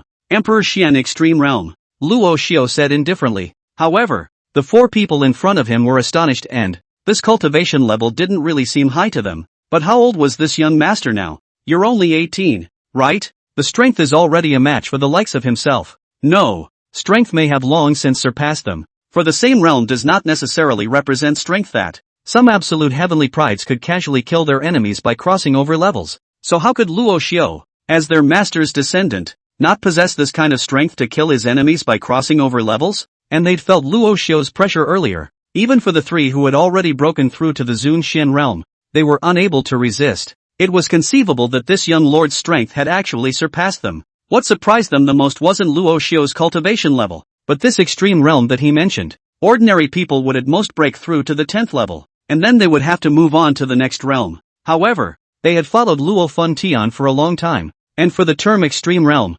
they had also heard a little about it, and they had seen the terror of the extreme realm. That was Luo Xiu's brother, Luo Tian. Among them, the one who knew it best was the right envoy, because he was the one who had suffered a loss at Luo Tian's hands. Although the Luo Tian at that time was already extremely strong, so strong that he couldn't match it, but he was enough to easily crush himself with just the extreme realm of the physical body. He himself was even beaten up without the ability to fight back, only to realize in the end that people had no way of mobilizing a single trace of Xinling Qi to deal with them. Since then, right envoy, that's why he was dead set on following Luo Tian. Speaking of which, none of the 4 men are that old, and the oldest of the left and right ambassadors is only 40 years old. He had already reached such an achievement, and looking at the entire Apocalypse continent, he was also the existence of a supreme heavenly pride. But compared to a supreme pride like Luo Tian and Luo Xiu, the light of their existence was already extremely faint. We are willing to protect the young lord, the four said solemnly.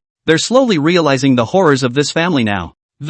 If one could stay by their side, one might actually be able to reach that untouchable realm one day. You guys come with me. Luo Xiu didn't know about their inner activities, and his own priority was to make a breakthrough as soon as possible. Then hurry up and behead that king of Jinbei and go home to your daughter-in-law. Soon enough, the five found a bleak land in the middle of nowhere. Not a single living soul survives here, as if it were a desert in the middle of nowhere. What should the system do now? After choosing an address, Luo Xiu asked the system, "Host, please release your domain and separate the four of them." The system said, "The four of you can just guard from afar. You don't need to be so close to me." Yes, after supporting the four, Luo Xiu didn't hesitate to compress his cultivation god domain to the extreme, covered only his own body, and the realm cultivation within him, as if it were a taut string.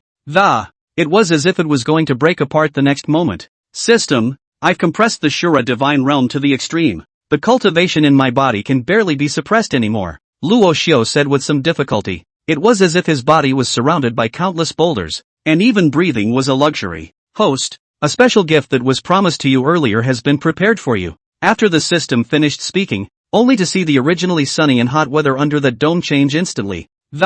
The black pressurized dark clouds were converging towards Luo Xiu's sky at this moment. The Shura totem inside Luo Xiu's body also boiled away at this moment, and the totem that had been immersed for so long appeared on his skin once again. Only this totem seemed to be a burning fire, searing every inch of Luo Xiu's skin. However, the dark clouds under the dome of the sky bulged even more and a heavenly thunderbolt full of thunder power slowly struck Luo Xiu, who was somewhat speechless. In his heart, he even implied endless vomiting, and he didn't know what this system meant, either. It actually activated his suppressed Shura totem again, and the thunder in this sky seemed to be struck towards this totem. System, is this the great gift you were talking about? Luo Xiu stifled a breathless grunt. Beads of rain-splattered sweat had covered his forehead, and a burst of thunder from heaven struck the Shura devil tang in his body was also churning, and there was no place in his body from the inside out that was not tormented. Don't worry, host, carry on through this bout and you'll know I'm good. The system swears by it. And what if I can't carry it?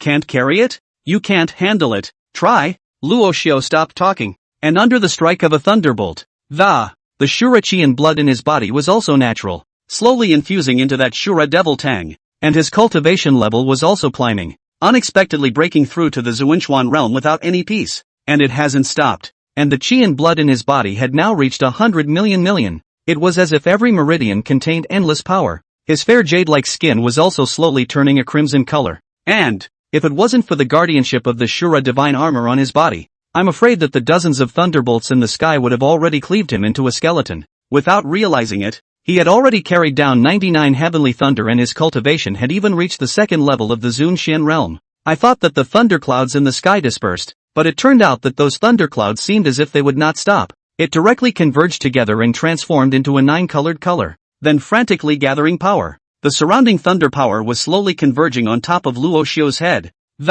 It was as if a single blow was going to annihilate it. Host, quick, the big gift is coming. The system saw that the time was ripe and hurriedly reminded Luo Xiu, this your big ing gift? You're trying to kill me. Luo Xiu cursed. He had just finished dealing with the cultivating demonic tendon in his body, and as a result, when he looked up, his person was numb. Don't worry, it's definitely a great gift. Don't turn on any defenses, and put the field away. Remove the Shura Shinkai. The system admonished. Xiu, you're trying to die with me, aren't you? You trust me, you definitely won't die. That heavenly thunder was already stupid enough to. The system can't explain too much when it's about to come blasting in the next moment. Luo Xiuxing let out a breath as he chose to trust the system one more time, withdrawing all the defenses of his entire body. In a flash, that 9-colored divine thunder in the sky slowly bombarded down. The terrifying 9-colored divine thunder seemed to have drained all the lightning power from this continent. Fight! Luo Xiu shouted.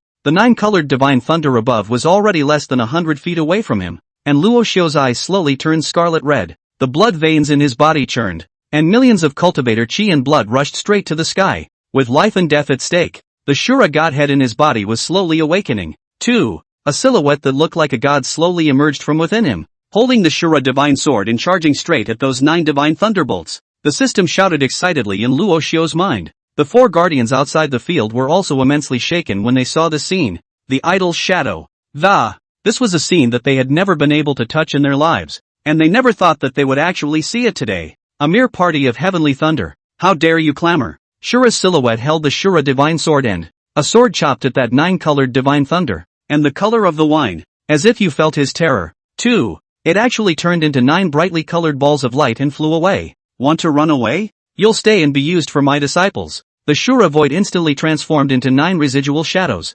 rushing towards the 9 brightly colored balls of thunderous light, and in an instant, it returned to its original point. It was just that there were 9 more thunder balls of different colors circling his palm. 9-colored thunder bead. The grade is a bit weaker, but it's enough for that kid to make do. I don't know, murmured the Shura void in a strange voice. Then he turned his head to look at Luo Xiu, who was in a coma at the moment. Instead, the system in his mind took the shape of a kitten and passed out of his mind. Bowing his head to the Shura void, he said, "Greetings, Master." "Aha." The Shura void responded faintly. "Take good care of him. I've already spoken to his father and won't come after you." "Yes, Master." The kittenish system's eyes shone. "Alright, I don't have much time left for this void, so let's make some last chance for this kid." The Shura god sighed. Then, throwing the 9-colored divine thunderbolt in his hand into the air, his own silhouette transformed into a channel of blood chi surrounding the 9-colored thunder bead, hardening the consciousness of the 9-colored thunder bead and controlling it.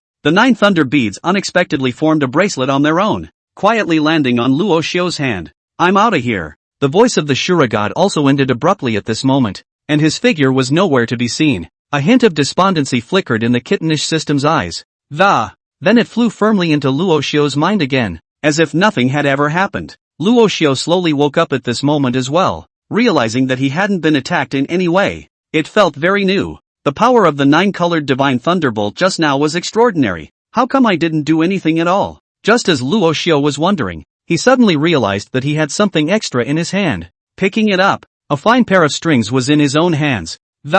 9 beautifully crafted beads shone with varying amounts of thunder. "System, what is this?" Luo Xiu asked as he suspiciously looked at the string in his hand. "Host, don't worry, this is the great chance given to you." The string formed by the 9-colored thunder bead. With it in your possession, you can have no fear of the evil spirits of the world. And when you break through to Emperor Xian, you'll even be able to master the law of thunder, punish the great 1,000 evil spirits. The system explained. Which 9-colored divine thunderbolt formed this thing? Luo Xiu almost screamed out. "This is good stuff. Alright, now that your breakthrough is complete, you can call it a day." The system didn't seem to want to mention much about the Shura void and covered it up nicely. Luo Xiu didn't ask too many questions, and looked back at the 4 guardians, who seemed as if they were wooden. It stood there quietly motionless. "They are? Don't worry. It won't take a quarter of an hour for them to recover." They were probably startled. Host, you shouldn't be too happy. Your Shura Divine Domain hasn't condensed a divine soul yet. It's better to hurry up and think about what divine soul to condense." The system reminded once again. Breaking through to the Tian Xuan realm without condensing the divine soul, that strength would be greatly reduced. Luo Xiu also understood this, but looking at today's situation, let alone condensing a divine soul, it's hard to walk. Let's do it some other time. 2 and done. Guys. Chapter 101, the 10,000 paths return to 1. Divine soul 10,000 images. Now, with his strength at the 3rd level of the Tian Xuan realm, he should be able to deal with an enemy 2 or 3 realms higher than himself. It wasn't exactly like there was no chance of decapitating it. If he were to condense his domain spirit, he would be confident that he would be unrivaled within Zunxian territory. At that time, even if he encountered that Jinbei king, he would have the confidence to suppress him. Luo Xiu was in a great mood at the moment. However, it was the 4 great messengers who were protecting him that suffered. At the moment still unable to move, as if a wooden statue surrounded him. How come it's been so long and they still haven't recovered? After waiting for a long time, Luo Xiu asked suspiciously. "We agreed on a quarter of an hour, but it's been a long time." The 4 remained unmoved. "There's no hurry. It's probably because they're too weak, so they'll have to wait longer." "Are you kidding me? His own master, that's the high and mighty, the universal Shura god." Even those high and mighty heavenly deities couldn't look directly into his eyes for a moment, and it was considered good that these 4 weren't scared into idiocy, which is not so easy to recover, but that's something he could only spit out in his mind. because the self-host doesn't want the self-host to find out so quickly yet. Hearing him say that, Luo Xiu also secretly nodded his head, although he didn't know what the four had gone through. But given the terrifying pressure of the nine-colored divine thunder just now, it was only right that it should have done so to them. At the thought of that terrifying nine-colored heavenly thunder pressure, Luo Xiu couldn't help but look at the nine-colored string in his hand again. And now the source of the laws of these 9 heavenly thunderbolts was so frankly in his hand? What the hell just happened? And who is stepping in to help themselves? Luo Xiu wanted to ask the system about it, but the guy kept his mouth shut. He was not able to utter a single word even though he was tempted to do so. After another half a quarter of an hour, the 4 great messengers finally recovered but looking at their lax-eyed appearance, it seemed that they had long forgotten everything they had just seen. All 4 of them, somewhat dumbfounded, looked around with eyes that seemed to say, who am I?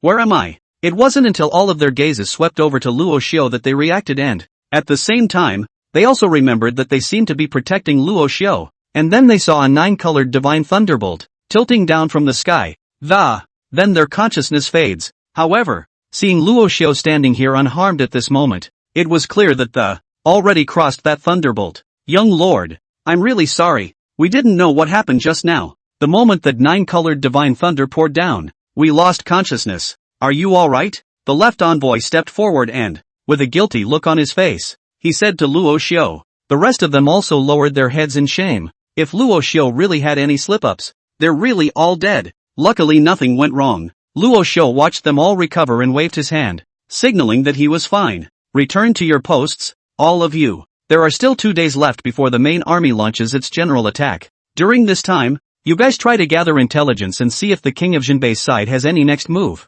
or there is some mysterious master behind it to help. Yes, the battle was a big victory for himself, but it was all too natural. The king of Jinbei didn't even have the intention of recruiting troops to support such an important barrier and said he would send it away? This is not a choice for a military general, a man with a lot of power in his hands, to make. Either he is truly defenseless, or he has another agenda. But for the king of Jinbei, a man with millions of troops at his disposal, is it hard to have hundreds of thousands of reinforcements? The answer is that it's not hard, so that leaves the only possibility that he deliberately gave himself this Sanlin pass, and what he is trying to do is definitely much more important than this Sanlin pass. So what's he really after? Luo Xiu let out a deep breath. He couldn't completely relax. The matter of leading an army into battle.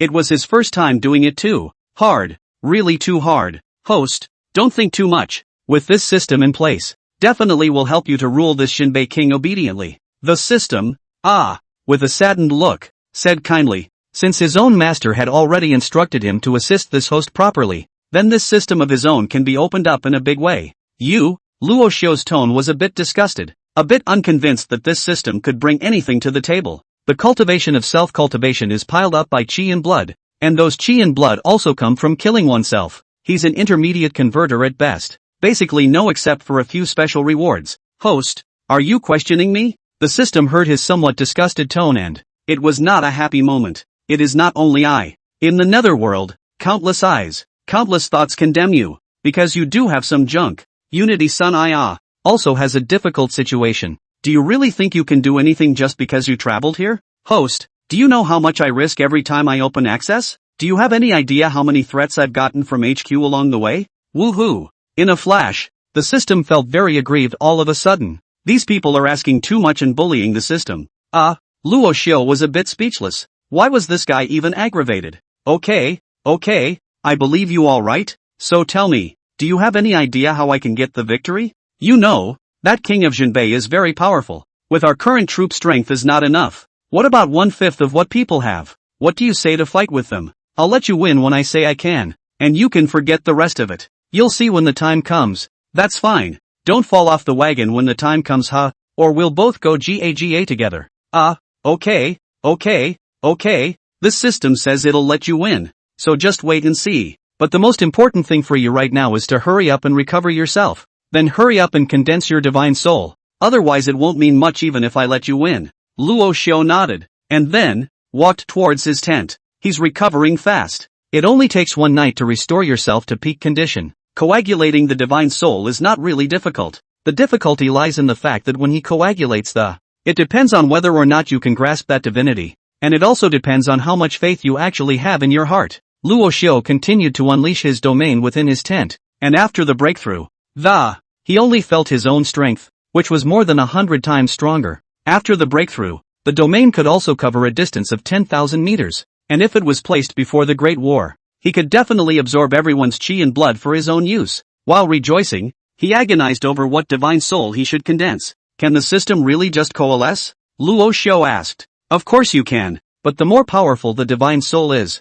the more difficult it will be to coalesce. What you said earlier about wanting to condense a dragon's soul is a particularly powerful existence, and wanting to condense it successfully, nor is it an easy task. However, even if you have condensed a dragon's soul, you are still not the most powerful divine soul, the system explained. And what is the most powerful divine soul? All paths return to one. God's soul is all things. 10,000 paths to one. Divine soul 10,000 images? Hearing the system's words, Luo Xiu scrutinized them carefully. Chapter 102, Host, you don't really want to condense the 10,000 elephant divine soul, do you? Why is it said that it is the strongest divine soul? It is only because Wanxiang is the ancestor of all things. Everything in the world has its origin in it, and the awakened person can control it at will and manifest any divine soul. Even a dragon's soul can manifest itself, and even those ancient beasts that have been silenced for a long time. It can also be visualized in the host's mind. Not only that, the Wanxiang divine soul, the reason it's called Wanxiang,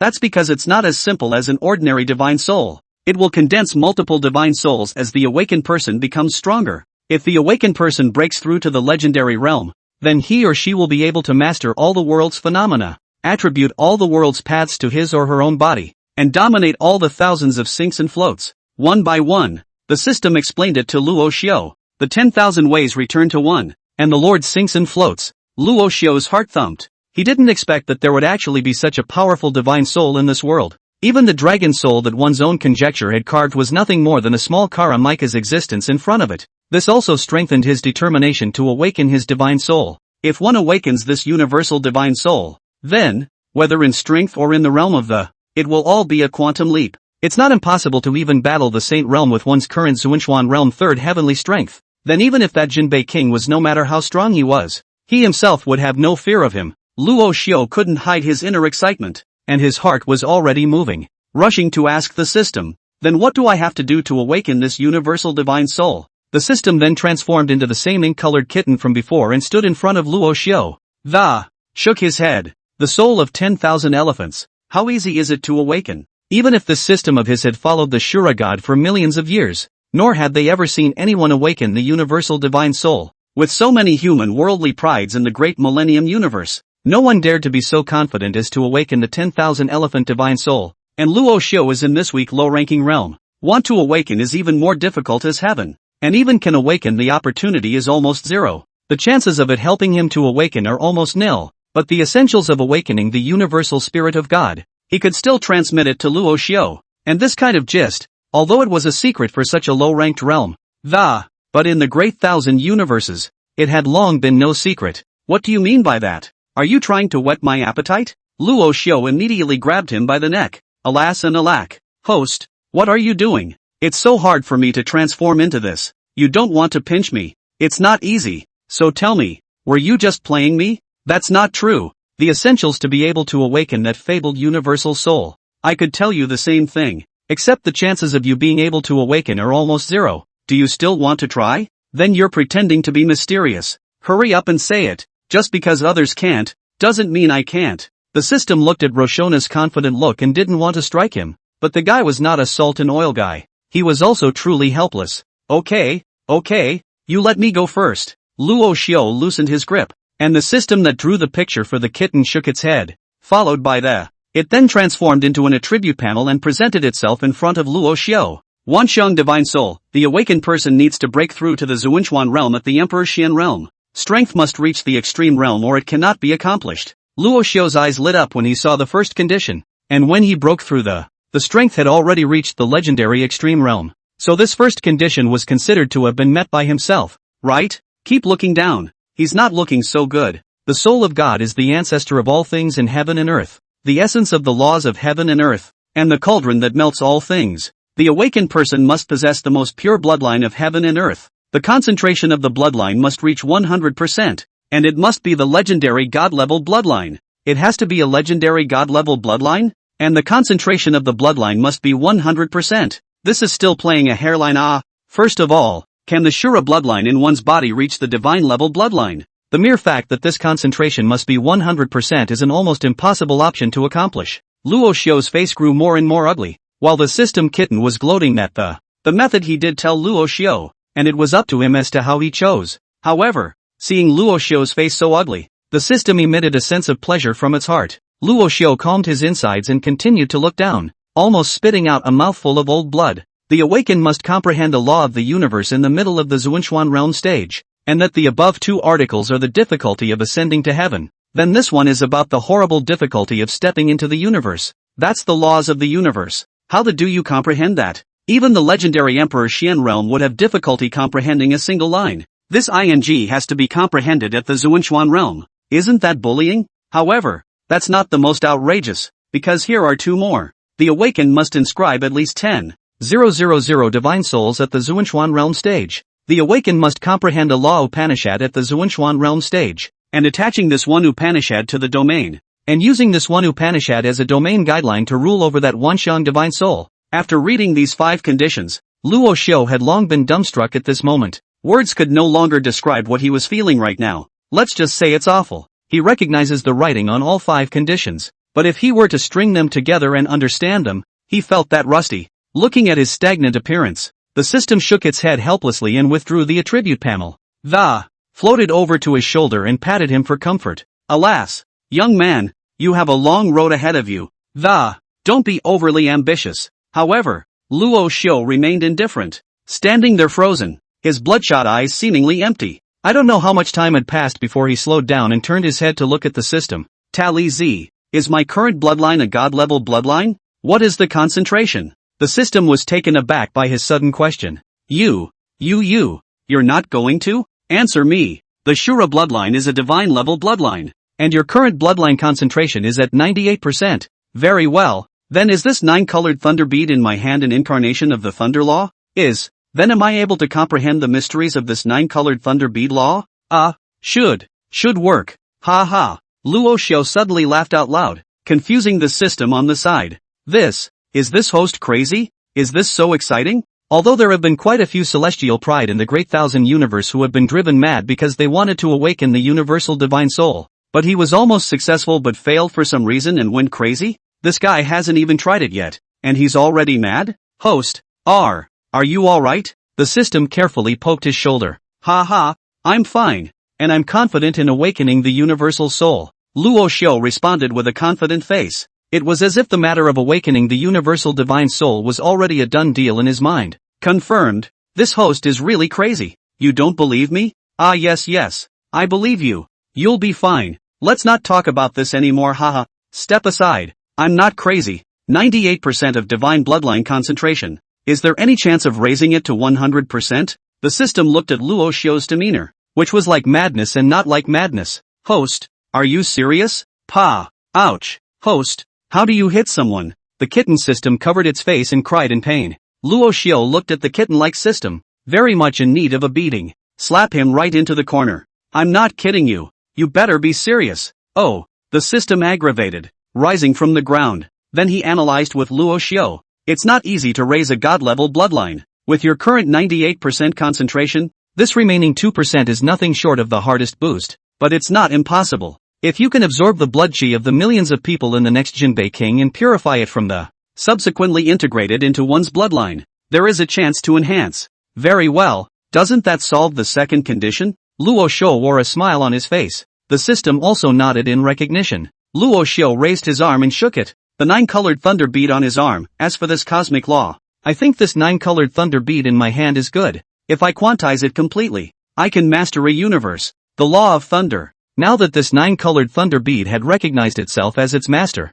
and wanted to refine it completely, it's only a matter of time, too. So the second one wasn't much of a problem for him. As for the third rule, to imprint at least 10,000 divine souls within the Tian Xuan Realm stage, this one does seem a bit difficult. For each kind of divine soul imprinted, all of them are a kind of consumption. It is true that it is impossible to complete in a short period of time, but it is not without hope. My own cultivation strength is to rely on killing to accumulate chi and blood. If I had attributed all this time to these things, I could have accomplished them. 2. Listening to Luo Xiu's analysis, the system opened its cat eyes wide and looked straight at him. As for the fourth rule, comprehending the mysteries of this cosmic law is indeed somewhat difficult. But isn't there still you here? With your experience, it's only a matter of time before you help me master this cosmic thunder law Upanishad. Luo Xiu looked toward the system, a hint of a wonderful meaning flickering in the bottom of his eyes. While he doesn't yet know where my system comes from or what its purpose is, but after spending so much time together, he still trusted the system.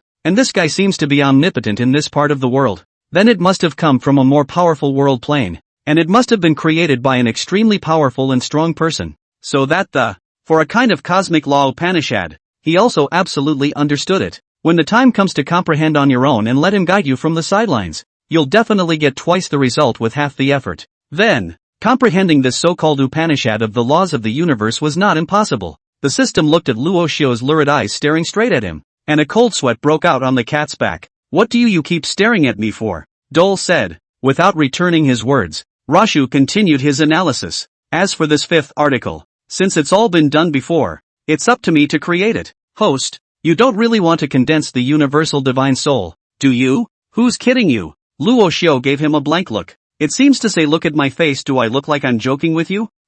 Well, you are quite right. And if all these conditions you have analyzed can be realized, you do have a chance. But isn't the priority right now to take care of that Jinbei king first? Let's just say that a small Jinbei king can't solve the problem. Just don't condense any Wanxiang divine souls.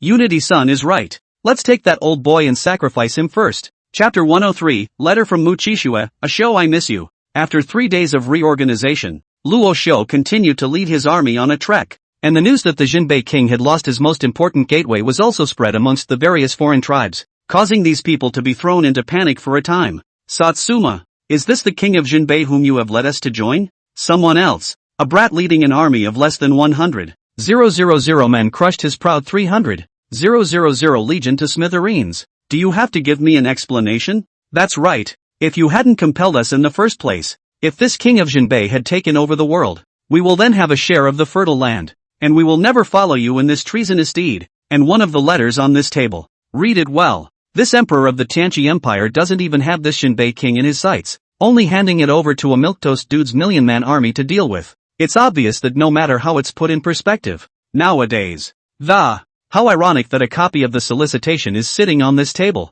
If that king of Jinbei really fails, then our children and grandchildren will never be able to rest in peace, but they will be classified as treasonous. A dozen or so minority tribal commanders, righteous indignation came to their alliance commander with a letter of solicitation, one after the other. Now that the matter of them following the Jinbei king's rebellion had spread to the side of the Celestial Revelation Empire, whether they live or die depends on their decisions at this stage, and their alliance commander, who had been sitting in the main seat, contemplating he likewise received a beck and call. For today's pattern, Jinbei king's advantage is gradually shrinking. Moreover, the most important mountain pass had been taken by the Apocalypse Empire's army, and if the millions of troops wanted to continue their drive, they would have to retake this crucial pass. But the Jinbei king's side was slow to give them news, and it was always terribly quiet. This produced the result that these tribal commanders lost their confidence in supporting him. Of course, he also knew that the Jinbei king had actually been using them all along. The set of benevolence done on the surface was just enough to fool those villagers at most,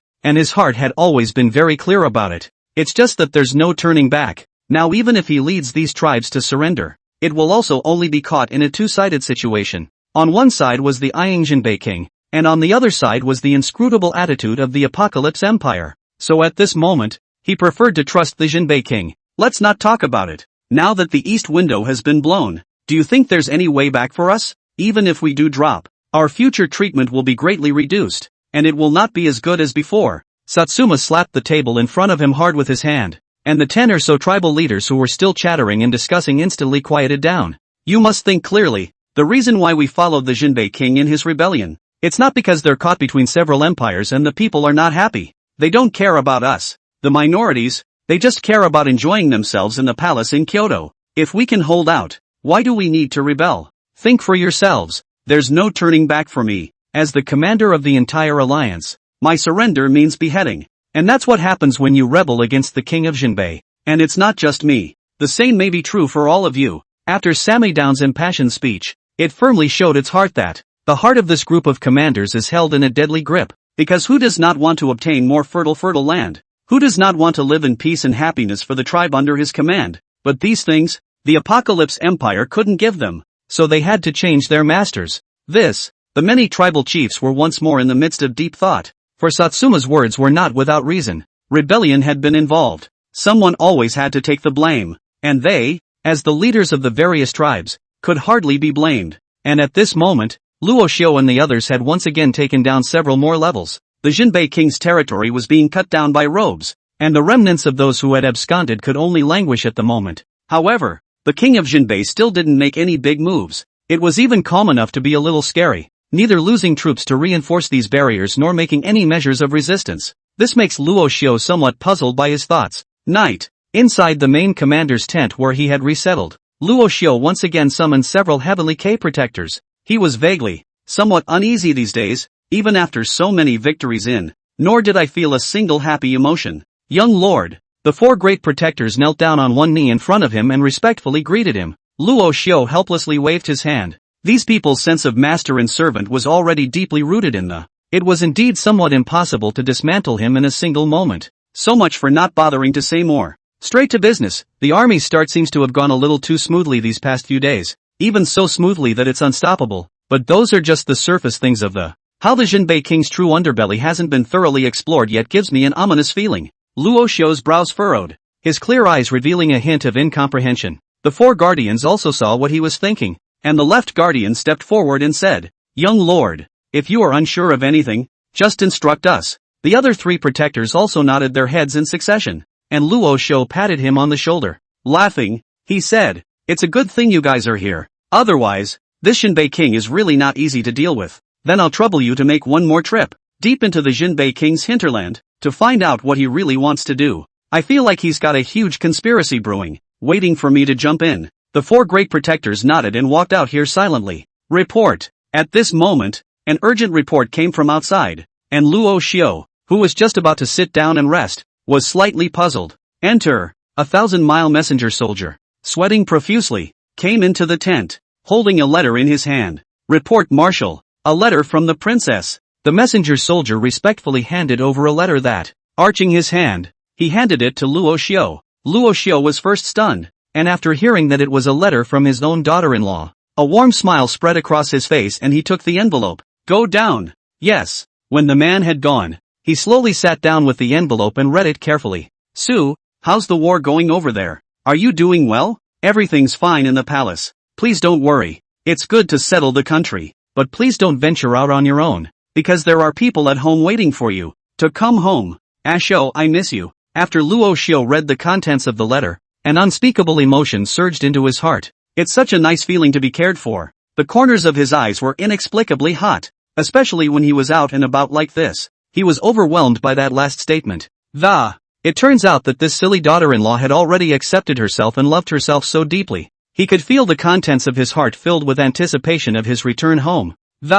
Images of embracing her. Silly girl, I miss you too. Wait for me. When I get home, we'll have a big fat baby. Chapter 104 Saving Lives. Luo Xiu also knew he had to end this war as soon as possible. Originally, with his character, he was not very fond of this kind of strife, and if the conditions had permitted it, he will still choose to stay home and swing for the fences and continue to get away with his silly daughter-in-law. Why do you want to do this kind of dirty work? So over the next few days he rearranged the deployment once again. They're now deep in the Jinbei king's hinterland, but this king of Jinbei didn't seem to take him too seriously, and didn't even send out a few dominant generals under his hand. Under the destruction of the funeral Sky Legion, these armies in front of them were like dirt. He couldn't guess the real purpose of the Jinbei king even now. It was a huge headache for him. It is also a major taboo on the marching road. If you can't know yourself and your enemy, then 100 battles will be lost. Third night, the Tian K squad he had sent out was finally sending back news. Inside the military camp,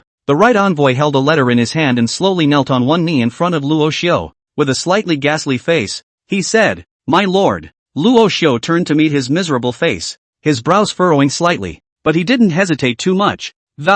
Immediately, he picked up the person in front of him. What the hell is going on? How did you get so badly injured? Luo Xiu asked worriedly. He could obviously sense that the right ambassador was not lightly wounded, and there was also an extremely overbearing Xianli remaining in his body. If he didn't remove it before it was too late, he feared that his life would be in danger. The right envoy looked at Luo Xiu's worried expression and was slightly touched in his heart. However, he still took out the information that the crowd was guarding and handed it to Luo Xiu. We have found out important information, but, having penetrated too deeply into the enemy's hinterland, or was it discovered by one of the strongest of them, and the rest of them, in order to cover my escape, still trapped by the enemy in it, the right messenger said with worried eyes. This piece of information was protected with the lives of several brothers. He absolutely could not let anything happen to it. Moreover, on the way to escape, he was also seriously injured by one of the powerful men under the Jinbei king's command. That person was extremely insidious, and the Xin power he used was extremely overbearing and vicious.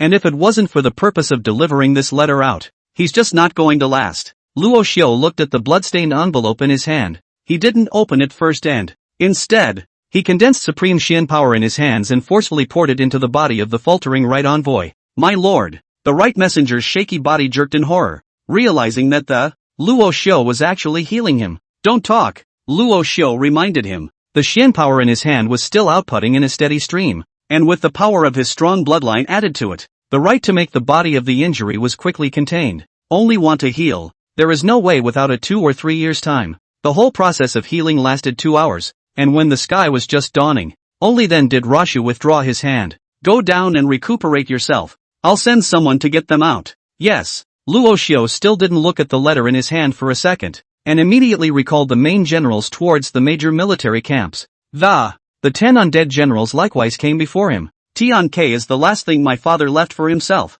and since it was handed over to him, then he himself would absolutely be responsible for them. People he must save. It's just that it's not a good idea to make a big deal out of it for today, and with the ability of a couple of, they were capable of holding out without the appearance of a powerful expert. Marshal, what is the reason for having us here? A general stepped forward and asked. There were more than a dozen Emperor Xian realm powerhouses gathered here. All of them were the army's chief commanders, able to hold up the banner of one side of the army. Save. Luo Xiu's eyes were terrifyingly cold and he didn't have too much to say. Today's action should not be done with much fanfare. All generals follow me deep into the enemy camp to rescue the people. This, general, what is it? The people were a bit puzzled. It seemed that there were no people in their army who had gotten separated. Cut the crap and set out with me immediately. I'll explain it to you in detail on the way. Without too many words, Luo Xiu gave the direct order that, a quarter of an hour late, there was a quarter of a mile of danger under him. These generals didn't dare to disobey the military order and followed Luo Xiu. It was the first time they had seen Luo Xiu this cold, this familiar scene that they had also seen in Luo Fun Tian's body. This little marshal more and more have his father kind of spirit. The crowd was amazed while listening to Luo Xiu's commands at the same time. They were also very surprised to hear that the crowd was going deep into the enemy's hinterland. General, isn't this too risky? The generals of our funeral Sky Legion are all here. If the king of Jinbei finds out and traps us there, then the whole army will fall apart instantly. Burial Spirit asked calmly. An army with all its marshals here, if it were to be wiped out by the enemy, then the consequences will be unimaginable. An army without a commander-in-chief is like a nest of ants without a queen. The order is all messed up. Luo Xiu had thought about all of this,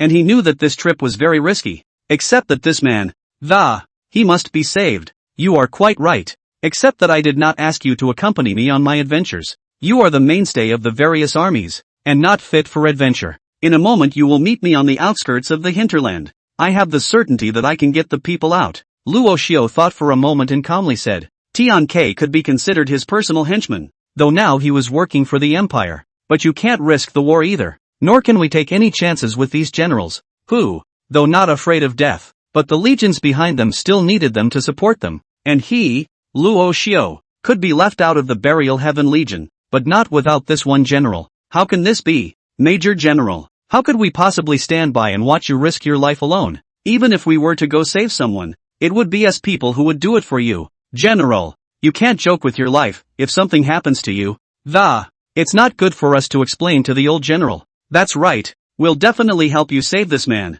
We'll go in and you wait in the back. The crowd was agitated. They would never let Luo Xiu risk his life alone no matter what. If something happened to Luo Xiu, there was no way for them to explain to Luo Fun Tian what made them the generals they are now admired by millions. Which one of them wasn't trained by Luo Fun Tian? They could even disobey the orders of the Apocalypse Empire, but they had to listen to Luo Fun Tian's orders. because when they were young, which one of them hadn't been favored by Luo Bundian? Which one of them hadn't had their lives saved by Luo Bundian? I'm an army marshal now, not a family child's play. I know your uncles are worried about my safety, but this is war, and you're marshals in every army. Your safety is more important than mine. Luo Xiu shook his head, and these words are an order to be carried out by the generals. Without waiting for the crowd to reply, Luo Xiu flew into the hinterland first. This, Chapter 105. Luo Xiu's speed is very agile and fast. The soldiers guarding the perimeter didn't even notice his figure, and he silently sneaked inside the hinterland. When he got deeper into the hinterland,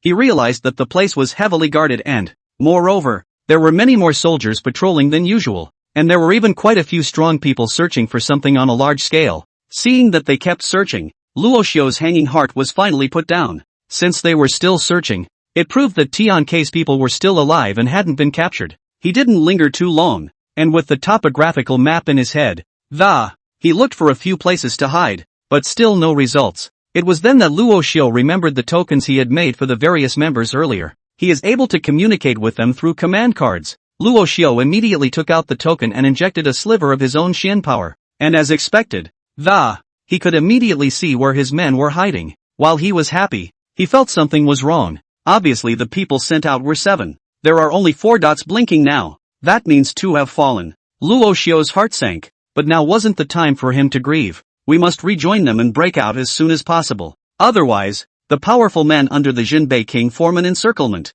Then it will be much harder to escape. His figure disappeared into the blackness once more. At an extremely fast speed, he flew towards the place where the crowd was hiding. In about half an hour, on top of a snow-capped mountain, the remaining 3 emissaries and 1 seriously injured member were all seated on top of a snowy mountain. Boss, Little Dragon is about to die, the lower ambassador said to the left ambassador with a worried face. He was also holding in his arms the dying member of the group he called Little Dragon. The little dragon's mouth was constantly overflowing with blood. If not for the fact that this place was an extremely cold place, there's a tendency to inhibit the flow of blood in the body, and Xiao Longzi is afraid that he won't be able to make it. The left ambassador's face also looked very bad. The battle of breaking out just now had already caused him to consume an enormous amount of Xian energy, but he still managed to endure the discomfort in his body and came before the 2, gathering the Xianli in his hands to desperately heal the inner Xiaolong. Boss, what are you doing? You can't overdraw anymore, or none of us will be able to leave. When the upper ambassador saw the situation, he immediately stepped forward and took the left ambassador's hand. The left ambassador slapped his hand away helplessly. Continuing the output. I can't stand by and watch the brothers we were born with die in front of me. We've already lost 2 of our brothers. We really can't. He hadn't finished his words. A mouthful of blood also spurted out of his mouth. There was also a pause in the movement of his hands, but he reacted immediately, instantly straightening up, and it didn't stop. The top ambassador looked worried and understood this behavior of his boss very well. Only now, he was no different from an invalid, and he couldn't draw out a single trace of Xianli in his body. The same was true of the ambassadors, who could only watch with tears in their eyes, but could do nothing. The little dragon in his arms was given a moment's reprieve. Somewhat feebly, he raised his arm to grab at the left ambassador and said with a smile on his face, "Boss, we haven't been following you for more than a day or 2. If it wasn't for the Lord taking us in at the beginning, I would have lost my life long ago, and now that I can do my part for the young Lord, I've died a worthy death. Stop. I know better than any of you what's going on inside me. Save some energy for the breakout." Before they were taken in by Luo Fun Tian, they were all outlaws, endlessly hunted down by their enemies. It's satisfying to be alive. Cut the crap. Although the left ambassador's face was calm, there was a hint of choking in his words, continuing to overdraw the Xianli in his body. Yet the next moment he was once again interrupted. The person who interrupted him was no other than Luo Xiu, who had come to rescue them. The crowd looked surprised when they saw the visitor. "Young Lord." Luo Xiu nodded, and a powerful Xian force erupted from his body, condensing in his own palm, replacing the output of the left ambassador. He continued to heal Xiaolong. "Young Lord." Xiaolong was somewhat flattered, only he no longer had the strength to say too much more. Luo Xiu gave him a faint smile. "Don't talk, I'll take you home." Half an hour later, the injuries within the little dragon's body were finally stabilized. Several people also dragged their heavy bodies around Luo Xiu, and they were somewhat moved in their hearts that, but more than that, it's worrying. They weren't so much worried about their own safety as they were worried about the arrival of Luo Xiu's. The Jinbei king's men were as strong as clouds. It didn't matter if they died, but something must not happen to the young master. watching them all look at each other in disbelief. Luo Xiu sighed. I know what's on your minds. Young lord, you shouldn't have taken such a risk. The left ambassador was moved in his heart while, again, he bowed his head in shame. The remaining three nodded in agreement. They didn't want Luo Xiu to risk so much for them. This is not the time to talk about it. I'll give you half an hour to adjust. In half an hour, I'll take you out. Yes. Hearing Luo Xiu say this, the crowd no longer twisted and turned,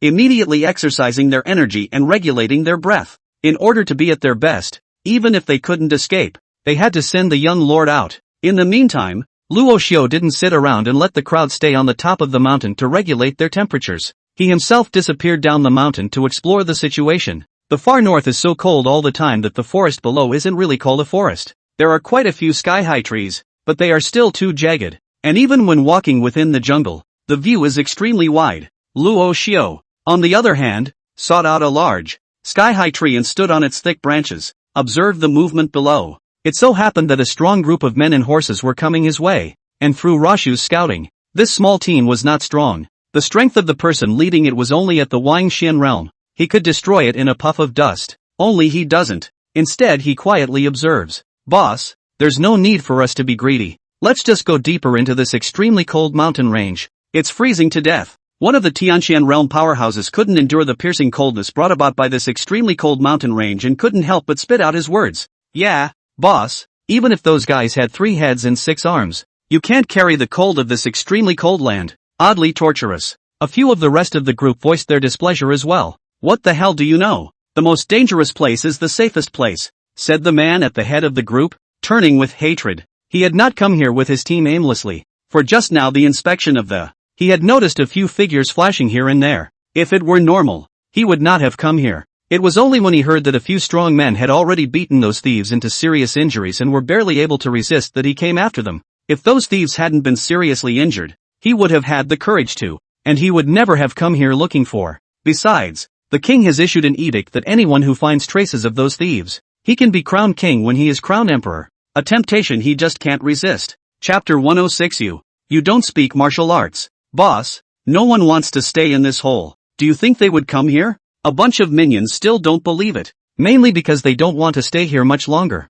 either. Even though they protected their entire body with Xian force, it was still difficult to withstand the cold climate. Cut the ing crap. You're looking for it when you're told to. Do you still want to hang out with me? If we are the first to find them, I will have a chance to become a king, and I will be able to benefit from you. The man they call the boss remains unwilling to give up, and the riches of the broken world are at hand. How can you be dissuaded by this little bit of cold weather? The people looked at the boss. Some angry will not dare to say too much, had to look around hard, and Luo Xiu, who was standing above the treetops, saw their every move clearly. In less than a moment, they sought the bottom of the cliff, and, looking at the snow-covered mountains, the crowd couldn't help but shiver. If they could hide someone on this mountaintop, they wouldn't believe it if it killed them. Boss, the one in front of us is the highest peak in the land of extreme cold. If we go further in, brothers, it can't really be carried. Yes, boss, you see that 1 or 2 of us are perfectly sound. They couldn't even stay too long in this extremely cold place, not to mention those few people who were seriously injured. And even if they really escaped here, I'm just afraid it's already cold. Why don't we go back? The many minions had their hands and feet numbed by the cold at this moment, and were no longer willing to continue forward. The man at the head of the group looked up at this peak, the warped cliffs above the almost extinct wall of the... Even if a royal Xian realm expert came, it would be very difficult for him to reach the summit. These are the places no one seems to be able to get on. 1 or 2 of them are ing wimps who can't take a chance when it's right in front of them, and he had no choice but to stink. Trying to move on is impossible. Walk back and keep your eyes peeled. Maybe those guys are hiding somewhere on our way over, especially in one of those hidden caves. Don't let them go. Well, numerous henchmen are dancing with excitement. It's a blessing to get out of this hellhole. Just as they turned to leave, Luo Xiu alone stood in front of them and, a black robe, with a Shura mask on his face, very eye-catching under the bright moonlight. The people were all startled by him, and they all stumbled and fell into the snow behind them. Ghosts! Just as he was about to yell and scream, Luo Xiu wiped his throat. A whole squad of 5 or 6 people was left with only the man at the head. Bright red blood flowed out of those people's necks, waving on the white snow-covered ground. After the shock, the man in the lead didn't dare to breathe a single breath, his body constantly creeping backwards. Who are you? Luo Xiu took a step towards him. You better not be yelling like them. I can't guarantee that you'll be like them. Luo Xiu's voice was colder than this extremely cold land, and the bloodthirsty aura that filled his body was chilling. The man understood the words, and his body was even more afraid to move. Propped straight up there, I ask you to answer. And as to whether the answer is true or not, it is a matter of life and death for you, so I hope you will be careful. Luo Xiu's voice was still piercing. The man seemed to have been stunned and lay there nodding his head vigorously. In front of life and death, he dares not have any sloppiness. What kind of bull **** loyalty? It was already behind him at the moment, and the only thought in his mind was to live. And the only way to live is to tell the truth. Very well. Luo Xiu was satisfied. How many people did the king of Jinbei send to inspect these people? The man stammered, somewhat unable to answer. Luo Xiu grabbed his collar and lifted him up.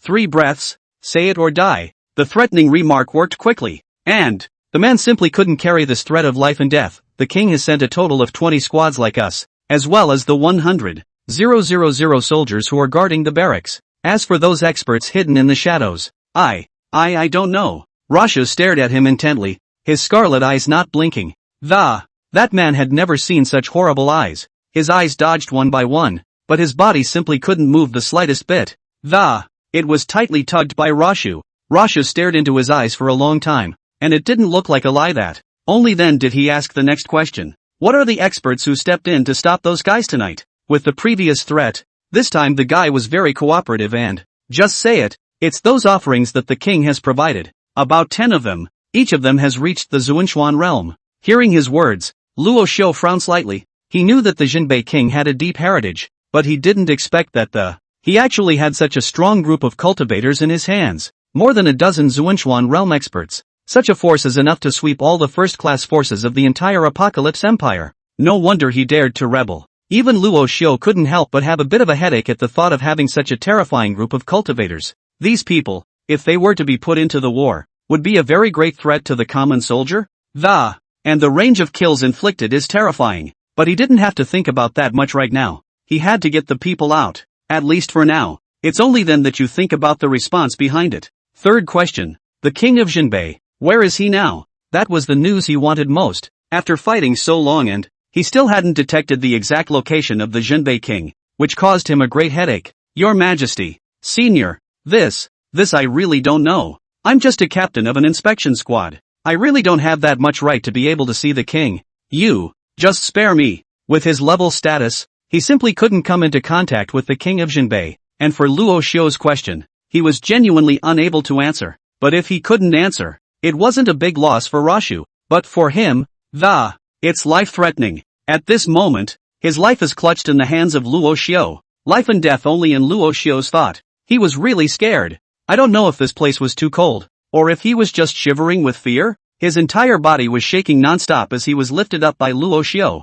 The 3 questions had also been asked, and Luo Xiu instantly condensed tremendous killing intent in his hands. Let's feel this monstrous killing intent. Instantly, he panicked. Elder, I've finished answering the questions. You, didn't you say you'd let me go? You answered a question that I am not satisfied with. So live. Luo Xiu didn't say anything. A rich blood chi in his hand instantly swept towards the man and that person was instantly enveloped in a cloud of blood mist, and in an instant, his entire body was corroded, similarly reduced to a blood mist. You don't speak of martial virtues, were the last words uttered by the man as he neared death. P.S. Brothers, brush up on the free 30 cents, so brothers can have money for a full meal. Thank you, everyone. I can't ask for anything bigger. Chapter 107, it's over. After Luo Xiu finished solving this one squad, he didn't dare to stay too long. Immediately returned to a few people. Half an hour had passed. How are you guys fixing up? Taking off his Shura mask, he was still as handsome as ever.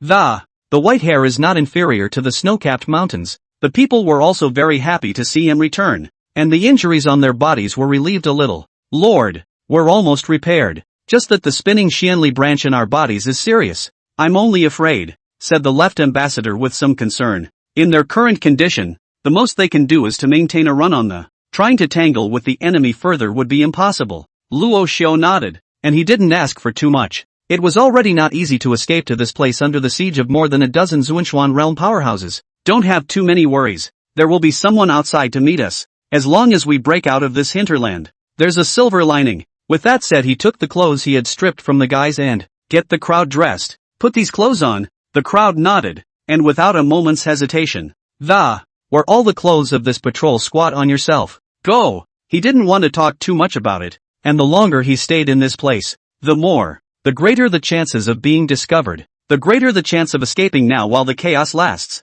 A few men pretended to be the squad that was searching for them, and mingled among the ranks of the searching hordes. Along the way, they encountered a number of patrol squads and were not detected. However, just when they were happy in their hearts and wanted to leave this Jinbei King's restored land, the front was already heavily guarded, and there were no less than 3 Xian realm powerhouses waiting here. Lord, what should we do now? The left ambassador asked softly as he came to his ear. In their present condition, if they were to waltz past, it was bound to escape the eyes of these few powerful people. Moreover, several people had suffered serious injuries, and their internal breath was extremely chaotic. Just a little bit of inattention closer. Luo Xiu let out a deep breath and looked around at the terrain. However, this is also located in the portage of the canyon, and trying to go around it is simply not possible. There's no other way out. You're all badly wounded now, and in a moment I'm going to stall and you guys quickly rush out. Someone will pick you up not far from here. Don't hesitate, Luo Xiu exhorted. With his current strength dealing with these 3 Xuan realm powerhouses, he should be able to handle them without a problem, but it's still a bit difficult to completely kill them in a short period of time. And besides, once a fight breaks out here, those surrounding inspection teams would be immediately reinforced, and the powerful people searching in the dark would also rush this way, so I'm afraid that time would be too late. And these are just the Jinbei King's strength on the surface. How many more experts are hidden behind this back? They don't know yet. It was the only way he could get the man out. And as for his words, as long as the sacred Xian realm experts don't make a move, he's confident that he'll be able to retreat in one piece. However, a few people thought otherwise. They could die but absolutely not let the Lord take such a risk. My lord, I do not agree with this solution of yours, and I beg your pardon for taking offense, but you can't have any slip-ups. Even if we die, you can't be okay. The left envoy stopped Luo Xiu, even at the risk of a great disobedience to the top. He also absolutely couldn't let Luo Xiu risk his life for a few of his own. Their original duty was to protect Luo Xiu, a task left to them by the Lord. A few people stood behind him as well, agreeing with what he was saying. They were equally unwilling to risk their lives like this to Luo Xiu. Luo Xiu looked at the behavior of several people and sighed helplessly. This is the only way to. And don't worry guys, I would never joke with my life. I'm sure I'll get out of here. That won't do. As long as you're out of here in one piece, we'll be at ease. Lord, we've lived more than a dozen more years, and don't care about this little bit of light that. You are still young, and I don't agree with you taking such a risk. The top ambassador shook his head as well. End. P.S. That's it for this book. Save the 100,000 words for more extras. Take a vacation and mull it over. I've been so tired lately that my brain is a blur, so I hope you'll understand. Remaining 100,000 words of extras to mull over and get the ending right.